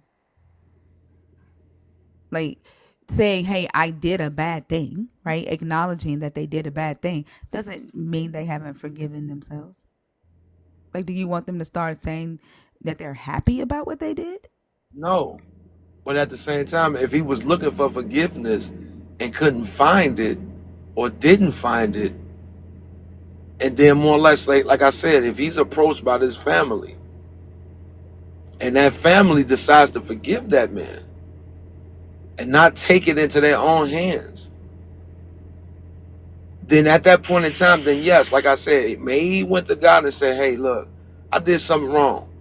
But he really didn't let go of it until he was approached by that family to find the forgiveness in that, and for the people to find forgiveness in him. Because like I But said, that's two different things, right? And like, that's like saying, because we told the man on the news that killed our dad that we forgive him because that's what our dad would have wanted us to do. That's like saying that we no longer hurt, right? That we no longer were upset at the fact that a drunk driver killed our dad. no, because that's gonna all. I mean, it's. I don't want to even say it, but it's sad to say that us as human beings, those things are still gonna play part in our mind. They're still gonna be there. Right, but that doesn't mean we haven't forgiven him. Like, we don't we like, when he got out of jail, he did 6 months. He's supposed to do 2 years, he did 6 months. We got the phone call that he got out of jail. Like, we didn't think twice. Like, we didn't go to try to find where he was because he should have done more time. We knew where his wife lived and his kids lived the whole time he was in jail. When we said that we forgave him, but we still hurt. Like, we still didn't like the fact that he got in a car drunk and killed our dad, Hmm. and then drove and then left him on. He left my dad on the side of the road. Like, he hit him, got out his car, looked at my dad dying, got back in his car and drove off, and went home and started washing my dad's blood off his car. And his wife caught him and turned him in. Right? Like, we could be holding the grudge against him, his wife, his kids, but we forgave him, and we still sued the shit out of the bar. Like, we still sued the bar, the his insurance company, right? For taking my dad's life, but we didn't hold a grudge and chase his ass down because we felt like he should have done more time, or demonize his kids because they took our dad, his dad, their dad took our dad, but the pain was still there. So but you said his wife turned him in? Yeah, she caught him washing my dad's blood off his car, and she turned his ass in the same damn night. Well, I'm sorry about your dad. Definitely. That's terrible. Well, thank you. It was 17 years ago, but I appreciate you. And I still think even that is different than that's another layer of forgiveness, right? That's forgiveness from the victim. We were talking about forgiveness from God and forgiveness from self. Because I guess what evidence would you have that God forgave you apart from how you feel?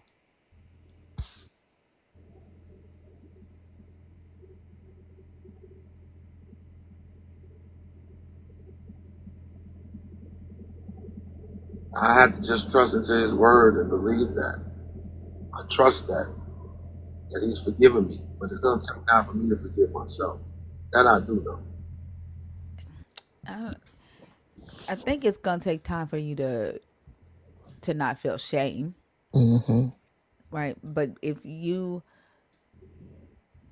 have accepted that the creator of the universe has forgiven you for that thing, then you have to some extent forgiven yourself. You think that you are worthy of forgiveness. I think everybody's worthy of forgiveness, thank you.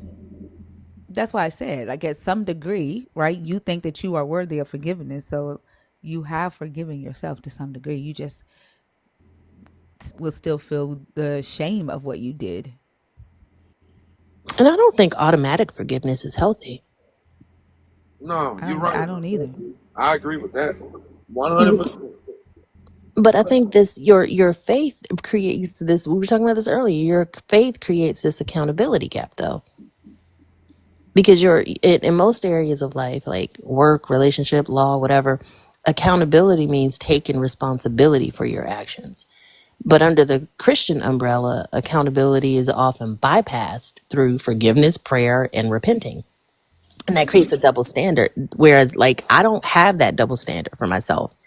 If I do something to harm another person, I have to live, I have to hold myself accountable because I don't feel like I can declare, oh, well, God forgave me, therefore I must be forgiven. No, I need to resolve it. I need to go to that person. I need to talk to them about what I did. I need to understand the impact of my actions so that I can grow and be better. I can grow and not cause that type of harm anymore. But I think that this idea of forgiveness, specifically when it's an inside job this way, the fact that you are the very person determining when God forgives you, you're giving yourselves, you even set the degree on what sins are forgivable. Like, there's some that, and depending on the religion, like the religion I grew up in, certain things you had to go tell on yourself, like, or do confession, I guess, like the Catholics do. But there's some everyday sins that y'all come up here and say you commit every single day. You remind us all the time, or we're just sinful, we're born in sin, bred in iniquity, or whatever. You decide which ones fall under which category. All of that is an inside job. There's no external validation or confirmation of any of this. But a believer is going to be convicted. That's an inside job too, friend. I think it's crazy. Like I don't now know that I about think that one, about it, dude. I don't know about that one. That's not an um, inside job. now that I think about it, like I think forcing us, not forcing, because like my mom was just like, your dad would want y'all to forgive him right after he died. Um, and when the news people were there, like she wanted me because they interviewed me um at my dad's house, and she wanted me to say to the killer, "I forgive you," on the news, and I said it. I said it mean, and I was crying when I said it, and I think like even like teaching children to forgive people when they harmed you without even allowing them the time to even process or deciding on their own if they want to forgive the person is a harmful thing. Yeah. And I wonder how can it, I think it loses its meaning because can forgiveness really be meaningful if it doesn't cost you anything and it requires no restitution to the people that you've actually harmed? I think it just becomes performative. And then that instant forgiveness that a lot of people think, oh, God cast my sins away as far as the sun rises to the sunset. Well, if he forgives all sins, does that include people who never apologize or change? That's not just. I don't want to be constantly forgiven of something that I'm doing. I want to stop doing it. Tell me what it is so I can fix it. There's no space, there's no requirement for that. Change doesn't or accountability doesn't have to come before forgiveness in the mind of a Christian, either on an internal perspective from you forgiving yourself or an external one from for you forgiving God. And that varies Christian to Christian. You have some that are so, that are obsessed sometimes with this idea of forgiveness and they beat themselves up and it's this internal torture that they go through. But then you have some that are like, fuck it. YOLO. And they go out here doing whatever because they know they've got this get out of jail free card when it comes to this forgiveness that they grant themselves. Well, that's an unlearning person because this gonna catch up with them. There's no, I mean, there's no like I don't. Well, look, there's nothing new up under the sun. You reap what you sow in this life, and hopefully you do reap what you sow in this life.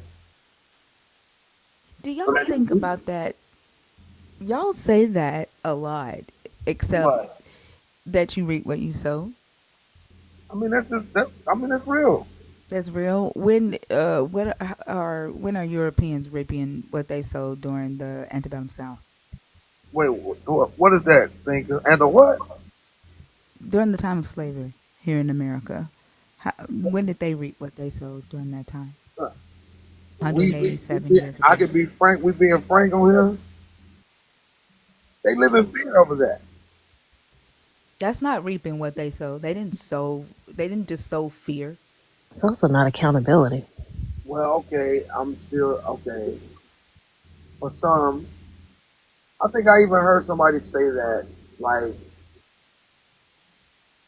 and there are some YT people who reason with those victims of that situation, and there's others who don't, who feel as if that it's not them, it was their forefathers, and as I say, a lot of them live in fear toward that. I mean, they just do. Yeah, but that's still not reaping what they sowed. And learning from what their ancestors did and saying, let's never go there again, let's never do that again, is not reaping what they sowed. And I'm not saying that I want Europeans to reap what they sowed because what they did was horrible, you know. But when you say that that's just how it works, I feel like y'all say that for everything except for the shit that it should be working for. Like we are literally watching a genocide happen right now, right? Like we've seen people take this God and the stories in this book and do this over and over and over again without any consequences. Like it don't ever come back. Like it the whole reap what you sow stuff seems to work only on those that are being oppressed because they told y'all that and y'all believe it, and you kind of make that come true like a self-fulfilling prophecy while ignoring the whole time the same people who enact these policies that are oppressive to the masses go scot-free. No, but war doesn't benefit anybody, and both sides. It's both sides are gonna take losses in that situation. There is some idiot who says or looks at it to the point, hey, well, we're gonna benefit from this. That's an idiot. That's a dummy. it, That's an it arms dealer. An arms dealer profits from war. What are you talking about? Exactly. Well, and you it got still isn't reaping. We're like, you're changing the the path of this conversation because we're talking about your statement of they're going to reap what you sow, or you reap what you sow. So if you have these people that decide to go a war against these other folks, yeah, they're reaping it because they're losing. They're losing at the same while. They're losing the same while. They may think that they're gaining, but they're losing at the same time. If their loss is spiritual, then we can't talk about that. No, no, no, no. I'm not talking about spiritual. No, no, no, no. I'm not saying that. Their families are losing. They're losing. Their people are being taken as well. Whose people? Both sides. One may seem like it's greater because at the same time when it comes to war, you got This people are isn't a not. war. Look, Did he Huh? say it may seem like it's greater? You realize that the Israel is killing 4 civilians per enemy combatant, right? Do you And see that's that why. being reciprocated? Well, that's why I said also it may seem like they're gaining from that. it seems like they are because they are interstate. Well, what the war when look, you can't go out the same way that at one point in time before the war started. Your families are now being held up. Your lives are not the way that they were before. Well, That but who are we talking about? Are we talking about specifically in Gaza? I'm talking about both sides. Well, but this isn't a war. This is a genocide. A war would be two equal parties with equal standing having a conflict. That is not what this is. These people were under occupation. And I think the fact that so many people do not realize the circumstances under which these folks lived under the thumb of Israel. If you did, you would not call this a war. Aren't they? They aren't their neighbors. No, not in the sense of not like America and Canada are neighbors. No. Not like that. Neighbors in what sense? Their region is not that far from each other, and Well, their land was They're stolen. they're neighbors in the sense that the people that came to America from Europe were neighbors with the Native Americans. Exactly. That's how they're neighbors. That's how you could classify them as neighbors because they came over there and started fucking over the population that was there. Did y'all see Trump's plans for Gaza? A Just big ass disgusting. gold Trump statue, like making it like a resort for the wealthy. Yep. Didn't we demonize like Saddam Hussein for that kind of shit? well, let me ask Did y'all this: we? Mm-hmm. Yep. do y'all think at any point in time that any of our people can go and live in any one of those lands? What the fuck would we need to go over there for? Yeah. Well, Why is that even a? they can come here. You said what? They come Wait, here. you talking about Americans? I'm talking about us. Who, black people? Yeah. What do you mean they could come here? Is this our land? It's not. We're not. We're not Native Americans. Oh my goodness. like my ancestors are from Nigeria. I'm West African descendant. I am not native to North America. My ancestors came over here through the transatlantic slave trade. And like I don't this is why I Well, wait. brought up the fact this is why I brought up the fact that when y'all talk about reaping what you sow, but never ever, pay attention to the fact that, Europeans during that time did a lot of shit. And a part of that was going to West Africa and convincing our ancestors that they were savages and that they needed Jesus to save their soul, and that was done through, and that would be accomplished through slavery, and then brought a bunch of us from West Africa to here, right? But we don't see anything like that happening to that demographic of people, right? Not that I would want anything like that to happen, because again, that was atrocious, right? But when y'all say that we were originally here, as if it erases the history of our ancestors and what they went through Nobody's. being taken from their land. I'm not saying that. I'm not saying that. I can't take that and say that. But what I am saying is that you said that your family is from Nigeria. Our people of this skin color was already traveling in this world, here, there, here, and there. So we were already scattered somewhat of another. We are still not native to North America. We are not native to here. This is not our land. And being some West Africans were adopted into native tribes once the natives emancipated the enslaved Africans that they owned.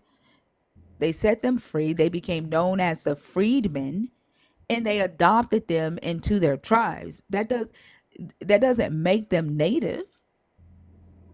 There was some that were brought over by the Spaniards in 1492. I'm sorry, 1516, I think it was. They were brought over by the Spaniards. When they got here, they whooped the Spaniards' ass, and they stayed, and they intermingled with the natives that were already here. But we're not native to North America. Ain't none of us from here. I kind of disagree with that thinking. You cannot be West African and be native to North America. That doesn't even make sense. Traveling to North America does not make you a native. Bitch, if you're not from Africa, I'm not talking to you.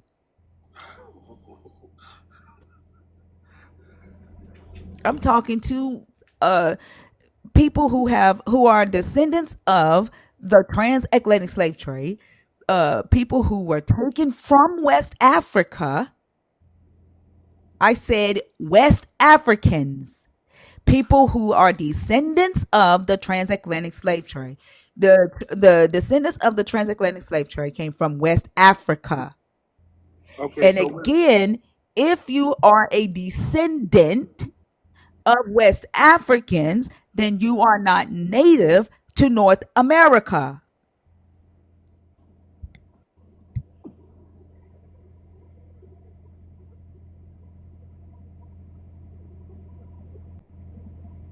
And then when y'all who think that you are Native Americans go around and say Black Americans were already here, you add me in that shit. And I know where my ancestors came from. So stop adding me in that shit.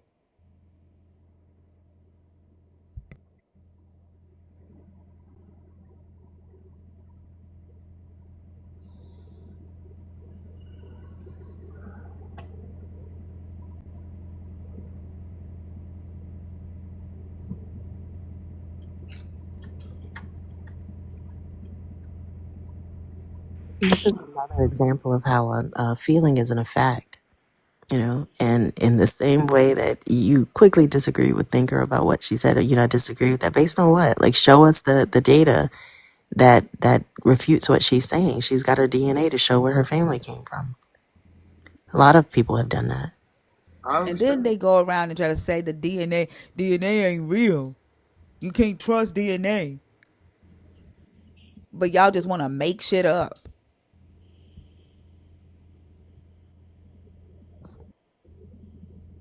It was like that guy, I forgot who it was that came up here and asked, like, what they kept talking about DNA. They're like, what does DNA stand for? Had no idea. Do Had no not idea. disturb. They have no idea. He said, do Not not disturb. disturb.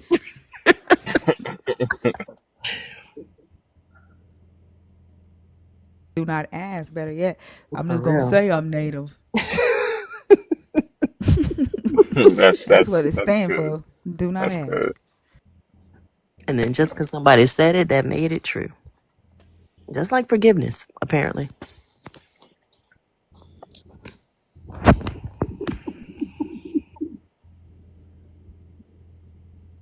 But like, it's crazy that we're on that topic when I asked like why you would say that reaping what you sow is basically the universal law, but yet y'all never ever pay attention to the fact that there are people on this earth that continue to do atrocious things who aren't reaping what they sow. Well, I mean, the way that you're looking at it, I mean, I see America falling. We all I'm see not it. talking about America. But I mean, you said Europeans, right? Is America Europeans? They came over here and took over. Are they are is America Europeans? One thing I'm trying to see how you putting that. I'm trying to understand how you putting that because if you're saying that for one, Columbus came over here and so-called discovered America, then he sold it or whatever have you. Then these people came over here, so-called Europeans, and they built their little 12 colonies. Then they enslaved others at the same time, and then at the same time took somebody else's land. Then who does America belong to right now? I didn't ask you. I asked you, is America European? Or are there other ethnicities in America right now? There are other ethnicities in Okay. America, but this All right. group So America reaping what they sow is not the same as the Europeans reaping what they sow. why do you think that thinker?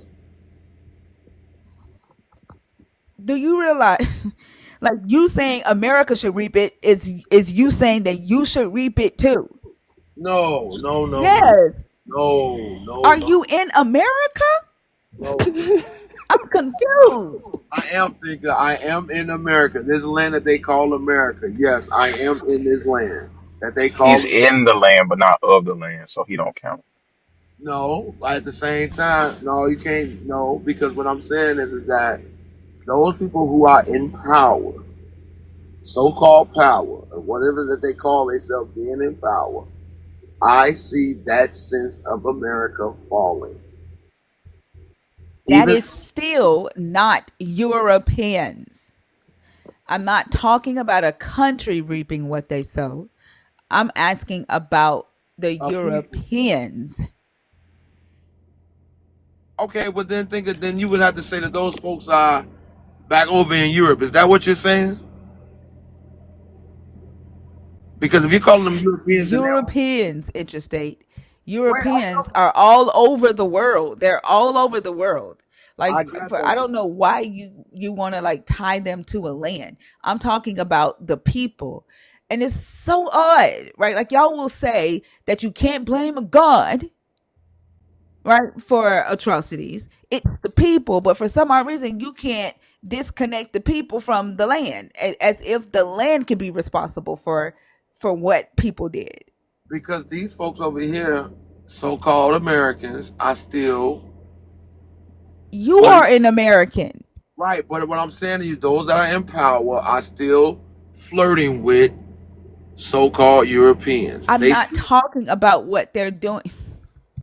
think, but you just See, asked me. this is the idolatry question, Fee. No. Like how they can see it with Hmm. like they will say you can't blame the God, but you gotta blame humans because humans have free will and humans are separate from the God. But like in this conversation, you want to tie the humans to the land as if the land is the one that did the atrocities, But you, even while you are in that land, but right? you, Like you live in that land, you are an American. You were not a part of the group that did the atrocities.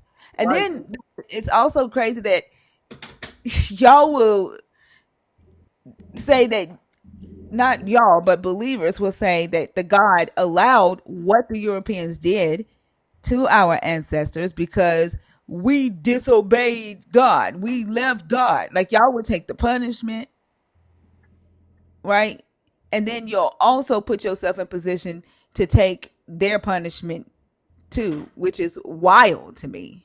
Oh no, I am not saying That that. is what you're saying, and No, that's what I'm saying. You no. don't understand that that's what you're saying when you say America, right, should pay, but you are an American.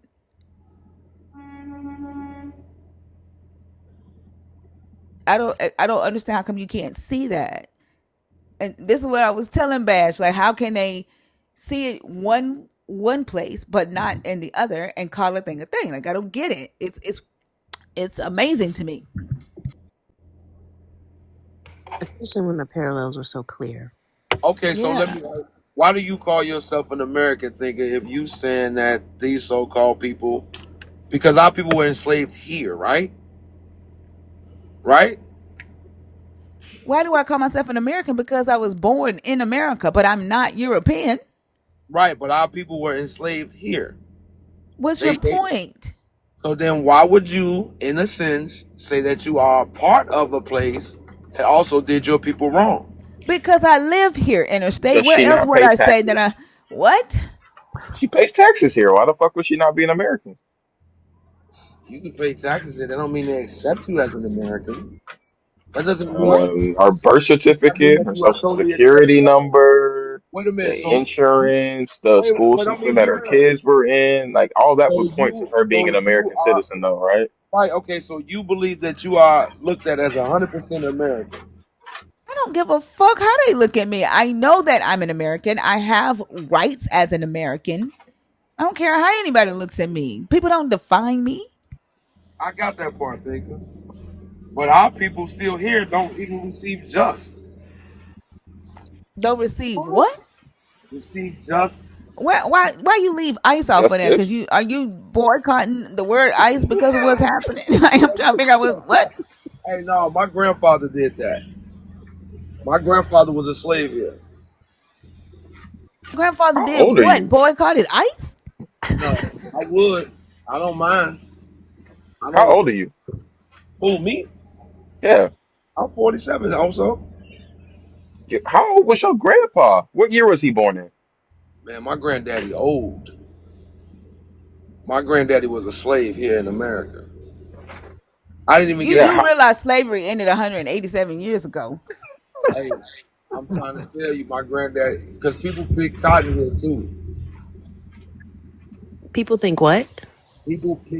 They pick cotton here. Yeah, we know Picking that. cotton doesn't make you a slave, though. Yeah, yes, the fuck it do.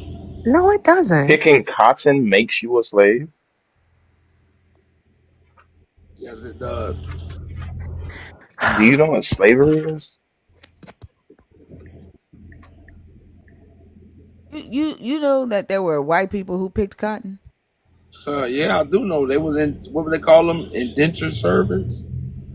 Why aren't you saying slave? If picking cotton makes you a slave. Hashtag I'm tired. Like I don't understand how y'all like don't. Because I it's don't one know. thing to walk away. It's one thing to walk away with total freedom and say that you're free. It's another thing to walk away with somebody still making laws to say or you're 3/5 of a person, or you're not looked at as one as a human being. They gave them that. They gave them that sense of that they were human. Our people, no. And yet in all, we're still fighting for the same nonsense. Our people are still being somewhat of another, um, facing lynches and things of that nature, or being hung or being dragged. That's why I said, how can y'all sit up here and even say that? Oh, we're totally American. Okay, what makes a person American? Interstate, or what makes a person Mexican? I have no idea, but I never claimed it. Okay, it's being born in the land. That's it. That's all. That's quite literally it and all. I cannot go back in time and convince my parents to move to another continent before my mother gives birth. Because my mother's feet were planted on American soil when she gave birth, that makes me an American. And that's the same thing. That the same thing is true for all of us. So I think you're conflating identity and heritage and all of these things with something as simple as the location of your birth.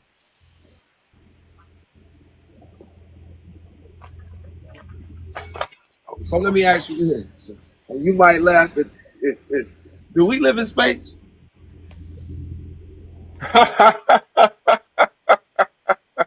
Yes. So would you consider yourself a Martian? Did you Are say we space or on? Mars? Are Did we you say on space or Mars? Mars? Because you can live in space and not be on Mars. That doesn't make No, I sense. said Martian or an alien. Would you You do consider know yourself? Martian is for beings from Mars, right? Nah, I just thought they called people Martians for that reason. But beyond all that, I'm asking you, would you consider yourself an alien? You live in space. If I were to go to another planet, Yeah, then you'd be an alien. Hmm, Do you know what constitutes the like being an alien? stranger. Not native to the place. So like have aliens in terms of like people that go to different countries, you'd be considered an alien, or if you go to a different planet, you'd be considered an alien. Like if So you're not how? native to the place, that makes you an alien. So also, how would you consider alienated? To be treated like another, Treated like what? an other. So you don't think our people here in America was treated like another, and Does still that being make you treated an that Does way? that make you an alien? I'm just asking you a simple question. our ancestors were aliens in this land at one point in time, which is why they were not allowed to be Christian, which is why they were allowed to be enslaved for life, because they were foreigners and they were not Christian. But we are not, because we were born in this land.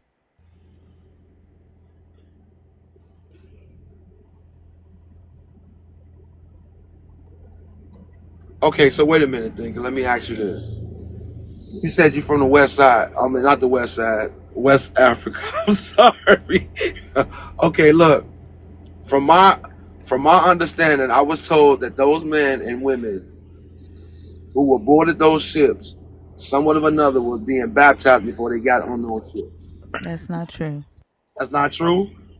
No, they when they got here, the only people that were allowed to be Christian were Europeans, and then uh they started to allow them to get baptized as Christian once they learned that it would not they would not lose their labor, because they were going by the Leviticus 25, which said that you can't enslave another Israelite. And so the Christians were, to them, European Christians were the new chosen from, of Jesus, right? The old covenant, new covenant. Like, I think a lot of times people forget that Rome is Europe. Rome is a part of Europe. And so as the early believers of this Christ were starting their religion and branching out, they were branching out in Rome. I mean, in Europe. So these early Christians were European believers right? And so at first, to be a Christian, you had to be European, and the European Christians were indentured servants until they started using Paul's teaching that an obedient, a Christianized slave was an obedient slave. So then they started allowing the West Africans to be baptized as Christian, and then eventually they, like some slave owners allowed it, some still refused because they didn't want their slave to think that they were just like them, like they had the same authority, and that they were, had the same status even in Christ. Right. That But was a then lot. they started allowing all of them to be baptized as Christian.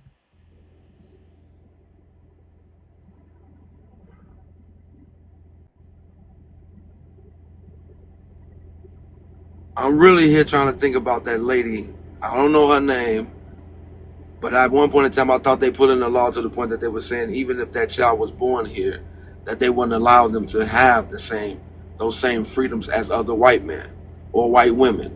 I thought they put that in the law when it came to it that was slavery, because a lot of slaves were trying to say that their family were or their family had the right to be a so-called American. When? Like, what are you talking about?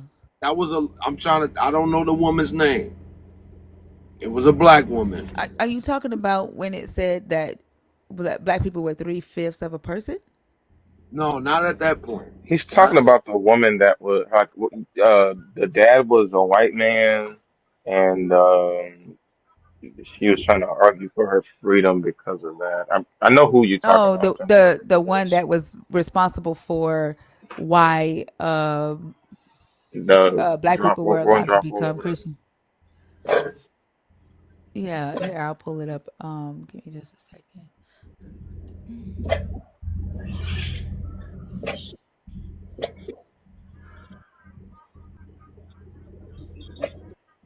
Sorry. Rachel Dolezal's crazy.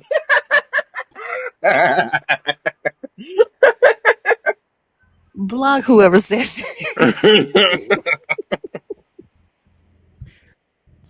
Elizabeth Key. So the case of Elizabeth Yeah, Key presented a direct confrontation played out on a colony-wide scale between the desire among plantation owners to raise their rate of profit by imposing lifetime hereditary servitude on African Americans and an African American's right to freedom on the basis of Christian principles and English common law. The jury that heard the case and the General Assembly that reviewed it in 1965 acted on the traditional English principle and finding that Elizabeth Key's Christian baptism and rearing barred her from being held as a lifetime bond laborer. At the same time, they took their stand on the common law principle that the social status of the child followed that of the father. If the principles affirmed in the findings of the Northumberland County jury and the special committee of the General Assembly had prevailed, the establishment of racial slavery would have been prevented. If African Americans were to be reduced to lifetime hereditary, goodness there God, it is. Yeah, there it hereditary is. bond servitude and kept in that status, it was essential for the exploiters of bond labor to establish the principle of descent through the mother. For as an owner claimed when another woman sued for her freedom a century later, if in a case of a dispute about the property of Negroes, it is not sufficient to prove the mother to be a slave, there will soon be an end to that kind of property. What was involved here was not a mere matter of ancestry. It represented an attack on the patriarchy, though limited, of course, to the Negro family. In principle, it was akin to the attack on the Catholic Irish family under the penal laws of the 18th century.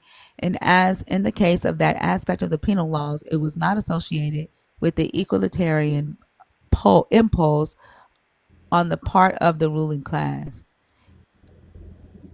Let me skip down a little bit. It would be 6 years before the Virginia Assembly in 1662 resolved doubts that had arisen about the status of children of English fathers and African American women by enacting that all children born in this country shall be held bond or free according to the condition of the mother, establishing the principle of partus securendum, directly contrary to the English common law principle of partus sequitur patrum, descent through the father. In 1667, 11 years after Elizabeth Key had won her fight for freedom as a Christian, the General Assembly again was able to receive doubts that had arisen by decreeing that the conferring of baptism doth not alter the condition of the person as to his bondage. Thus, as it was said, masters freed from this doubt may more carefully endeavor the propagation of Christianity. A widened lens brings significant rough coincidences into focus. In January 1663, the year after the Virginia General Assembly enacted the legal principle of descent through the mother in order to make African Americans subject to hereditary bond servitude, the English government rechartered the Company of Royal Adventures to Africa, for the first time listing the trade in human chattel among its purposes. So, Elizabeth Key is the one that you're talking about, but this is literally the law that changed like at first they were not baptizing the West Africans as Christian because they were scared that they were going to lose their labor.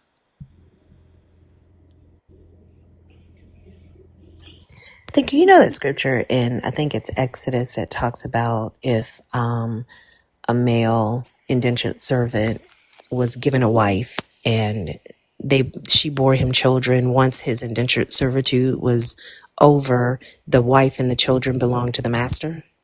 Mm-hmm. Were previous law codes that granular? Did they have similar requirements in their slave codes as the Israelites? Yeah, like the children automatically belong to the slave master. Mhm. If the father was an indentured servant, he had to pay the slave master back for all of the money he spent on the child while he was under contract. And if he didn't pay it back, I think the father had like 30 days to pay like 15 pounds of tobacco or something like that. If he didn't within 30 days, Yeah. his contract would get extended another 2 years. So, or they could just not claim fatherhood and just go ahead and get their freedom. And the majority of them didn't claim their children so that they could get their freedom. Wow. So interstate, when Thinker was just reading that paper and it was referencing the Virginia State Assembly, and you, like, for me, listening to legislation around a human being considered property based on the race of its mother, and the status of its mother, I found that pretty disgusting. What about you? Yeah, that's terrible. So when you moonwalk back to the Bible and you see your God giving that same kind of law, does it hit the same way? The only thing I would say it hit the same way, Fee, if those men and women were actually forced into it. So were these people in the Bible. Like I they don't. didn't volunteer. Your God told them to go to the lands of the foreigners, kind of the same way that our ancestors were taken from our lands. Go to the lands of the foreigners, and those people can be your property for life. They can be passed on to your children as an inheritance. There's no difference. You think all of them were enslaved? What do you mean? Does the quantity matter? Well, I mean, even at the same time, it may not matter. You think they really went through the atrocities that our people went through? I don't think that the atrocity level is what I'm talking about. I'm talking about the social institution of slavery. I don't think that anything that calls itself a god, let alone loving, should have laws that allow for that. So I'm not trying to diminish the harshness and the severity of what our ancestors experienced through, chattel slavery here in the States. But I personally feel like any slavery is bad. So I agree with you on that. I agree with you on that. Now, when I look at what's in the balance of that situation, is that you got this high power saying, hey, I mean, nah, I don't even want to say that. I ain't gonna say that because you got some people who these folks, these Europeans who enslaved us, thinking that they can make us civilized. That's what they thought that they were doing. They looked at us, they looked Yeah, at our people as I want jungle bunnies, if that's what you want to call them. yeah, Or and they were wrong, but I'm not talking about them. We know they're fucked up. I'm just trying to figure out why you don't think your God is. Like we can Also, see I that, don't want to call them that. huh? Yeah. Also, I don't want to call them that. what? Call them what? Jungle bunnies. I don't want to call them that. Well, that's what they. I mean, I'm saying that's what they call. Look at us. I'm not calling them that. I'm just saying how they reference us. Wait, Yeah, who and is they he were calling wrong. jungle bunnies? They Our did. They Black ancestors. people. called all the Like, names. why would you use that term? Well, I He said that's mean, how they viewed us. that's how they But viewed us. I mean, I could but say other things, but I ain't gonna say that but why are you using that term though to describe them? because I'm using that term because that's just the reference that what it was. They thought that they were civilizing people who were already civilized in their own shape, form, and fashion. Yeah, but did you? I missed it because I was over here munching on some Lay's chips and I was like daydreaming. But did you say they thought they were civilizing jungle bunnies? What, like, how did you use it? No, the Europeans was calling them that. Just like okay, like on our birth certificates, my grandmother No, told I me. get the Europeans was using it as a Yeah, slur, but I'm asking how did you just use it? that shape, form, and fashion as they used it, not to the point that I'm saying our people are that. I'm using it in how they reference them. Because You're saying that they referenced them this way. You didn't call them jungle because bunnies. no, I'm not calling them jungle bunnies. I wouldn't do that. They were intelligent people. You talking about architects of this world? I know better than that. They were very. Oh, okay. I was trying to see why also say what he said because I was trying to Oh make sure you no, didn't. Yeah, because I don't. No, he just Yeah. said jungle bunnies. If you want to call them that, and I was just making sure that he knew I did not want to call them that. right. So no, I mean that's how they referenced us. I mean, even with the nonsense of the birth certificates. I mean, because they didn't know who we are, and I'm still looking at it in that shape, form, and fashion. They don't know who we are.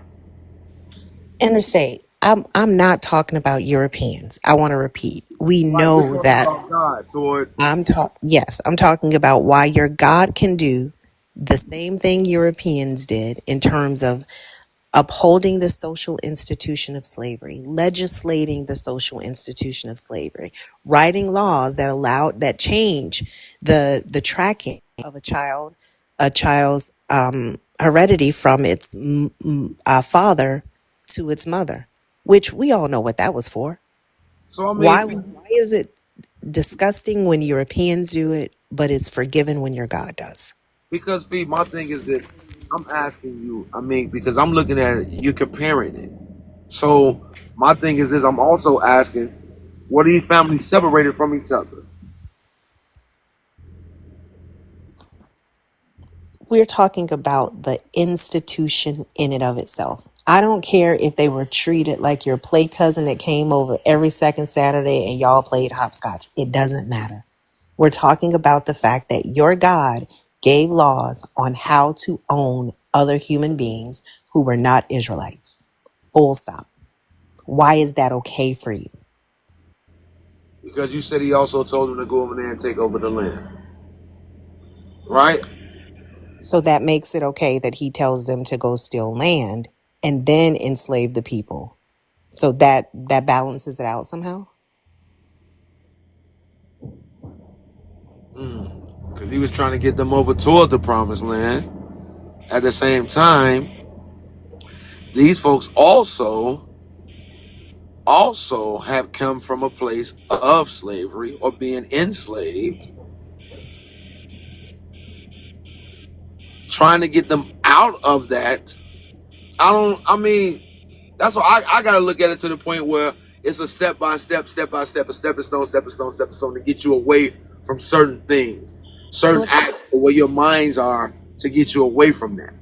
well, then your God is not all powerful because humans can do that.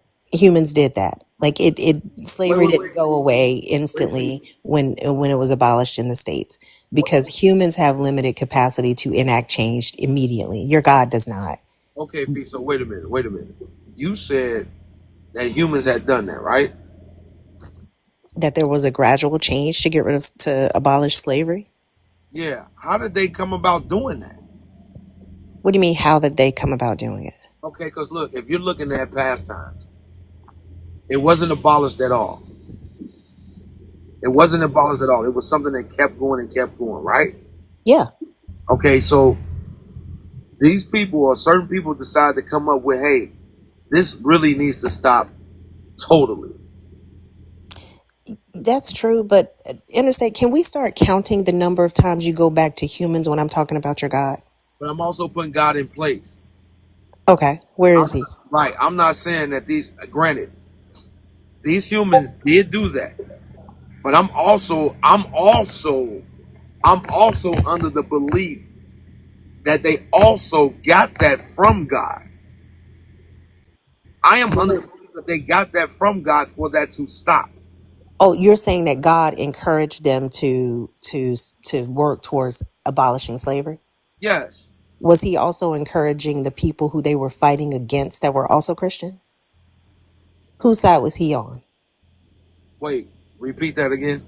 The slavery abolitionists that were Christian were fighting against Christian people who wanted to keep slavery. You talking about the South and the North. Yeah, I'm talking about all of it.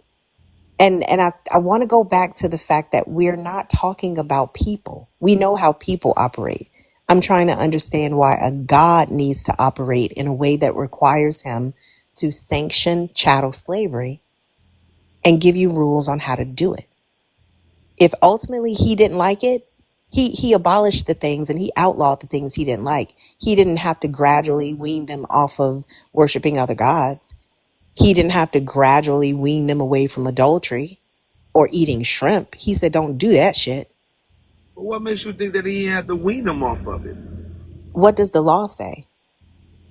That Does the doesn't law say the shrimp that you may eat every other Saturday, you may get them from here? No. It he says that about slavery. said don't do it. Exactly. He said, don't do it. He did not say, don't do slavery. But He he didn't also say that. but he also said that his people were stiff necked, that they didn't listen, and they were hard headed. Even if they did listen, there wasn't anything for them to listen to where God said, don't do slavery. Why do we keep going past that? I want to stay right here. Okay, we stand with slavery in that sense. So why is it okay for a God who is capable of doing absolutely anything and choosing to give a law that tells his chosen people that they can make slaves of people that are not part of his chosen group? Right, Fee, because what you're saying is that, okay, you're neglecting the fact that even though God told them to do it or didn't tell them to do it, it was still done through the people. You can't. I'm not ignoring that at all. I know people do fucked up shit. Like we see it every single day. The question goes back to, why is a God who is supposedly all good regulating slavery instead of abolishing it? And I have to compare those acts from each culture that was doing or using slavery. And then you making your God a human. I'm making my God who he is, but he's dealing with human beings. Well, if he's dealing with human beings on a human level, then where's the godliness that he's bringing? If I come in as the adult and I'm regulating a whole lot of 5-year-olds and I get down there and start behaving like a 5-year-old, what am I regulating? What is my purpose? And that's ultimately what you're saying God did. He saw that humans were treating each other unfairly and enslaving each other. And instead of saying, don't do that, this is unkind, I'm a loving God, I'm here to make things straight, he just told you which ones could be slaves and which ones could not.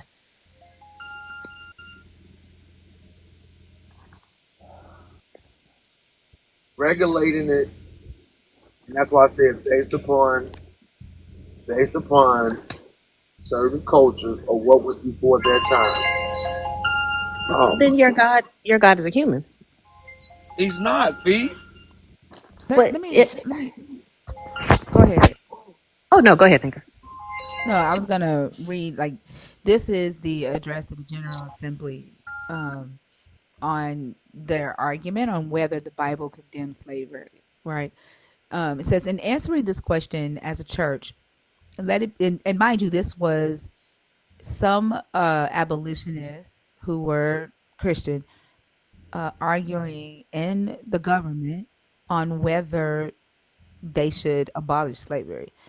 This came, what I'm about to read is from Southern pastors who were fighting to keep slavery.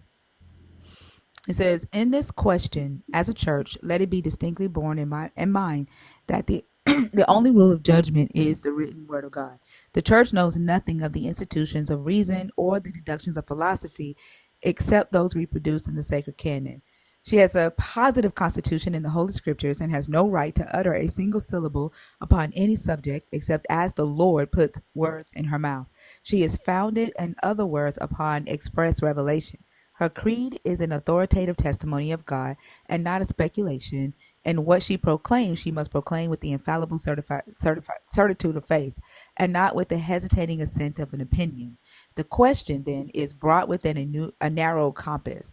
Do the scriptures directly or indirectly condemn slavery as a sin? If they do not, the dispute is ended for the church without forfeiting her character, dares not go beyond them. Now, we venture to assert that if men had drawn their conclusions upon this subject only from the Bible, it would no more have entered into any human head to denounce slavery as a sin than to denounce monarchy, aristocracy, or poverty. The truth is, men have listened to what they falsely considered as primitive intuitions or as necessary deductions from primitive cognitions, and then have gone to the Bible to confirm the crotchets of their vain philosophy. They have gone there determined to find a particular result, and the consequence is that they leave with having made instead of having interpreted scripture. Slavery is no new thing. It has not only existed for ages in the world, but it has existed under every dispensation of the covenant of grace and the church of God. Indeed, the first organization of the church as a visible society, separate and distinct from the unbelieving world, was inaugurated in the family of a slaveholder. Among the very first persons to whom the seal of circumcision was affixed were the slaves of the father of the faithful, some born in his house, and others bought with his money. Slavery again reappears under the law. God sanctions it in the first table of the Decalogue, and Moses treats it as an institution to be regulated, not abolished, legitimated, and not condemned. We come down to the age of the New Testament, and we find it again in the churches founded by the apostles under the plenary inspiration of the Holy Ghost. These facts are utterly amazing. If slavery is the enormous sin which its enemies present it to be, it will not do to say that the scriptures have treated it only in a general incidental way without any clear implication as to its moral character. Moses surely made it the subject of express and positive legislation, and the apostles are equally explicit in inculcating the duties which spring from both sides of the relation. They treat slaves as bound to obey and inculcate obedience as an office of religion, a thing wholly self contradictory, and the authority exercised over them were unlawful and iniquitous. So, like the just that part right there is what I wanted to read on how they apply Moses and the law and Paul and the Holy Ghost in their argument. Right, they use the Bible in their argument against the abolition of slavery, and mind you, they won unanimously to not abolish slavery. Right, the General Assembly decided after this speech was given unanimously to not abolish slavery That was the using South or the North thing. the Bible. Well, there was no need to abolish slavery in the North. Slavery happened in the South. Wait, thinker. This The is North, for the South. I'm not getting ready right? to argue that with you. This is for the South. This is But sub. This is the South. I'm not getting ready to go there with you. This is the South. This is preachers in the South. This was the General Assembly in the South when they were debating on whether or not to abolish slavery, and they used the Bible to justify their right to have slaves, and they won unanimously after this speech was given. And this was pastors, this was Southern pastors who did this. This was ball. You telling me that this was ball forth in front of Congress? I'm talking about. Yes, this was the address by the General Assembly to all the churches of Jesus Christ throughout the earth. This was let's see, uh when was this speech given? I just mentioned to churches throughout the earth, unanimously adopted at their sessions in Augusta, Georgia, December 1861. Yes, That was in Georgia. it was for the South. It was the General Assembly for the South to abolish slavery, and it was unanimous That they didn't want to abolish it, right? that they did not want to abolish it after this speech was given. It Right. was more Christians fighting to keep slavery than there was to abolish it. Christianity likes to take the credit for abolishing slavery. Yes, there were some Christians who fought to abolish slavery, but the number to keep slavery, the Christians that were fighting to keep it, is higher than the number that was fighting against it. I agree. I had to agree with you on that, considering that that's the South. But I mean, at the same time, yeah, the North also had slaves too. The North didn't have the North didn't have slavery like the South, and the North abolished slavery or banned slavery, and they invested in the slave trade. The North made their money off of the slave trade. And I don't even know why we're like, it doesn't matter if they had if the North had slaves or the South had slaves. We're talking about whether your God's word could be used to justify that practice here in North America, And yes, whether there it were. was in the North or the South. And the General Assembly in 1861 agreed that it did. Yeah, and there were ignorant men who used it totally. I don't even know how to say that. I just No, don't. like they did not. They They used used it God. exactly the way they used it exactly the way it is written in the book. They didn't have to twist the scriptures to say that your God condoned slavery. But you and There is never anything in that book where your God condemns the practice of owning another human being. And in fact, your God is the first one to condone owning a human being for life without the possibility of regaining their freedom. That was unique to your God. Enslaving people on the basis of ethnicity, that's unique to your God. Okay, so wait a minute, thinker. And I'm thinking of this scripture when it comes to that situation. When God told, or I don't know if that was Paul. I guess that was Paul that said that, or more or less to what am I saying? Work unto your boss or your master, your slave, as you working unto God, because you have the answer to Him, and not only that, that guy also has the answer to God. I have to find that scripture. But I You talking about quoted this slaves scripture. obey your master? Yeah, but it Yeah, also I says already quoted that scripture once in this conversation, and so. I literally said that's the scripture that they use to convince themselves to allow the slaves to be Christianized, because a Christianized slave is a more obedient slave. Because at first they did not want them to be Christianized because they didn't want to lose their labor, because the Bible says that a Israelite does not enslave another Israelite for life, but they can enslave a foreigner for life. West Africans were foreigners. They were not Christian. So if they had become Christian, the slave owners were afraid that they would have to give them their freedom. And so they refused to allow them to be baptized Christian until they used the very scripture that you are talking about to justify baptizing them into Christianity, because a Christianized slave was a more obedient slave. But wait a minute, thinker. You said that these men in the scripture, they were Jews, they were Hebrews, right? So what gave these Europeans the right to think that they had the right to do that? Your Jesus did.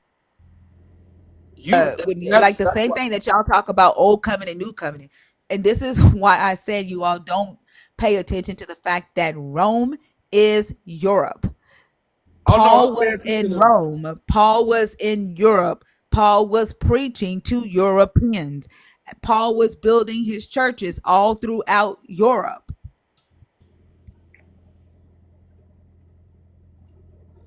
But when I just tried to go forth with that Europeans that are here, and you're like, no, no, no, no, no, we're not doing that. So Hold on, Obed, son of God, and Duli Yahweh. Like, how are you saying that Rome isn't Europe?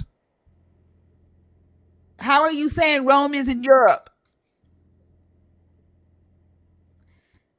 Like, this is the ignorant shit that be flowing throughout our community that harms our community. Like, according to this Get a book, map. huh? No, I told him to get a map.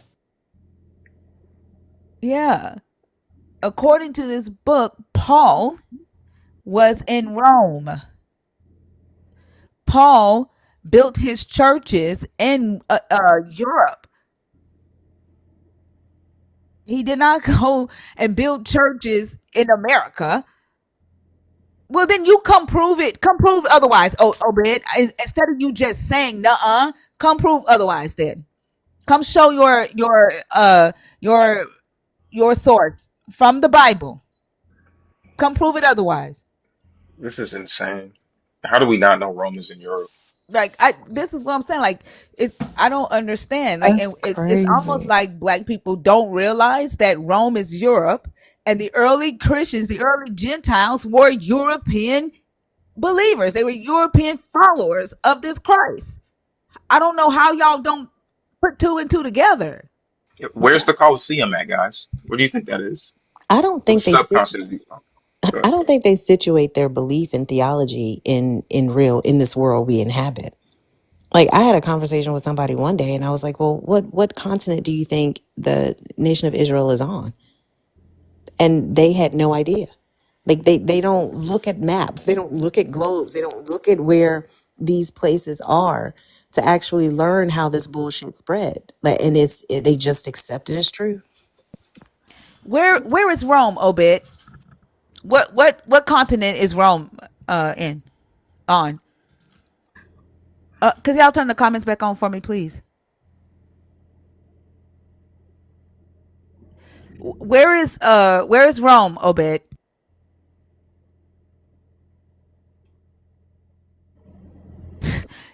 Lon said they think it's Rome, Georgia.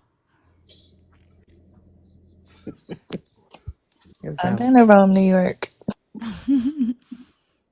It's only 7 churches. Rome is 7 churches. What? Where is Rome? I'm I know the educational system is bad in some parts of the South. Are you from the South?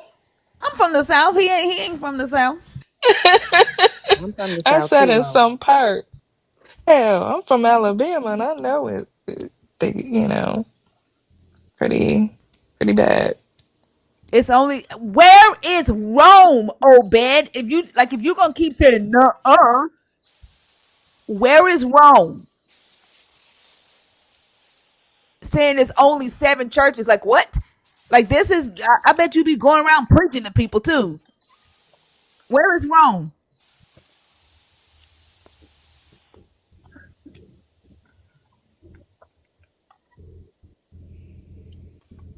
Nasty, stop. Something is wrong. Oh my gosh. Like, Be and then safe, psych. the fact that y'all have to, like, I don't know, separate the Europeans from your belief. Like, you got to deny facts in order to hang on to the God. Like, the Europeans are involved in this early on. Your book literally tells you that.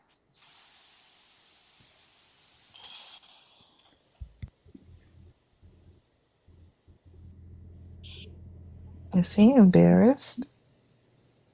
Where did Yavade go? He should be. He You probably late? actually listened to what you said and decided, oh yeah, I shouldn't be a dumbass, which would be character development. So Yeah, it is fourth grade. But I think a lot of black believers don't put two and two together though with that, mm. and they Listen, don't think Rome equals Europeans. I'm trying to tell you, a lot of people that I know that are Christians, they believe like Rome, Europe. I mean, well, now I'm starting to act like him. Europe, as well as Israel and um all of those places were full of us. Okay, Yeah, bingo. That those are that the same part. people that think King James was black. Okay, but Yeah, wait a minute. so With y'all saying that right there, being that she just said that a lot of us was there, and I know you said that She your did people. not say that. She that's did. not what I said. What She did you didn't say say? That that. that is not. I said a lot of black Christians believe that. Not me. I know better. I have a Okay, brain. go ahead. Go ahead. A lot of them believe what? That most of the people that were there during ancient times looked like us. They were African. Why you don't believe that? Oh my fucking God. African, I'm just asking. African No, Europeans, no, wait a minute. I know y'all gonna laugh at. I'm African just. So we Europeans. I call, heard it oh all. my God. We came from the mountains too? But no, no. Wait a Good. minute. Wait a minute. Oh Lord. Oh my You do goodness. realize that like people groups, physical characteristics change depending on the climate that they Right, acclimate to. Hmm. right. And I Right. agree with So that. we know from Europe there's a lot of like cloud cover, not a whole lot of sunlight getting through that motherfucker. You don't necessarily need darker skin, right? You get narrower nose bridges, things like that. We know these things. So why would you think that there were a ton of black people in Europe and that's not the climate they were acclimated for? Okay, but you guys have read in scripture where it says that Israel had branched off, right? So that Roman makes Oh Africans. no. Let There me were finish. Roman Wait a Africans. minute. Let me Oh finish. wow, Let me finish. wow. Is he No, gonna I'm bring a I'm talking to Pangea? somebody in the comments. Like Okay, but saying they said there that. were. Hold on. There were um some African some people from North and East Africa who you know lived in Rome and had Roman citizenship, right? But I'm they were not European. They were from Africa. They were from North and East Africa, Ethiopia, or uh Egypt. okay. So I'm going off of this thinker because Moses was able to blend in with the Egyptians, right? Oh my You gosh. do know that I'm you reading do from know at scripture. that time. I'm getting ready to answer your question. Like y'all forget that the Hissox, right, who came down from the Central Asia, right, and took over the lower delta and ruled the lower delta for about 150 years. Egypt was diverse. Okay, that's fine. also you know that the Egyptians knew that Moses wasn't like the Egyptian, right? What you said? Hmm. You Well, know I'm that the sorry. Egyptians knew that Moses wasn't Egyptian, right? I don't know if he blended in. He was just accepted socially because of where he lived. But I think there is something that's like he blended in there. But like there were Semitic people living in Egypt because the Hissox ruled the lower delta for 150 years before a Moses existed.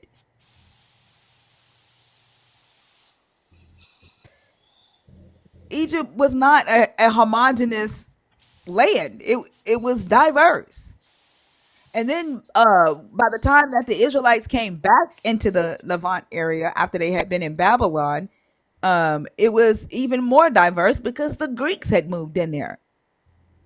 Right, but there are some Egyptians of old school that call those of our color, they call them Nubians, and they They call were they were still diverse. Like literally, the Hissox took over that area.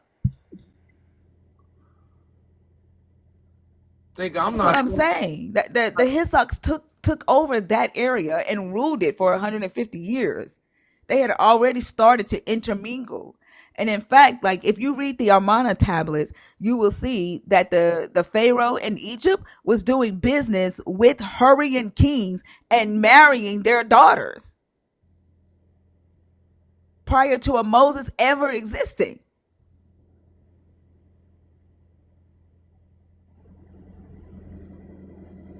Like there is archaeological evidence of this.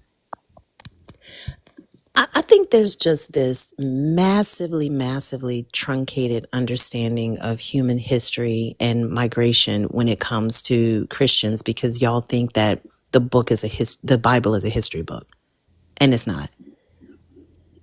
And you framed your belief that this Bible is a history book and everything is centered on the happenings in this book in real life, and they're not. Every single shred of data that we have shows us otherwise. Like you can see melanated people across the globe. And the one thing that you'll notice is that the closer to the equator they are, the darker they get.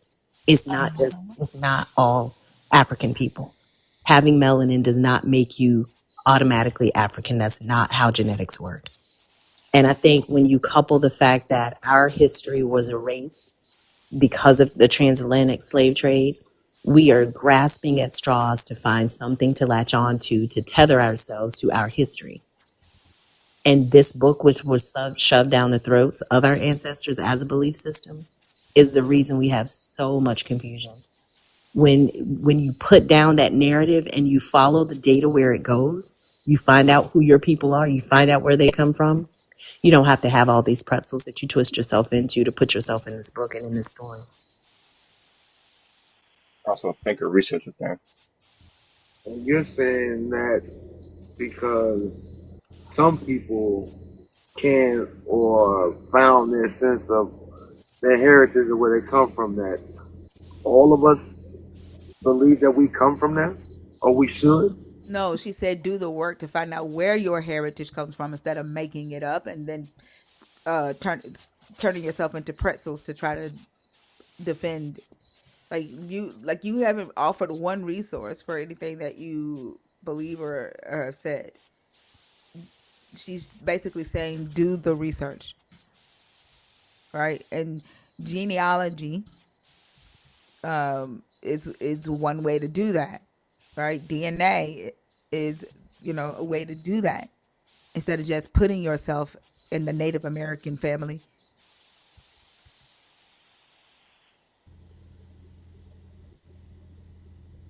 So then let me ask you this. There was this one Chinese science man, right? And somebody told him that their DNA was full of or had come from black folks. And he said he didn't believe it. But he went to go do the test and he found out that it was in their blood. Yeah. Ancient DNA. I know exactly what you're talking about. I have Asian. Yeah. So I But would I have come from West Africa. My people derive from West Africa. what I was That's told, easy to find out. right, but what I was told is that our people migrated from that land and into Africa. Again, Lord. like Fee said, do the work. Like Yeah. people can make assumptions all the time. You just gonna take what they say and believe it? Like do the work. Find out where your family came from. And stop taking other people's word for where your family came from. I mean, fossil and genetic data shows us that Homo sapiens migrated out of Africa 60 to 70,000 years ago. Are you claiming that a group of black people went back and then left Martians, again? Martians from Jupiter migrated. Would you say, Osa? Martians from Jupiter migrated there. I guess so. Also, just have to be that way. I mean, in his defense, like this does sound pretty ridiculous, especially when you have absolutely no evidence to substantiate it. We say this all the time, like, well, I guess we'll listen to what you know, but tell us how you know it. Show us something that Right. demonstrates that what you're saying is something other than a statement another human being made that sounded cool or you No, I know mean, hit your spirit in a certain way. Like I want to know what you know, but how do you know it? I'm thinking about this place that they called in. I don't, if you want to say it like that, mid Africa, they called it Negro Land. You ever heard anything Who like that? who called it Negro land? It was a place in Africa called Negro Land. You talking about the map that has a Judah and all of that? You talking about this map? What about Negro Land? I'm sorry, this got our people in a fucking chokehold. A full damn Nelson, Lala. Mm-hmm. What about it? Well, that's why I'm speaking up to the point that I said that our people had came over into that place,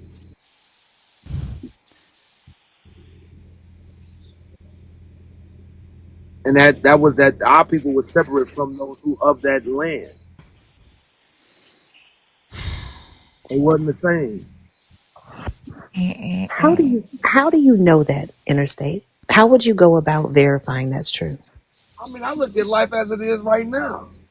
I don't know one You African. can't. I don't know one African that celebrates Black History Month at all. What? I don't know one African. Wait. No, I mean, if you're dealing with that, you're like, what? But I mean, if you're saying that we're them and they're us, they don't celebrate that, let alone Nobody's even recognize it. Oh my nobody god. said we're But why them and should they? they're It's us. American history. Right. Right. Why You would don't it? That's celebrate African history. Like they have what their it, own history. They have their own atrocities to learn about and learn from. You don't celebrate their history. Why in the hell should they be celebrating Black American history? But yet and all, you're saying that people pick up the culture of saying, oh well, we come from that land. This is what we should be celebrating. This is what we should take hold of. Nobody said that. We said if you do you realize that you are literally saying that because Africans on the continent don't celebrate Black American history, that's a reason that you shouldn't be saying that you're from the continent. But neither do Native Americans. They have their own history, but yet y'all are out here saying y'all are Native American. Neither do Israelites, do Jewish people, but y'all out here claiming to be Israelites, Moors. Y'all want to take on everybody else's identity but mm-hmm. West Africa. I think that there are different sections of us, or you want black or brown people in that sense, when we were Oh my all scattered gosh. around the way, somewhere here and there. There's You people, think you yeah. don't know. You haven't done any type of real research. Like, where's your proof at? Yeah, I have proof. I have proof when I did my DNA test and I saw a whole bunch of African cousins. Well, not, they were from West Africa, places like Nigeria. I pulled them up. Now what? I mean, there's places in Africa where we're not accepted, even here in America. What the hell? What does that have to do with anything? Because Absolutely nothing.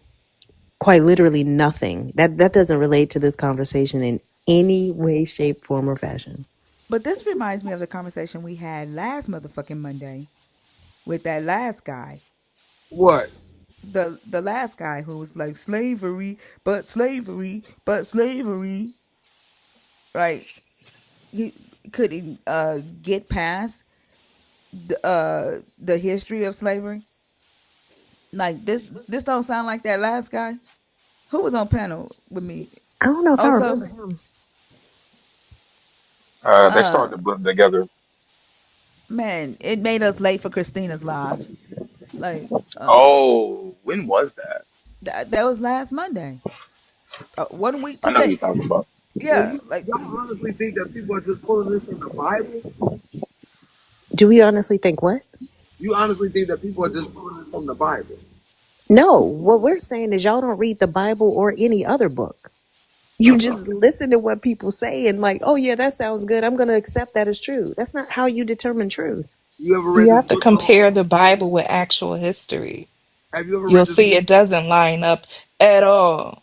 Have you Well, ever read some this? parts, but Have you ever read this book majority called of it Up from doesn't. Slavery? Have I ever read what? This book called Up from Slavery. No. Check it out when you get a chance. Who wrote it? Really? Absolutely. Why do you just accept the writings of any human being? Do you not want to know if that person is biased? Do you not want to know whether or not that person has an agenda? If your goal is to Exactly. find, yeah, like if your goal is to find out what's as close to truth as we can get, you have to ask those questions.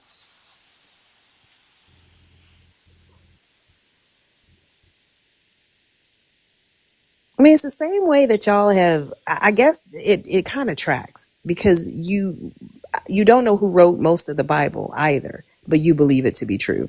So why would I expect you to check a source on a book nowadays? If the main one you use to guide your life is that credibility hasn't been established, I don't know why I would have expected anything different.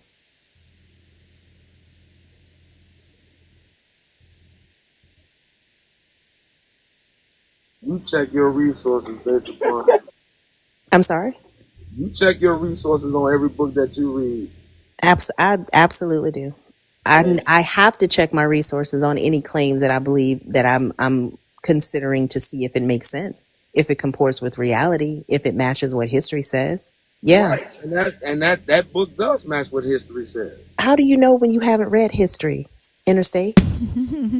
the very map that you are talking about, Negro Land. This is the oldest uh rendition of the Negro Land map, 1729, and it literally says Negro Land in Guinea, with the European settlements explaining what belongs to England, Holland, and Denmark on this map. And y'all are trying to say that this is the map that was really the Middle East. Come on down to Negro land. They still invite Also, Negroes to come I, over I there. show my resources. I show my resources. I he hasn't give. shown a damn thing yet. I'm talking. Somebody in the comments that says Thinker checked her resources. Every Mhm. nerd has access to every resource I have, so they can check them on their own. I don't ask anybody to take my word for shit. We actually And if say you want repeatedly, her resources, please subscribe by hitting that go button on the bottom left hand corner. Thank you. perfectly placed plug, la la. I think we tell people all the time, like, don't take what we say as gospel. Please don't do that because that's what got us in the situation to be having these conversations with believers about books y'all haven't read. Fact check it. Look for the best evidence against whatever we say because I can guarantee you, I've already done that. I want to know both sides. I want to get a 360-degree view of a claim, not just a one-sided one. Well, where'd you get your DNA testing from? Interstate. Can I ask you a question? What does Booker T. Washington have to do with this? Well, that's not the author of the book that I have. He's not the author of the book that I have. And honestly, I have to get back to the crib to get that book. It's not in the truck with me, so I can't give it an author right now. But it's not Booker T. It's not Booker T. Washington. Is it the You rest for sure? Booker T? Huh? You Yeah, sure? I'm positive because the reason why I got the book, and I was watching Equalizer, the Denzel Washington movie, and Uh huh. he was talking to the young black kid on there, and they showed that book because he asked about the book. I took my time out to pause the movie to actually look at that book so I can get the book. So I ended up getting the book. Booker T. Washington didn't write that book. And some of us took 23andMe, but I did 23andMe as well as Ancestry DNA. Then I uploaded it so that it could like break down the chromosomes and you find out even more information. Because when you take the test, it doesn't tell you exactly what you are. It's like it'll pop up saying like 23% Nigerian or from Nigeria, but that just means that it's just 23% of people in that region have the same DNA as you. So you have to upload it afterwards. But I thought they said some of that stuff came back bogus. Mine didn't, and I don't know anyone who has. Mine didn't. It connected me with cousins that lived. Like I told y'all, my mom and dad adopted three of my cousins when their mom and dad died, and they became my brothers essentially. But it connected them. So interstate. Where do you think you are from? I don't even bother to ask. No, no. Where do you think you are from? Where do you think your great great great great grandfather was from? Where Here, do you think you're from? here, So why would you think that?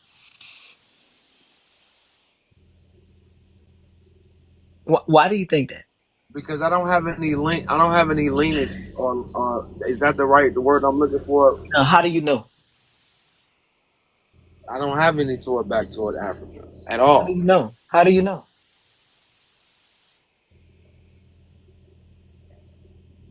Who is your great what is your great great grandmother's name? But like Uh, if America decided to pay reparations, I guarantee you, interstate ass would be in line to get Exactly. a check. no, Like I y'all, would. like Exactly. it is Yes, you crazy. would. No, I No, would not. yes, you would. No, I would not because I actually looked at a conversation somebody was having about that nonsense, reparations. The thing is you call it nonsense, right? But the US has been paying reparations to somebody in some form every year since 1799. Not our people. No, they have paid some I'm black not people your people reparations. because my people are from West Africa. I'm Okay, not your so what people. I'm saying is those of color, they haven't Nope. figured that out. Yes, they have. No, Interstate. What are you talking about? They You have not don't figured know. The U.S. has been paying reparations, and they have paid them to black people, to indigenous people. They have not on a grand scale. They've right. paid them but still, the U.S. has been paying reparations of some form every year since 1799. So does everybody figure that they're due or entitled to that? Because What do you mean? Who is how do you everybody? how do you separate that in the sense What do you mean? What do you mean? when you saying that they're willing to dish it out to certain people, and like you said, they're not giving it out on a grand scale. They pay no, sir. They pay reparations to plantation owners when they signed the Emancipation Proclamation. Plantation. So yes, and they made yes. the last payment in 2020, Hmm. and made the last payment to pay Britain back because they borrowed the money from Britain to pay it. But when you say plantation owners, you know my mind is wrapped around Europeans or white people. That's who got Plantation That's paid. who owners. owned it. That's who got paid. Okay, so you telling me that they're dishing that money out? They paid reparations Yes. to them because they had to give up their slave labor. Okay, but that doesn't. I mean, but how does that benefit us? It doesn't. No, Interstate. That's the point. That is Right. the very point of what we're saying. But you said, but y'all said that they was handing out reparations. I'll be the first one in line. Y'all, there's only one type of reparations. I'm not. I'm Okay. Apparently. good. I'm The If good. they give university, reparations to one person, that's everybody. I'm the good. University of Massachusetts at Amherst, um, keeps track of these reparations. I said 1799. They have a timeline. It's called an He historical not time. was he not tracking that when you talk about reparations given to one group of people, that reparations could be given to another group of people and it not be the same thing. He's not tracking that. Yeah. Listen to this. Listen to this interstate. Their timeline is called an historical timeline of reparation payments made from 1773 through 2025 by the United States government, states, cities, religious institutions, universities, corporations, and communities. And so they track every reparation paid, right? Okay. For anything. They pay the US government, even state governments have paid reparations. Even universities have paid reparations, right? All right. Okay. This So has happened. The state of California gave land back to ancestors of black people that they took the land from, and that was just recently. They just recently sold that land back to the state of California. The ancestors, the descendants of those people just recently sold that land back to California. That is a reparation to repair the thing that was done to them. That is what a reparation is. I understand what a reparation is. When I'm okay, so look at it. Okay, so look at this. Even with you speaking about reparations, what is that? What is that? What is it I'm thinking about? What is that? Well, all these nations come and gather together. What is that? What is that? What is that called? What?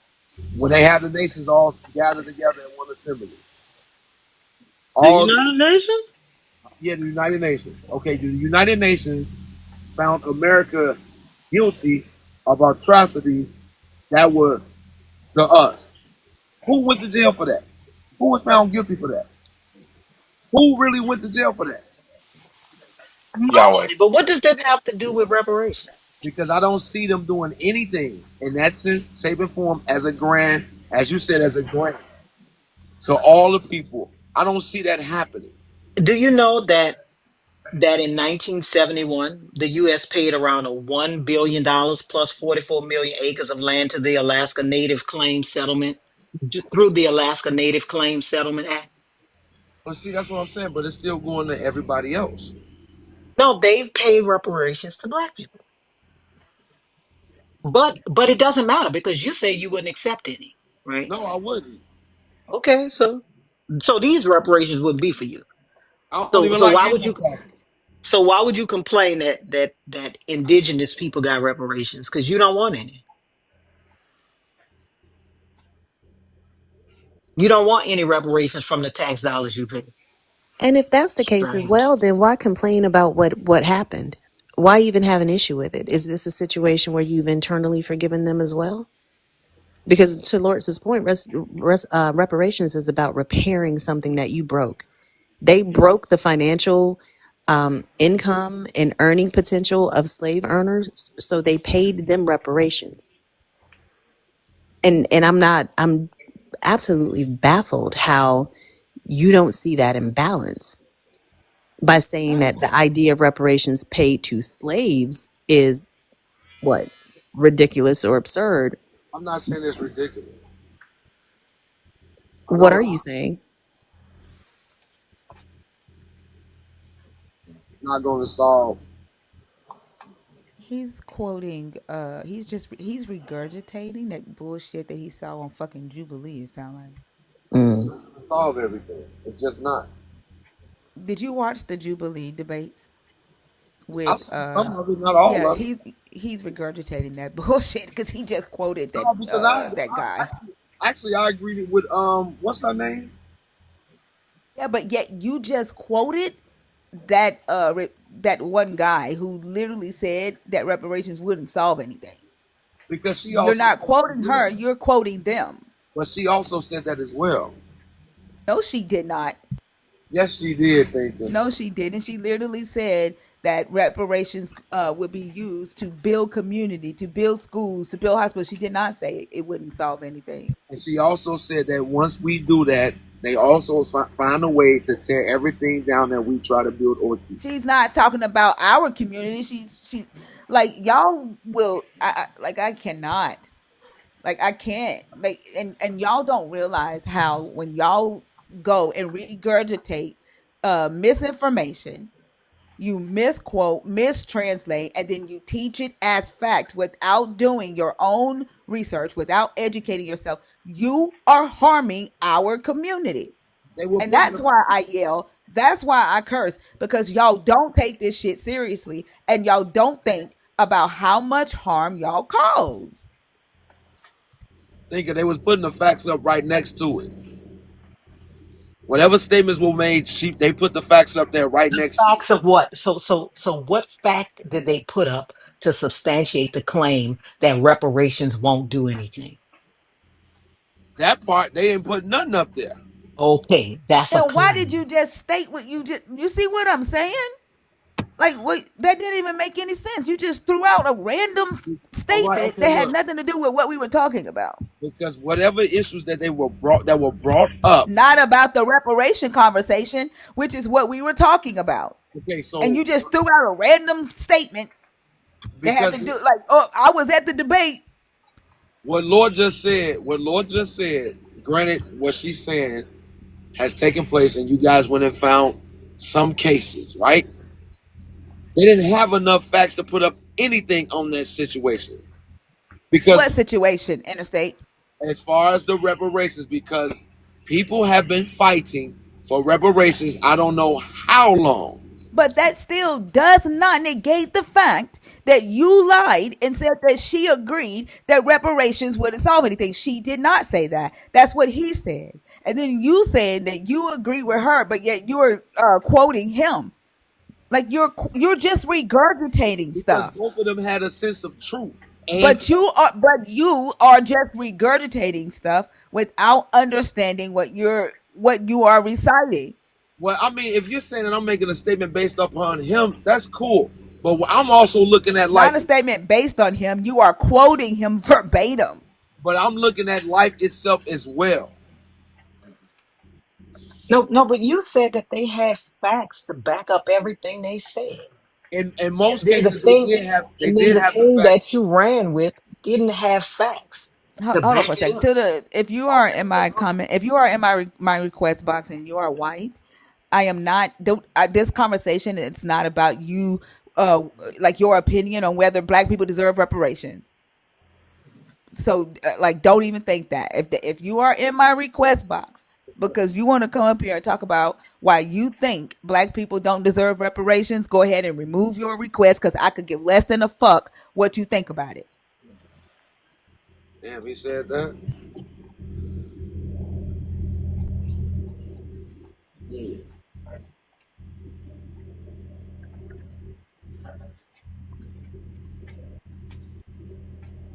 I mean, to me, it ain't gonna be nothing but just a continuous lie. I mean, they told they was gonna give him what, 10 acres and a mule. No, nobody said that they would give them 10 acres and a mule. First of all, it's 40 acres and a mule. What Uh, happened? uh, it's 40 acres and a mule. 10, And 48. it's no, but who said that they would get 40 acres and a mule? The federal government never said that. There was a booklet, right, called Black Reparations Now, 40 acres, $50 and a mule plus interest by Dorothy Benton Lewis. It was borrowed from the National Coalition of Blacks for Reparations in America. The government never said that. They promised them land, uh, like Georgia, South Carolina, and stuff like that, and they ended up taking that deal back. Is what they promised them, because the Southerners, the Democrats in the South, felt that it was not fair for them to just be given stuff, and that if they had to work for their their living, so did the newly freed enslaved people. Because I'm reading that right now. They did promise them that, but they took it away from them. And General William T. Sherman, it was intended to establish self-sufficiency. So was it wrong when they promised it? They lied. No, that wasn't my question. Why do you answer things I'm not asking you, Interstate? Was it wrong when they promised it? I mean, I guess the intent wasn't wrong. Do And you actually, it happened, but like Thinker said, they took it back. It happened because roughly by June of 1865, roughly 40,000 black people had settled on 400,000 acres of land before Confederate landowners started taking back their land. Right, but So it wasn't even the government, really. exactly, So exactly. I know. So that's what I'm talking about, right? They actually settled on this land. It actually happened. But wasn't that based upon black people building their own community without the What? government? What? Wasn't that based upon blacks building their own communities without government assistance? Was it? Where would they get the land from if they didn't have government assistance? Where would they get it from? How would they get it? Well, I don't. I mean, in my sense, I thought that some of those people just, they so-called. I'm gonna say so-called, but they masters or whatever have you, somewhat of another, helped them out in that situation, more or less, even with money, because like somebody even else said that other blacks were enslaving other blacks as well, Interstate. What does that have to do with the 40 acres and a mule? because black folks was doing Wait, that on their own. hold on, Lois. I gotta ask you a question. So you said the government wasn't involved in that. Wasn't Andrew Johnson Yeah, involved in that? well, let me not say that. The army wasn't involved in that. When Johnson got e- elected, then they started taking back the land. Initially, it was um, General William T. Sherman and the Hmm. U.S. Secretary of War, Yeah. Edwin M. Stanton. And then when Johnson got elected, and what is his name? Andrew Johnson, I think, got elected. The people in his administration disagreed with it, and so they started taking back the land. So it Yeah. wasn't He the issued it, pardons. yes, it Yeah. wasn't like the current president. It was when the new president got elected that when his administration started taking back the land. That's really what I meant to say. But I'm trying to figure out, what does this have to do with the 40 acres and a mule? Because the government had to be involved, right? In the state.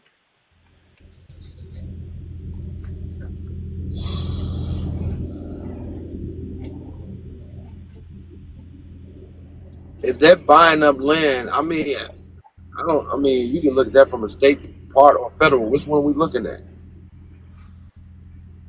I mean, where would black people in 1865 get 400,000 acres of land if not from the government?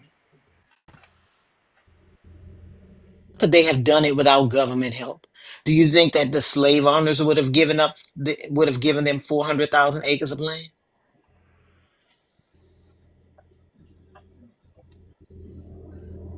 Because if that were the case, why did the slave owners need reparations?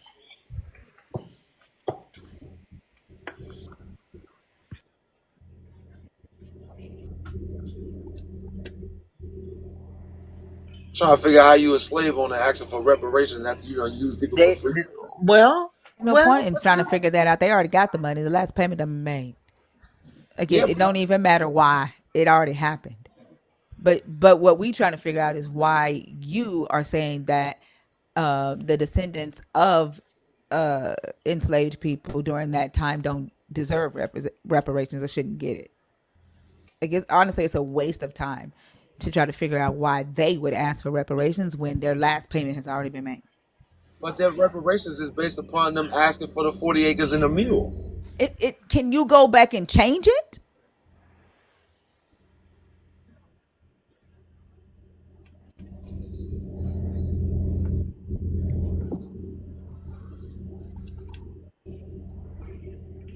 And that's what I'm saying. Thinking based upon that, I mean, what is it that our people? You want freedom or do you want their money? Because it's always going to be their money. Why can't you have What? freedom? Why can't you have freedom and their money? It's not their money, it's your money. You pay taxes? They print that money, Lord. Interstate. Do you pay taxes? When I'm wanting to. No, sir. Do you pay taxes? Is the IRS at your door kicking it down? You Probably pay not at my taxes. door. Okay, No. okay. Well then, so I am saying, why do you think that black people that work, that built this country, right? That who work, who had to clean up the shit smeared on the walls in the White House at the Capitol on January 6th, why don't you think they deserve reparations? Why don't you think that? Why don't you think we deserve reparations? Why don't you think the motherfuckers who suckled presidents deserve reparations? Why don't you think we do? Mini Quan, if you want to come on stage, you can. Why do you think the people who suckled CEOs don't deserve reparations? You saying something? You talking about breastfed these people? Yes, we did. Yeah, I We know were that wet part. nurses. So I'm asking you, why do you think we don't deserve reparations? You and every other fucking black man that, I mean, if you really want to tell the truth, y'all need it the most. So why don't you think we deserve it? Y'all motherfuckers need it the most, so why don't you think we deserve it? All the shit they do to y'all, you don't think you deserve to get paid back for that?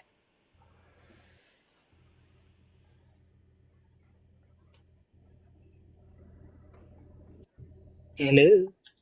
I honestly don't know. Because I'm not, I mean, I don't have a problem going out here earning what's mine or working for what's mine.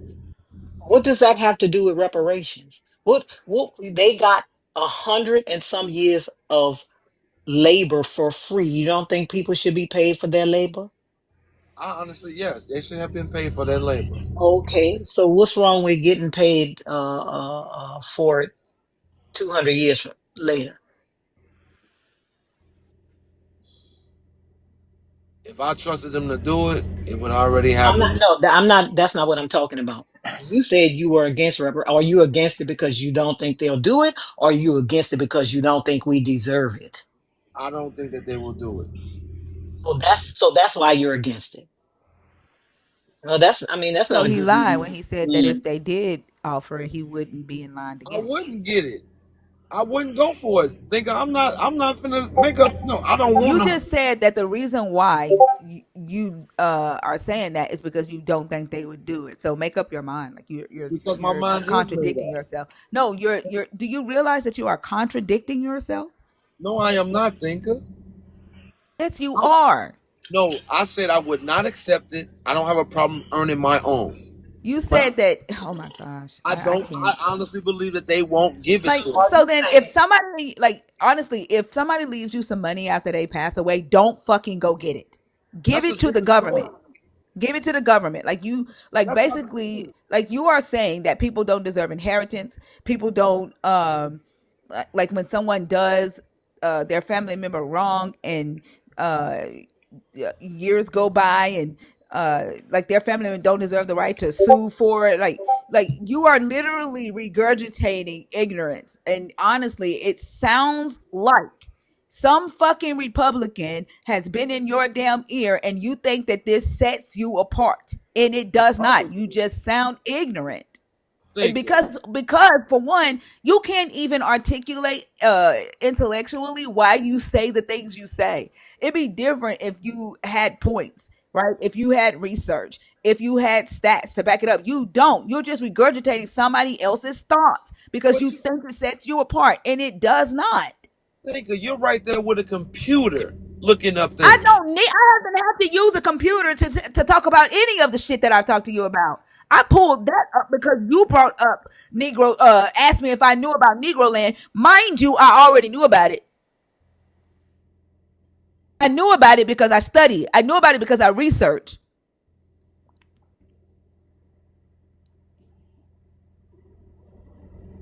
And I knew to look for that specific map so that I could read to you what it says on there because y'all don't read. Y'all Well, regurgitate. Do you know interstate? I'm from New Orleans. okay. And in 1987, a CSX tanker caught fire on the railroad track. It blew up and it caught fire.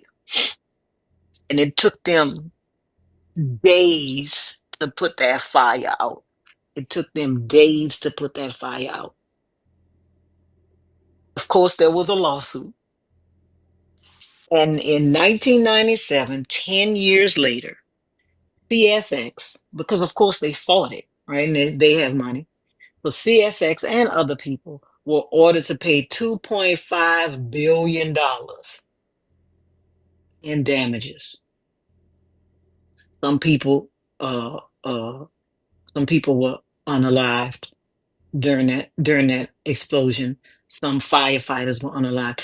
Do you think that their descendants should not take that money? Remember, it happened in 87. They didn't release the money until like 97, 2000. Do you think that those people should not have taken that money? No, I'm not gonna say that. That's just like people who passed in 9/11 and their families were Okay, well, wouldn't that be a reparation? Those are reparations. those. I understand that, and the scenarios that you are giving out with those things are. No, but what's the difference? What's the difference between me getting a reparation from something that CSX did and me getting a reparation from something that the government did? And I see Kwan has her hand up. What's the difference? Because I'm saying this from a sense of government that has never been fair to my people, and I don't ever see them being fair to my people. I don't see them issuing that out to my people, and I'm standing on that. As Did you far know that there were a lot of Jewish organizations right now fighting for reparations of black people? Did you know that? Like there are several Jewish organizations that have formed who are actively fighting in the government for reparations for black people. Did you know that? and I'm sure they're going off of that based upon what they went through, It don't matter what and America was willing to why give why that. why do y'all like what point does that change the fact that they are actively fighting for reparations for black for the descendants of the slave trade? Well, I mean, I'm gonna go off what your boy Malcolm X said. When other liberals or whoever it is that tried to help our people, they can't, and they won't ever be able to. I'm sorry, like this is going to like literally right now I feel like the fucking character on Tom and Jerry where the smoke comes out the ears. I would love to see Uh, that. Deidre. I would love like to see. you know what I feel like needs to happen right now? Like seriously, because this I swear is fucking scrub mentality. Scrub. Mm-hmm. I hold my own thinker. I get Listen up to what every she's day. saying.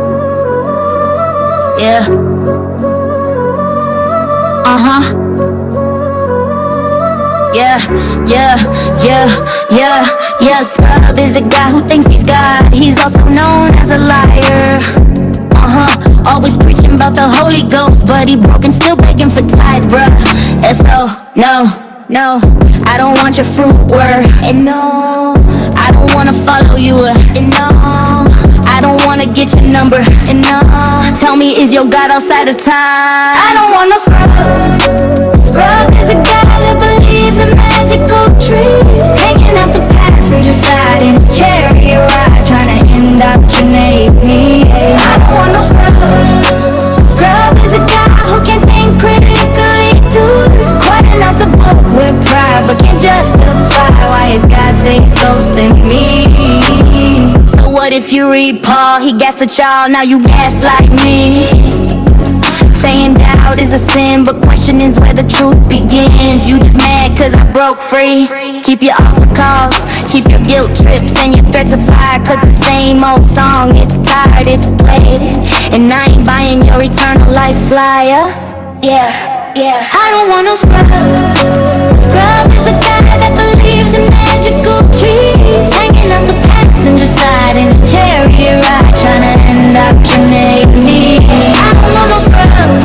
A scrub is a guy who can think critically, writing out the book with pride, but can't justify why his God stays ghosting me. Y'all, tap the screen for thinker. If you tired of these scrubs trying to save us, share this live out. Let everybody know we ain't following no broke ass theology. I don't want no scrub. A scrub is a guy that believes in magical trees, hanging out the passenger side in his chariot ride, trying to indoctrinate me. I don't want no scrub. A scrub is a guy who can think critically, putting out the book with pride, but can't justify why his God stays ghosting me.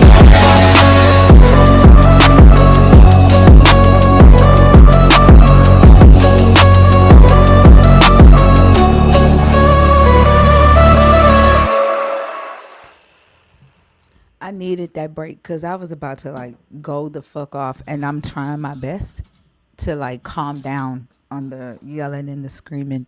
And honestly, y'all, I think the music is what's been helping. Like I can express what I'm feeling in these conversations with the music, but I've almost called you enchantment. Oh, who? Instinct. Like the stuff that you have been saying is scrub nonsense. Like you've just been regurgitating shit. Like you sound like you have been indoctrinated and convinced by conservative wannabe white black No, men no. I to say that you don't deserve a thing, right? Like to say that the only way that like the only way to work to value a worth is hard work and no handouts. And when these motherfuckers like they have convinced you to deny your what you deserve while they get handouts. right. Think about it. If I'm not gonna sit around and wait for that. And Who no who said you had to? okay, Who said you had to sit around and wait? think when I'm sitting up here saying to you, okay, in this sense, in this shape, form, and fashion that you're sitting there, you saying that I have received indoctrination from so-called Republicans or so-called love. I The said whole indoctrination. You got to indoctrination. start putting the end on words. Okay, Like I grew up in a city in an era where people hustled to get what they needed. Not only that, and okay, what's your point? Like y'all word know for how mouth. many like the fact that y'all keep saying this shit. Like you have allowed someone to convince you that you still deserve to be a slave. Like that you don't Whoa, deserve for hold on. You have they've convinced you that you don't deserve for shit to be easy. While they have been handed down generational wealth. They are born with an inheritance, and here you are fucking denying one. no. But at the Yes, you same are. time, You literally said that if somebody died, when I said, okay, if somebody died and they leave you an inheritance, don't go get it. You said, I won't. I'm going to work I did hard for not what I say that, get. Like, sister. that's I literally did what not you say that. said. I did not say that. I did not say that. I said that's a fair giving. That's different. That's 100% different. Thinker, can I come in for a second? Yes, ma'am. Good morning, everyone. Happy to see you on Thinkers Live this wonderful, wonderful morning. September the You too. 1st. Wake up, wake up. It's the first of the month. If you got a check, go cash that bad baby. Um, Shout out to the panel. Fee, not Faye. Hey, Clarence. Also, Lala in the house. And Hey. Lord in her absence. Okay. Hey, I Interstate, what's caught that. up? Yeah. I ain't playing. I'm great. Hey, 40 West to Memphis on the Dwight D. Eisenhower, keeping it between the mayo and the mustard, left door locked, holding his right lane down on cruise. You hear me? So, interstate. Yes. Um, Let me ask you: if somebody steals something from you, do you seek to get what they stole from you back? I've done it before, yes. Yeah, like so. If somebody came and like stole your TV. Hey, they owe you, right? Yeah, they owe me a TV. Period. Okay, so you know what the biggest crime in the United States of America is? What's that, theft? No, wage theft. Like people are underpaid. Like, you got people out here. I just left Tyson, right? This is the why I don't eat chicken. The smell, the disease, the the life force of these chickens. Okay? Rancid. And people going in there working, and I bet you they not cracking 100,000 a year. They should be making more than that for dealing with all these bloodborne pathogens. And plus their labor, like they're putting their physical health on the line, working in a facility like that, right? So let's say they making $17 an hour. Yeah, that's not enough. Wage theft. The corporation takes the rest of the money. You understand that? Yeah, but do you think anybody on this planet is ever gonna get what they're truly worth from working? That oh, see, there you go. You got it. No, right? And that's a big problem. So, when you steal the wages of somebody, like enslavement, you have not paid them for their work, and they deserved a hell of a lot. They would work them until they would just drop unalive right there on the spot in the field, right? So they never got paid. Had they gotten paid, do you think they would have bought land? I don't know what they would have bought. They absolutely would have bought land. And I'm gonna tell you why I know that. Because they wanted safety. And if you have your own land, then you can have a safe space away from those who seek to harm you. So because they didn't get paid, they weren't able to go and purchase land. And when somebody passes away, like there's ancestral land, inheritance land, they pass that down to their children. Right? You know people do that. Like Big Mama passed, like my grandma passed away. She left the house to my uncle. Right? Okay. Yeah. So what if I told you that that theft prevented your own ancestors from having land to pass down to you? That you probably wouldn't have to work as hard for things that you need because you have your own land that you can rent out for another stream of income, or you can farm on for another stream of income. Not have to pay mortgage and save money, right? But I mean, okay, You understand? You've been deprived. Something's been taken from you.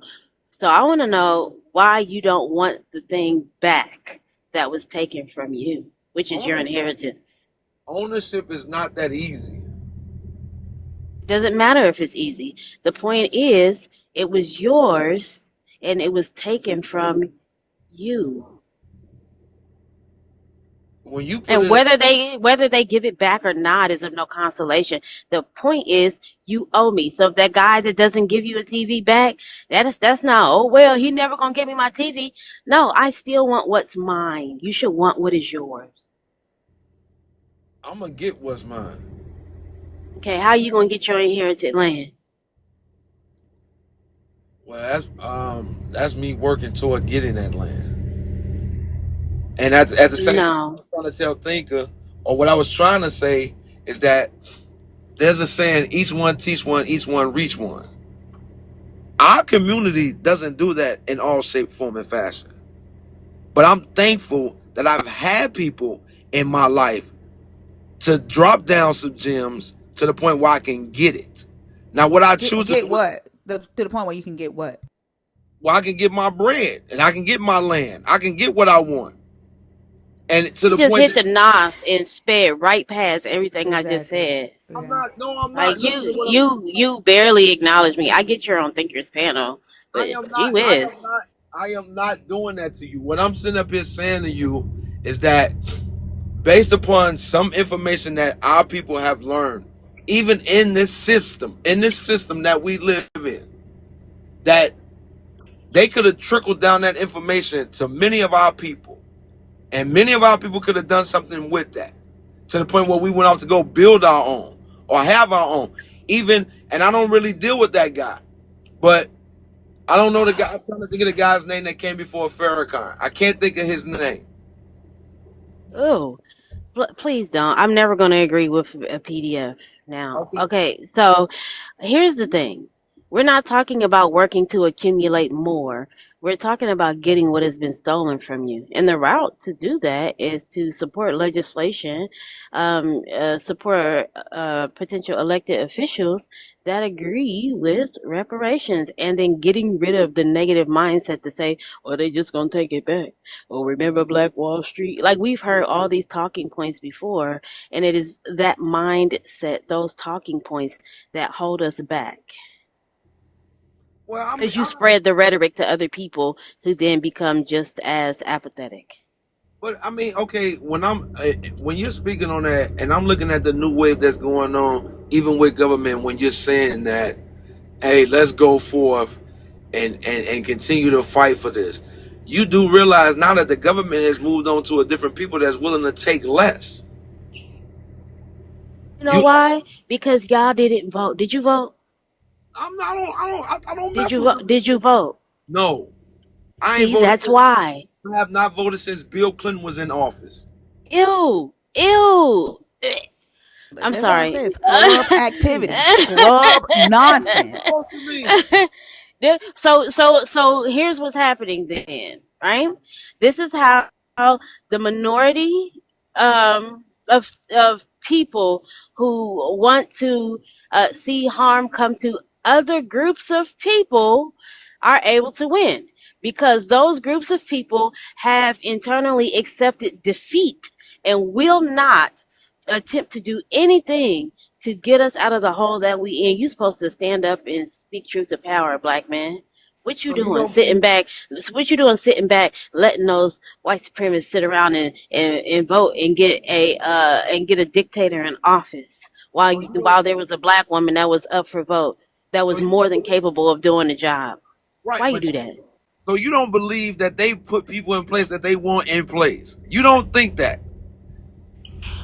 I don't think that's the thing that we're talking about here, right? Like nobody is saying that there's one party that's all perfect and another party that's all good. I don't think that was the claim. But what Quan asked you was about how your lack of involvement contributed to the situation that we have right now. Because have you ever asked yourself who it benefits for you to believe that your vote doesn't matter? There would not be the amount of effort, money, and work that's put into ensuring that black people and brown people and other minorities believe that their vote doesn't matter, that this system is just too big to handle, too big to tackle. Who does it benefit for you to think that? And how does it move the needle forward? Because what usually happens is, to your point, information is not passed down, at least not accurate information. Not at all. Because it's these echo chambers or these silos of conversation around people who are misinformed or uninformed, and they continue to perpetuate the things that you've been up here regurgitating. So, who does it help or who does it benefit for you as an individual, or me, or everybody in here that's listening to this, to think that be conditioned to believe that our vote doesn't matter? Do you even know how our legislative system is set up on a county, state, local, and federal level? Do you understand that? Yes, love. My mother was in politics.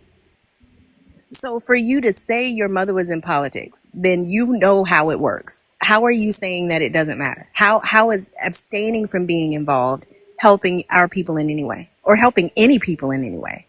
My mother, my mother, my mother was about school reform. My mother was about community. My mother was also one in that standing to help Obama get in office. I have a godfather. His name is Al Kendall.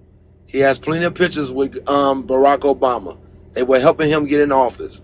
The whole 9 yards. I've been around this since I was a shorty, helping my community in that situation. I saw that benefit living in the projects, helping my community, trying to keep that clean, going to the parades, to say no to drugs, the black on black crimes. That part I could see and change. And some of that I didn't see and change because you still had certain people that still wanted to go the other route. When it comes to that higher stance of your Congress, because you got people, hey, I want to put them in office. Okay, you put them in office and then you don't do anything else after that. There are no letters. There are no, you know how them people, they raided the Capitol? Our people should raid the Capitol to the point of talking to their congressmen, their state legislators, all of that, because that's where all your laws is coming from with there. Not so much. You don't get to tell people who can raid the Capitol when your ass don't I'm vote. just saying, if you Like, you you looking for that don't vote. thinker, I'm just saying. She You asked me, do don't I know? vote. I know. She asked me, do I know? Yes, I know. From the bottom to the top, yes. But again, I don't trust my government.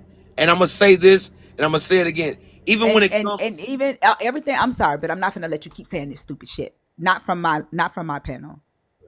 Everything that you are saying, it does absolutely nothing for the black community. Nothing. You complaining about it and not doing anything about it does nothing. Each one teach one. You haven't taught shit. You don't know that. You don't. You just literally first off, you can't be teaching anybody anything because you don't put the suffixes on words. And then the second thing is you just sat there and told us that somebody taught you. That's right. That's a good thing. When I asked you what you meant by that, you talked about somebody teaching you, not you teaching somebody else. You didn't ask me if I taught I did. anybody. When you said each one teach one, I said, okay, in what? And you talked about somebody teaching you.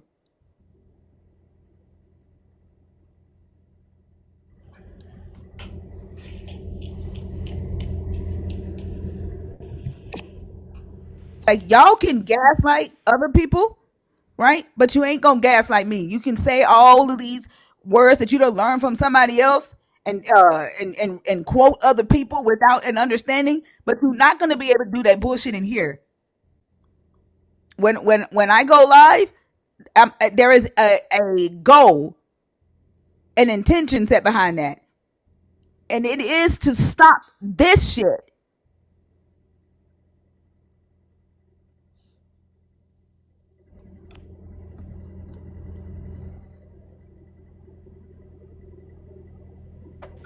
The bottom line is like I don't think you reserve the right to complain about a government that you don't participate in. And I agree with you. I don't trust them either. I don't trust either side. I think that our political system has been completely overrun through corporations, and it needs to change. But you cannot change it by not participating in it. Not participating in it ensures that those who are in power, that are corrupt, stay in power. I do think we need to get involved on a local level. Know who your city managers are. Go to your school board meetings. Go do the things. Be involved. It's supposed to be a representation of us. This shit does not represent me at all. Any black man in the comments right now talking about why she's so mad is just a hit dog hollering. It's a hit dog hollering. I want to bring up something that I saw Happy and Free say in the comment section. A lot of them can't vote because of prior conviction. No, I can vote. But they won't. Well, it doesn't necessarily apply to you as an individual. But that's even worse, man. I was giving you the benefit of the doubt. Okay, it's too early to cuss. I'm not cussing today. So, so I mean, a lot of for those that cannot vote, you still can inspire those who can and don't. Each one teach one. Go out and tell somebody to use their voice on the political stage, right? To get candidates in office that are going to work in our best interest. So the fact that you cannot vote, for those of you who cannot, does not mean that you have to adopt a defeatist attitude. You can still be an inspiration. You can go out and do things and help and get people registered to vote. Look at the campaign Stacey Abrams put on, right? And got so many people registered to vote. You can there's still something for you to do. Okay. So I don't know, sir, Interstate, No, I the mean, fact y'all. I that you mean, said your mother was in politics and you have the capability to vote, that just kind of made me sad because that means you didn't listen to your mama. Why you didn't listen to your mama? no, that is not true. That's not true. I did listen to that woman. I did listen to that woman. She didn't tell you to vote, Yeah, she told me to vote. and you didn't listen to your So you mama because you didn't don't listen to vote. her. No, not. Told you he be I had that contradicting discussion with himself. my mother. I had that discussion with my mother even when Obama was in office. I had that discussion with her, and I told her why. Ain't nobody on this panel light skinned, but also that's a fucked up thing to say and a What? dumbass thing to say. Typical light skinned advice to tell black folk to go vote. That's why I say y'all just fucking dumb. Like I Wait a try my minute. best. Yeah, like I try my best not to even go there with y'all, but y'all say the dumbest shit. That was pretty stupid. And it's the main ones who say these things based on absolutely no data whatsoever. They don't know how to research information. They don't know how to ensure, or to the best of their ability, ensure that they're getting the most neutral position on an issue. They hear something that they like and they hook onto it like a pit bull, and it becomes the truth. I mean, government has already told you where they took it to. They took it to, what is it? Government and big business. That's what they're doing. Like, And so you like just you sit said. back and take that, take that. I mean, what? But that's what you're saying though. Like, you may not necessarily be saying those words, but that's an entailment of your position. No, You're basically saying, oh well, they've decided who's important. It's not me. Okay, well, I'm not going to participate in the system anymore.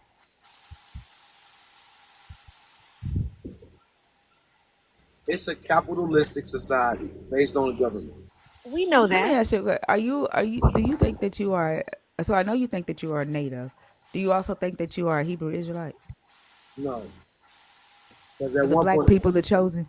no, because at one point in time, I tried to find that information on how to remove myself.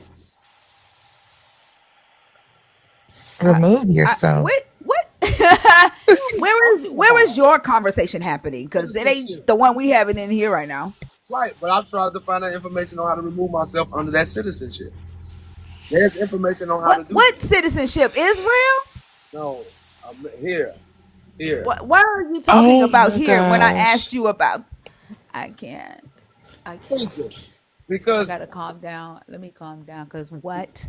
Like, I am not trying to frustrate you. why are you talking about America when I asked you about the Bible?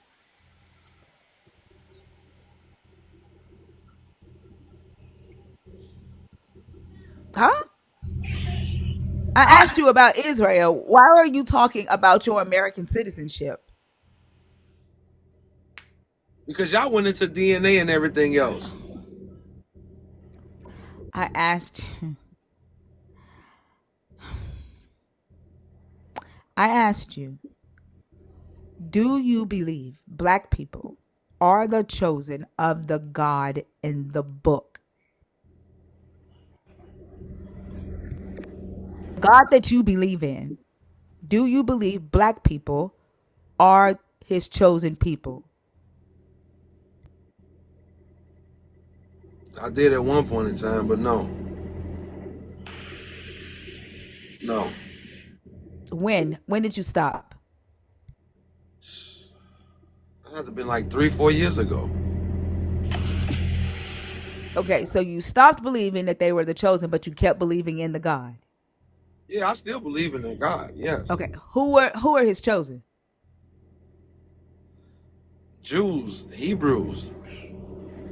Which are who?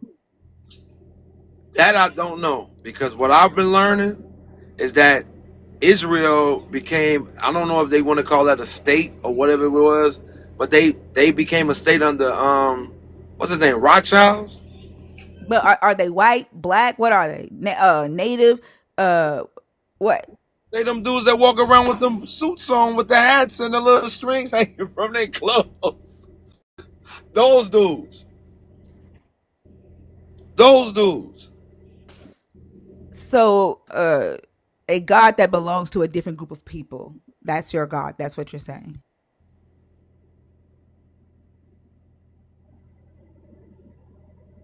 No, because my God, we belong to him as well. Otherwise than that, I wouldn't even be worshiping him. I wouldn't even give him any praise. So when I ask who were his chosen, why didn't you say everybody? Well, I didn't. Because you asked me about a specific people, that's why. Say who are his chosen? Never mind. Think then all of us are. If that, yes, we all belong to him. And my thing is this, Best because part. he's no respecter person. Interstate, when did it become all people? When your Bible tells you it was a specific group of people. When did it be stretched to all? Because you remember in Leviticus, there were some certain people who could be slaves. Those were could be lifetime slaves. Those are the ones who were not his chosen people. So when did his bubble of people expand to all humans? Well, they also speak something that in Revelation. I It know they happened. talk about. I know they talk about the 144, but it also said that all people were there. All. All people were where? We're not talking about Judgment Day. I'm talking about when your God extended his graces to all people, when he told you specifically that the Israelites were his people in his book. Well, the scripture says, well, there's neither nor Jew, nor Greek, nor Gentile, but all. How is that an answer to a when question? Like, You're asking me when did I come to the knowledge of that? I asked you, when did your God extend that anointing or that selection or whatever you want to call it to all people when your book says it's the Israelites? That would be in the New Testament. It's So given to all. he did it in the New Testament. That's a win. All that come to him, yes. When did he tell you that? Can you show me the scripture where he says that? Give me a second. You know what? It's funny that you brought that up because, you know, we had a WS on the panel yesterday, the new vibe. And I told him, well, the God that you serve, he said them people better than you. He said what? He said them people better than you. Oh, no. I'm talking to Fee. But the God you serve said those people are better than you. And the way that man crashed out on that panel, whew, it was a sight to see. I wish I had been able to get that clip. I was on somebody else's panel. But I couldn't imagine serving a God that says, hey, these people are better than you. I'm still supposed to worship? Girl. That's why I asked him, because I'm trying to figure out like this mentality that he has. Like, is it because he think he's the chosen and he's, one of the ones that is waiting on these chariots to come back and fight for him? But that ain't even it. Like, I don't even know what to attribute this to.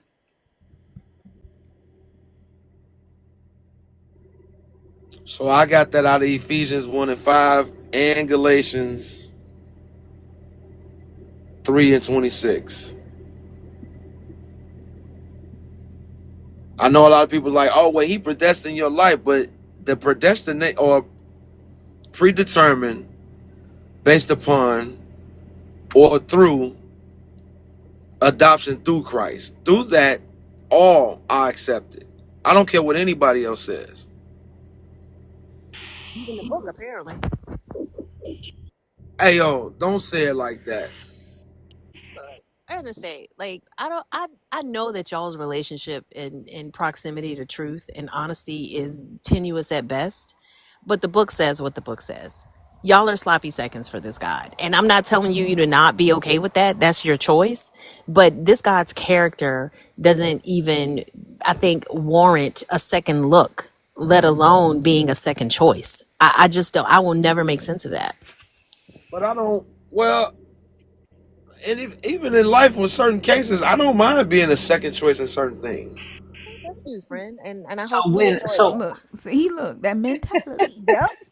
These books have so convinced you to be okay with being second choice. They've convinced you to be okay with knowing you got to work your fingers to the bone to be worthy because this is what God's people do. I don't want that. I'm gonna find no, unsubscribe to anything this God has to offer. But you can't be number one in everything that you do. I don't need to be number one in everything that I do, but I'm damn sure not gonna be second fiddle to a God that thinks slavery is okay. I'm not gonna be second fiddle to a God that thinks it's okay, it's appropriate to punish a man by having 10 of his wives. Great. But this is what I don't understand. Oh, If the you guys baby. are saying if you guys are saying that slavery was once there, it was there. Are you seeing that in today's world? I don't have. yes, Yes, we yes, are, but there are also you keep 49 million slaves around the world. Yeah. you keep going back to today when every time I talk about slavery, I'm talking about your God. You don't want to stay there. I'm not. I'm saying I don't see that today. I don't. If I sit up here and say when I come to work and I'm slaving, then I'm like, okay, there's also somebody left a little line saying, work like a slave, eat like a king. That's your mindset. I'm gonna eat like a king and I'm not working like a slave, and I'm damn sure not worshiping a God that is okay with slavery, especially when He has unlimited resources. He can snap His fingers and make everything okay. He doesn't. I'm not aligning myself with that, and I wish you wanted better for yourself, but I'm doing to make myself better or have better. No, but I mean, you say you don't see that, but do you know that for every dollar that white men make, black men make 78 cents?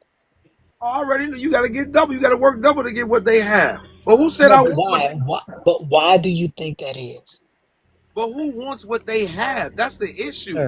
Sir, I am asking you, and what you're saying now is also a throwback of Christianity. Blessed are the meek, So blessed you are the believe in the poor, American dream, Lord? blessed are the poor. No, I believe in eating, believe in having a decent roof over my head. That's what the fuck I believe in.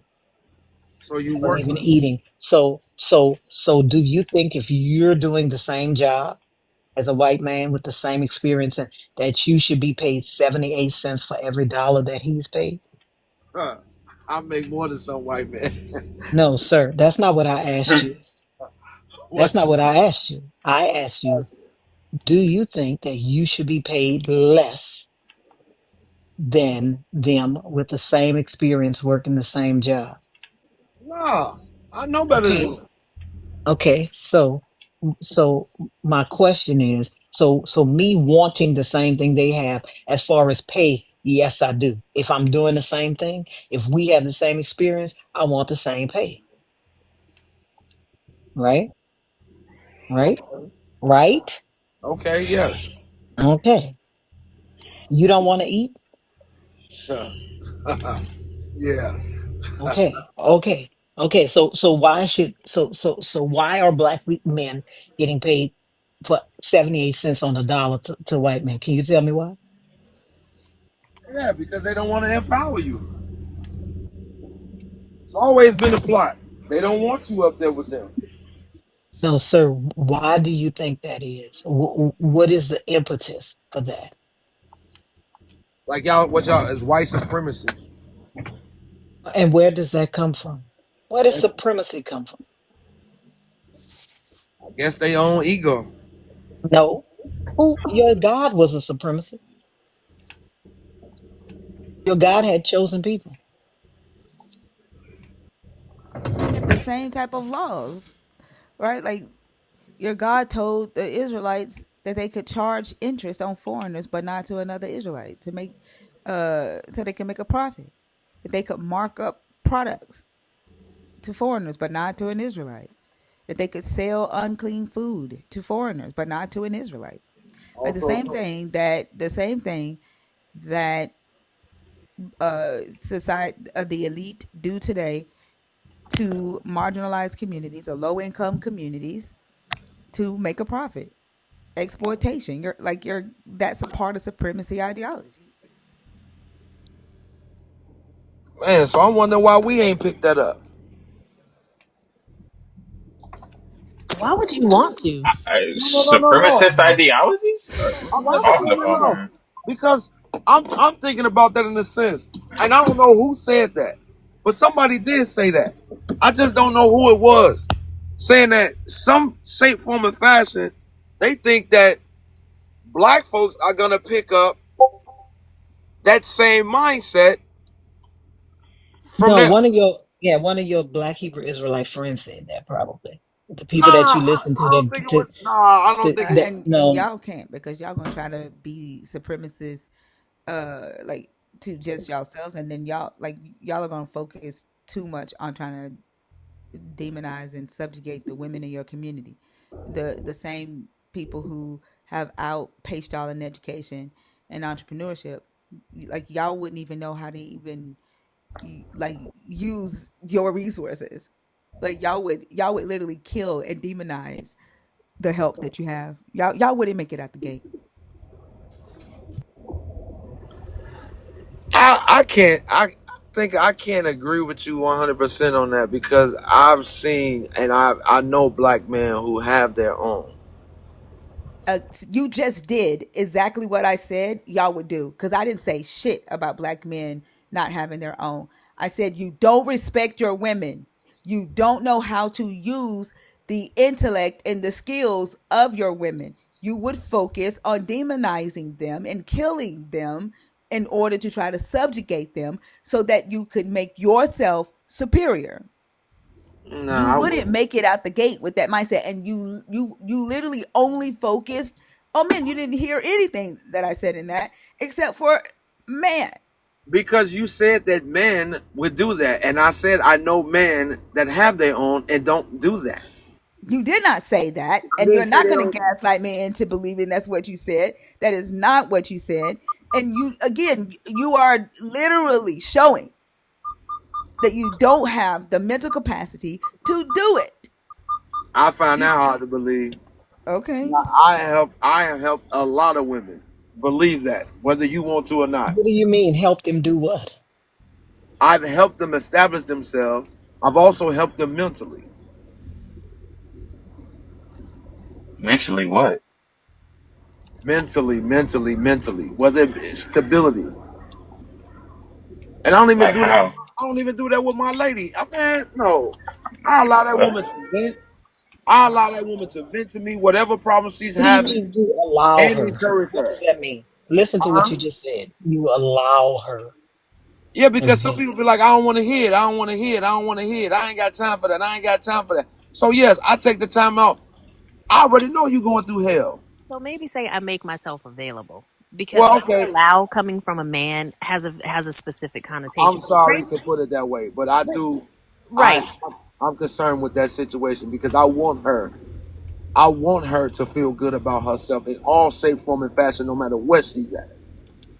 But I think it's interesting that when Thinker said what she said, and you were like, well, why haven't we done that? Meaning the taking over and the colonizing. It's interesting that you're No, I'm the talking about first to person. them. I'm talking about to them, not us. I I'm don't talking care about to who them. interstate. I don't care who you're talking about. I don't think it's okay for anybody to be in that position I because understand that. you haven't had cooperation and collaboration modeled for you. So the only model you know is colonizing and control. And we see it emulated and we see it reflected in the relationships today, even in the way you speak. I allow my woman to. all of those mindsets, all of those underlying mentalities Well, I'm that sorry I used the wrong word, but You hey, Hey, hey, literally are hey, cutting hey, her hey, off hey, while she hey. speaks. You are literally cutting her off while she speaks, while you are actively trying to convince us that you respect women. And it's not even about using the wrong word, interstate. It's about asking yourself why that is the framework through which you see the relationship, the way you talk about the relationship. We say all the time in here that we talk about religion primarily, but there's so many other social structures that underlie that layer of religion that have to be deconstructed as well. And one of those I really wish was this human to human collaboration or cooperation. It's almost as if those in power have always maintained power through means that are cruel. And as humans, because we've grown up in that society, we assume that that's the only way to get it. So you talk about doing it to them, not to us. I'm talking about doing it to them. That just makes 5 generations later want to retaliate.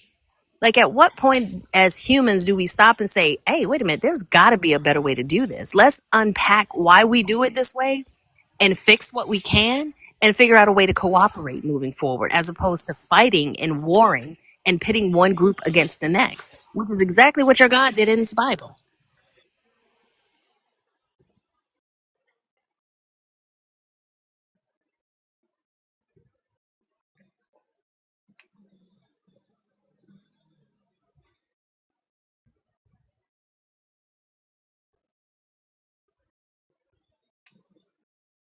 You're on mute, Interstate.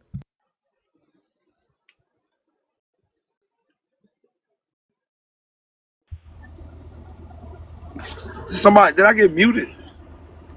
Hell yeah, you do. Whatever, also. Yo, what I'm saying is that there are a group of people who want to do good, want to see great for all. Then there's another group of people who just want to see the world burn. And that's terrible. But it's here. Which I one are you? mean, you can go out being the kindest or try to be the kindest to some people and then still and all that brush you off.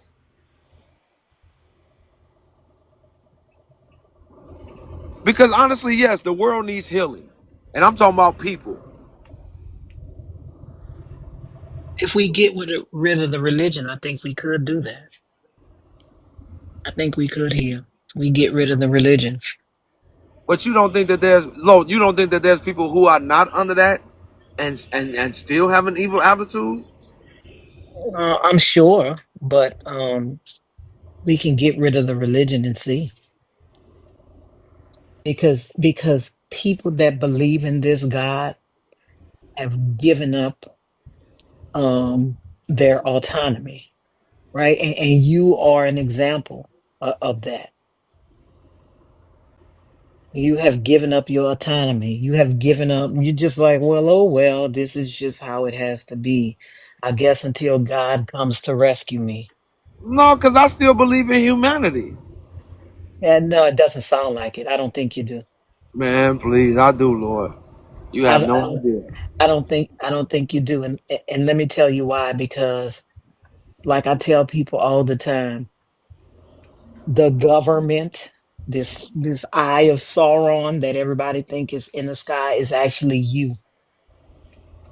It's actually you. If enough people get together to do what they want to do, the Republicans prove that to you every time.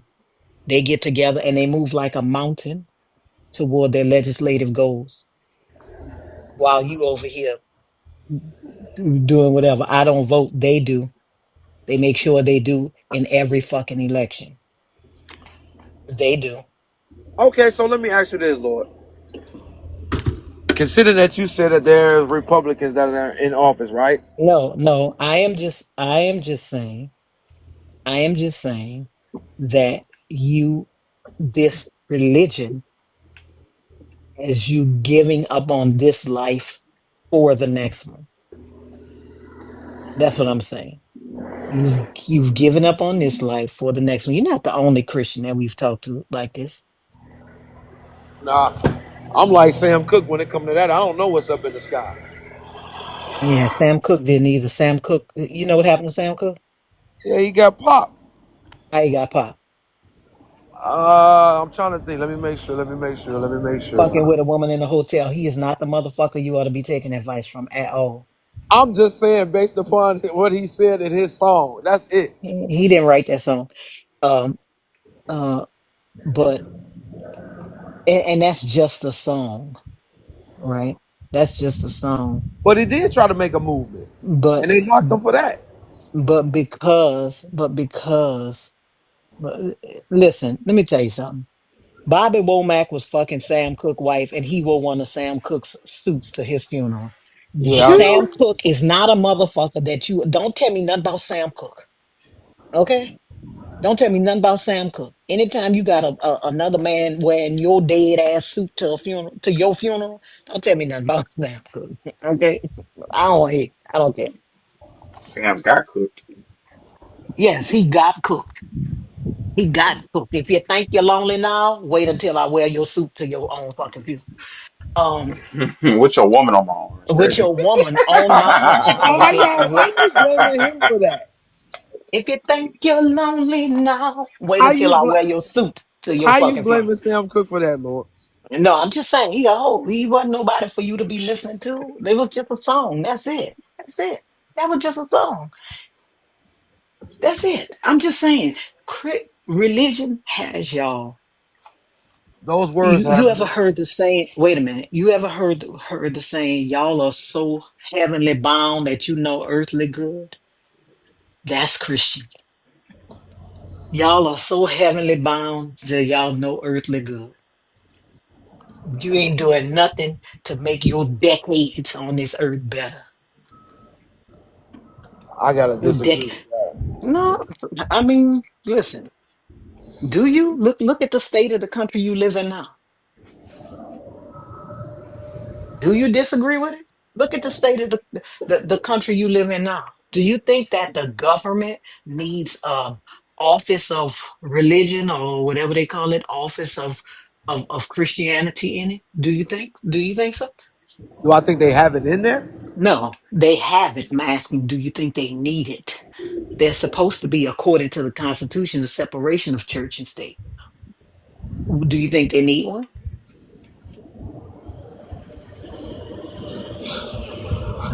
Do do you think they need one? It would help. Well, how would it help? How It would would it help. help? Listen. How would it help when there are multiple studies done that the most Christian states, the states with the most Christians, the states that believe in God the most, the states where people go to church the most, are doing the worst in every measure, in education, in maternal mortality, in income, in housing, in poverty. They are doing the worst. How is God? How is believing in God helping that? Do you know that the majority of Black people in the Kojic and the Baptist church, the majority of members of those churches make less than $30,000 a year? How is Christianity helping? You said it would help. How? It's not helping now. Well, I mean, Lord, at the same time, when you saying that they should remove those things, I mean, No, he I've never seen. had one. They just put one in there. But what I'm asking is, how is it helping when the poorest states are the states that believe in God the most? How is it helping? You said the horrible states believe No, in I God. said the poorest states, the states that are the poorest, the states that are doing worse in every measure, right? Believe in God the most. They have the most believers in God. They have the people that go to church the most. How is that helping?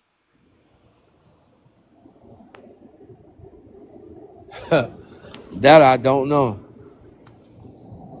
I mean, because in a sense, like I said, Well, no. When I asked you, do you think that an office of religion should be in the government? You said it would help.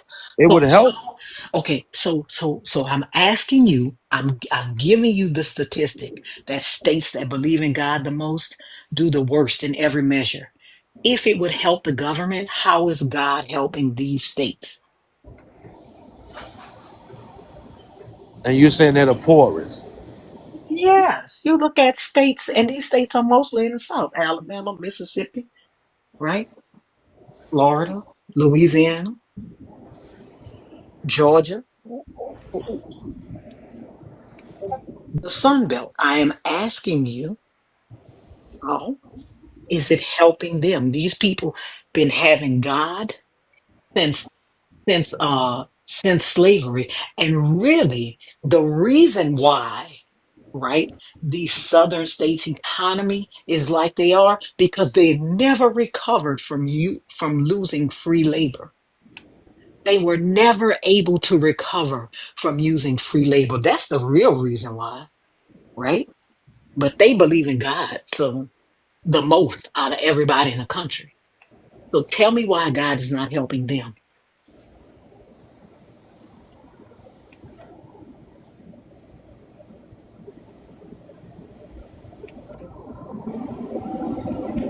I have to look at that from each city. I mean, I know you saying the state, but I'm also looking in the inward part of the cities as well. I mean, I've gone through Mississippi. I've heard that they said that it's terrible in some places. No, I'm asking you, how is God helping these people? How is them having God? They believe in God the most. They go to church the most. How is that helping them? Lord, I'm saying I don't think every individual is like that. No, I'm not talking about individually. I am talking about collectively, right? When your God wiped out the Amalekites, he did it for the Israelites. It was a collective thing that was going on. I'm not talking about individually. It's funny that when I talk about how the God can help people, right? Y'all go back to individual people. I am talking collectively. I am talking in some of these states. The majority of the people that live there believe in God. They believe they are Christians, right? They believe that God can help them. They go to church, they worship God. How is it helping them?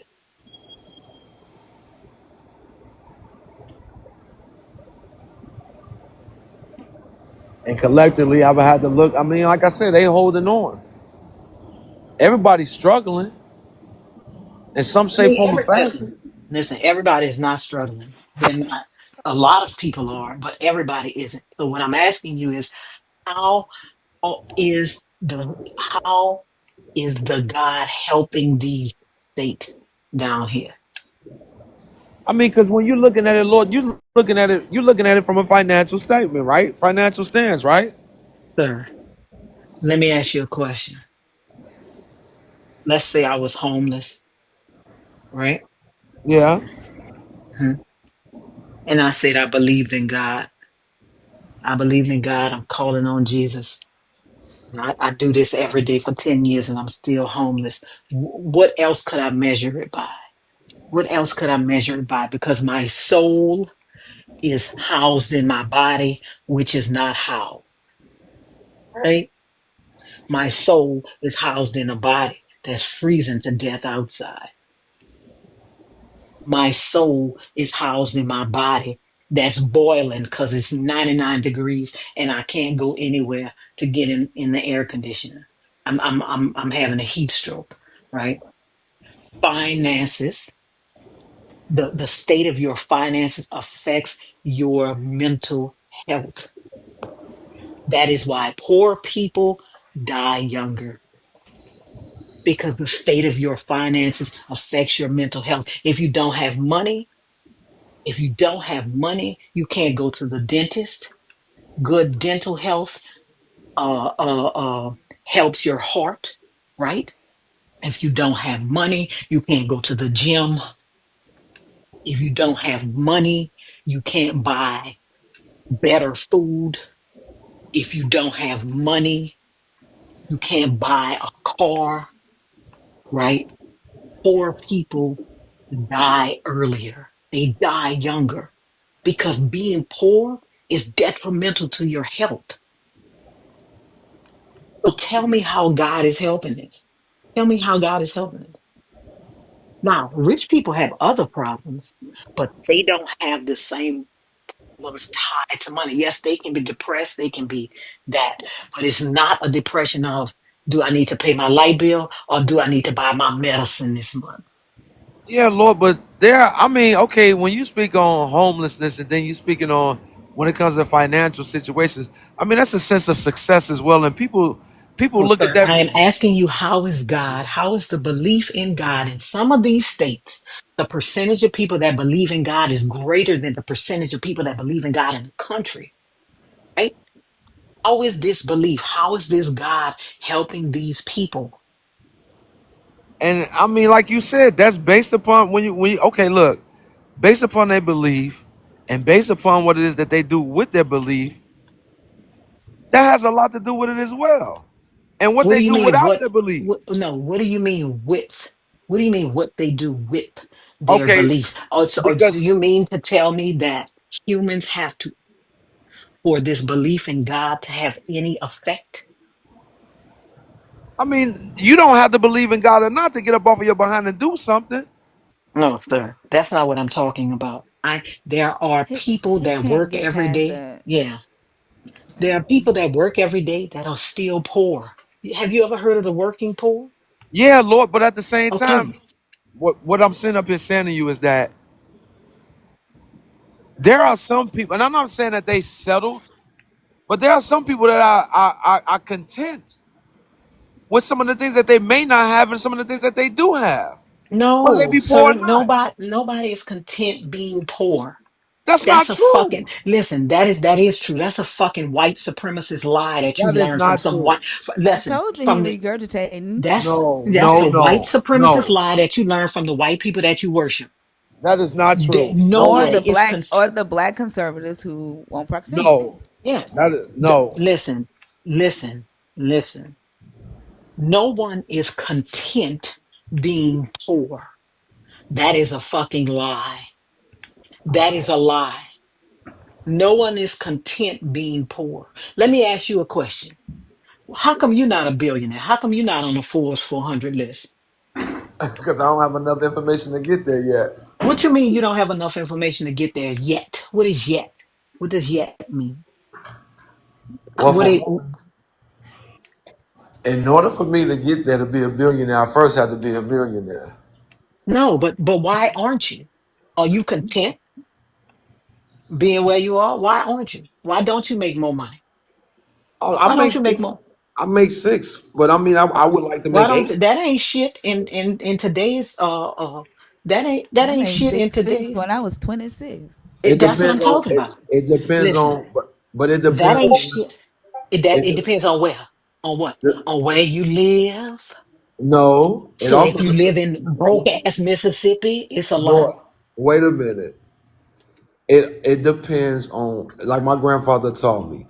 It ain't how much you make, it's how much you keep. Sir, let me ask you a question. Your grandfather, Paul, not to offend you, but to offend you, was a dummy, right? No No. motherfucker, listen, But no also, motherfucker did you get that paid. inheritance from your Yeah. grandfather? Did I get who? Did you get an Inheritance. inheritance? Oh no, no, no. Why? He left that for his daughters. And did you get an inheritance from them? No. Okay. So let Why me not? tell you something. Did he have enough? Did he have like Yeah, inheritance? he did. Yeah, my grandfather was living well. Yes. Was he a millionaire? I don't know. I didn't ever ask about his finances. I didn't get into his money like that. You would What know if you your can you grandfather was a millionaire. like what? You would You know would it like know. if your mama got inheritance, um, or your My mother, dad got my like mother it's wasn't here to receive her inheritance. My then mother why had didn't that you get it? because my older sister got it. So is your That's not sister how wealthy now? inheritance I'm works. into S That is 38. actually, sir, that's actually not how inheritance works. I don't think If you're your telling the mother truth. died, you should have gotten her share. That's No, not my how sister got inheritance no. It went to the elders. works. Sir, maybe your grandfather had a will that said that, but if your grandfather did not have a fucking will, you should have gotten your mother's share. Maybe your auntie took it from you because No, y'all she don't know didn't do shit. that. Maybe she took it from you because y'all don't know shit. I think so. No, that ain't what she I did. think she did. I got to pick up empty baskets. What state did your grandfather live in, Illinois. sir? Did your grandfather have a will? Yeah. So he must Yeah. have left everything. He must have left everything to your aunt. Well, I have one, two, three. I have three aunts and two uncles. Hmm. So he must have left everything to them. He must have wrote your mama out the will then. No, No, Rose, that's that's what I what he told you. said. He said He her gave it his mama's share went to his sister only. right. It didn't No, go to but the that don't even make sense. that's what I'm saying. Why didn't it go to you? If she Why? was dead, if she died before your grandfather died, right? And she Yeah. was in his will, her share should have gone to you. It shouldn't have gone to the sister. No, he Why said not? his sister, his My sister. sister, No, but why would it go to your sister? You because you she's mean to the tell me oldest. That don't that's even not make sense. That don't that's even not make how the sense. law Yeah. works? Yes, it. If you're breaking these things down to the point that He going off of Israelite law. my Mm-hmm. my grandfather had, what is it, three daughters and two sons, and my eldest sister was able to get into that situation with them. See, I don't do that. Like even my father, You when my father you passed heard away, what you said? She was but able no, to get into that situation with right. them. She took y'all money. I don't No, care. but notice he said I don't do that. I don't. But remember when he Remember, I said that told you if that. an inheritance. Remember when I asked him about an inheritance, and he said Uh-huh. that's different. He said that he Right. didn't say that he wouldn't reject an But I'm not. inheritance. I'm not. This is the But thing. like he is a walking contradiction. Thinker. I don't get into. I don't. I'm not fighting. Even when my I said mother I passed. told you you said that, and now But you even when you my told mother me that passed, I that you didn't fight didn't, for no and here we shares. are. I don't fight for things like that. I told See, you that. I don't. I told you that you said that, and then you said you didn't say it. But here we are with you saying it again. I told you that that's a just situation. That's a just situation. But I Oh my also god! told you I don't get into those things. I'm willing to earn my own. Now, like my dad told me, And like my I father. said, Wait, you my have father. allowed somebody to Like fucking my dad. convince No, you. You have my dad. allowed. You don't. Hey, if my voice is going, yours shouldn't be. Go ahead, think. I'm sorry. Go You ahead. I you you apologize. have allowed, and I'm gonna say exactly what I said the last time. You have allowed somebody to convince you that the only way for you to have a valuable life and feel value in yourself is for you to work hard, and that nothing should come to you easy, that you should not have handouts. And those same motherfuckers who have convinced you of that get handouts. Well, In Illinois, even with my sister getting that inheritance, I when see the your difference. mother died, Illinois state law says that her children should have divided that equally. Right. Now I got an older sister and I got an older brother. I'm not going through that nonsense with them. Did your older brother get something? Yeah, but I'm not Yeah, they going through just that took with all them. yours. They just took yours. That's okay, baby. They just took No, yours. he You trying to didn't. say he gave it up. No, he didn't give Hold it on. up. They took it. They just took it. Hey, Lord, let me tell you something. I'm not fighting for nothing like that. My, And you didn't. my, It was nothing to fight for, sir. You wouldn't have had to fight for it. It was nothing to fight for. The law says it was yours. You didn't have to fight for anything. There was nothing to fight for, sir. so if I wasn't The around to law go to court, says interstate. I don't care if you were around. Matter of fact, you could go to court now and sue them motherfuckers and get your money back because it was yours. The law says it was yours. You could I'm go not sue concerned them right about now. right. But No, no, my no. But dad listen, had interstate. What you are saying has no bearing on the law. The right, law says it was yours, and you didn't have to fight for shit. right. Now this is the issue. Like I said, when my father passed, my father, he has already let me know that he's leaving an inheritance for me. I'm not concerned about all that other nonsense. So I'm not stressing that. Oh, well, got different daddies. So what? What did you say, Lord? Y'all got different daddies. Nah, we all got the same dad. Oh, he not he What? disinheriting them, and he just giving it all to you. No, he's leaving it for all of us. He left a share for all of us. He's leaving a share for all of us. Like the state says. So why didn't you? Why you want your daddy share, but you ain't want your mama share? I Why? just don't, I don't know. Interstate. Listen to what I'm saying. Why? Do you want your father's share, but you didn't want your mother's share? It's the same old shit. It's the same shit. Well, my mother was in a different situation. Well, how? She was dead. You say she was dead. How was she in a different situation? My Because mother they was was. alive and she was dead. That's different. Ain't that right? Interstate. What you say, Certainly a Thinker? situation. You said she was in a different situation. Loris asked how, because you said she was dead, right? I said, I guess because they alive and she dead. And if she had three children, her estate should have been split. Now my mother got 5 children. So y'all, each one of y'all What? would have 20%. Yeah, my mother has five Yeah, children. that's clean. That's clean.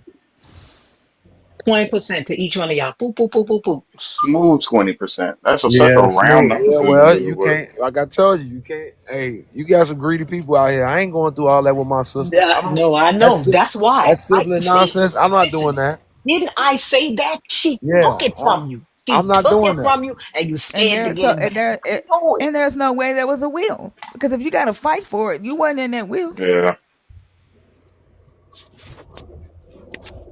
No, it's not that he didn't want. He didn't want to fight for it because she took it. That's what I'm So saying. But he said that he said his grandfather left a will. He obviously wasn't in it. yeah, obviously not. Apparently not. Let My me tell you granddaddy had something. a lot of kids, a lot of Let me tell you something. grandkids. That happened to a friend of mine, right? Her father died and left an estate of over almost $2 million. He had donut shop, dry cleaners, rental houses, stuff like that. One of them oldest daughters was the executor of the will, and they had to end up putting her in jail for elder abuse. Because by the time their mama died, she was 100 and something. She had whittled everything down, sold off everything, had two mortgages on the mama house, sold all the property. They put her in jail for elder abuse. Wasn't nothing left. They got, I think it was like five of them, five or six of them. They got $3,000 apiece. Well, God damn. you got dirty people in families. It's just Like your that's just sister, real. like your sister. Yeah, Yeah, uh-huh. She stole it. Don't tell me you didn't want it. You ain't a trust. She took it. she can have it. Yeah, you ain't got It no sounds like trust. She she took got it. it. She can have it. I'm Yeah, not stressing that. let me tell you, I knew she took it from you because you waiting on your daddy. Gonna take that too. I I ain't just waiting on want you my daddy either. He just in the told me it's state. there.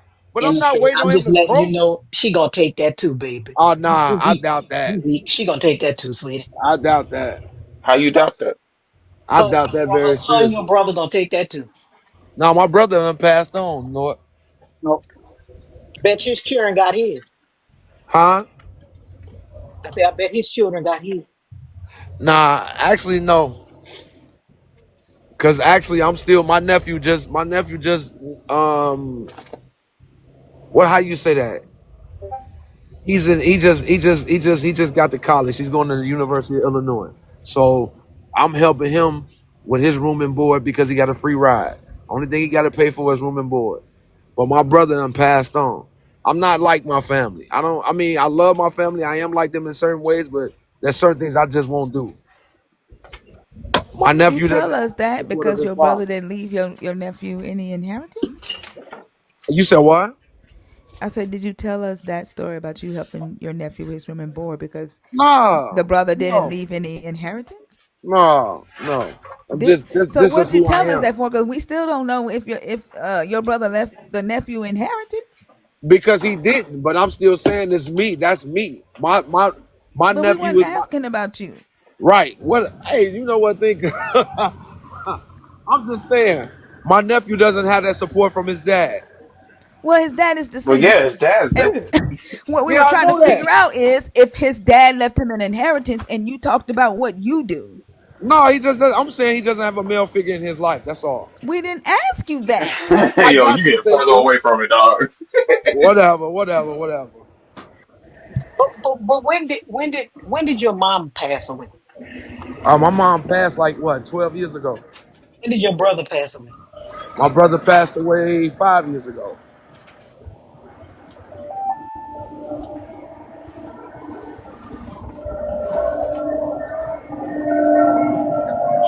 But I I'm mean, I know thinking my brother. I I'm know my thinking it brother. wasn't. I'm know my thinking it brother wasn't not enough know. money to last for 12 years. Hey, or 7. like I said, my mom dedicated herself to politics. That's what I'm That's saying. what she was on. I'm thinking grandfather's money wasn't enough to last 12 years. Well, I don't know that. That depends on his daughters. They doing pretty well. Because of the grandfather money? Well, I mean, yeah, my auntie. Well, in a sense, it helped. My auntie, No, well, she got her nice I'm little. talking about your uncle, right? Oh, Does my he uncle. are you One of my uncles is. I don't want to say like No, I'm talking about the one that died. my uncle. No, It was that his was his brother. brother That that was his died. That was brother. his brother that died. Okay, all right. I'm talking about your brother. Does your brother have any other children He besides has a the one in daughter. college? He has a daughter. Did he leave anything to her? Not that I know of. I don't even know if That's they what, was really still talking to each other. see, that's what I'm saying. I don't think the money was enough to last 12 years. I think it was. Well, it depends on what he decided to do with it. And my sister. Ain't got nothing to do with that. It doesn't matter what you do with $5,000. It's not a last. Well, you can still do something with $5,000 if you do it right. You can't save your way to wealth, sir. You said That's true. what? You can't You can't save your way save to your way wealth. to wealth. But you can invest that. Okay, tell me, with a 7% return, how much money you would have on $5,000 after 12 years? Even if you invested in the stock market, how much money would you have after 12 years on $5,000 with a 7% return? Do you know? About No. tree fitty. Not enough to send no bitch to college. Not a who? Not enough to send no bitch to college. Did you say send a bitch to college? He Yes, from New not enough Orleans. to They pay. talk like that. Not enough to pay no bitch to go to college.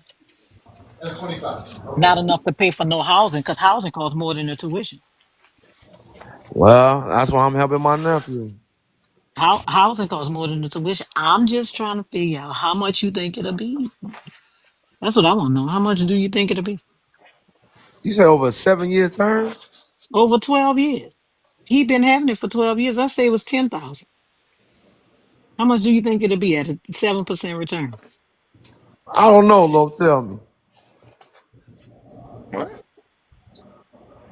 Really? You don't know? You don't No, know? no, I can't do those figures. No, tell me. You make 6 figures and you can't do that kind of I make 6 figures because I make 6 figures, but more than likely that part, no. math? It ain't got nothing to do with that part. And 10,000 would be about 20,000. You know, I looked at my nephew's, But that is, you can send somebody to college with that. sir, I looked at my The nephew's, cheapest JUCO in America, maybe. exactly. I looked at my nephew's college bill yesterday because I was trying to help his mama figure something out with it. We just went down there the weekend before last to drop him off at college. Uh, do you know that his cost of attendance for 1 year and he's staying on campus is $37,000? It's $37,000. That's 1 year. He got 3 more of them fucking years to go. He got a free And that, ride? and no, and that's at a state school. Then what is he studying? Is he studying like to be a doctor? The door you gave Studying me. how to What spend door did money. you give me? Your nephew, No, his yours. nephew. Yours. What is your No, nephew he's studying? in architecture. Architecture. Okay. Somebody's in there. But the thing is, think that with these colleges, the actual dorms cost more than the tuition. Yeah. Oh And yeah, and no, because my and because they're freshmen, they make them buy a meal plan when they're freshmen. mhm. So they add another $4,000, and that's the cheapest meal plan. Yeah. They add another 4,000 on top of that shit. It's expensive. Well, I'm thankful my nephew has a free ride. Just have to keep his GPA up. Well, he don't have a free ride if you paying for room and board. I'm helping him pay for room and board. You mean he The got You free help. tuition? ride includes Yeah, that's not a free ride. Well, I mean, To me, it is. I mean, he's in there on academics. I But you mean, still have to come out of pocket. yeah. I mean, he's going to the same school his dad went to, got the same dorm. I'm proud of the kid. J. Cole said pride is the devil. You said what? Also, J. Cole said the pride is the devil. man, I said, you know what?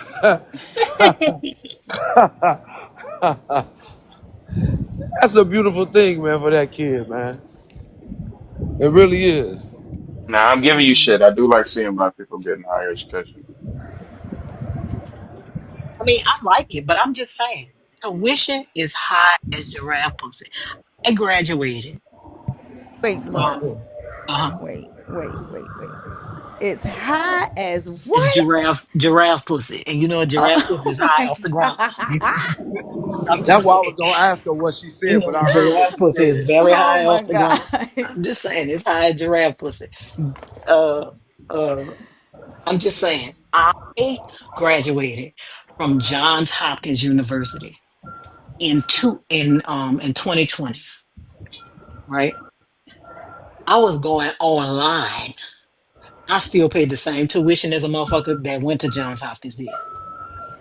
They don't even save you online. I think I paid like $100 less per semester.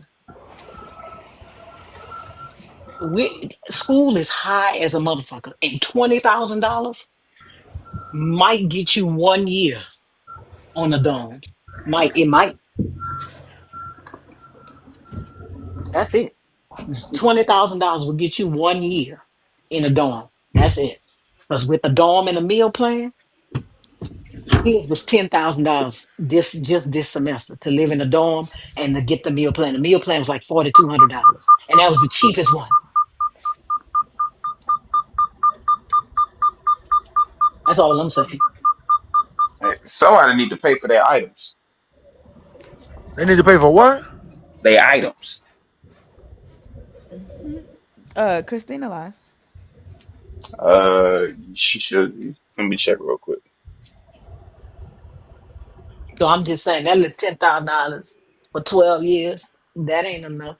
Yeah, but I That's mean, I understand what y'all saying with the plot of trying to, get back what it is or take it. Yeah. Take it. What's wrong with taking it? Okay, thank you. Because you keep asking for it, they ain't gonna give it to you. You don't. so what have you taken? He says take that. I'm not speaking on that, No, Christina. sir. I am asking you. Christina. Christina. Listen, Oh, my bad. I heard y'all say Christina. listen. My bad, Lord. I'm not asking you what have you had it thefted. That's not what I'm asking you. Since we're talking about systemically, what have you taken? I'm not talking about what you stole from your white boss when his back was turned. Ooh. I'm not talking about that drill you got at your house that you've been having for 12 years because that's the most expensive thing you ever took.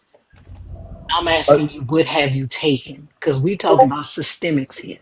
We not talking about individually. What have you taken? Well, I feel like I've taken my, well, I ain't gonna say freedom, but I mean, like, I'm told I Your wasn't supposed to be freedom. able to do nothing. Nah, I'm like, I was told I wasn't supposed to be able to do nothing, even do what I'm doing right now in the Who sense, oh, told you you that? gotta, Your mama? Who told you that? Your mama? nah, white folks. When did they tell you They that? system. God damn it. Mac My left mother, her. my Do mother, you have a felon? A felony? yeah, I do, Kristen. I mean, I'm That's sorry, not Why God good. do y'all? yeah. damn. Why you keep doing that? Cause y'all put her in, y'all said her name, and I'm like, y'all talking about her live. Now I'm like, okay, wait a minute. Nah, he got a Whatever, crush. man. He Don't got a do that. Don't do crush. that, also, cause you know He got a old girl crush. tried to run that nonsense last time. Don't be sitting up here trying to make Listen, it seem like I'm so stalking so nobody. so you mean to tell me the white people didn't tell you you couldn't do nothing? You did when you committed the felony. Because I ain't committed no This is why felony. he don't vote, and then he Hmm. say, "I don't vote I because the can system vote don't though, work." You Christina. don't I vote mean, because you have a felony. thinker. God I damn, can boy, you vote. was Thinker. obsessed. I can vote.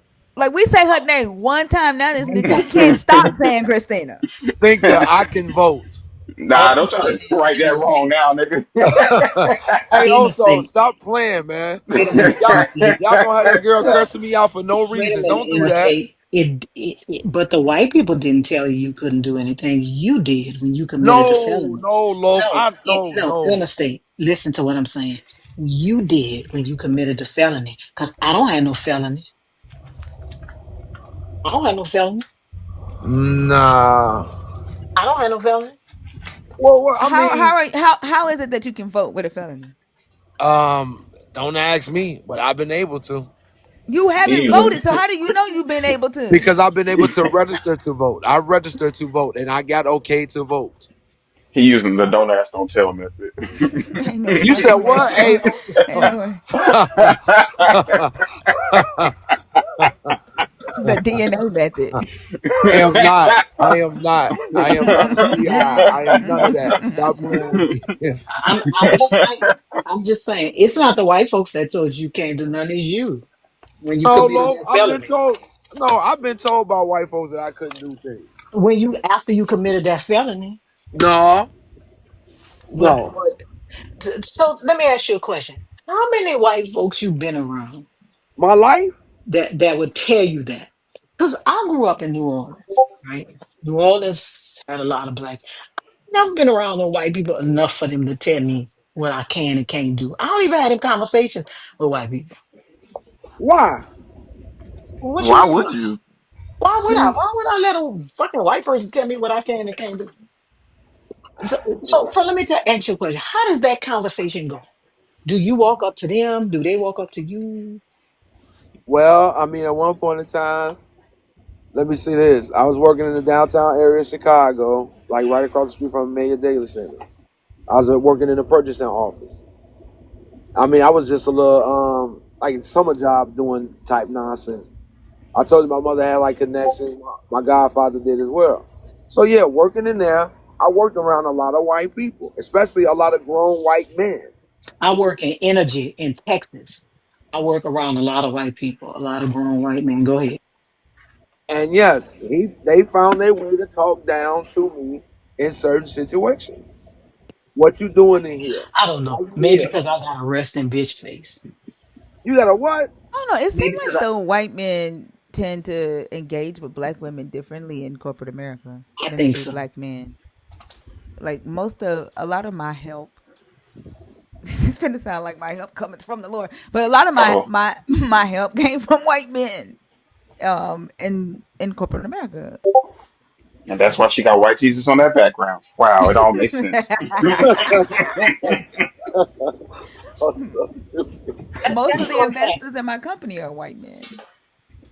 That's what I'm saying. I've only ever had one white man when my manager announced that I had gotten into Johns Hopkins. He was like, "Oh, you got into Johns Hopkins?"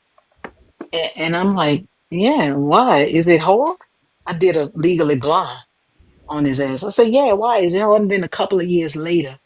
Um, he left and he went to go be a manager to manage a Christian Brothers auto. And when they were like, say something about him, I'm like, when they was announced that I got into Johns Hopkins, he was like, you got into Johns Hopkins? And I answered him, I said, and now I just want to say they let you manage a Christian Brothers auto? Mhm. And that's what I said. Like, but other than that, and I didn't even really, because he was dumb, so he probably was just asking, damn, that's nice. But he was stupid, so but I ain't There are never some that can be complete assholes. Like, I agree. There are some that can be some Larry, let me tell assholes. you something, Larry. I'm sick of Larry. Larry say Lark's with her quote unquote employment tales. I'm so sick of Larry. Larry get it. I'm sick of Larry. Mm-mm. Yeah, but they come across us with that more. They do. I ain't even gonna front on that. Yeah, they do. But I'm surprised you didn't tell your mama who was connected and your godfather, because that's what the fuck I would have did. Bitch could have never told me nothing like that. I'd have had that job. You mean to tell me you had connections and you ain't use them like them bitches do? Because if you'd have told them that and their mama was connected to somebody, you wouldn't have had that job tomorrow. You had connections you ain't tell your fucking mama? Because No. that's what I would have did. I would say, Mama, look what this man told me. I want you to get him fired. I want his Immediately. kids to know what it feel like not to be able to eat. That's crazy. I want him fired. I Damn want him to voices, know he y'all, can't right? go around. No, I want him to know he can't go around telling people that kind of shit. You mean to tell me you ain't tell your mama? You ain't tell your godfather? No, why you You, say Godfather like that? Because you you was didn't a come to him in your time of need. yeah, you was a child. I'm assuming you say it was a little summer job thing, so you was young. About You told 18. mama, I was about yeah. 16 and 18. That's what I'm saying. How would a 16-year old me would have been crying by the time the fuck I got in that call. When she came to get me, I'd have been crying. Mama, look what they told me. Don't you know somebody that could tell him But she something? already, but I mean, she already had put us up on game when it came to them. No, but if she got connection, she don't need to put you up on game. Because her word would have said, let me tell you something. When I brought my daughter to, when she changed high schools, a friend of mine worked in a district, right? And when I switched her to that school, said, I am bringing you a well-adjusted eighth grader. That's how I want you to return that motherfucker to me. That's what I told the principals and her teachers and everybody I met. And I meant that. Because, bitch, I was going to use my girl who knew the superintendent to fuck over everybody. Don't play with my child. Ever. For no reason. Okay? I'm just saying. I'm just saying. That's what I'd have did my mama. You wouldn't have had to put me up on game. She'd say that if, because my daddy would have said that if anybody fuck with you, let me know. That would have been the only words he said.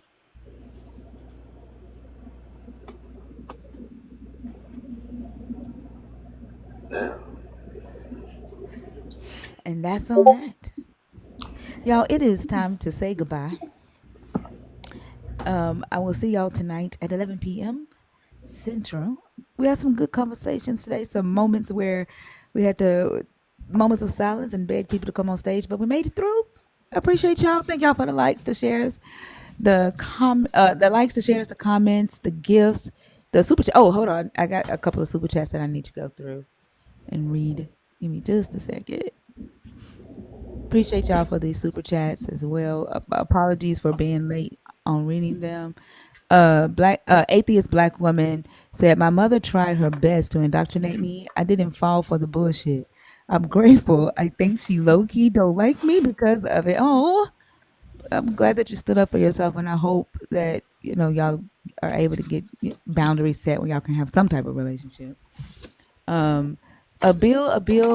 Hold on. A billion. Here, a bill. Oh shit, that's not gonna work with my reality. I should probably change the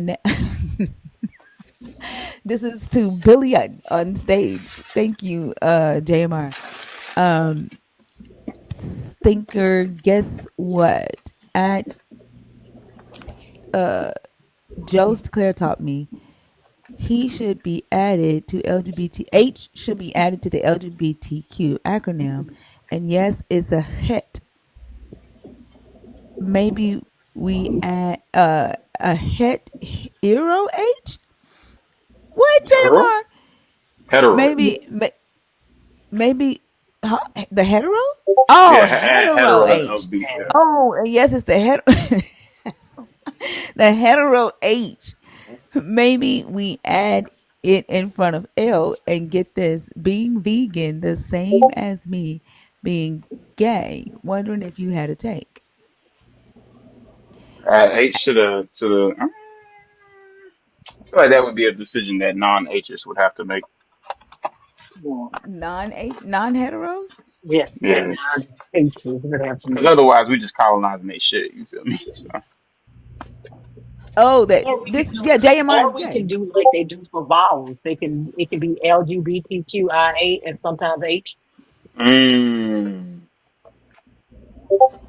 that could also work.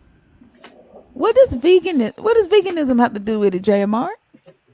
Am I missing something? Y'all know damn well that stuff goes over my head. What does veganism have to do with it? Am I missing something? Tina Turner. I don't know. I don't think so. I am. If you are, I'm missing it too. Cause I don't know. So is that a real conversation about adding H to the LGBTQIA? I Not don't that know. I'm aware of. No, Yeah. because I saw a video yesterday of a lady who was saying like, and I figured she was doing this because of Snoop Dogg, but she was like, I'm tired of seeing all this heterosexual stuff. Oh, thank you, Heavenly and Free, for the Zeus. Yes, thank you. I knew who that was just off the sound cue. I knew exactly who that was. Thank you. But no, I did see a video yesterday. She was saying that she's like, I'm tired of seeing all this heterosexual sex on TV.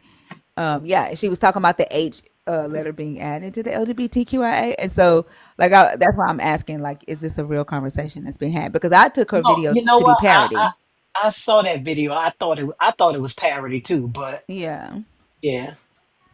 that's interesting, JMR. I don't know, but I agree. I think that's a call that the community will have to make. Um, Next caller, I think y'all cooked him enough. They're talking about you, Interstate. Damn. Damn.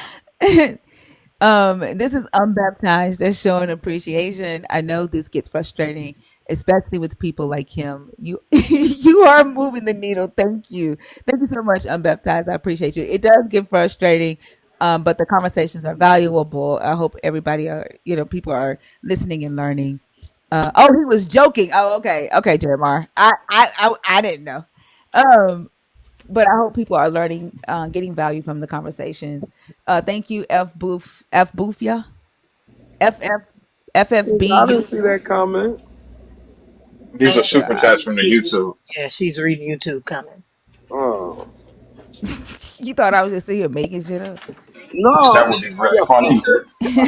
What else they said? Stream this on YouTube. If for some reason you can't get to TikTok, you can also stream Thinker on YouTube. And what's your Yeah, YouTube name, Thinker? Arc Thinker, Arc Arc Thinker Thinker. on A YouTube. R Think C beyond dogma. T H I N K E R. uh B Youth, welcome to the community. Appreciate you so much.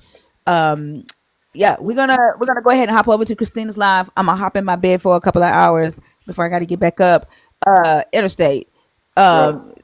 I didn't ask to Lord's name. That shit is funny as fuck. But I will see y'all tonight. Bye, y'all. Bye Bye, y'all. Lord. Also, I can't stand your ass. Bye y'all. Peace out, y'all. Peace out.